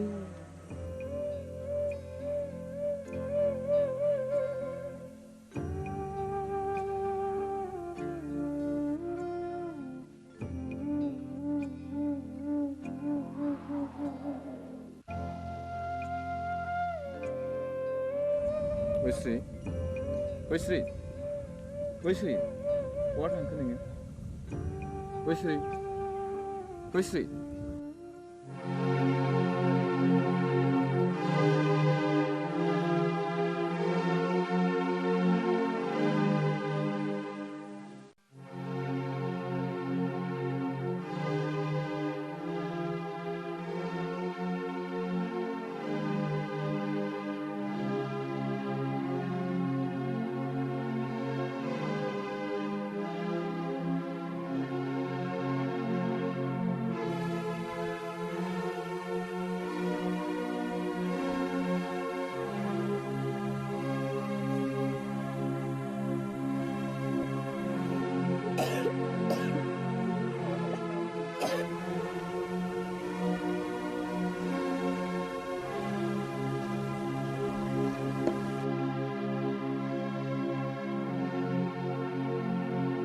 गयस्रि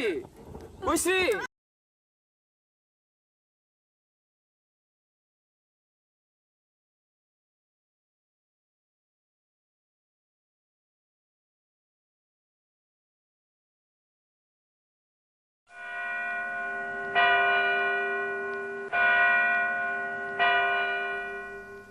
बिसायगिरि साहेब गावबुराया बुथारगिरि नङामोन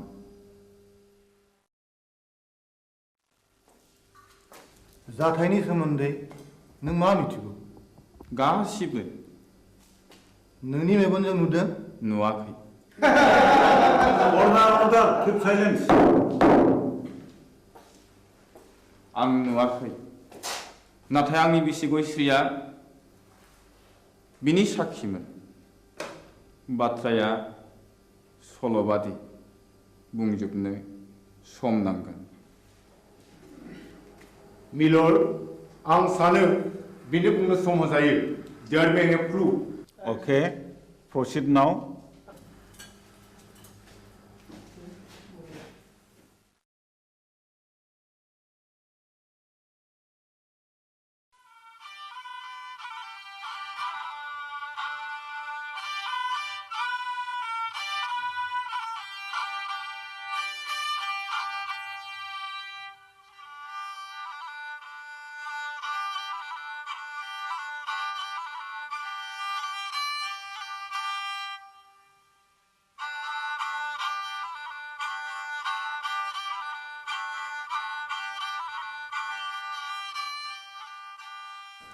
आमायसो खामानियाव मुखुबथार नामा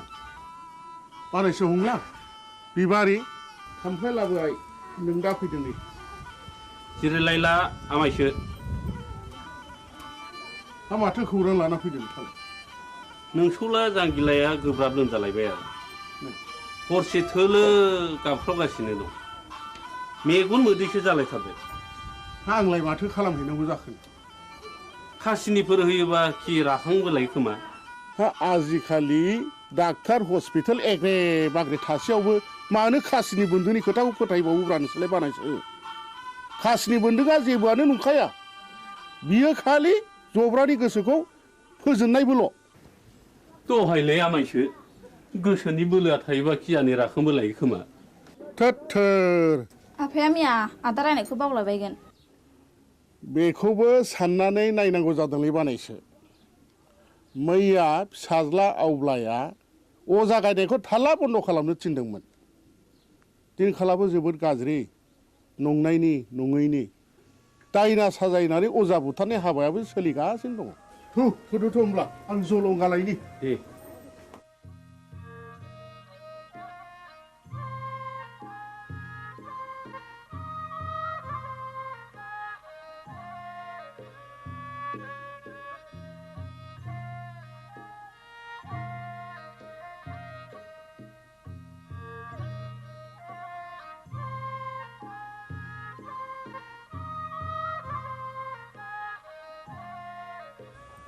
आफाया बहा ओंखारलांखो बिबारि आदा हंलानि फिसाला जांगिलाया लोमजादोंनो ए मैया आं रायनायखौ बावलायबाय बियो दाबायदियाव दायना होननानै गुन्दा हाबफैबा मा खालाम बिलाय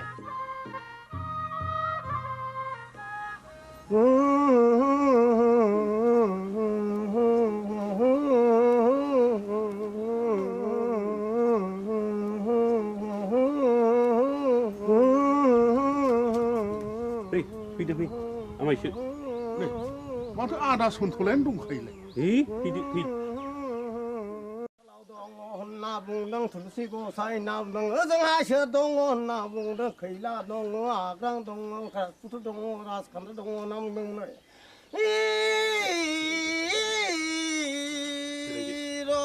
नाम दाउखायालाय फुराखै दाउब'आलाय सोमाखै होननानै बुंदों दैमा दैयालाय उल्था बोहैयाखै होनना बुंदों नोंलाय मानोथो सोनार फैलिखा नों फैदोखाय फैलागोन साननानै लिंहैब्रबनाय जाबाय आरो आं निमाहा होदोलै आंथ' रोंखाया ना दङ जायना जोथोन लाथोंसै गाज्रि दामोनसोलै सन्थला आदा आं ब्रा ब्रा लिंनायखायसो फैब्रबनाय जाबाय ब्रा ब्रा लिंनायावसो फैदों बेनोथ' नोंनिया गोरोन्थिया खोनामानो मानो फैयाखै नों गोहैलो खालामनायावनो अजाफ्रा दुना मोनगासिनो दंलै दायना होननानै दुना मोनगासिनो दं जोलोन्दोरसो जानो हागौ आंथ' गोदोनो थाबथानानैसो हायो बिनि बेरामा उदैनिसो थादो आं थांनोसै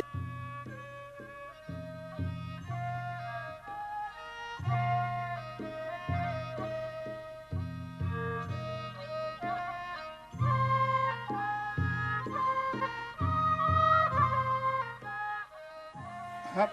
जोबोद इनाय जाबायलै मामाय फंला दे आमायसो जि जाबाय जाबायसै नों नङाबा आंहालाय सोरथो दंजा रोंबावो आमायसो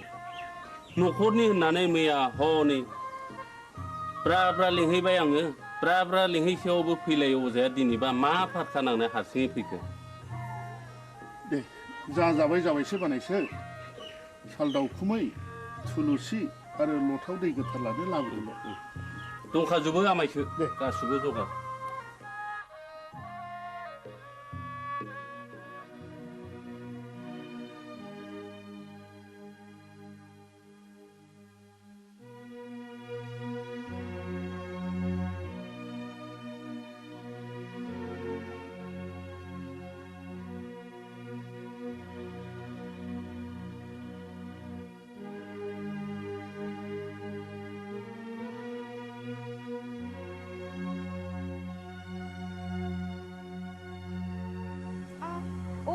सोर माथो आमायसोलाय आमाय नों आंखौ बोरै आमाय जाखो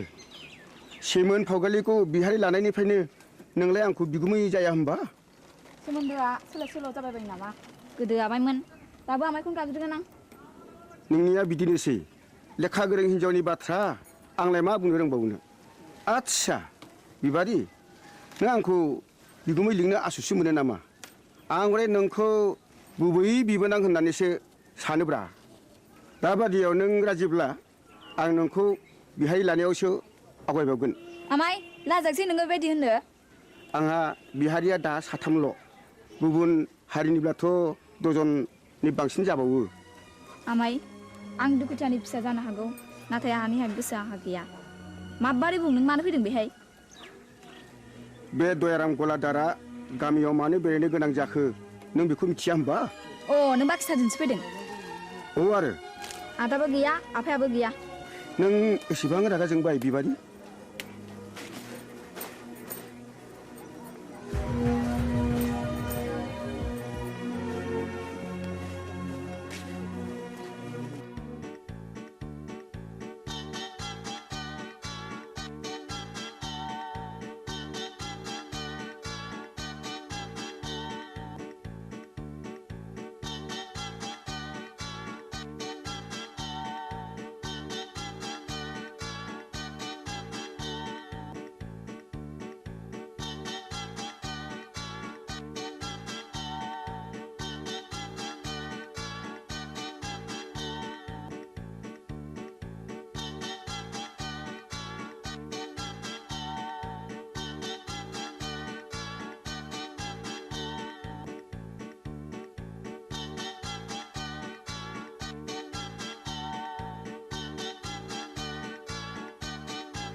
जों बरबाजार ब्लकनिफ्राय फैदों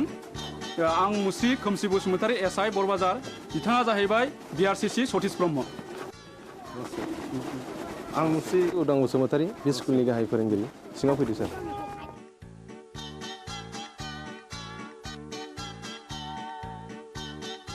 जों फैनायनि थांखिया नोंथांनि सुदेमपुरि स्कुलनि एनरलमेन्टआ रिजाल्टआ गाहामखाय गभर्नमेन्टआ नोंथांनि स्कुलखौ मडेल स्कुल हिसाबै डिक्लेयार होनो थाखाय प्रप'ज खालामदों बेनिखायनो नोंथाङा नैबे जोंनि डाइस फर्मेटखौ आबुं खालामनानै जोंनि मावख' अफिसाव एसे थाबैनो हैनांगौ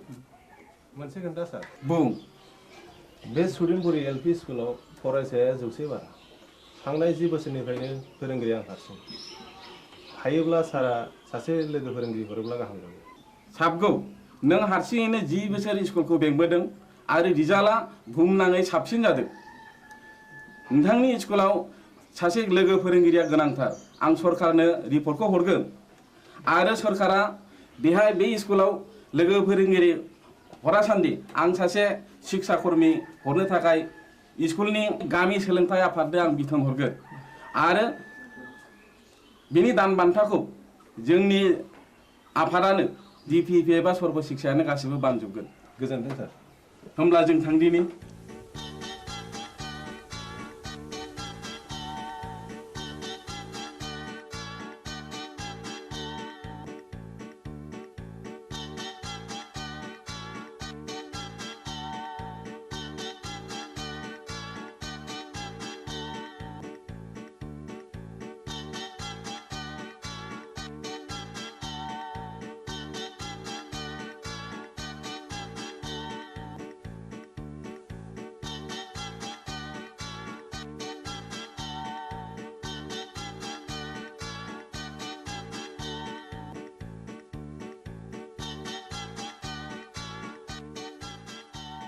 राकेश थां गनायनि बेला बयदो सार सार नैबेखौ आनैया नोंनो हरफादों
बिबारि मानोबा लेंहरा नों आंहा जों सोलाबथारा बिबारि नों रागा जोंलायबाय हगार मानो इसेबां रागा जोंदों दिनै आंनि फैनायाबा मानोथो एसेबां गोबाव जाया नोंनो होनो थाखाय गिफ्ट लायदोंमोन आं थाव खिथा बुंनाया लाजिथारा नोंगौ नै दे आंनो गोदोनायाव आलायनानै होनोसै नांखाया आंनो मानो दाखालि बुंनाया मा जाखो मामोनलाय ए बावफ्लादों बैसागुनि आगोल जा जगार खालामाब्ला मोनखाला नों आंखौ ए बाथ्राया बेसे सिखिरि मानसिफ्रा दि मेगन सागासिनो दङ नाथाय आंहादि देग्लाय हाबारानो राहा गैथ'आ होमबा दिनैनिफ्राय नों आंनि रावबो नंला बिबारि बिबारि नोंनि गोसोआ मानो इसेबां गोरलै बिबारि दे आं दिनैनो आइ आफाजों सावरायसिगोन नोंखौ आं न'नि माइनाव खालामनानै लानोसै आं नों फोथाय बिबारि नों नङाब्लाखि आं मालाय बे संसाराव थांनानै थानो हागोन नंमारगौथ' नोंगौ सैथोथार या उदां what's so fine are you I love you darling I love you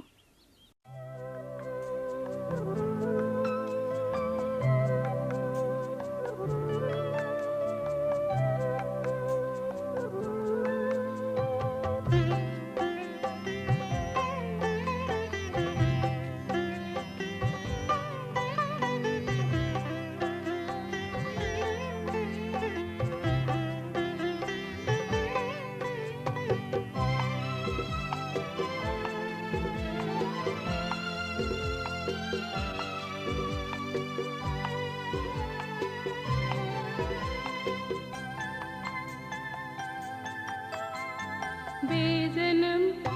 बेजिवा बेनजर बेगर्ब जानो मादिनु जानो मा खालामो बे मुलुग बे संसार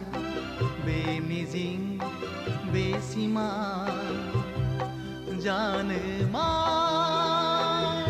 मैया मैया जानो मा आफोद बे जोनोम बे जिवा बे मिजिं बे सिमा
खान्थिजों जुलिनि दौलेंजों सानस्रिलांगोन जों लैथो गेजेरजों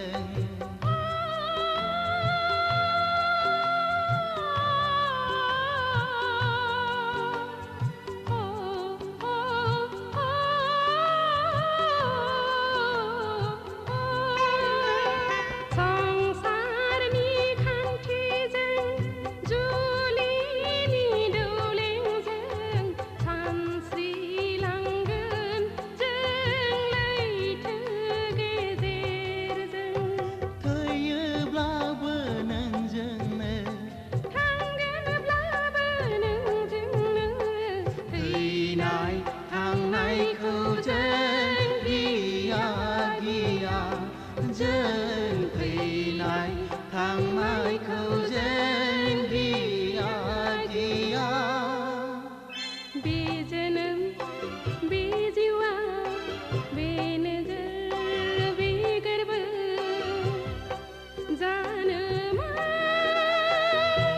मादि नुहोयो जानो मा खालामो बे मुलुग बे संसार बे मिजिं बे सिमा जानो मा मैया मैया जानो मा आफोद आफोद बे जोनोम बे जिउआ बे मुलुग बे संसार बे नोजोर बे गोरबो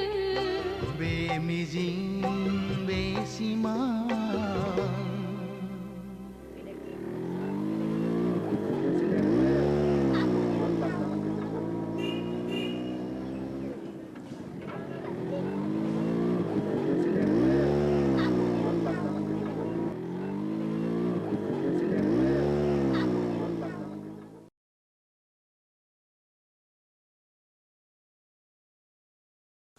बिबारि नोंहालाय माथो एसेबो लाजि गैथारालाय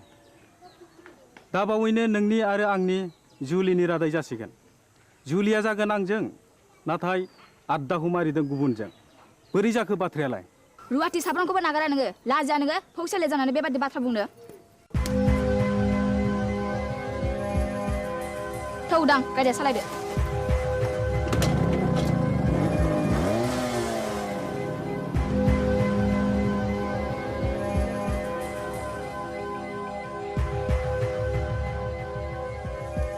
एसेबां लज्जा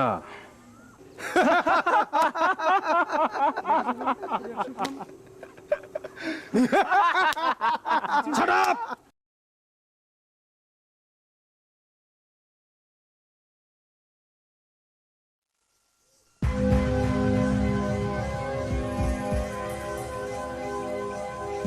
गावबुरा गावबुरा र' दावराव दाख्लाम हा मा जादों फालाय जादों गोबां जाथारदों फै जिरायफै अ मोनलायनाय दंलाय खोमा सादाब ए आंना गोरोन्थि जालायबाय गामियाव जोबोद गुलाय गुजाय जाबाय गावबुरा हाबा जायालासे लाइन मारिनाय बेरायलायनाय बन्द खालामनांगौ आं बुजियाखिसै सावलुन बुजियाखैब्ला बै दुनालि गाथोन सेराव मावजि बुन्दाबादि जमनानै थाहै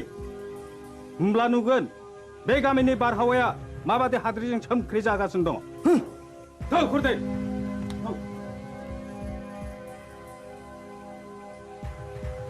नै गावबुरा नोंसोरला उदाङा नाजों अजानि फिसाजो बिबारिजों रंजादों मोसादों गोबालायदों मिथिबाय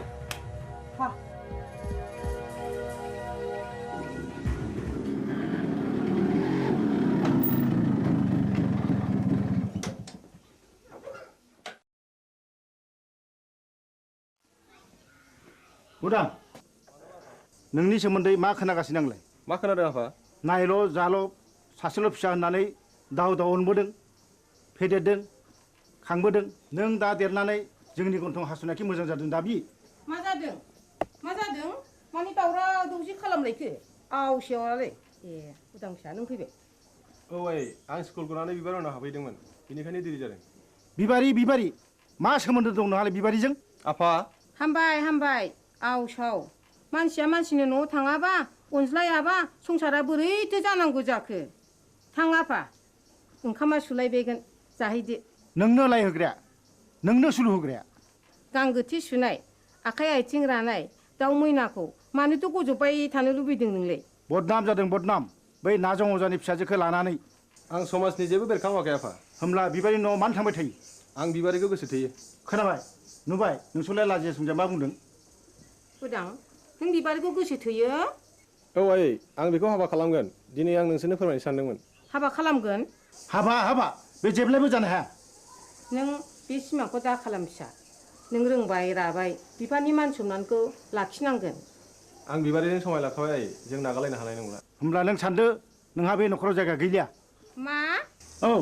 न'खर आरो बिबारि बबे उदांथाया गोनांसिन उदा बेखौ बिजिरना नायगोन आं साननो सुजुग होबाय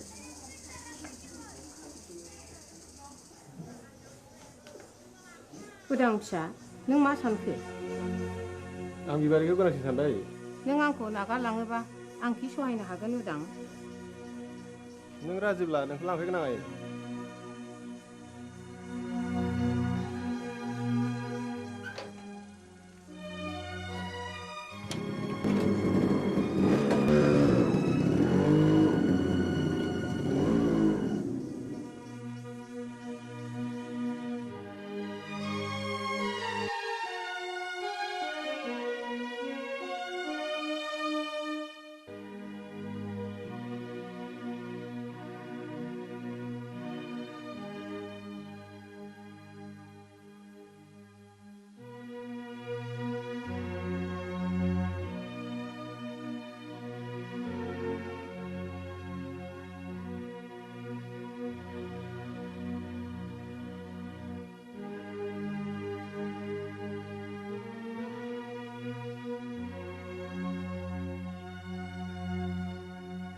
सासेल' फिसाखौनो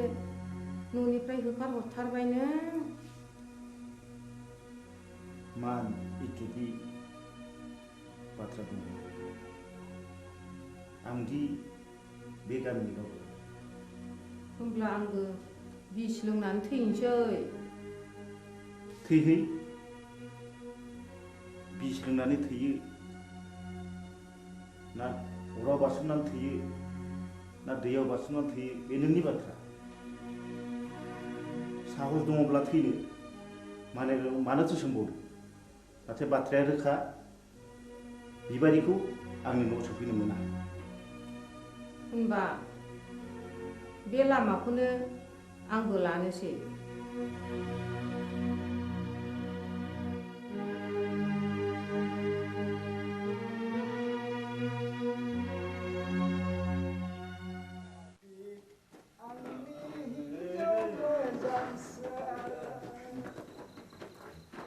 नोंखौ हास्थायनानै आं मोनाखै आंनि हिन्जाव मोजांसो नोंखौ हास्थायनानै आं आबौ सोर बर' लाङाखै दरजा खेवफैलै जों अमा बुन्दा मासे लाना फैदों नों आंखौ अमा बुन्दासो खालामथारलायबाय गाबोन अखानायबा उल्थांलाय फाल्थांलाय होथारगोन आं नोंखौ गोरोन्थि जालायबायलै नारखि बुद्रायनिया आइदै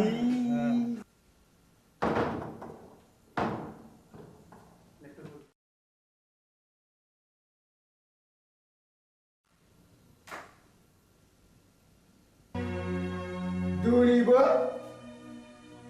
हास्थायखौ लोंनानै फैबाय मोदोमफोर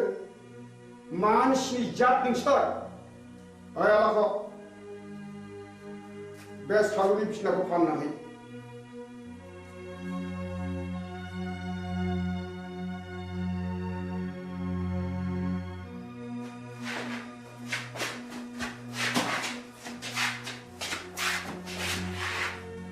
के दिनैबा लोङा सानदोंमोनलै आबौ बसनि खावलायाव बिबारिनि आखाइ थाखाया थास नांनायाबोलै बिबारिजों सोरबा जाहरदों औ आरो आंबा ब्रा ब्रा बुंबाय बेखौ दासंखाय होननानै गैया बसआनो मानिथारा आबौआबो बिबारिखौ सोगोथोयो नङा होमबा सिथा ए गोरोन्थि जालायबाय है गावनिया सायलै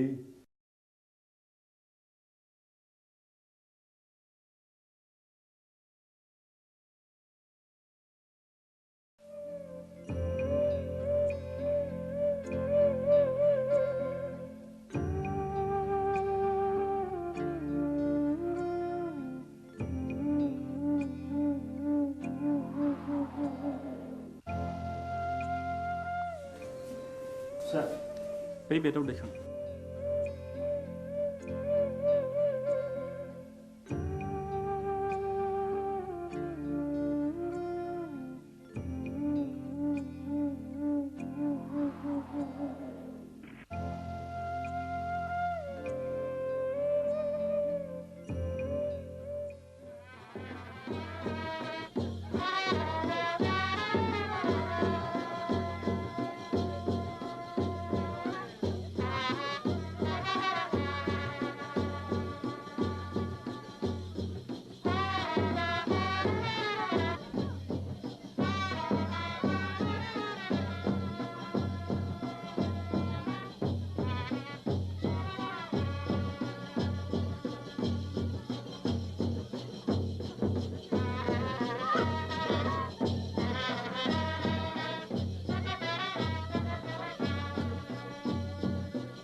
जाय जाथों फिसाफोर बाथ्राया जोबोद गाज्रि जाबाय जोबोद गाज्रि मानोना उरां बिमाया मुलि लोंनानै बिहुस जानानै दा हस्पिटालाव लांलायनांबायनो बिबारि नोंसोर थाथ' आं हस्टेलाव थांनोसै आंबो थांफानो उदां थाथ' आफा आदा आरो बाजै मोननोसै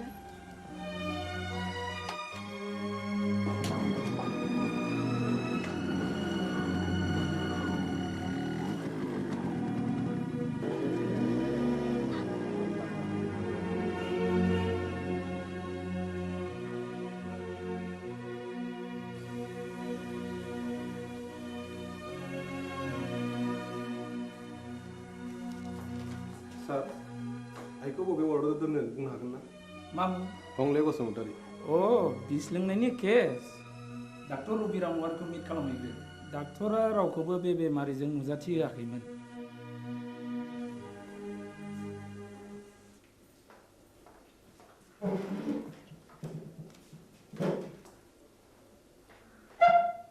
आइखौ जों नायनो हागोन ना सार सोर आइ आइनि मुङा हंले बसुमतारी अ हागोन हासिगोन बबे रोगाव दं माबायदि सार नर्मेल दिनैनो रिलिज जागोन स्पेसियेल केबिनाव दं थेंक इउ सार रनायसाय नैबे प्रेसक्रिप्सनखौ लांफा गासिबो मुलिखौ जानांगोन रिलिजनि उनावबो दानसे मुलिखौ जानांगोन thank you sir thank U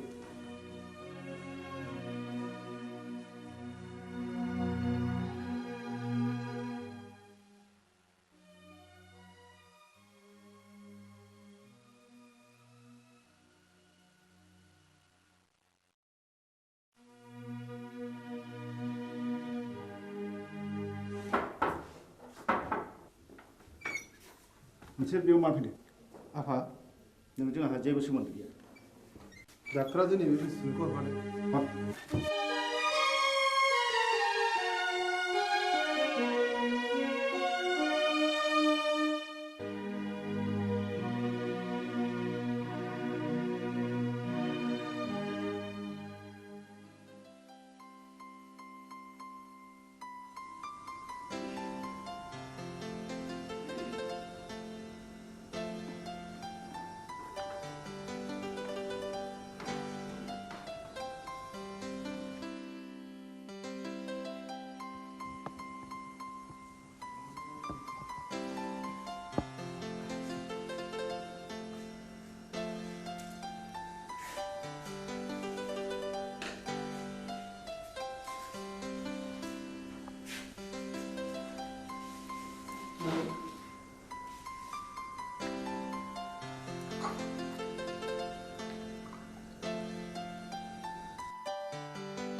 जै जाथों नोंसिनि रायजो जानाया दानसे नङा दाननै दाननै नङा दानथाम बोसोरसेयानो फुरा जालायलांनोसै एसे नायथ'बावदो आं फैगौ दानाव कलिकातायाव थांगोन पेन्टिंनि एसे रां मोननांगौ दंबावो आं मोनसे गुबुन बाथ्रासो बुंनो सानदोंमोन माने आहा मोसौ हालुवा मासेया बानजाला नों गलानि बाख्रिखौ सुख सान्ति आं नोंनि मोसौखौ लांथ'नोसै बे मोसौखौ आं हरनो हानाय नङा नोंसिनाव थांनांगौ जिखि खालामा मानो आं बे मोसौखौ हरनो हाथाय नङा गोसो बारासि महिनी नों बिहामजोनि दख'ना ओनसोलावनो एसेबाय थानोसै लांथ'दो मोसौखौ मोजाङैल' जोथोन खालामहैदो उन्दैनिफ्राय दांनाय बिलिनाय फेदेरदों आं बे मोसौखौ आं हरनो हाथारनाय नङा होमब्ला आंनि गलानि बाखिया नैबे सना जरासेखौनो दोनथ'दो बेबो जायो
नंमारगौ नंथारमारगौ रायजो राजा आइ आफाफोर बे गामिनि गावबुरानि हिनजाव थैनाय आरो बे गामियाव बायदिसिना खैफोद आफोद जानायनि जाहोना बे गामियाव थानाय अजानि थाखायनो जादों आंनि फिसाला जांगिलाखौबो नाजं अजायानो जाथारदों नाजं अजाया रायनाया फाक्का आं फाहामनाया फाक्का नाजं अजाया रायो आं फाहामो बेखौ होखारहरनांगौ गावबुरायालाय माथो बुङो रायजोफोरा खौसेब्ला बेखौनो मावनाय जाथोंसै थ' नाजं अजानि न'आव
आगै दया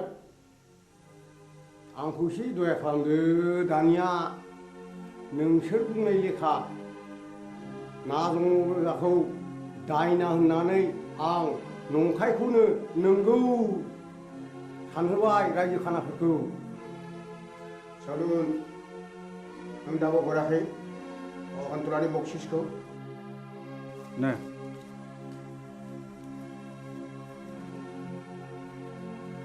गोजोन्थों दयाराम आगै आं रांखौ मोननाय नङासो सानबायमोन नाथाय खबरदार बाथ्राया जेरावबो गुबुंनो मोननाय नङा नाजं अजानि न'खरखौ आरोबाव सिलिंखार खालामनाय जागोन बिसोरनि बिबुनि माला गानगोन नोंहा माथो होनांगौ देलै दे देनां नांबावोब्ला आंखौल' सोर खबर हरदो थादोलै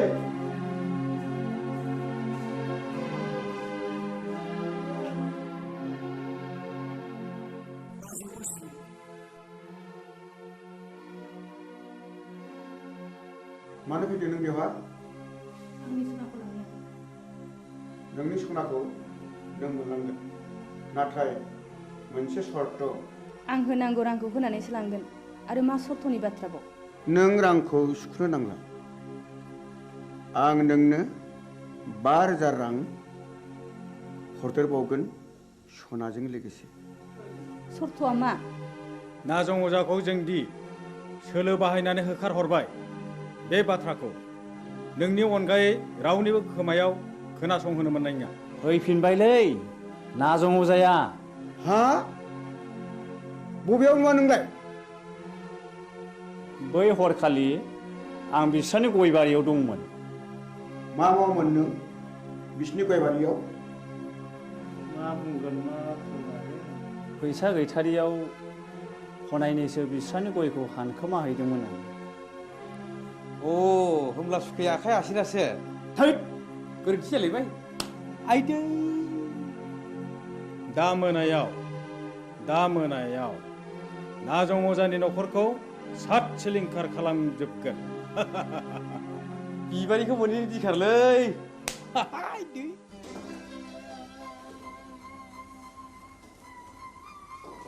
दयारामा सनाखौ हरफिनबाय नै रां बान्दानसेखौलाय बहानिफ्राय मोनबोखो नाजं अजाखौ दायना हानानै होखारहरनाया बिसोरनिसो सोलोमारमोन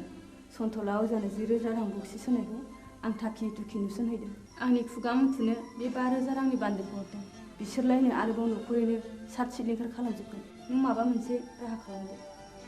मा राहा दं जाया नोंजों जेबो जानाय नङा आंनो थांनानै दानो गासै बाथ्राखौनो फोरमायनोसै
मा जाखो गयस्रि गयस्रि गयस्रि मा जाखो गयस्रि गयस्रि गयस्रि नों मानो सिरि जाखो गयस्रि गयस्रि नों मानो बबे जाखो गयस्रि गयस्रि गयस्रि नों मानो सिरि जाखो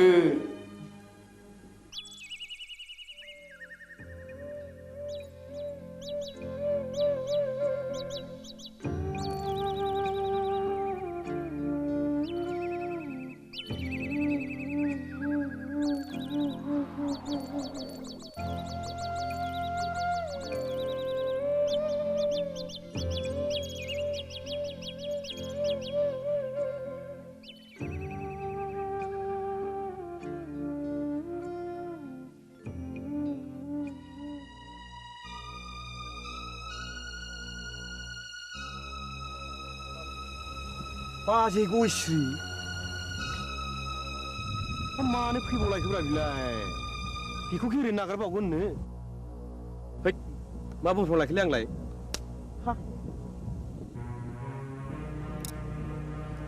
गयस्रि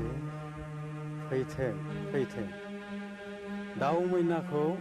हारसिङै मोननायाव नागारजाया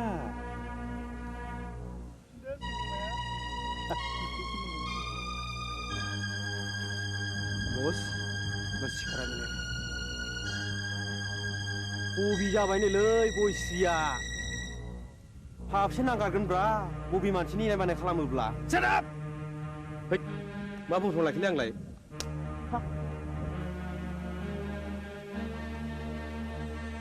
गयस्रि फै नोंनि दुंबुर बिखायाव गोजोमनानै आंनि उसिफावनाय जौबनखौ लुफावना होनो फै फै हा नों आंखौ सोबादों फै ओइ ओइ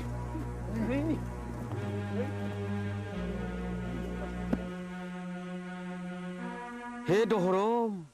मा जागोन मा जागोन दिनैलाय फाप नागोन फाप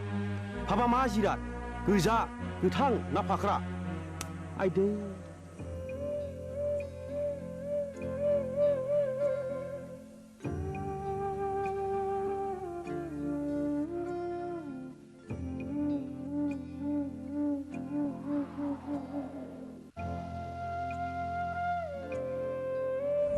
गयस्रि गयस्रि गयस्रि बहा थांखो नोङो गयस्रि गयस्रि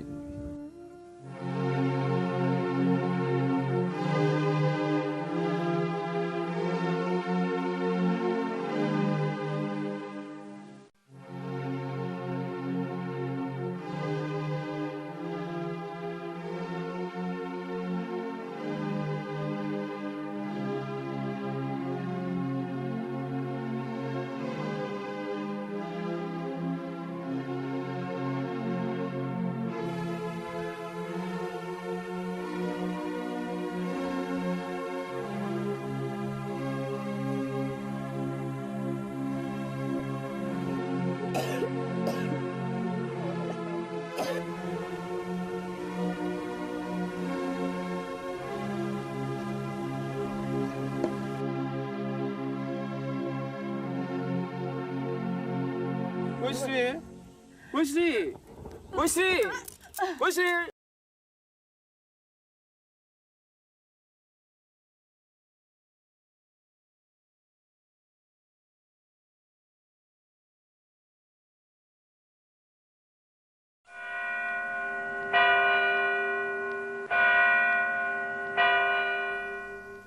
बिसायगिरि साहेब गावबुराया बुथारगिरि नङामोन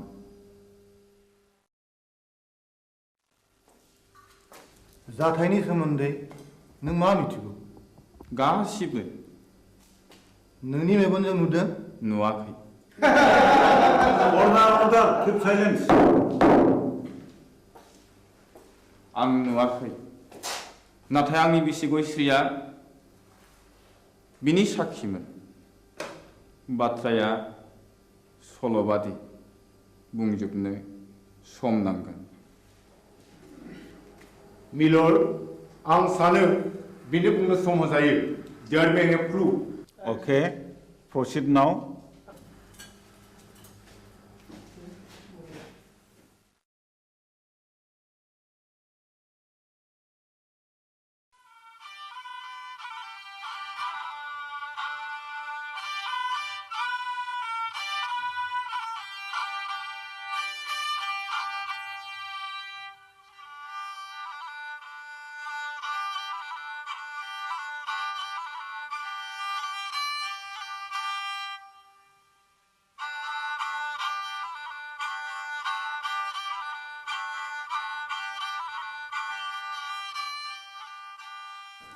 आमायसो खामानियाव मुखुबथार नामा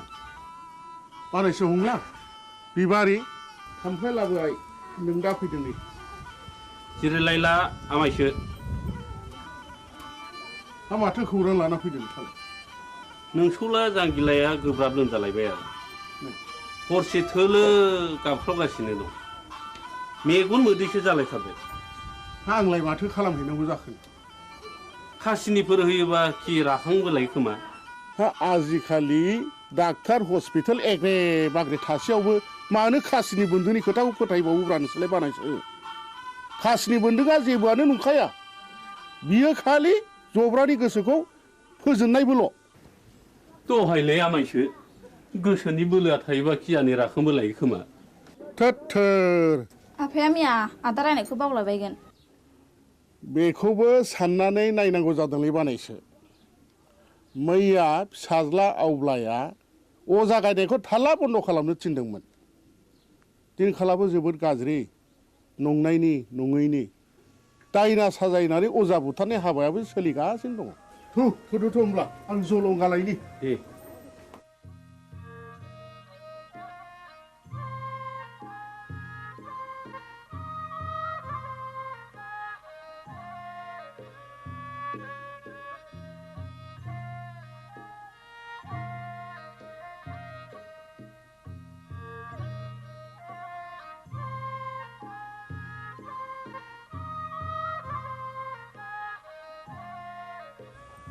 आफाया बहा ओंखारलांखो बिबारि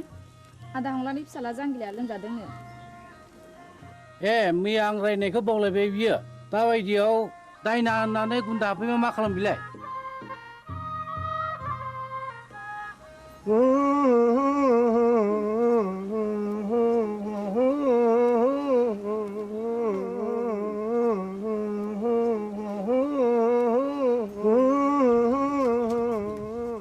फैदो फै आमायसो माथो आदा सन्थलायानो दंखायोलाय फैदो फै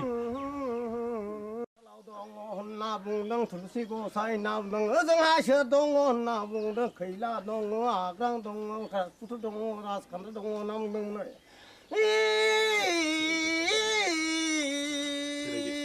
र' नाम दाउखायालाय फुराखै दाउब'आलाय सोमाखै होननानै बुंदों दैमा दैयालाय उल्था बोहैयाखै होनना बुंदों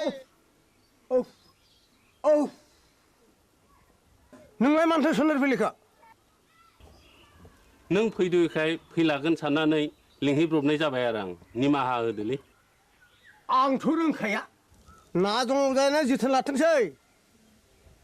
गाज्रि दामोनसोलै सन्थला आदा आं ब्रा ब्रा लिंनायखायसो फैब्रबनाय जाबाय ब्रा ब्रा लिंनायसो फैदों बेनोथ' नोंनिया गोरोन्थिया खोनामानो मानो फैयाखै नों गोहैलो खालामनायावनो अजाफ्रा दुना मोनगासिनो दंलै दायना होननानै दुना मोनगासिनो दं जोलोन्दोरसो जानो हागौ आंथ' गोदोनो थाबथानानैसो हायो बिनि बेरामा उदैनिसो थादो आं थांनोसै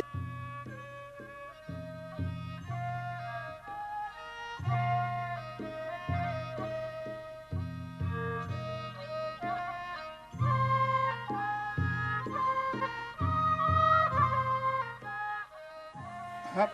जोबोद इनाय जाबायलै मामाय फंला दे आमायसो जि जाबाय जाबायसै नों नङाबा आंहालाय सोरथो दंजा रोंबावो आमायसो न'खरनि होननानै मैया हनै ब्रा ब्रा लिंहैबाय आङो ब्रा ब्रा लिंहैसेयावबो फैलाय अजाया दिनैबा मा फारखा नांनाय हारसिङै फैखो दे जा जाबाय जाबायसो बानायसो साल दाउखुमै थुलुसि आरो लथाव दै गोथार लानो लाबोदोंमोन। दंखाजोबो आमायसो गासिबो जगार।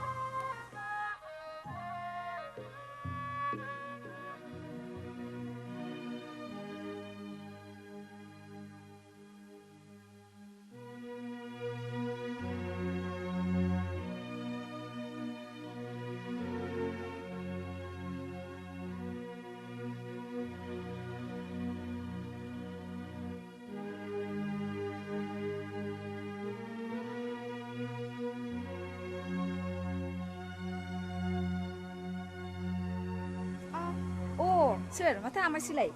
आमाय? नों आंखौ बोरै आमाय जाखो? सेमोन फावगालिखौ बिहारि लानायनिफ्रायनो नोंलाय आंखौ बिगुमै जाया होनबा? सोमोन्दोआ सोलाय सोल' जाबाय नामा?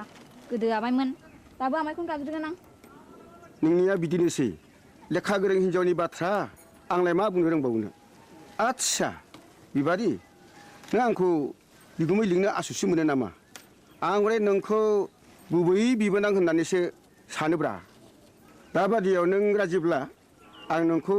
बिहाय लानायावसो आवगायबावगोन। आमाय लाजागसै नोङो बेबायदि होननो।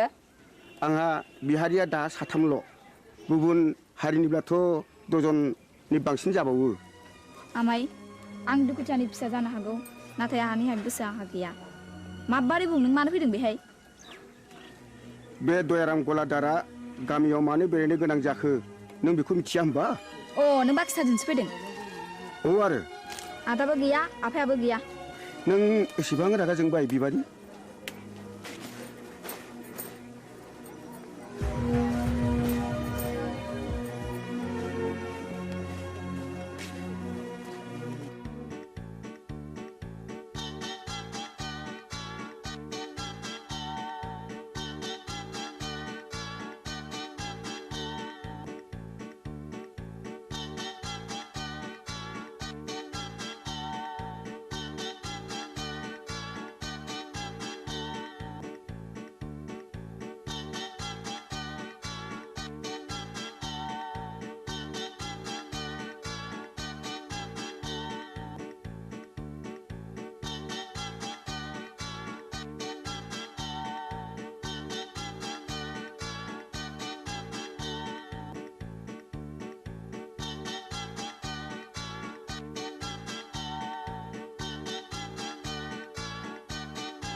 जों बरबाजार ब्लकनिफ्राय फैदों।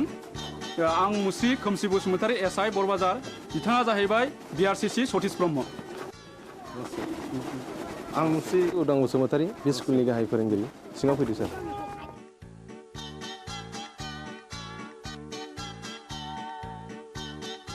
जों फैनायनि थांखिया नोंथांनि सुदेमपुरि स्कुलनि एनरलमेन्टआ रिजाल्टआ गाहामखाय गभर्नमेन्टआ नोंथांनि स्कुलखौ मडेल स्कुल हिसाबै डिक्लेयार होनो थाखाय प्रप'ज खालामदों। बेनिखायनो नोंथाङा नैबे जोंनि डाइस फर्मेटखौ आबुं खालामनानै जोंनि मावख' अफिसाव एसे थाबैनो हैनांगौ। मोनसे खोन्था सार। बुं। बे सुदेमपुरि एलपि स्कुलाव फरायसाया 100 बारा। थांनाय 10 बोसोरनिफ्रायनो फोरोंगिरि आं हारसिं। हायोब्ला सारा सासे लोगो फोरोंगिरि हरोब्ला गाहाम जागौ। साबगौ, नों हारसिङैनो 10 बोसोर स्कुलखौ बेंबोदों आरो रिजाल्टआ बुहुमनाङै साबसिन जादों। नोंथांनि स्कुलाव सासे लोगो फोरोंगिरिया गोनांथार। आं सरकारनो रिपर्टखौ हरगोन आरो सरकारा बेहाय बे स्कुलाव लोगो फोरोंगिरि हरासान्दि आं सासे शिक्षा कर्मी हरनो थाखाय स्कुलनि गामि सोलोंथाइ आफादनो आं बिथोन हरगोन आरो बिनि दान बान्थाखौ जोंनि आफादानो DPP एबा सर्ब शिक्षायानो गासिबो बानजोबगोन। गोजोन्थों सार। होमब्ला जों थांदिनि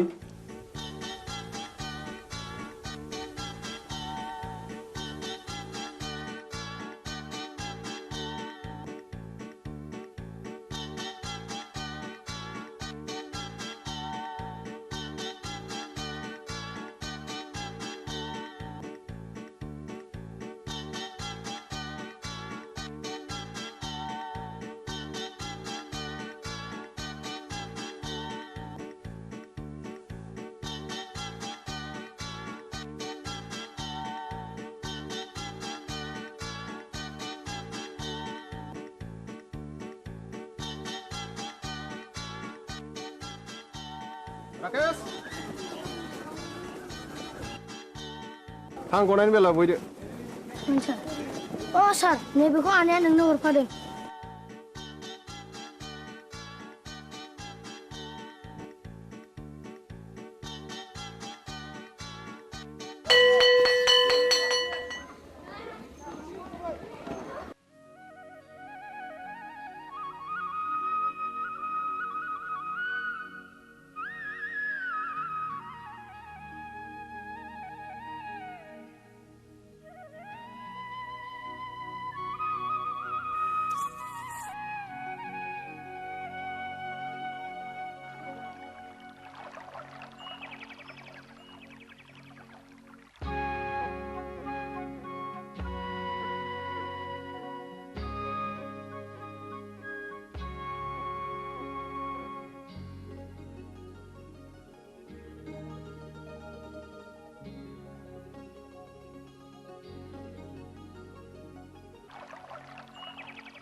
बिबारी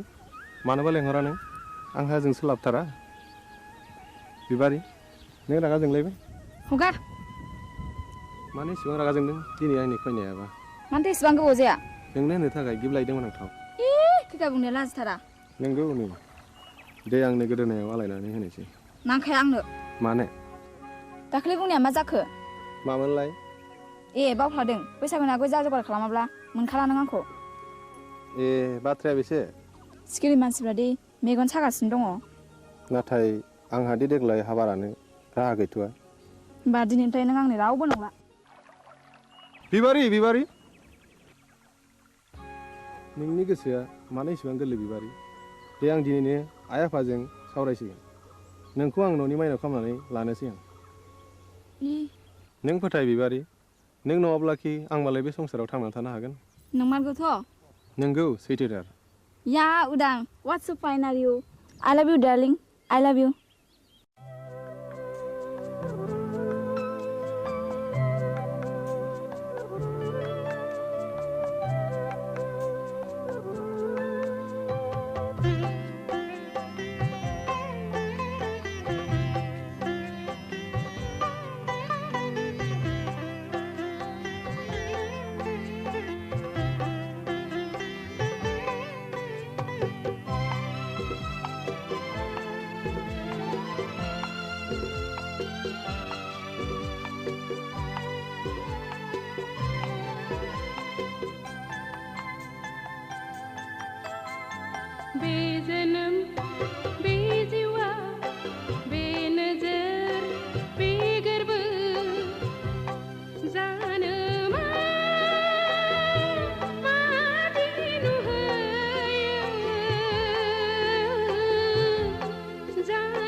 संसार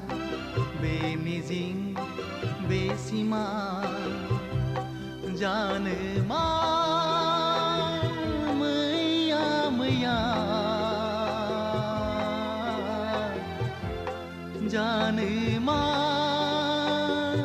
आफोद बे जोनोम बे जिउआ बे मिजिं बे सिमा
संसारनि खान्थिजों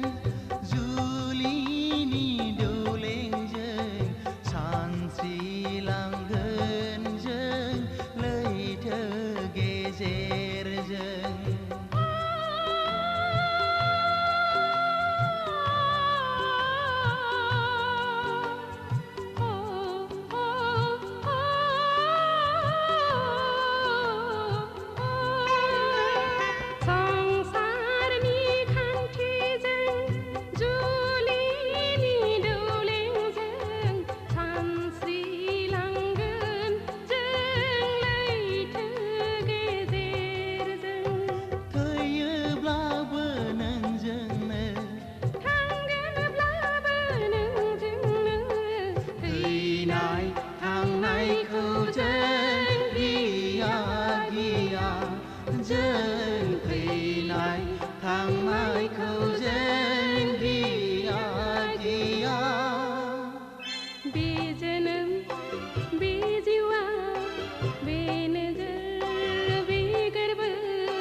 संसार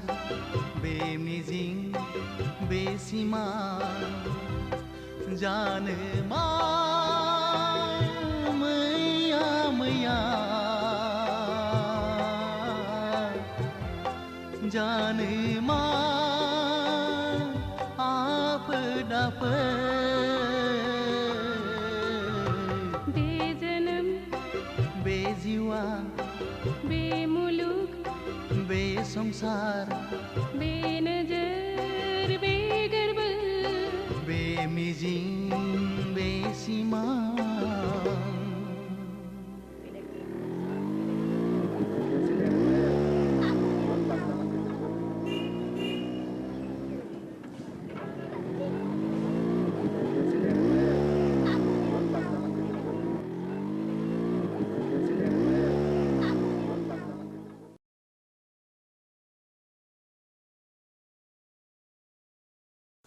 बिबारि नोंहालाय माथो एसेबो लाजि गैथारालाय दा बावैनो नोंनि आरो आंनि जुलिनि रादाय जासिगोन जुलिया जागोन आंजों नाथाय आद्दाखौ मारिदों गुबुनजों बोरै जाखो बाथ्रायालाय रुवाथि साफ्रोमखौबो नागारा नोङो लाजिया नोङो फौसले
थानाय न'आ थिं बांला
जोंहानि बारिनि एम्बु बंला जोंहानि बारिनि एम्बु बंला जोंहा जाबाय थानाय न'आ थिं बांला जोंहा जाबाय थानाय न'आ थिं बांला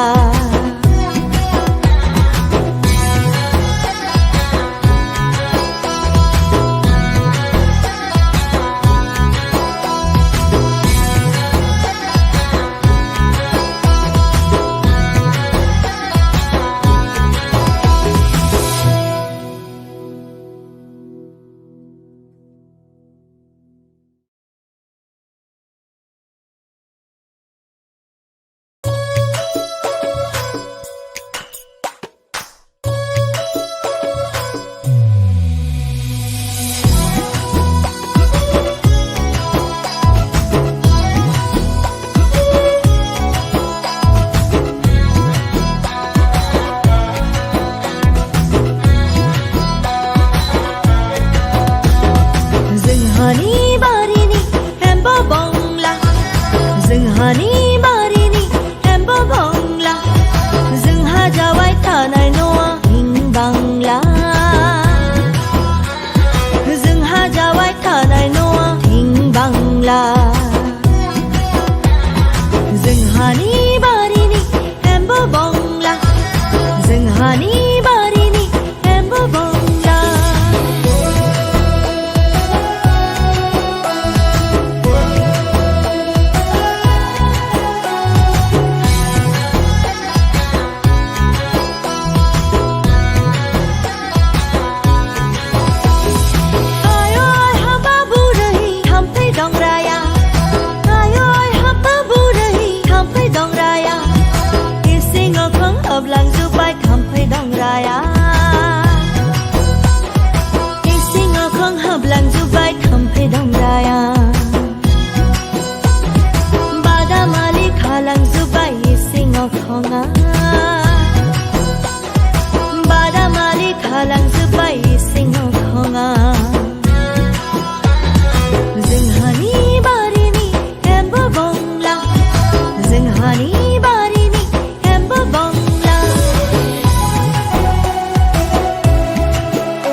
बांला जोंहानि बारिनि एम्बु बंला जोंहानि बारिनि एम्बु बंला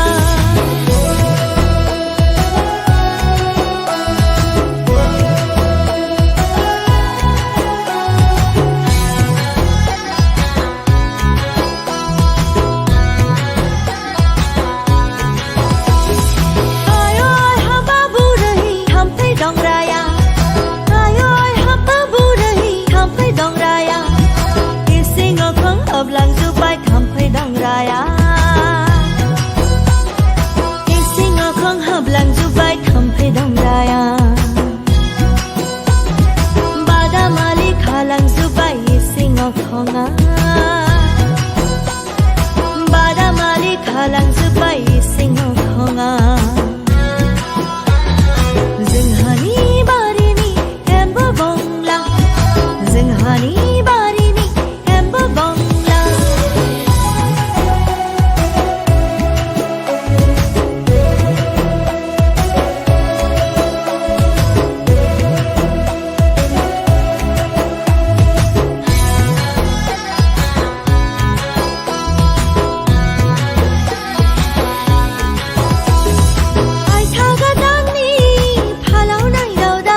बांला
जोंहानि बारिनि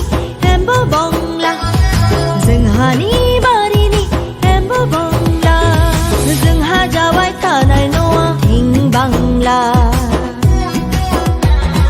जोंहा जाबाय थानाय न'आ हिं बांला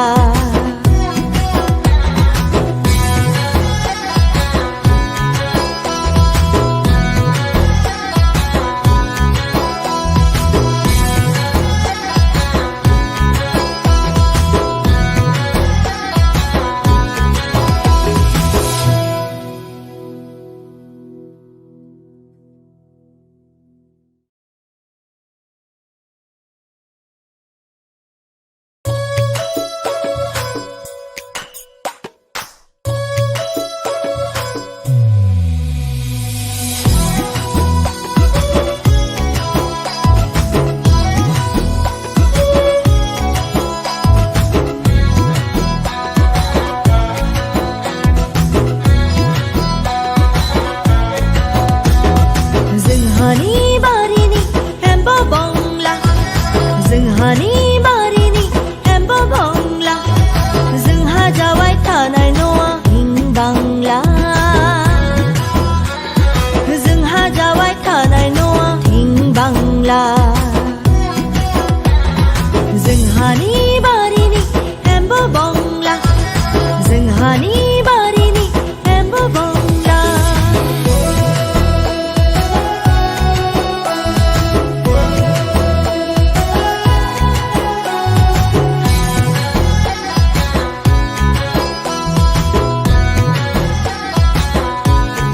आय' आंहा बाबु रही थाम्फै दंग्राया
साजायगोन सोमलि बिबारा बैसाग बैसाग बैसागखौ साजायगोन दंफांनि गोरलै बिलाइयाहाय सना नोंखौ साजायगोन नोंनि रेगे रेगां फास्राया सना नोंखौ साजायगोन नोंनि रेगे रेगां फास्राया फागुन फागुन फागुनखौ साजायगोन सोमलि बिबारा बैसाग बैसाग बैसागखौ साजायगोन दंफांनि गोरलै बिलाइया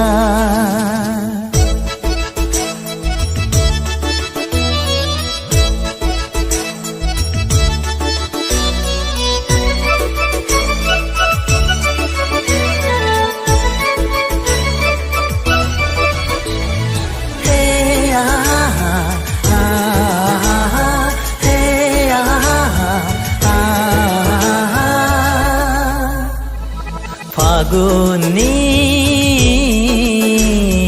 जावलिया बाराव बिरग्लांनाय नोंनि खानाय बिलाइ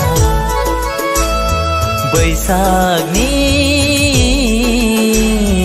बार'खायाव सिग्लाबनाय नोंनि सोलेरा बेसेदि समायना नोंनि महरा बेसे सुदेम बेसे गोजोन देग्लायनि बैसागुआ फागुन फागुन फागुनखौ साजायगोन सोमलि बिबारा बैसाग बैसाग बैसागखौ साजायगोन दंफांनि गोरलै बिलाइया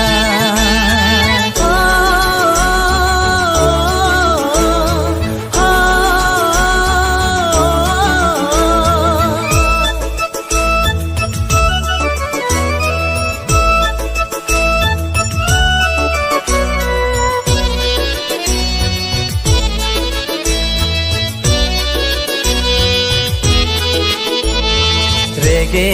रेगां आगरजों एरफबनाय नोंनि लानाय फास्राया रुमबां बां नोंनि खानाय फिथराव लानाय बिबारा बेसेदि मोदान फबदों नोंनि महरा बेसे गोजोन बेसे सुदेम देग्लायनि बैसागुआ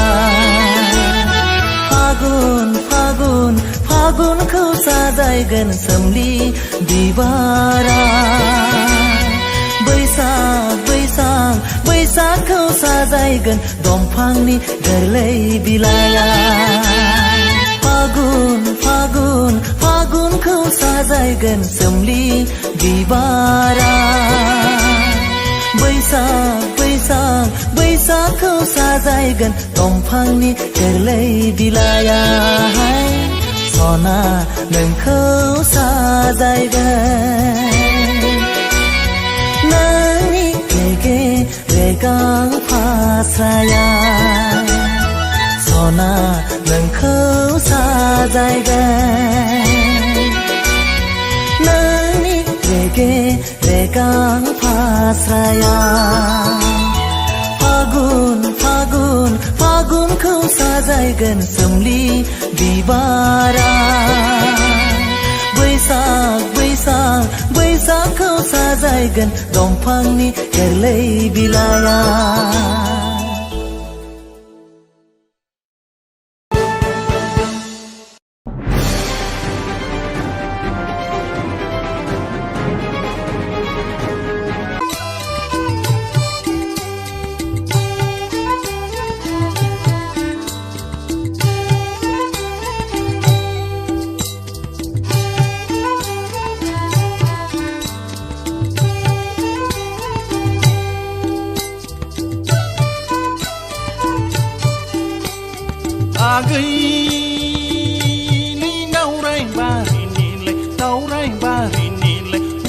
उर्मुशी सना माइनाव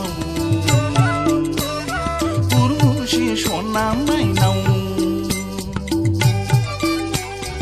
आगै नै दावराय बारिनिलै उर्मुशी सना माइनाव उर्मुशी सना माइनाव मैया दाखा सि दानायाव खाफाल बुयै बुयै मानो गाबनाया गैसना दावराय बारिनिलाय उर्मुशी सना माइनाव मैया दाखा सि दानायाव खाफाल बुयै बुयै मानो गाबनाया गैसना दावराय बारिनिलाय उर्मुशी सना माइनाव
जाथारबायबा दिनैनो खारसनफैनो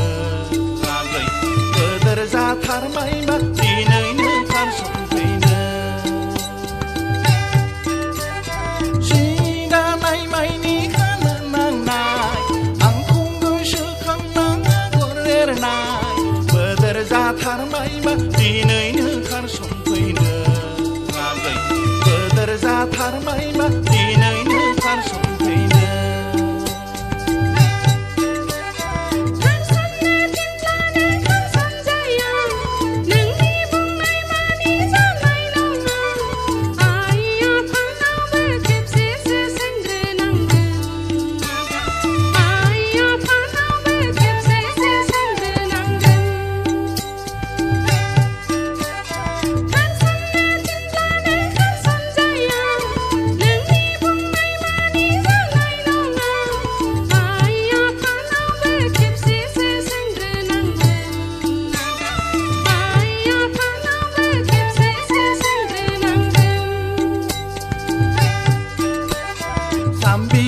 जाम्बिनो सोरखौ नुनाय बेलाय खारसनफैनायालाय बिमा बिफानाव सोंग्रोलायनाय जाम्बिनो सोरखौ नुनाय बेलाय खारसनफैनायालाय बिमा बिफानाव सोंग्रोलायनाय आगै नै दावराय बारिनिलाय उर्मुशी सना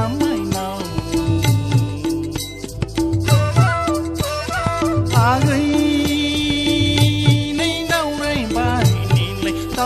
बारिनिलाय उर्मुशी सना माइनाव उर्मुशी सना माइनाव उर्मुशी सना माइनाव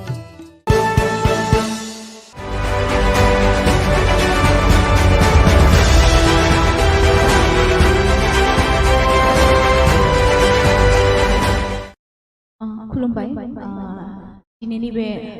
बड'लेण्ड इंखं टेलिभिजन नायगिरि गासैनिसिमबो आरो सार नोंथांनिसिम गिबि गिबियावनो आंनि गोसो गोरबोनि बैसागोनि गाहाम हामलायनाय बावहरबाय नोंथाङा बेखौ आंखौ बेवहाय लिंनानै लाबोनायनि थाखाय आं माने गोसो गोरबोनिफ्राय जोबोद जोबोद साबायखर होदों नोंथांखौ जोङो माने मोनसे मिउजिशियान ग्रुप आंनि जोङो मोनसे बेन्ड दंखायो रेनबो मिउजिक बेन्ड होननाय बेवहाय माने जोङो जयै मोनसे बेन्ड हिसाबै जोङो कालचार प्रग्राम खालामो दायो गिबि गिबियावनो आङो सिनायथि होनो सानो नोंथांमोननि गेजेराव पेट दामो बिथाङा जोंनि कृष्ण डेका दादा ओमफ्राय नैथियाव बिथाङा धुलकी दामो चक्रराभा दादा आरोबाव बेस गिटाराव दङ रिंसार ब्रह्म आदा आरो जोंनि नै लिड गिटाराव दङ सायखं बर' आदा लोगोसे कीबर्डखौ दामदों बाबुकन कसारी आदा आरो सिफुंखौ दामदों जोंनि अरन बर' फंबाया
फागुनखौ साजायगोन सोमलि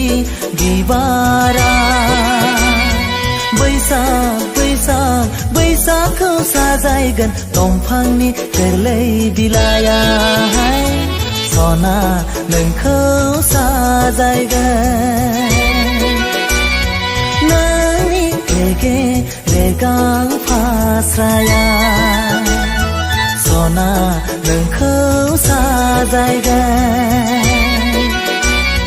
नोंनि रेगे रेगां फास्राया फागुनखौ साजायगोन सोमलि बिबारा बैसागखौ साजायगोन दंफांनि गोरलै बिलाइया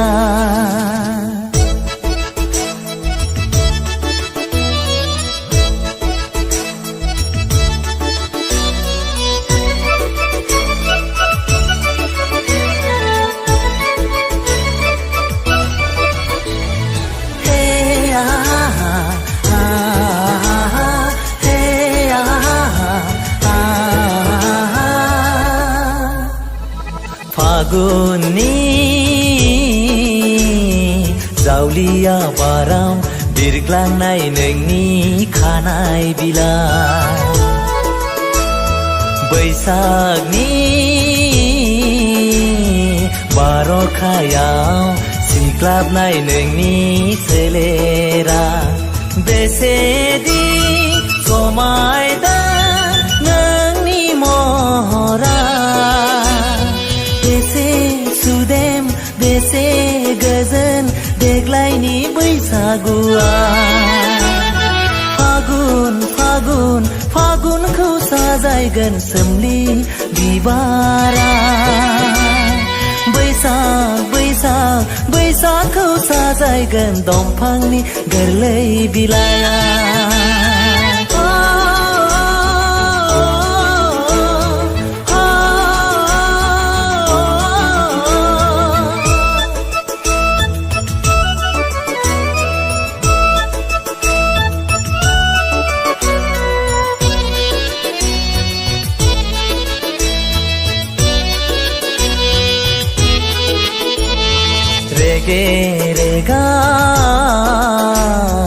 आगरजों एरफबनाय नोंनि लानाय फास्राया रुमबांबां नोंनि खानाय फिथराव लानाय बिबारा बेसेदि मोदान फबदों नोंनि महरा बेसे गोजोन बेसे सुदेम देग्लायनि बैसागुआ फागुनखौ साजायगोन सोमलि बिबारा बैसागखौ साजायगोन दंफांनि गोरलै बिलाइया फागुनखौ साजायगोन सोमलि बिबारा बैसागखौ साजायगोन दंफांनि गोरलै बिलाइया सना नोंखौ साजायगोन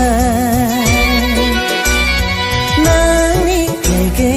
रेगां फास्राया सना नोंखौ साजायगोन नोंनि रेगे रेगां फास्राया फागुनखौ साजायगोन सोमलि बिबारा बैसागखौ साजायगोन दंफांनि गोरलै बिलाइया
आगै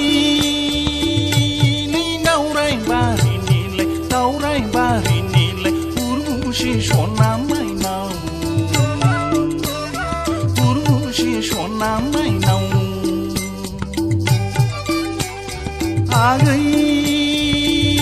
नै दावराय बारिनिलाय उर्वशी सना माइनाव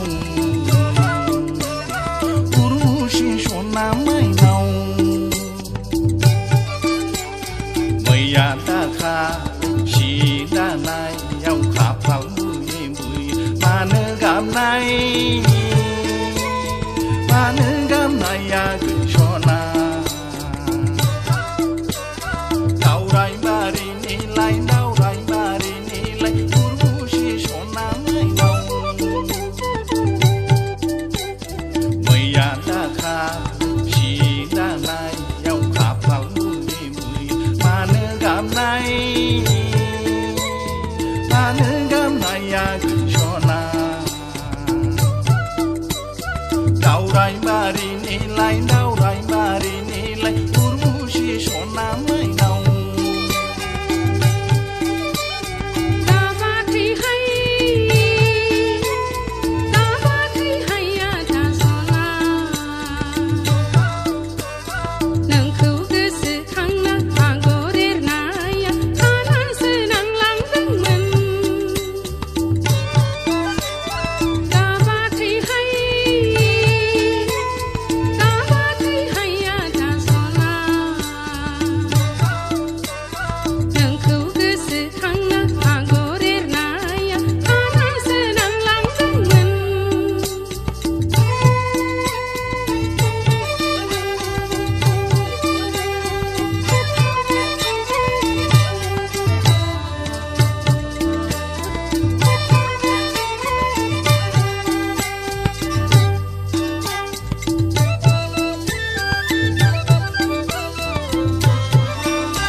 जाथारबायबा दिनैनो खारसनफैनो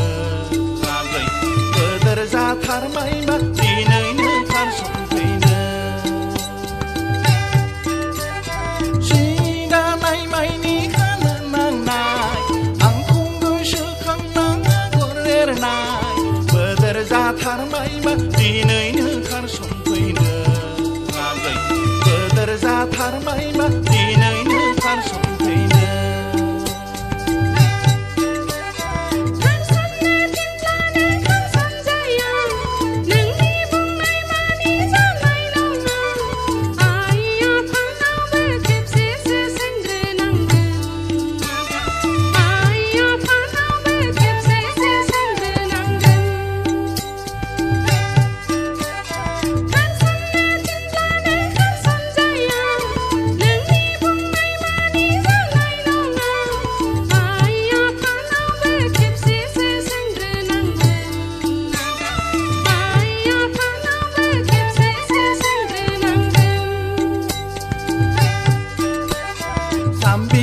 जाम्बिनो सोरखौ नुनाय बेलाय खारसनफैनायालाय बिमा बिफानाव सोंखोलायनाय जाम्बिनो सोरखौ नुनाय बेलाय खारसनफैनायालाय बिमा बिफानाव सोंखोलायनाय आगै नै दावराय बारिनिलाय उर्वशी सना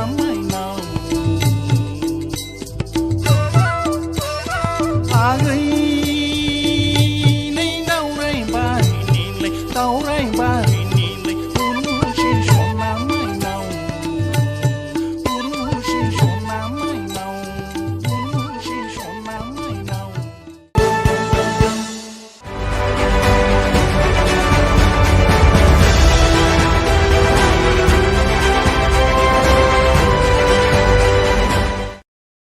खुलुमबाय दिनैनि बे बड'लेण्ड इंखं टेलिभिजन नायगिरि गासैनिसिमबो आरो सार नोंथांनिसिम गिबि गिबियावनो आंनि गोसो गोरबोनि बैसागोनि गाहाम हामलायनाय बावहरबाय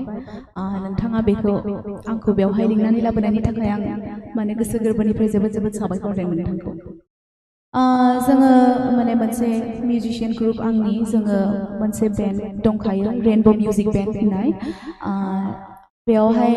माने जोङो जयै मोनसे बेन्ड हिसाबै जोङो कालचार प्रग्राम खालामो दायो गिबि गिबियावनो आङो सिनायथि होनो सानो नोंथांमोननि गेजेराव पेट दामो बिथाङा जोंनि कृष्ण डेका दादा ओमफ्राय नैथियाव बिथाङा ढोलकी दामो चक्र राभा दादा आरोबाव बेस गिटाराव दङ रिंसार ब्रह्म आदा आरो जोंनि नै लिड गिटाराव दङ सायखं बर' आदा लोगोसे कीबर्डखौ दामदों बाबुकन कसारी आदा आरो सिफुंखौ दामदों जोंनि अरन फंबाय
साजायगोन सोमलि बिबारा बैसाग बैसाग बैसागखौ साजायगोन दंफांनि गोरलै बिलाइया सना नोंखौ साजायगोन नोंनि रेगे रेगां फास्राया सना नोंखौ साजायगोन नोंनि रेगे रेगां फास्राया फागुन फागुन फागुनखौ साजायगोन सोमलि बिबारा बैसाग बैसाग बैसागखौ साजायगोन दंफांनि गोरलै बिलाइया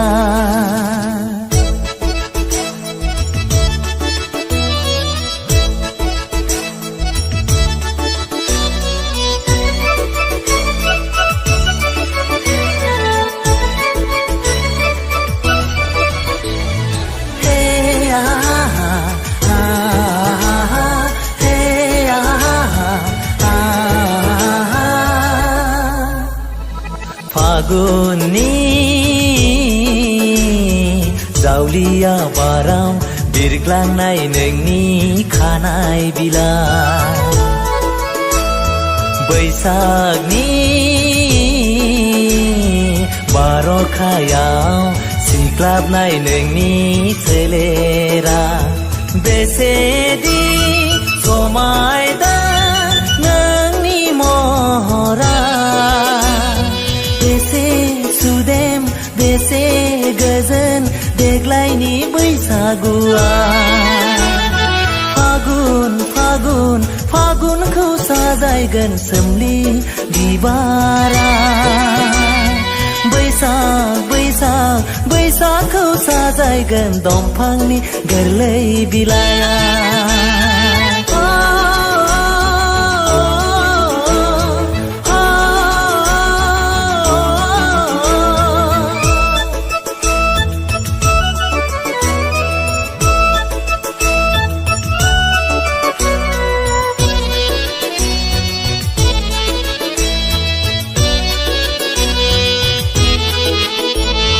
रेगे रेगां आगरजों एरफबनाय नोंनि लानाय फास्राया रुमबां बां नोंनि खानाय फिथराव लानाय बिबारा बेसेदि मोदानफबदों नोंनि महरा बेसे गोजोन बेसे सुदेम देग्लायनि बैसागुआ फागुन फागुन फागुनखौ साजायगोन सोमलि बिबारा बैसाग बैसाग बैसागखौ साजायगोन दंफांनि गोरलै बिलाइया फागुन फागुन फागुनखौ साजायगोन सोमलि बिबारा बैसाग बैसाग बैसागखौ साजायगोन दंफांनि गोरलै बिलाइया सना नोंखौ साजायगोन नोंनि रेगे रेगां फास्राया सना नोंखौ साजायगोन नोंनि रेगे रेगां फास्राया फागुन फागुन फागुनखौ साजायगोन सोमलि बिबारा बैसाग बैसाग बैसागखौ साजायगोन दंफांनि गोरलै बिलाइया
सि दानायाव खाफाल बुयै बुयै मानो गामनाया गैसना दावराय बारिनिलाय उर्बुसि सना माइनाव मैया दाखा सि दानायाव खाफाल बुयै बुयै मानो गामनाया गैसना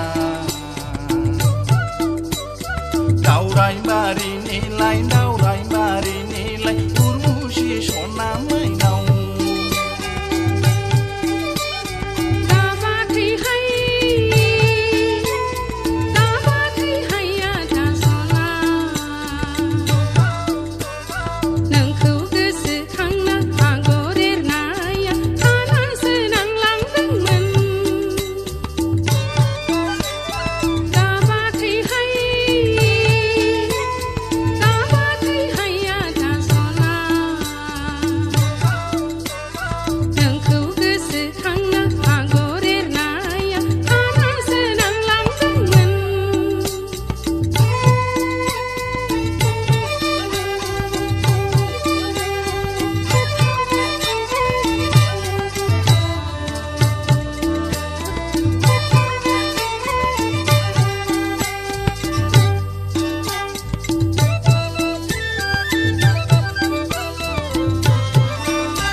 जाथारबायबा दिनैनो खारसनफैनो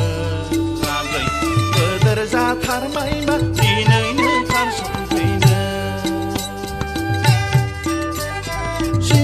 दानाय माइनि खानो नांनाय आंखौ गोसोखांना आगर एरनाय गोदोर जाथारबायबा दिनैनो खारसनफैनो आगै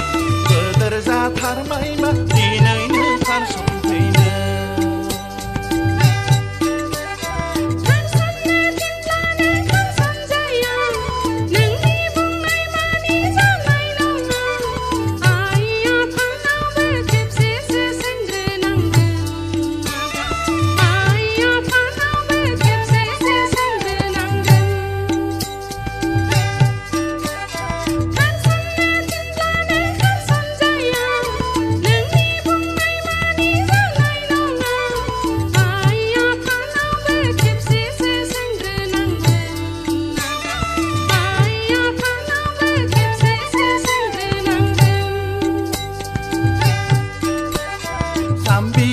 जाम्बिनो सोरखौ नुनाय बेलाय खारसनफैनायालाय बिमा बिफानाव सोंग्रोलायनाय जाम्बिनो सोरखौ नुनाय बेलाय खारसनफैनायालाय बिमा बिफानाव सोंग्रोलायनाय आगैनि दावराय बारिनिलाय उर्बुसि सना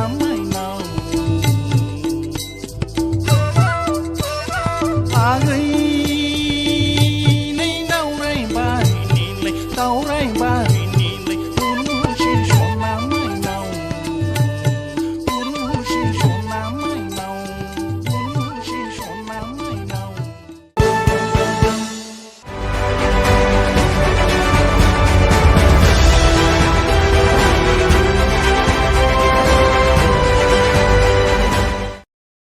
खुलुमबाय दिनैनि बे बड'लेण्ड इंखं टेलिभिजन नायगिरि गासैनिसिमबो आरो सार नोंथांनिसिम गिबियावनो आंनि गोसो गोरबोनि बैसागोनि गाहाम हामलायनाय बावहरबाय नोंथाङा बेखौ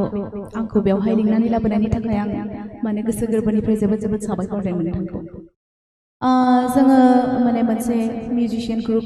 जोङो मोनसे बेन्ड दंखायो रेनबो मिउजिक बेन्ड होननाय बेयावहाय माने जोङो ज'यै मोनसे बेन्ड हिसाबै जोङो कालचार प्रग्राम खालामो दायो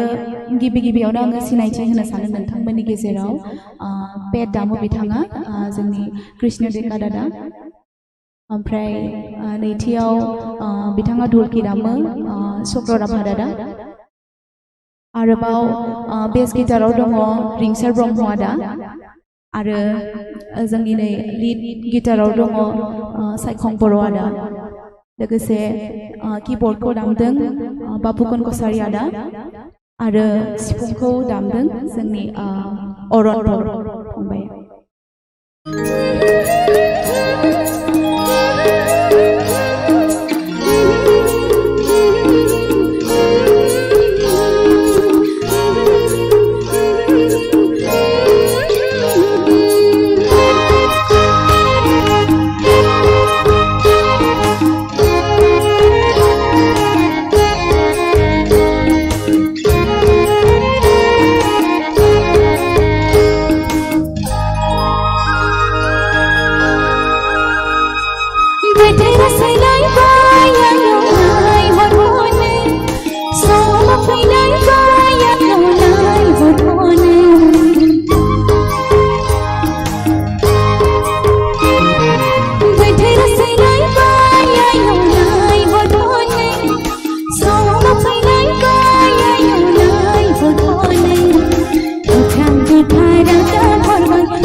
साजायगोन सोमलि बिबारा बैसाग बैसाग बैसागखौ साजायगोन दंफांनि गोरलै बिलाइया सना नोंखौ साजायगोन नोंनि रेगे रेगां फास्राया सना नोंखौ साजायगोन नोंनि रेगे रेगां फास्राया फागुन फागुन फागुनखौ साजायगोन सोमलि बिबारा बैसाग बैसाग बैसागखौ साजायगोन दंफांनि गोरलै बिलाइया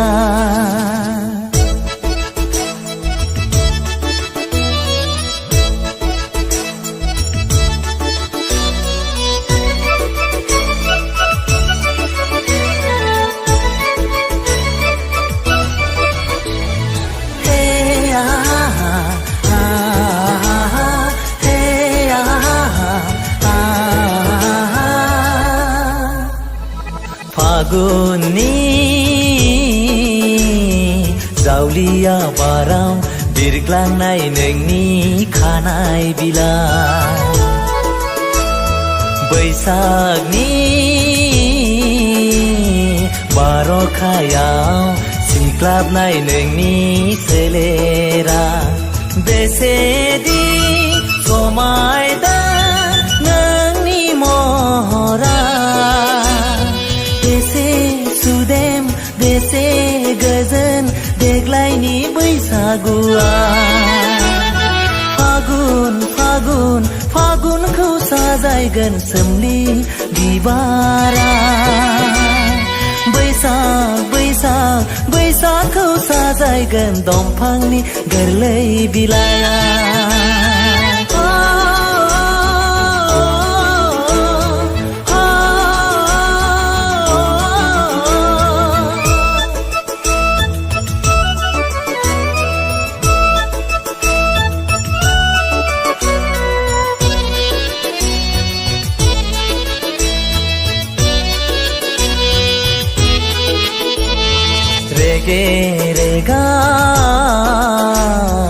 आगरजों एरफबनाय नोंनि लानाय फास्राया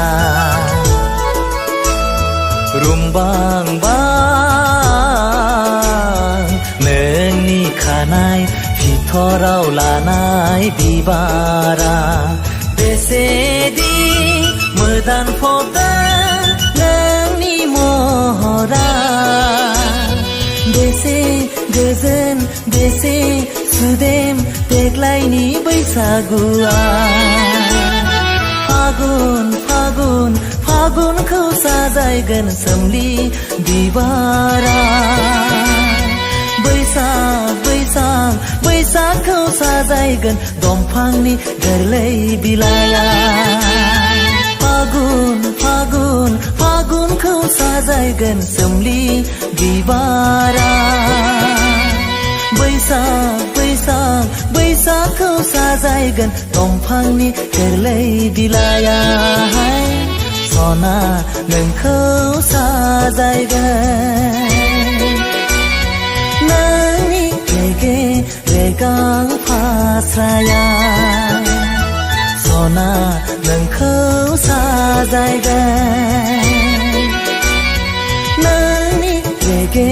रेगां फास्राया फागुन फागुन फागुनखौ साजायगोन सोमलि बिबारा बैसाग बैसाग बैसागखौ साजायगोन दंफांनि गोरलै बिलाइया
सना माइनाव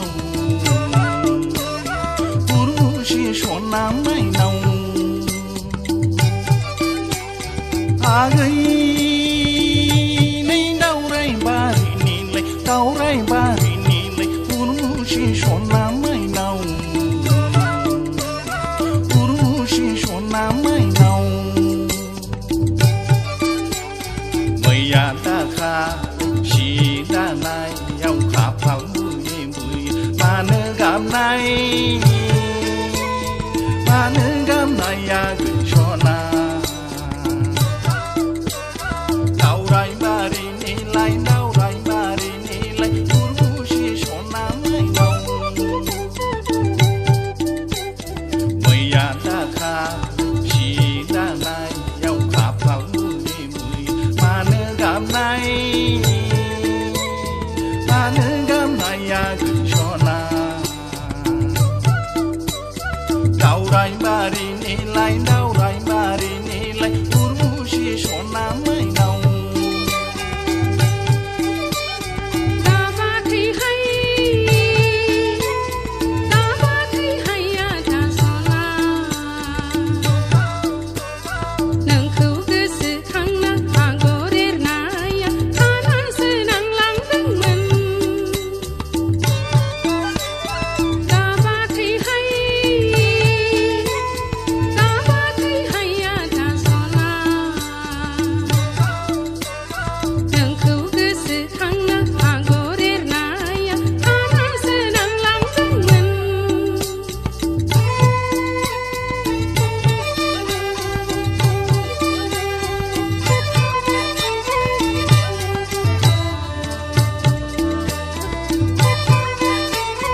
बांला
जोंहा जाबाय थानाय न'आ थिं बांला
बांला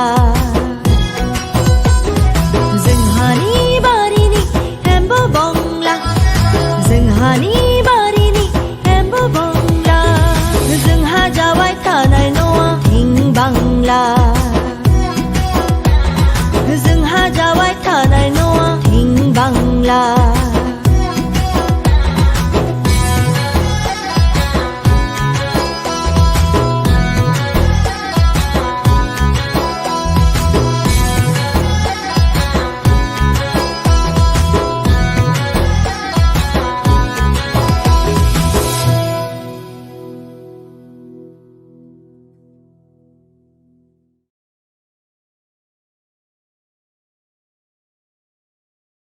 गोबावथार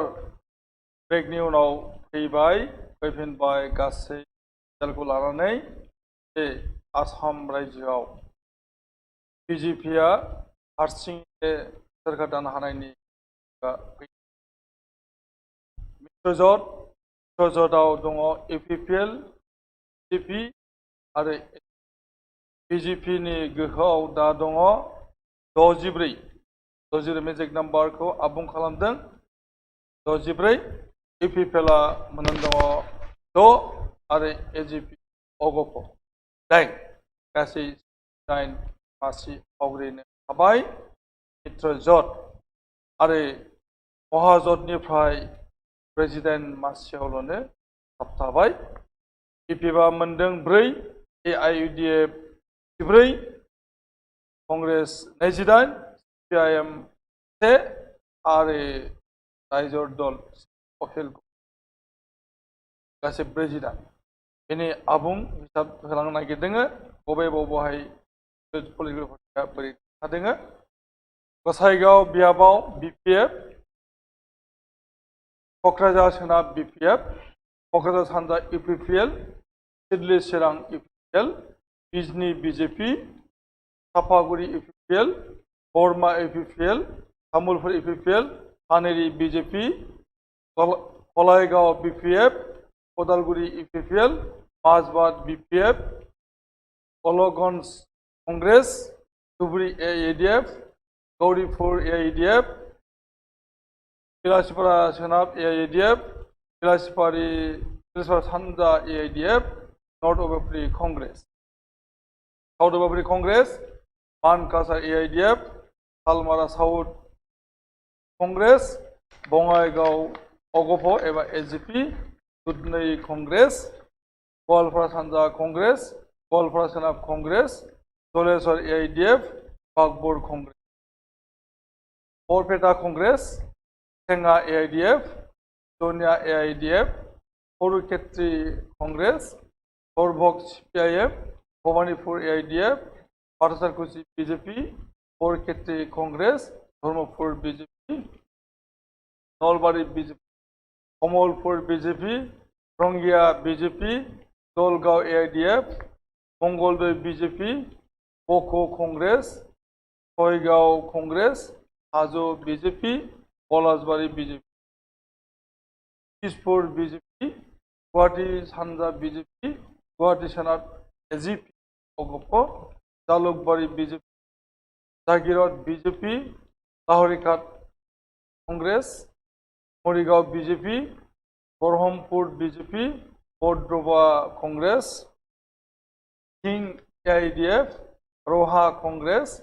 Nagaon BJP Rupohihat Congress Samaguri Congress Kaliabor BJP Hojai BJP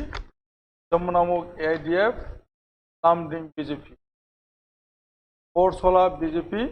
Dhekiajuli BJP Rangapara BJP कटिया बिजेपि तेजपुर अगप एबा एजिपि बिहाली बिजेपि सोनाद BJP Gohpur BJP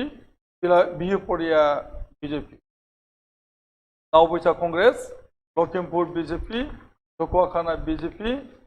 Dhemaji BJP Jonai BJP Jorhat BJP Dergaon अगप एबा एजिपि